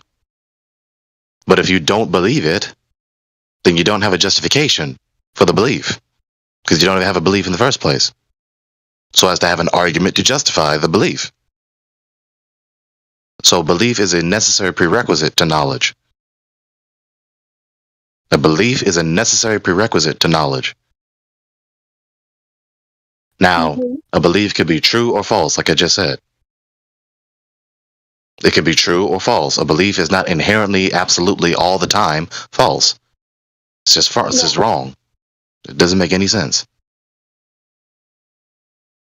And not everything called knowledge is really known.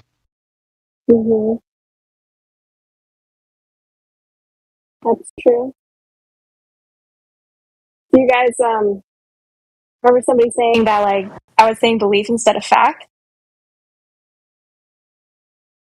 Well, it depends what we're talking about. If I'm talking about what someone believes, then I'm going to simply say the word believe. What do you believe?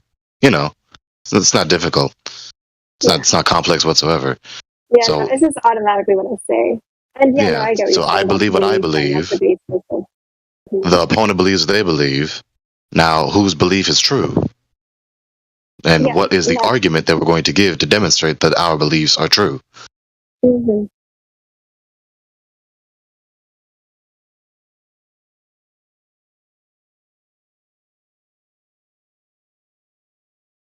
Everyone keeps saying it sounds like owl-ish. Okay, so there's a message related to what I just said, mirror image.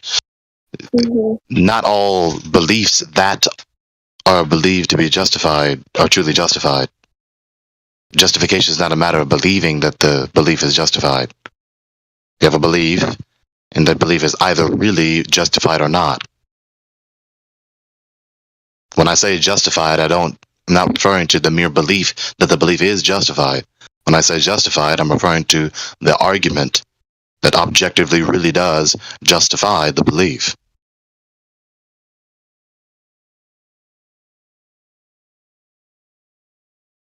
I don't know why that mistake is so frequently made, but it is. Mm-hmm.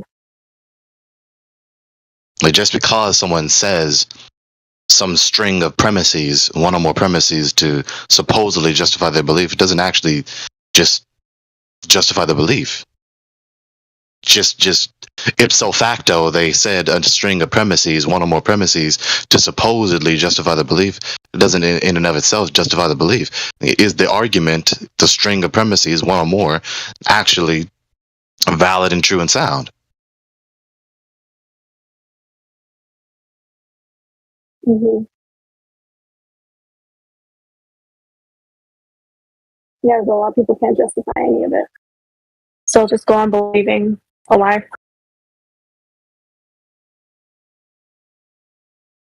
Breathe, I don't believe, I just accept what's real. That's funny.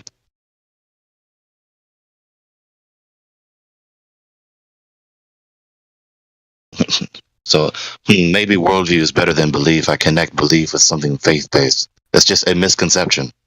There is no need to hang on to that misconception. That is a misconception. Insisting on hanging on to this misconception is no good. It just isn't. See, that's why communication becomes so difficult. Because people have, whatever, only the God knows how many various misconceptions related to in their mind to whatever given word. And now when person A and person B are debating and they say the same word, they have two different conceptions to which they relate the word to. So they're saying the same word, but they mean two different things. They don't mean the same thing when they say the same word. Argue over it. What was that? Then they'll argue over it and say things like, "That's not what it means to me." Yeah. So at that point, at the very least, if we're not going to concede to the historically precedented common sense of the word, then at that point you have to stipulate a definition so as to discontinue the verbal dispute, so that both parties no longer equivocate the word, so the confusion finally is eliminated and move on.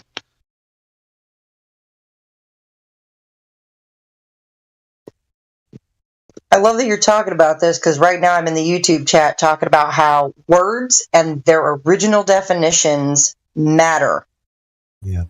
Yeah, there's no point. There's no point. There's no good in just haphazardly abandoning the historically precedented definition, the sense of the word. Exactly. That's just chaos. You should also mention the etymological fallacy stuff too, though, Gregory, because they can go the wrong way with that too. Yeah, Parallax in the YouTube chat just tried to accuse me and Teos of etymological fallacy, and I'm like, for the definition of level, don't give me that new Merriam-Webster dictionary crap. They don't even know what an etymological fallacy is. They don't.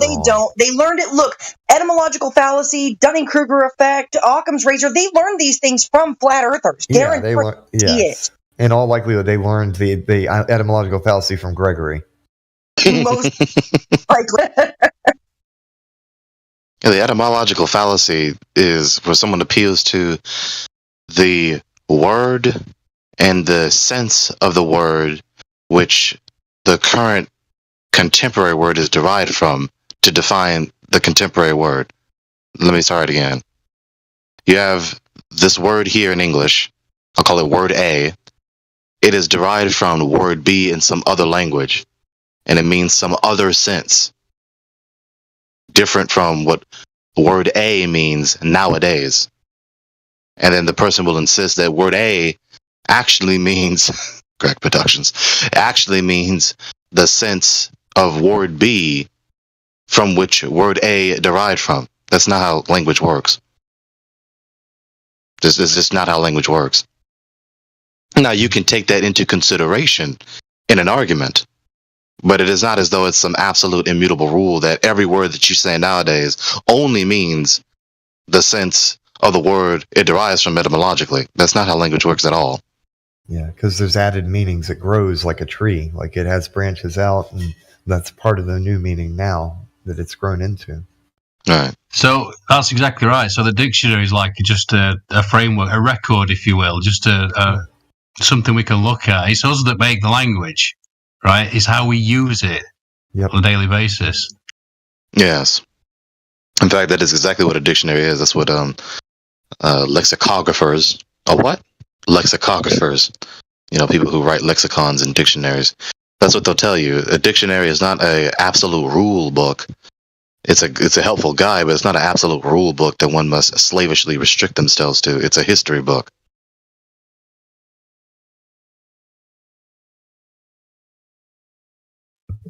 Yeah, I always liked Alan Wilson, who said something along the lines of language is like a living fossil. Isn't that interesting? I love that. I just like, oh yeah, oh shit. A living fossil. That's funny.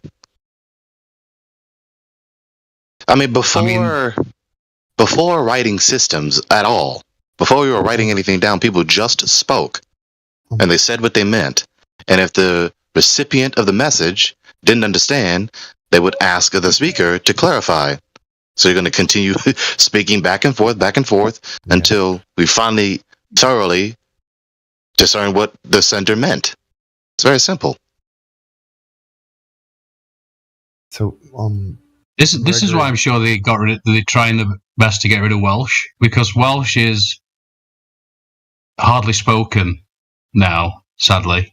We have a new member in here. Go ahead. Sorry, Andy. Sorry, dude. Finish your thought. Sorry. Yeah, I was just saying that they, a while back, they wouldn't allow the Welsh to have any. They could get sort of. I think I'm not exactly sure, but when the printing presses came in and all that, the Welsh weren't allowed printing presses, and they could get fined for writing in Welsh. Wow! And I'm sure it's because that language is found everywhere. It's called Colbran. Apparently it's found in America circa 800 BC. So it just doesn't fit the narrative. It doesn't fit the narrative at all. So I'm sure that's why it needs to be gotten rid of. And they did the same with Celtic as well. Either Grass, what were you talking about? Someone's new? Yeah, hold on 1 second. This Helvetica Standard is a new member, and they haven't been VC verified, but they joined into the live stream instead of the VC check-in area. But I know that sometimes you'll do a VC check-in right here. So I don't know, whatever you guys want to do, but it's this person right there, the Helvetica Standard. I mean, I suppose you can do it here.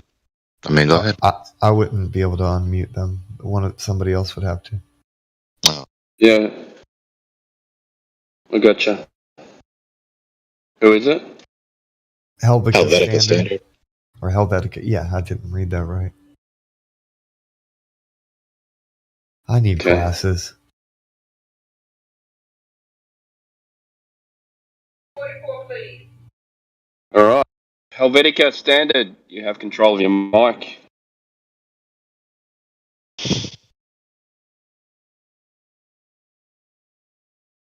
Speak up now or forever hold your peace. Only joking, mate. If you don't want to talk now, just jump up into the VC check-in, and someone will meet you up there. All right, and then you'll have permission to speak. All good. I just wanted to get back to Teal. So you said you came to Flat Earth a couple of months ago. Can you explain to us that process and what it was that actually got you there? Because you said you went and spoke to your dad about it. Now, how long after you discovered Flat Earth did you go and speak to him about it? Oh, I was like 2 weeks after, because I wanted to be able to explain it as well as I could.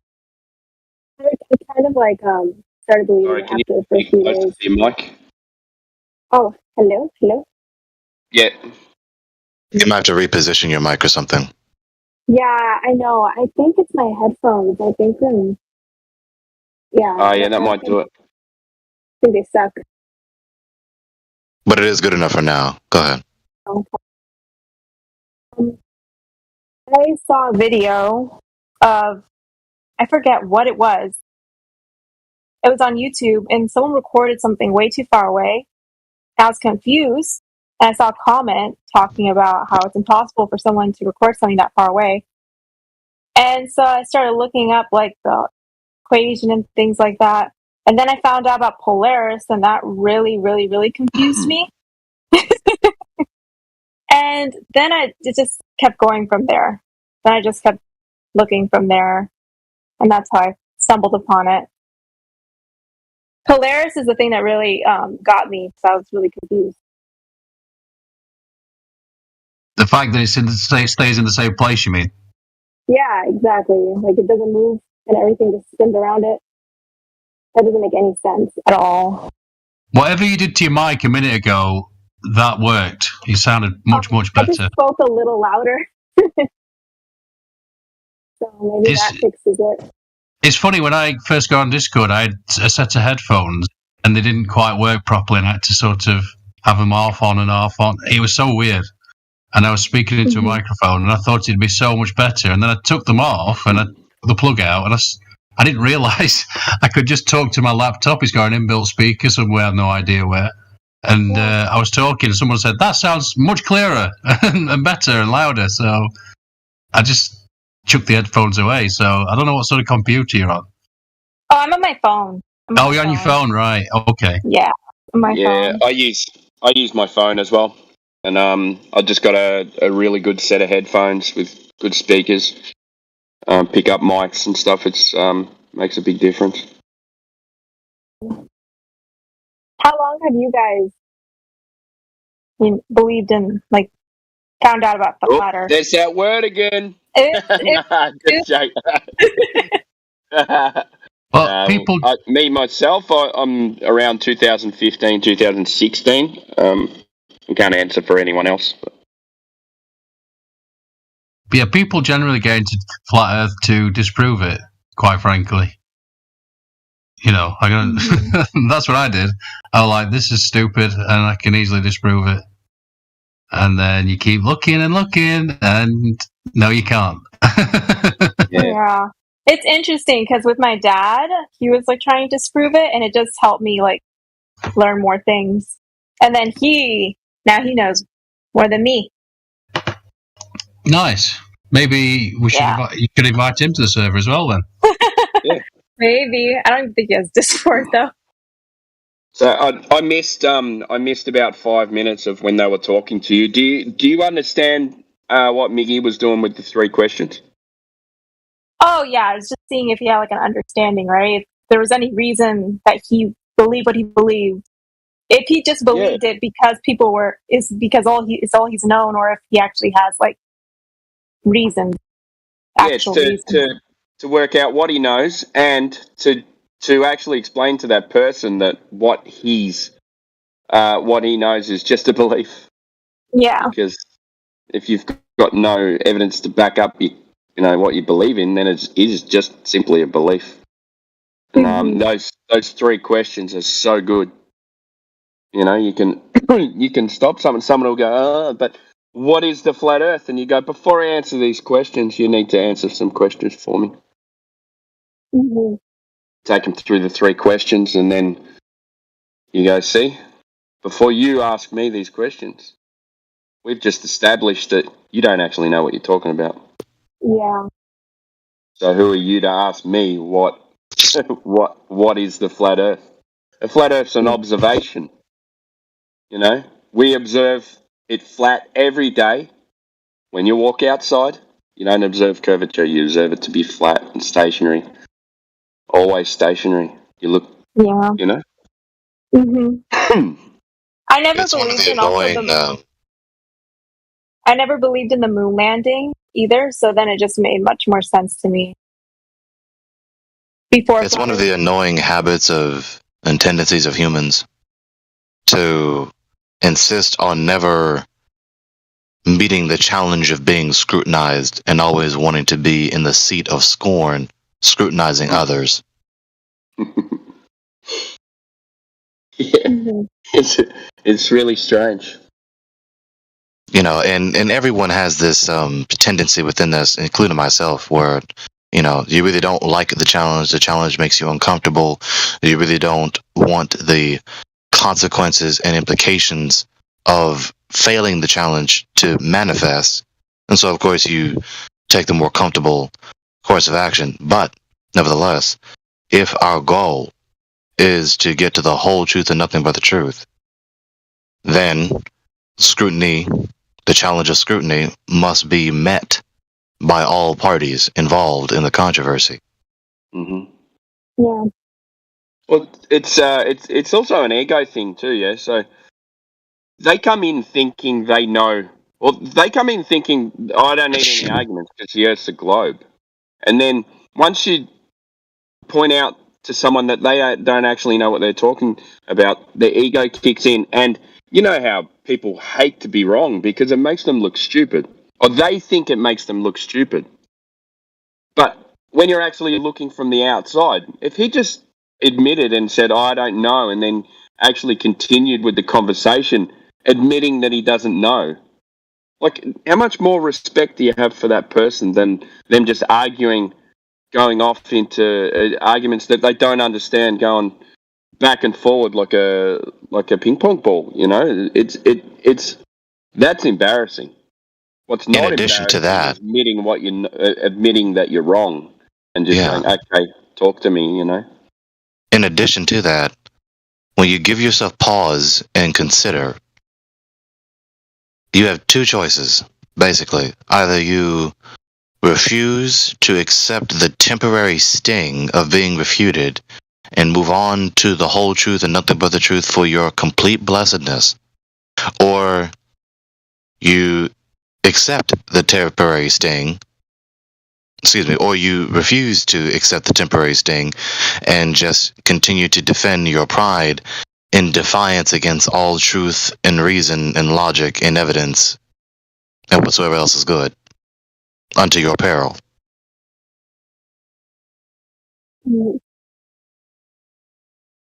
Yeah, it's true. I don't think enough people want to actually be open-minded about things. Yeah, that temporary sting for me was like a full-on kick in the balls, which I had to lay down from. Yeah. Yeah, some stings, some truths, when they refute our error, whatever kind of error it may be, some are more intense, some are less intense. And of course, the more intense it is, the more resistant we become to it. Yeah, I was talking on Geo's earlier about, I've noticed a change in here just in the short time I've been in here. And there's a guy, and he was at it. He was playing games, as they do. It was very obvious to me. And he was talking to Blaze, and Blaze is a super sweet lady. She's a nice lady. And he said something along the lines of, well, you've got no proof anyway, have you? So, you know, or whatever he said, something like that. And Blaze sort of missed it and just, they kept talking. And I just had to pull him up on it. And it's listening to Miggy. That's what it is. And I was like, this is this is a burden of proof reversal right here. Wait a minute. Just stop. You know, because if it was over here, it'd have been chopped in two immediately. Because it's like, wait a minute. Where's your proof? Got the burden of proof. Yeah, we're waiting for your proof, sir. It's completely different. I've noticed that in here, just in the short time I've been in here. It's like, wait a minute, stop. I want to see your proof of this globe, please. Because I'm still looking. Make an outlandish claim that the world that we live in is spherical and moving and in the vacuum of space. Yet we experience it to be flat, stationary, with gas pressure. Well, who needs to make the claim? You know, that's a good. That's exactly what I said to him, dude. I was like, because I got into him after, and because I knew we were playing games. It's a good sort of shit test question. I said to him, look, do you experience this Earth as flat and stationary? Because then we can at least see if he's being honest. Because, and then I made the crucial mistake of mentioning Zanuck's name, unfortunately.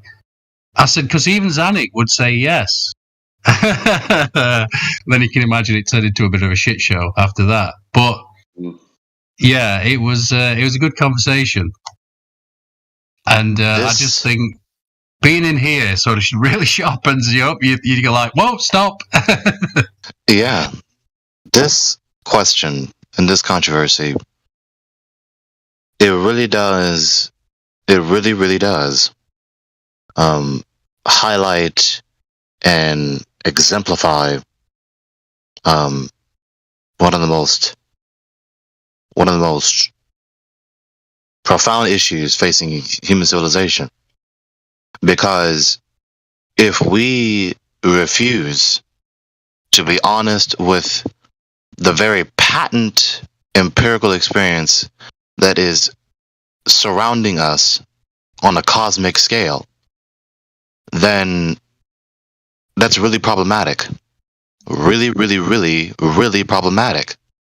Because that means no matter how conspicuous, even if the truth is maximally conspicuous in the whole cosmos that surrounds you, that you have always been in and cannot be outside of, then, you know, what will provoke you to accept the truth?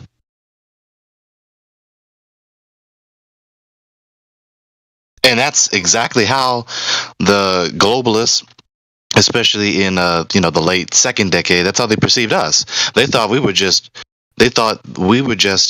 denying what is so patently conspicuous all around us.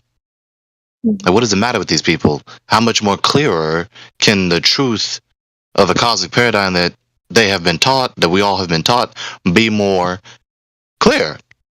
But then you give yourself pause and you actually ask the questions and actually self-scrutinize and consider critically. It's really the opposite. It really is. It's a very simple question. Do we see the Earth, the general topographical feature of the Earth, is it curving in any direction? Concavely, it's English, concavely or convexly? No. Before we had photos, we had just our naked eye observations, and we don't see that. Do we see or empirically detect at all whatsoever the Earth moving? No. No. Do we look like we are flying around in a cosmic vacuum? No. No.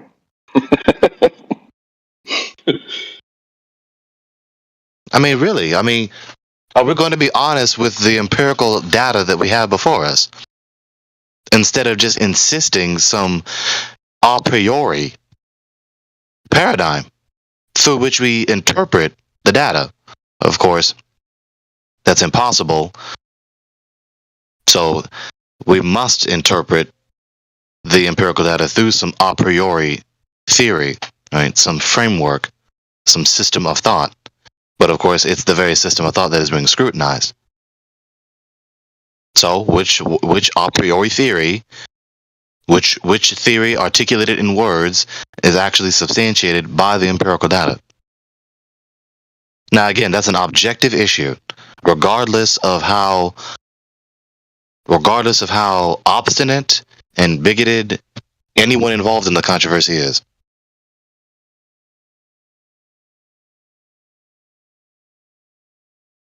Now, we already repeat the truism over and over and over and over and over and over and over again. Well, you can't force me to believe this. You can't force me to believe. Okay, yes. How many times do we have to keep going over this? Can we move on to the conclusion of the matter? Okay, yes. Okay, so when we move on to the conclusion of the matter, and we actually examine the empirical data, and we examine one another's arguments, someone is wrong, someone is right.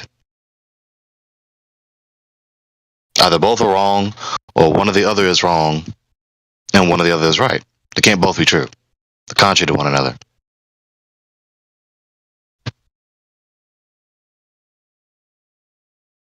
Well, if you want to go off experience and intuition, then you know which one is right. You've also got empirical data to go with that. I don't know. You know, when we do an investigation, I mean, we're trying to get to the truth. Now, if you insist on repeating and if you insist on focusing on, how do I phrase this? If you insist on paying attention to and repeating over and over again that people disagree, people disagree, people disagree, people disagree, people are confused, people disagree. Well, if you just keep focusing on that, then of course you're not going to make any progress in the investigation because you're not focusing on getting to the truth. Yeah, and what they're disagreeing about.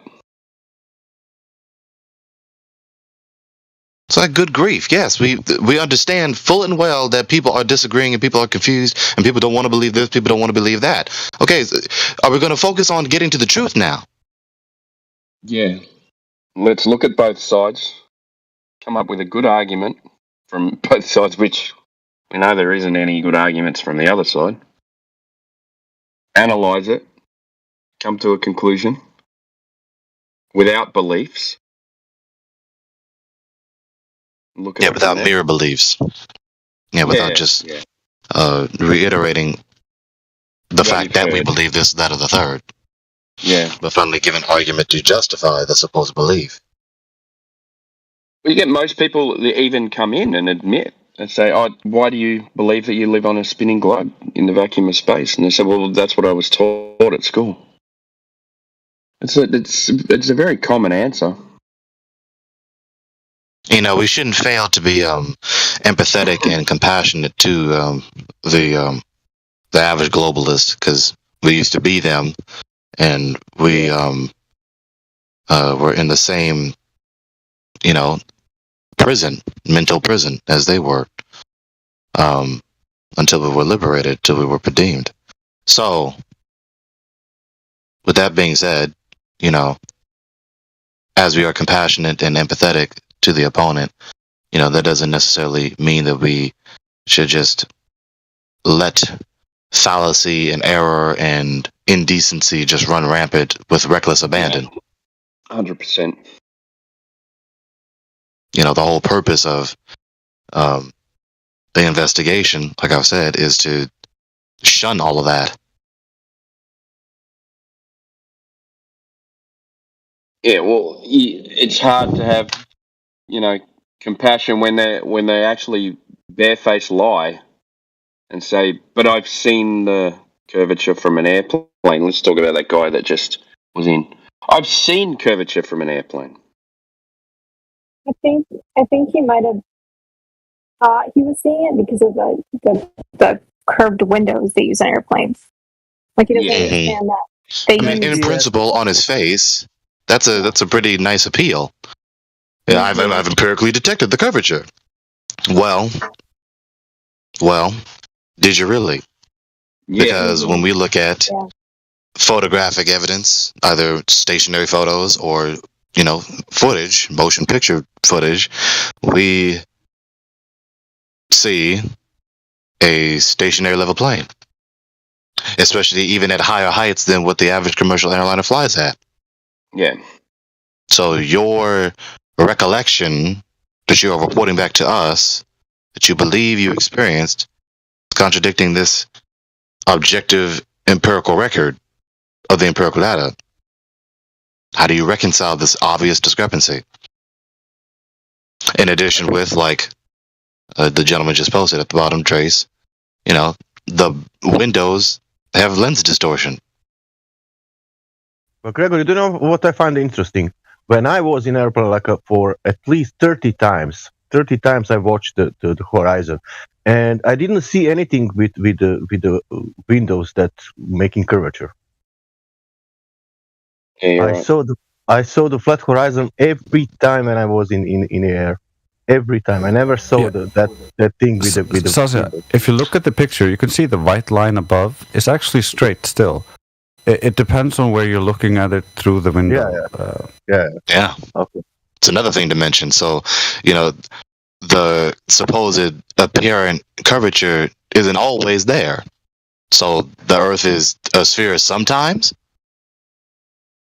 Yeah, we also need to address when they say I see curvature. India had a great point, and I've always thought about this as well. Like, you look out one window, it's curved. You look out the other window, it's curved. Do we live on 4 humps that are joined together? Where do these lines meet up? They don't meet up. If their lines are curving, they're going to keep curving down. How do they meet up with the horizon in your 180-degree view? It doesn't make any sense at all. Yeah, that's what Dell said. I love that from Dell from Beyond the Imaginary Curve. He's like, when you see these NASA images, the classic one with the big arc in front of you, he's like, complete the circle. Yeah. Complete the circle. I call it McDonald's Earth. That's hilarious. It's geometrically absurd. So we don't really live on a globe then. By this line of reasoning, it would imply, given this line of reasoning, that we live on, like bubble wrap. Yeah, yeah, like 4 big hills. Has this guy got into the wrong live stream? The what's his name? Helvetica Standard. Is he supposed to be up here? I'm not sure. In live stream 2. Get him. Yeah, I don't know. He's not supposed to be in there. We were trying to get him VC verified, and he jumped down into the wrong thing, I guess. I don't know what he's doing. He was in lobby all the time. Yeah, and then he's in the lobby chatting. I told him to jump into VC verification. He hopped into the live stream. Then he jumped down in the live stream too. And he's not listening to shit. So, I don't know. Maybe if one of you guys talk to him, since you got like a moderator or gold plus something, because he ain't listening to me or anybody else. Whatever. But there is somebody VC1. Yeah, that's what. Okay. I moved him in here. And then I'll go try and talk to Ryan Sort. Wait a minute. This guy's been here before. Rhinosaurus has been here before. Yeah, he's I'm not going he's in there. good. He's good to talk to. Is he? Well, why doesn't he have any he's a rules? glober, but he's good to talk to. I'll hop in there. Why? He has a less fallacy than others. Yeah, less. Not none, but less. Yeah. All right, gentlemen. You guys have a good day, ladies. Have a good day. I'm gonna step out. I'm going to work, and I might pop in, my break time and stuff to see what you guys are up to. So, good mayhem. Good afternoon. Have a great day, guys. Later. Cheers, mate.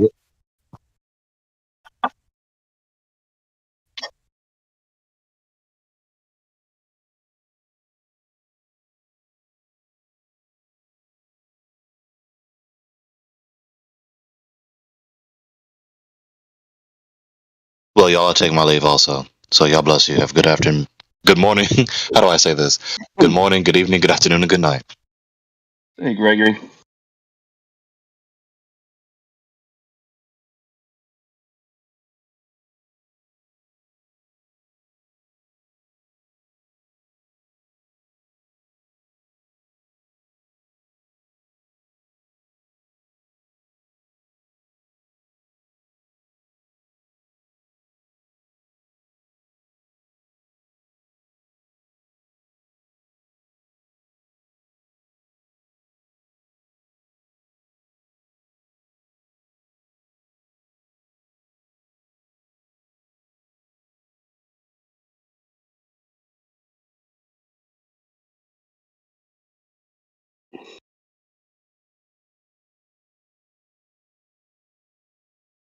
Mirror image, are you there?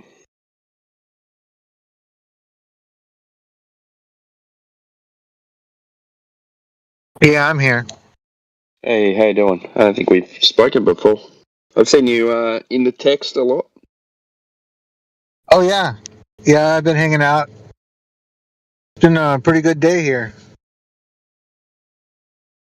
You've been a flat earther for a while.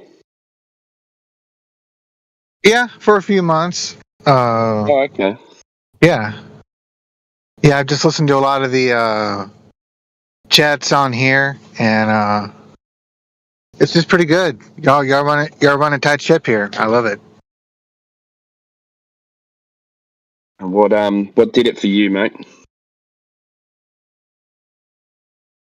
Well, I mean, just hearing the Globers, man, like They're ridiculous sometimes, aren't they?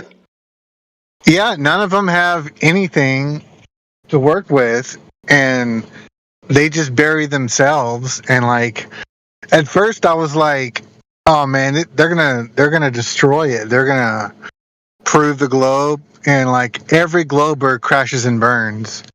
And yeah. So did you see the Globers in here, or did you see it somewhere else first? No, it was in here. Debates. Oh, so you came in here as on the fence, or as a Glober waiting to hear arguments from Globers? Yeah, I was on the fence. I was didn't really. I mean, I was more for the Globe side, but like, yeah. I just listened, and once you hear that there's no proof to back up the claims, it makes you think a lot, doesn't it? Yeah, because the ones who are highly educated, they avoid this topic like the plague. They don't want to go near it. Yeah. And it's all the trolls and just rank and file morons that, you know, they will talk in here for hours and just jump from topic to topic and never answer questions. It just it's pretty revealing. Yeah, well, I'm actually convinced that they don't realize how stupid they sound as well. Yeah. Because to be able to stay here for hours and get bombarded with information and then not realize that, or not even think about that what you're saying is wrong, and you know, you don't get it. You're either not listening at all, which I think most of the time is, or you're an absolute moron and you can't have a conversation. Exactly. Yeah, I noticed the guys that were in here earlier, that Brandon fellow and the one before him. I didn't see the guy before, but I know Brandon. Yeah, they were not listening to anything that Miggy and Elijah were saying. They would just totally ignore it. So they're not good listeners. And then move on. Yeah. Yeah. Mm. So that's kind of a common theme that I've noticed with Globers is that they don't listen very well. Yeah, there's a few things happening there, isn't there? It's like, I'm going to pretend I'm not listening so I don't need to answer, or I'm not listening because I'm not listening because I believe in the globe and that's it, or I'm not listening because I'm stupid. Yeah. Yeah, it's nuts, man. It's nuts. Well, that's it shows you got a good brain on you, man. Like, you came in just being on the fence and then went, oh shit, what's going on here? I really need to rethink what's going on in this world. You know, like it's actually really liberating too, to be able to stop and relearn everything all over again. You know, it's like being a kid again and being fascinated about learning, because you're actually learning stuff that is real. Yeah, we've taken all of the blinders off, and I mean, I think it comes down to most people they want to at least pretend like they know what's going on in this world, and how they want to know how it runs. They want to take away all the mystery, and then they call that science. And the reality is, it's just another fable, another mythology that they're falling into. And I mean, we're never going to know, at least in our short lifetimes, the secrets behind this world we live in. You know, we can't go explore all of it. So we just gotta, do what we can, observe, test what we can. But I mean, I do appreciate flat earthers. At least they're not making up another cool story just to have some false sense of grounding, Ironically, because flat earth is like stationary and grounded, so it's kind of funny to me.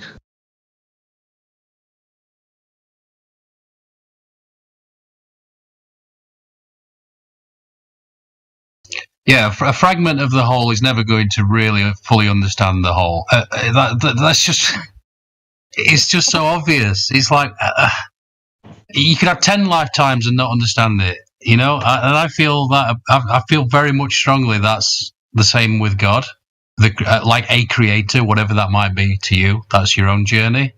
That's your own journey. Yeah. I'm not going to tell you what it is or it didn't. I'm just saying, I understand. I feel like I'm a fragment of it. And I'm not going to be able to explain to you what it is. The whole in the whole. I can't tell you what the full thing is. I had a guy the other day telling me that I was just saying to him, there's no flat areas on a sphere. You get that, right? There's no flat areas on a sphere. Just basically the fundamentals, right? And he's like, yeah, but it's not a sphere though. This is in geos. It's an oblate spheroid. So it's not a perfect sphere. Right? I'm not joking. I'm like, okay. So I guess an oblate spheroid has tons of flat areas, huh? Well, he's just basically pissed on all pictures they've shown us.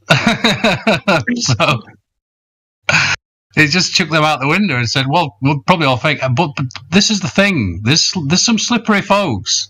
Some of these new ones, they're slippery. I think there's one called BioJewel. I think he's like, well, the moon landings are obviously fake, but still, they're still a sphere. It's like, okay. So, yeah, I'm hearing some... this is where they are now, though. Just think of that. It's a tough argument to try and back up now, the sphere. It really is. Yeah. Yeah. Well, at least they're having to concede. Well, okay, the moon is somewhat see-through, so I don't know how NASA landed on that. That's going to be a problem.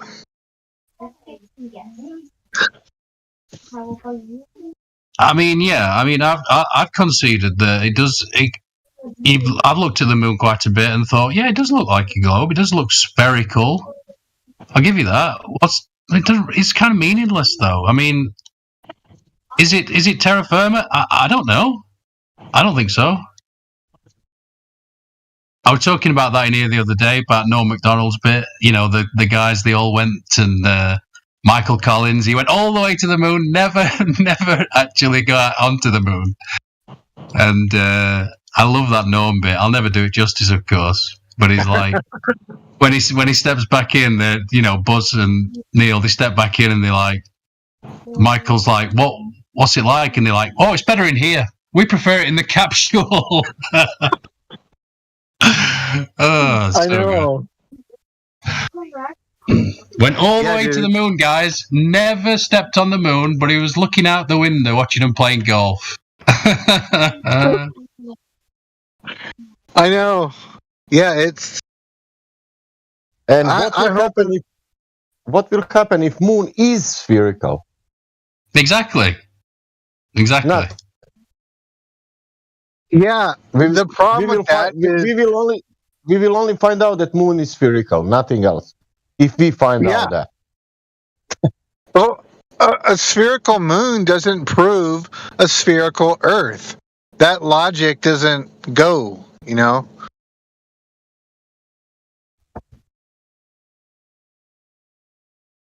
Well, you know, I don't know what the moon is.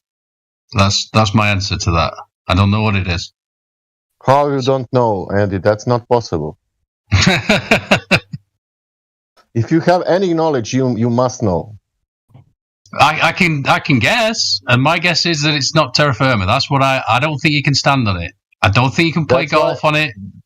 That's why there are people who studying for 20, 30 years. Then they know. You are stupid. You don't know anything. You are not studying that. You cannot speak like ignorant. Well, I'm going to do it. I'll do a Sasha on it. You ready? How many PhDs makes water curve? I know one who doesn't make.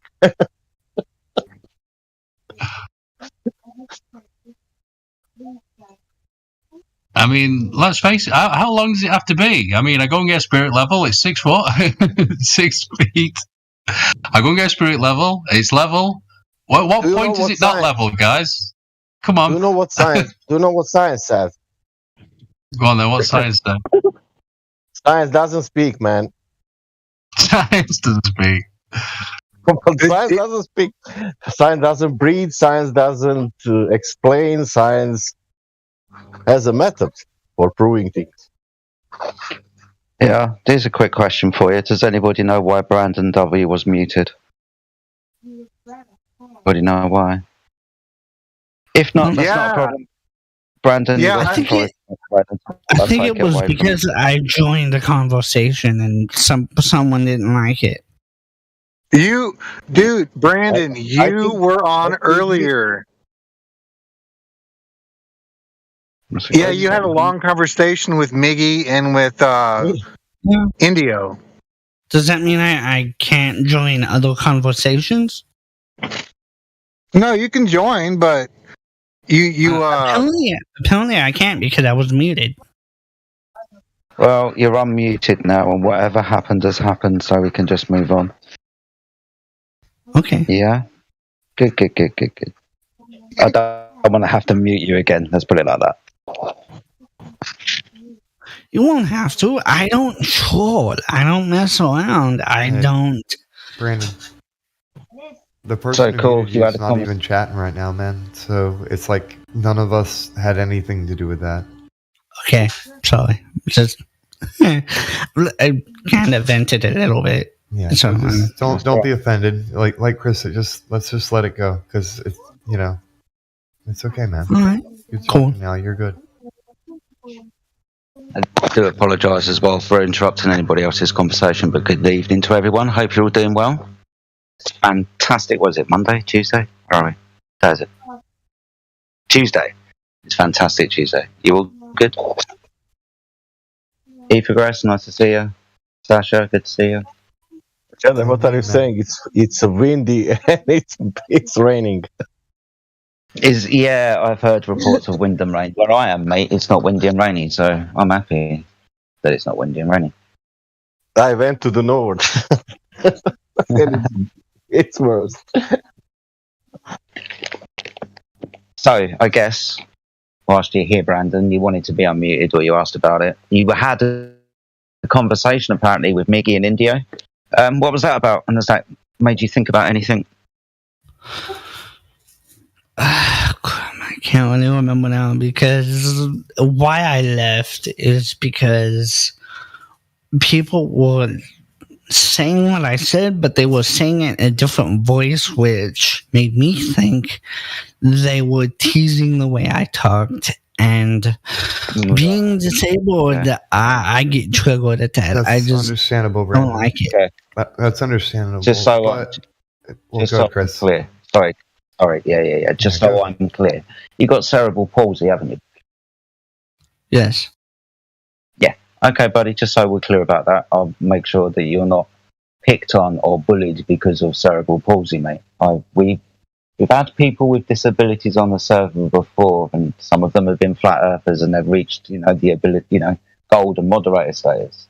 So there should be no reason why you should be picked on. But I will say this: don't bring it up as a token card or a victim card, mate. That's not going to fly either. We get it, we understand, but that's we don't want to misunderstand you either, mate. Absolutely not. You're definitely welcome. And I was just going to say, Miggy does do that, like the way he talks, the way his voice does. He does actually have vocal inflections that rise and fall whenever he's discussing things. And part of it has to do with him getting excited about the conversation itself, like the way that he's getting into talking about it. And so that it does come off sometimes as having that, but it's more about the focus of the conversation. I wouldn't take it personally as to you, because he's talking about the subject matter. But that's just my perspective. That's what I see. He was mimicking me saying it. He said, no, he wasn't, dude. He wasn't, dude. No, I promise you that. I know Miggy well. I can speak to his character. He'd mock the argument for sure, but he wouldn't mock you. I promise you that. It's just knowing his character. It's not what he's like, the person. So, no, he definitely didn't. This is your own mind messing with you. I guess it is, because that is a personal thing to me. I'm like, because he avoids logical fallacies, right? He's not going to try and ad hom you or strawman you or anything like that. So if it comes off where it seems like he's doing something offensive, it might not be. It might be more that the conversation feels I never said he attacked me. No, I never said that. Okay. Sometimes there's an inflection in people's voices when we're having these debates among both sides. Don't take it personally as it's just you because of X, Y, and Z. He's just speaking to you like he would speak to anybody else in this situation. And honestly, they did get kind of heated. So, I mean, well, not like heated, but I don't know. Yeah. They were getting frustrated. I get heated a little bit. It's okay. Yeah. I mean, myself, I get frustrated. We've had conversations before, right? I'm not going to treat you any differently because you've got cerebral palsy. But I am going to use I don't want to be treated different because of that. Language that I would use with everybody else. I'm not going to treat you. I'm sorry. I'm not special. And I shouldn't be treated special because I have cerebral palsy. I mean, you should. It's the teasing thing. So that's what I'm. Brandon, I consider you my equal because I believe that everybody is my equal until they try and act superior. We'll take. Oh damn! I'm sorry. I might be lagging over you. My bad, Chris. No, Jedi, you're cutting out a little bit. You're roboting just a bit. That's fine, mate. Okay, I'm dropping the subject. I'm sorry. I was just going to say though that what my standard is this: I treat everybody like my equal until they try and act like they're greater than me, and then they instantly become my lesser. So as far as I'm concerned, you're my equal. Yeah, we're both just men here talking, bro. Whatever. Okay. I took it a little personally, and I'm sorry for that. Okay. Well, then water under the bridge. We can move forward now. Yep. Cool. I can't remember what we were talking about earlier. Flat Earth. Well, the subject was the overarching subject was Flat Earth, but I can't remember details what we were talking about. No worries. We can move forward and get back on the subject matter too. If anybody wants to bring up anything, I don't even know what to say. I'm just trying to bring peace.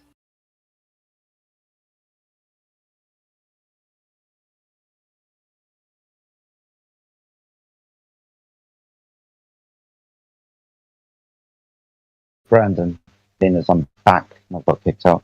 Apart from all of that, Jazz, was there anything that you wanted to talk about? You said that you didn't remember, apart from what you just said about the conversation with Miggy and Indio. But regarding the shape of the Earth, mate, I mean, you do keep coming back, right? You do keep having these conversations. So maybe I can ask you, why do you keep coming back? I actually don't know. I don't know. And we're never gonna agree on it, and I don't know. It's just. Do you see this as something that we must reach an agreement on? As in, you are definitely on that hill and you're going to die on it, regards to the ball Earth. That's what it is, 100% to you, right? I'm starting to think that maybe the reason you keep coming back is because it's not 100% a spinning ball to you. There might be something in what we say, right? Surely there is.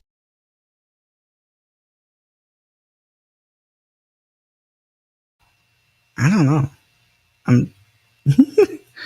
I'm actually puzzled myself to why I keep coming back. Well, I like being social, and I think that's part of it, but this isn't one of those kind of soul wars. This is more of a, well, I wouldn't say debate soul. I mean, I wouldn't say talking about flat Earth. It's a challenging conversation, right? Okay, challenging conversation is that's kind of what you guys do. And I'm just trying to be social. This is probably not the best place for me because I just want to be social, and I don't know. Yeah. We're not going to be talking about, I guess, your day and what's up with your family and the last cake that you baked. We're always going to be talking about the flat Earth from a challenging point of view, I guess. Yeah. Just a little bit of honesty. Why can't you be social and honest at the same time? Why does it have to be social and deceptive? Well, it's on. That's the thing. It's only your opinion that I'm being deceptive.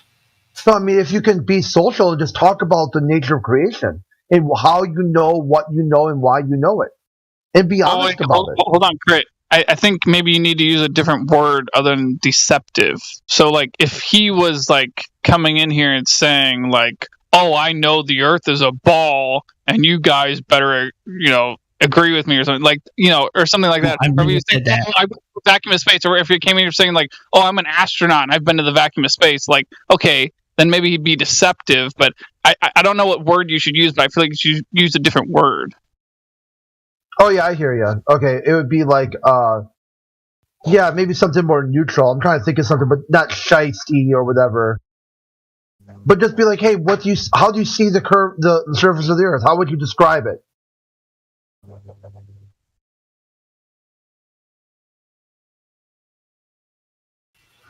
I just know the scientific story, and I don't know if you guys have a story about how everything works. I've been told, I think, that you don't have to have a story. I don't know if anyone's actually said that. I don't know. I'm not. When you talk about story, like scientific story, like how the sun works with the flat Earth and how the moon works with the flat Earth. I've seen a couple models, but like yeah. What if we just talk about the surface? How about just look at the surface of the Earth? How would you describe the surface? Well, just seeing it, obviously it looks flat. I mean, well, there you go. But that's all you were saying, though. It looks flat, so it's flat. I don't know if you can do that. I mean, that's weird. Oh, it looks flat, so it's not flat? I don't know. What do you mean about do that?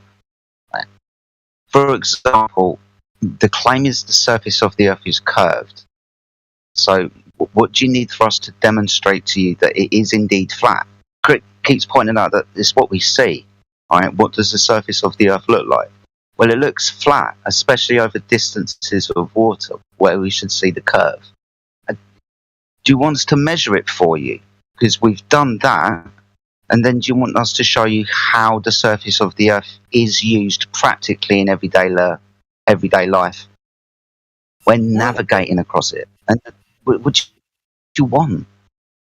What do you mean? I don't get how you guys can do that when every observation, measurement, and practical use of the Earth demonstrates that it's flat. It's not our opinion, it's just where the evidence leads.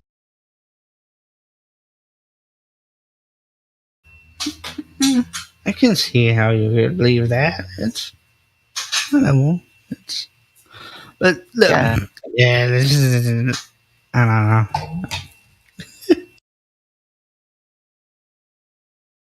It's not something that you really always want to be challenged on, because somewhere maybe in that head of yours, it's not sitting correctly. You said that you've got a scientific story because you've got lots of explanations about what the sun is and what the moon is and how they interact with each other and why we see things in the sky the way that we do.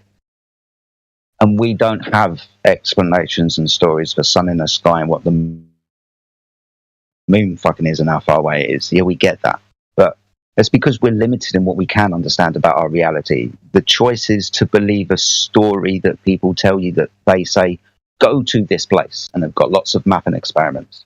The thing is that just understanding that without a ball, right, the curvature bit over distances of water, without that bit, everything falls apart. We're not flat earthers because we want to be, because it's hip and cool. We're not flat earthers because we're necessarily rebellious and conspiratorial minded. We'll believe anything. No, that's not the case. It's just when we look at the evidence for the ball, we don't find a ball, which is a huge problem when they tell us we're on a ball. If it was obviously a ball, it would be obviously a fucking ball. We would see the ball, we'd measure the ball, we'd practically have to take account for the fucking ball, but we don't.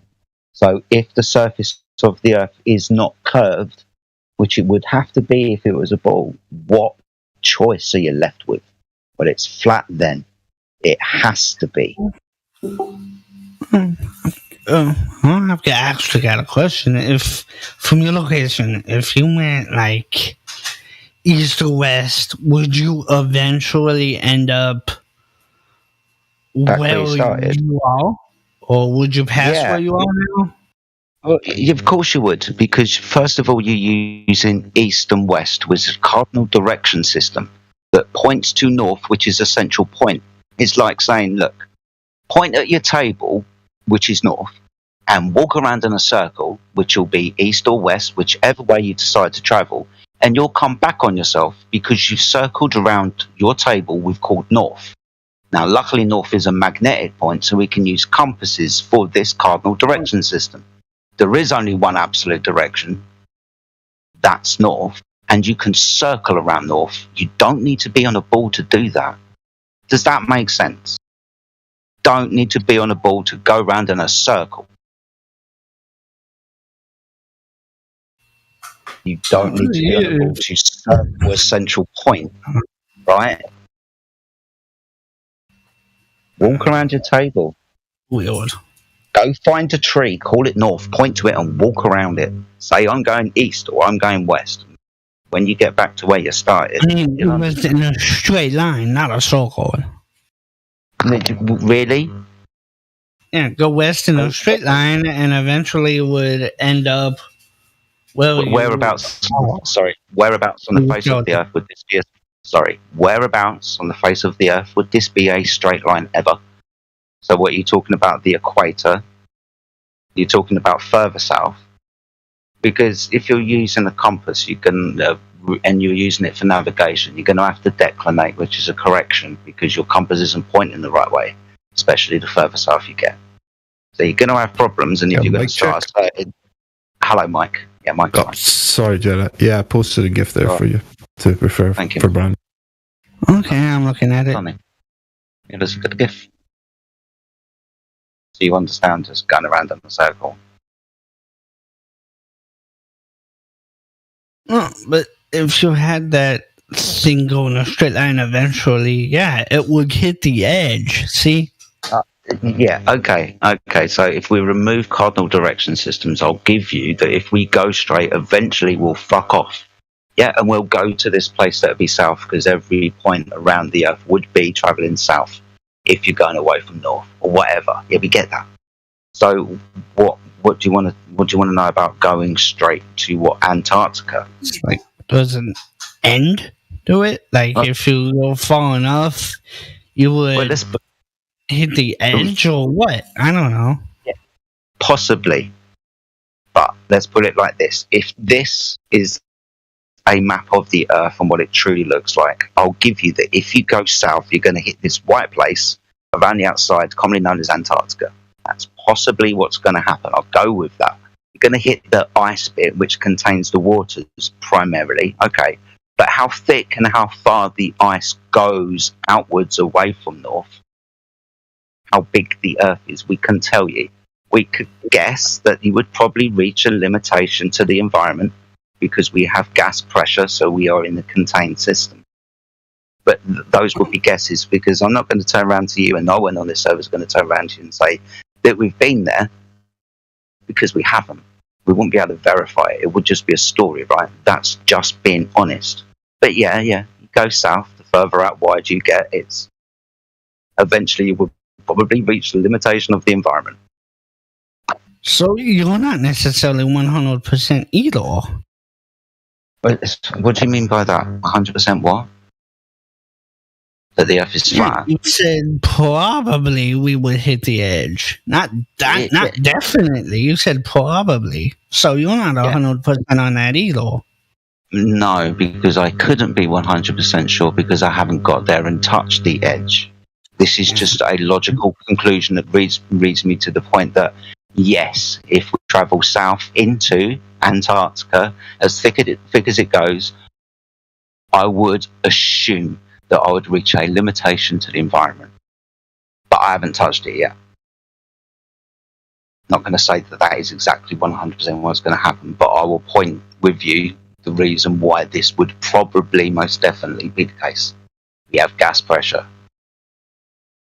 But then again, I don't know how big the Earth goes. Right, or what possibly could be beyond, if there is a beyond of Antarctica. We only call this place Antarctica because it's white and snowing apparently on the bottom of a ball. Don't know what is potentially beyond that. Could be other lands, for example. The Earth could be more massive than we think with just this conception of the map with the compass going around it. Because that white bit around the edge, that's an indeterminate value. Don't know how thick that is, how far that goes. That's why we can't say how big the Earth is, or even what shape the Earth is. Just nice level. So Antarctica is not an island; it's a ring around the Earth. This would be the again. I'm choosing my words carefully because I do not know personally firsthand. But this would be the conception. If the Earth was flat, then Antarctica would be a ring of ice containing the waters and the continents of what we call the Earth.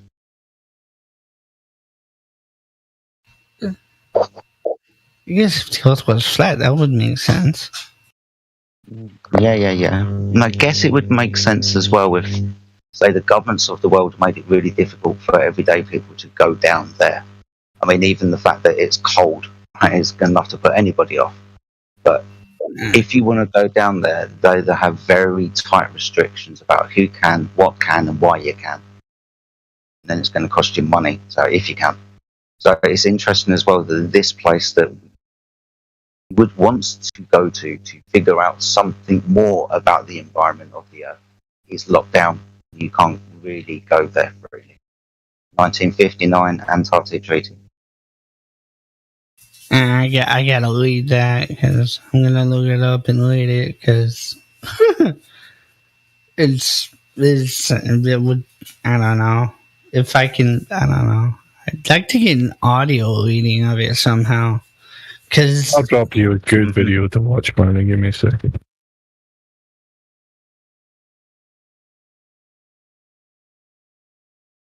But yeah, if this and it wouldn't be an interpretation, would it? Would it be the actual words of it? Yeah. This is it's not an interpretation. It's someone with a PhD in law going through basically the red tape you have to go through if you want to try and go to Antarctica. Probably have to be a scientist or like, aren't there like tourism trips that can like take you near it? I mean, I don't know.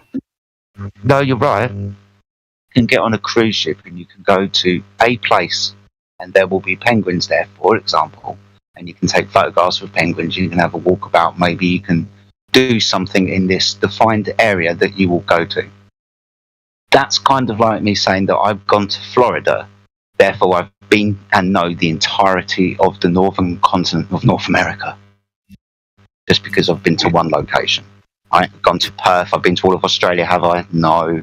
Go to this outlying region, or one or two, or maybe 3 or 4, it doesn't matter, because they're just small areas that you are controlled and told that you're free when you're travelling around there. I need to know silly little things as well. Right, what you're taking, because you can't take fuel, right, that it is very controlled. Right, if you have a shit, then you've got to take it back in a bag, for example. You can't litter. Right, you've got to protect the environment, because this is the main reason why the Antarctic Treaty exists. They tell us, because it's environmentally destructive if man has anything to do with this environment. You know, the earth will flood. Isn't man bad?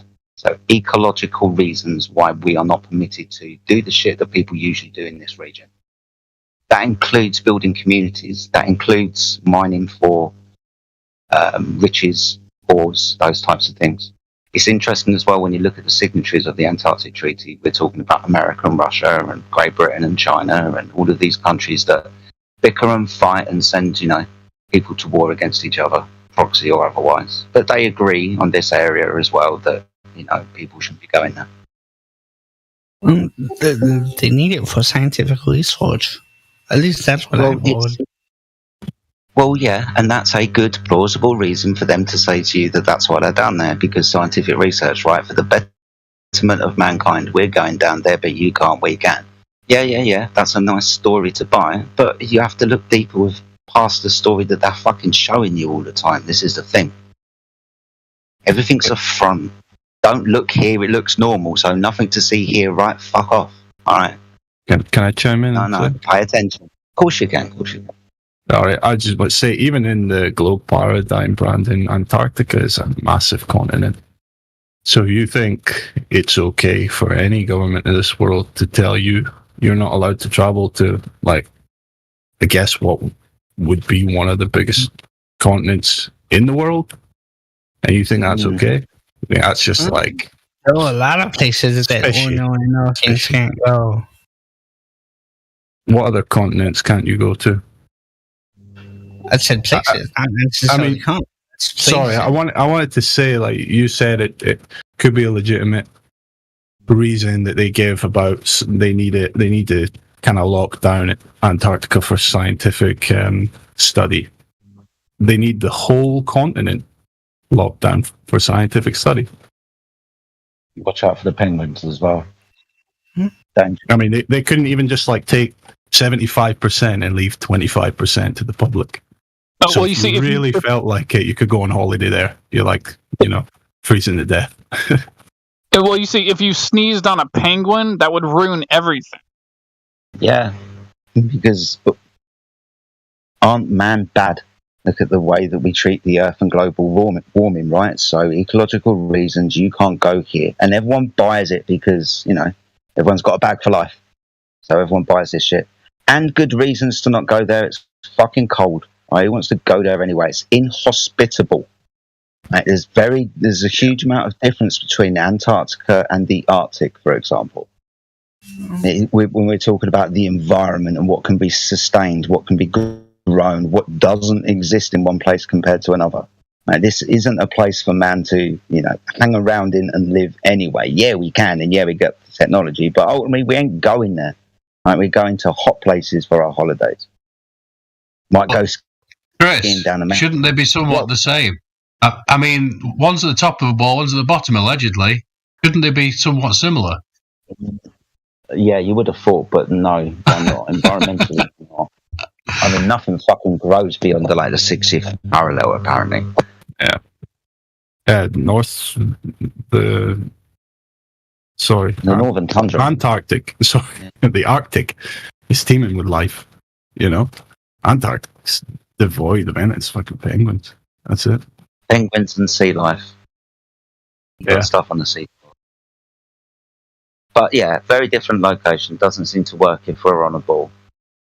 Definitely seems to be a place that you would be curious about, and it's interesting that we're kind of, stopped from being that curious about it. Everybody agrees to keep us away from it primarily. Okay, that's fine, not a problem. We understand we're bad, but if we're talking about the Earth being flat, everybody likes to ask about what's Antarctica. Well, we can't go there and tell you. How big's the Earth? Don't know. Couldn't tell you. One, they don't want us to know, and two, I haven't been down there. It's fucking cold. But it's expensive as well. And who's going to let me fuck off? Right, this is one of the reasons in the Antarctic Treaty they tell you why you need to have people around. Why it's dangerous for you to go away from those people looking after you, because those people who are looking after you are going to have to put their lives at danger to come and find you in this extreme environment. Everyone's going to fucking die if you fuck about. So lots of guilt, lots of reasons, lots of plausible reasons as well. Yeah, don't go to Antarctica. It's fucking cold. There was this great video I saw a while ago. Wasn't related directly to Flat Earth in any way. It was just a guy that was, he kind of takes memoirs and tells it in a story fashion, in a YouTube video. And he took Admiral Byrd's diaries of when he was in Antarctica, just alone, completely isolated for 6 months or something. And just describing the conditions and the creeping of insanity and all this type of stuff that you have to deal with in such a hostile environment. It's this is not a place we can go just willy-nilly, I need to find this stories. Yeah, it will be really handy if you did, man. These are the type of stories that we're told about when we're talking about South Pole exploration. So the Norwegians or the Danish and the British, was it Shackleton or some captain who died in a fucking tent in the Antarctic? This kind of dramatic story where there's a race to get somewhere and people are trying to do things. When you look through their diaries and stuff, this mental kind of affliction comes over them because they're isolated so much, because it's so hostile. There's talk of cannibalism as well, so it drives people insane. You can imagine it as well. Yeah, and I ain't going down there. And remember, Admiral Byrd was supposed to be, a renowned explorer. This was his territory. Doing this type of stuff, and Antarctica could easily break him. Absolutely, but we have to remember as well that he is a Mason. 33. Yeah, again, and that's fine. The diaries that were released after his death and all this type of stuff. I know. Yeah, that's fine. But we don't need that type of stuff to know that this environment's completely inhospitable. So it's just trying to get Brandon to understand what she actually left. So.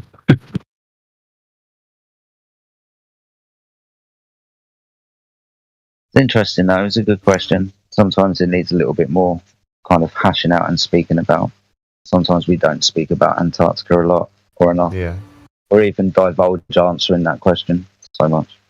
We should sometimes. Yeah. And we were talking about this. Sorry, Chris. All I was going to say is I like him. I get guys that he's got cerebral palsy and stuff, and I don't expect anybody to treat him in any way different whatsoever. But I like him. I think he's a good lad. So I'll take my time with him. He's not like the other ones. Everybody else. No. There you go. I found that video. Just dropped it for anyone interested. A bit long, but it's definitely entertaining. Thanks, Orpheus. That's awesome. I like the fact that he said, I'm not going to treat you any different. That was good. Anyway, we were talking about this on Geos the other day, and we figured out that, well, from a previous conversation, it cost around $1 million to get a plane, a commercial. I mean, as in like a jet plane, to go fly and go under the ball and come out from the other side, so to speak. But we actually found a cruise at December, and it was around $9,000 to $15,000. I'm sure there were more add-ons, as there always is on these things. Well, I thought that would be pretty interesting for someone who, I mean, it's still a lot of money, don't get me wrong, but just if they could film a 24-hour sun, allegedly, that'd be great. That'd be absolutely great, because most people you talk to who have been on these cruises, and it's not at that time, usually, let's face it. Yeah. They'd say, we didn't even notice the sun, because it's just like a regular day. Yeah. So I thought it'd just be a nice little thing, a little proof anyway. Well, not really a proof, I guess, but it would be something. It would be interesting if a cruise ship would go as far south as you would need to go to have a 24-hour sun in the summer. Yeah, for sure. Do these cruises only run in a specific season, Andy? No, this is why I said it would run in December. We found one in December when they would be a 24-hour sun, and they had an excursion type of thing where I'm sure it's obviously guided. You just go to a specific a place where they know you're safe. I'm just wondering if they did a cruise while the sun is supposedly in the inner tropic, northern hemisphere summers, and the days would be ridiculously short in Antarctica, and you would notice that, no? I just thought it was because obviously there's certain things where that, like I said, the plane, $1 million. Well, I suppose if we put 300 flat earthers on it, then it'd come down to an expensive ticket, I suppose. I don't know. I'm terrible at maths, so. I think the days would be potentially non-existent, not just short, but non-existent. After all, as far as Iceland or Alaska, I think there's certain times of the year where the sun doesn't rise at all. Yeah, so I mean, if you took a bunch of just normies down there, even they would notice this is weird. I don't know. That's something to look into. If they only run these cruises in summer for the southern. It doesn't demonstrate anything, though. Like the lights in the sky doing X or Y or Z doesn't demonstrate anything about the ground. No. I know. We got Globers coming in constantly constantly, but they bring up Antarctica and they say there's a 24-hour sun and all this type of stuff. Yeah, I think it's worth pointing out. I think there is actually a way to record such a thing, but not from one position on the ground that I know of. Not to say that that's impossible to do it from one position on the ground. I'm not saying that's impossible. I'm not getting ahead of myself. I'm just saying that back in 2017 here in Oregon, when the eclipse happened, solar eclipse, some people took some jet aircraft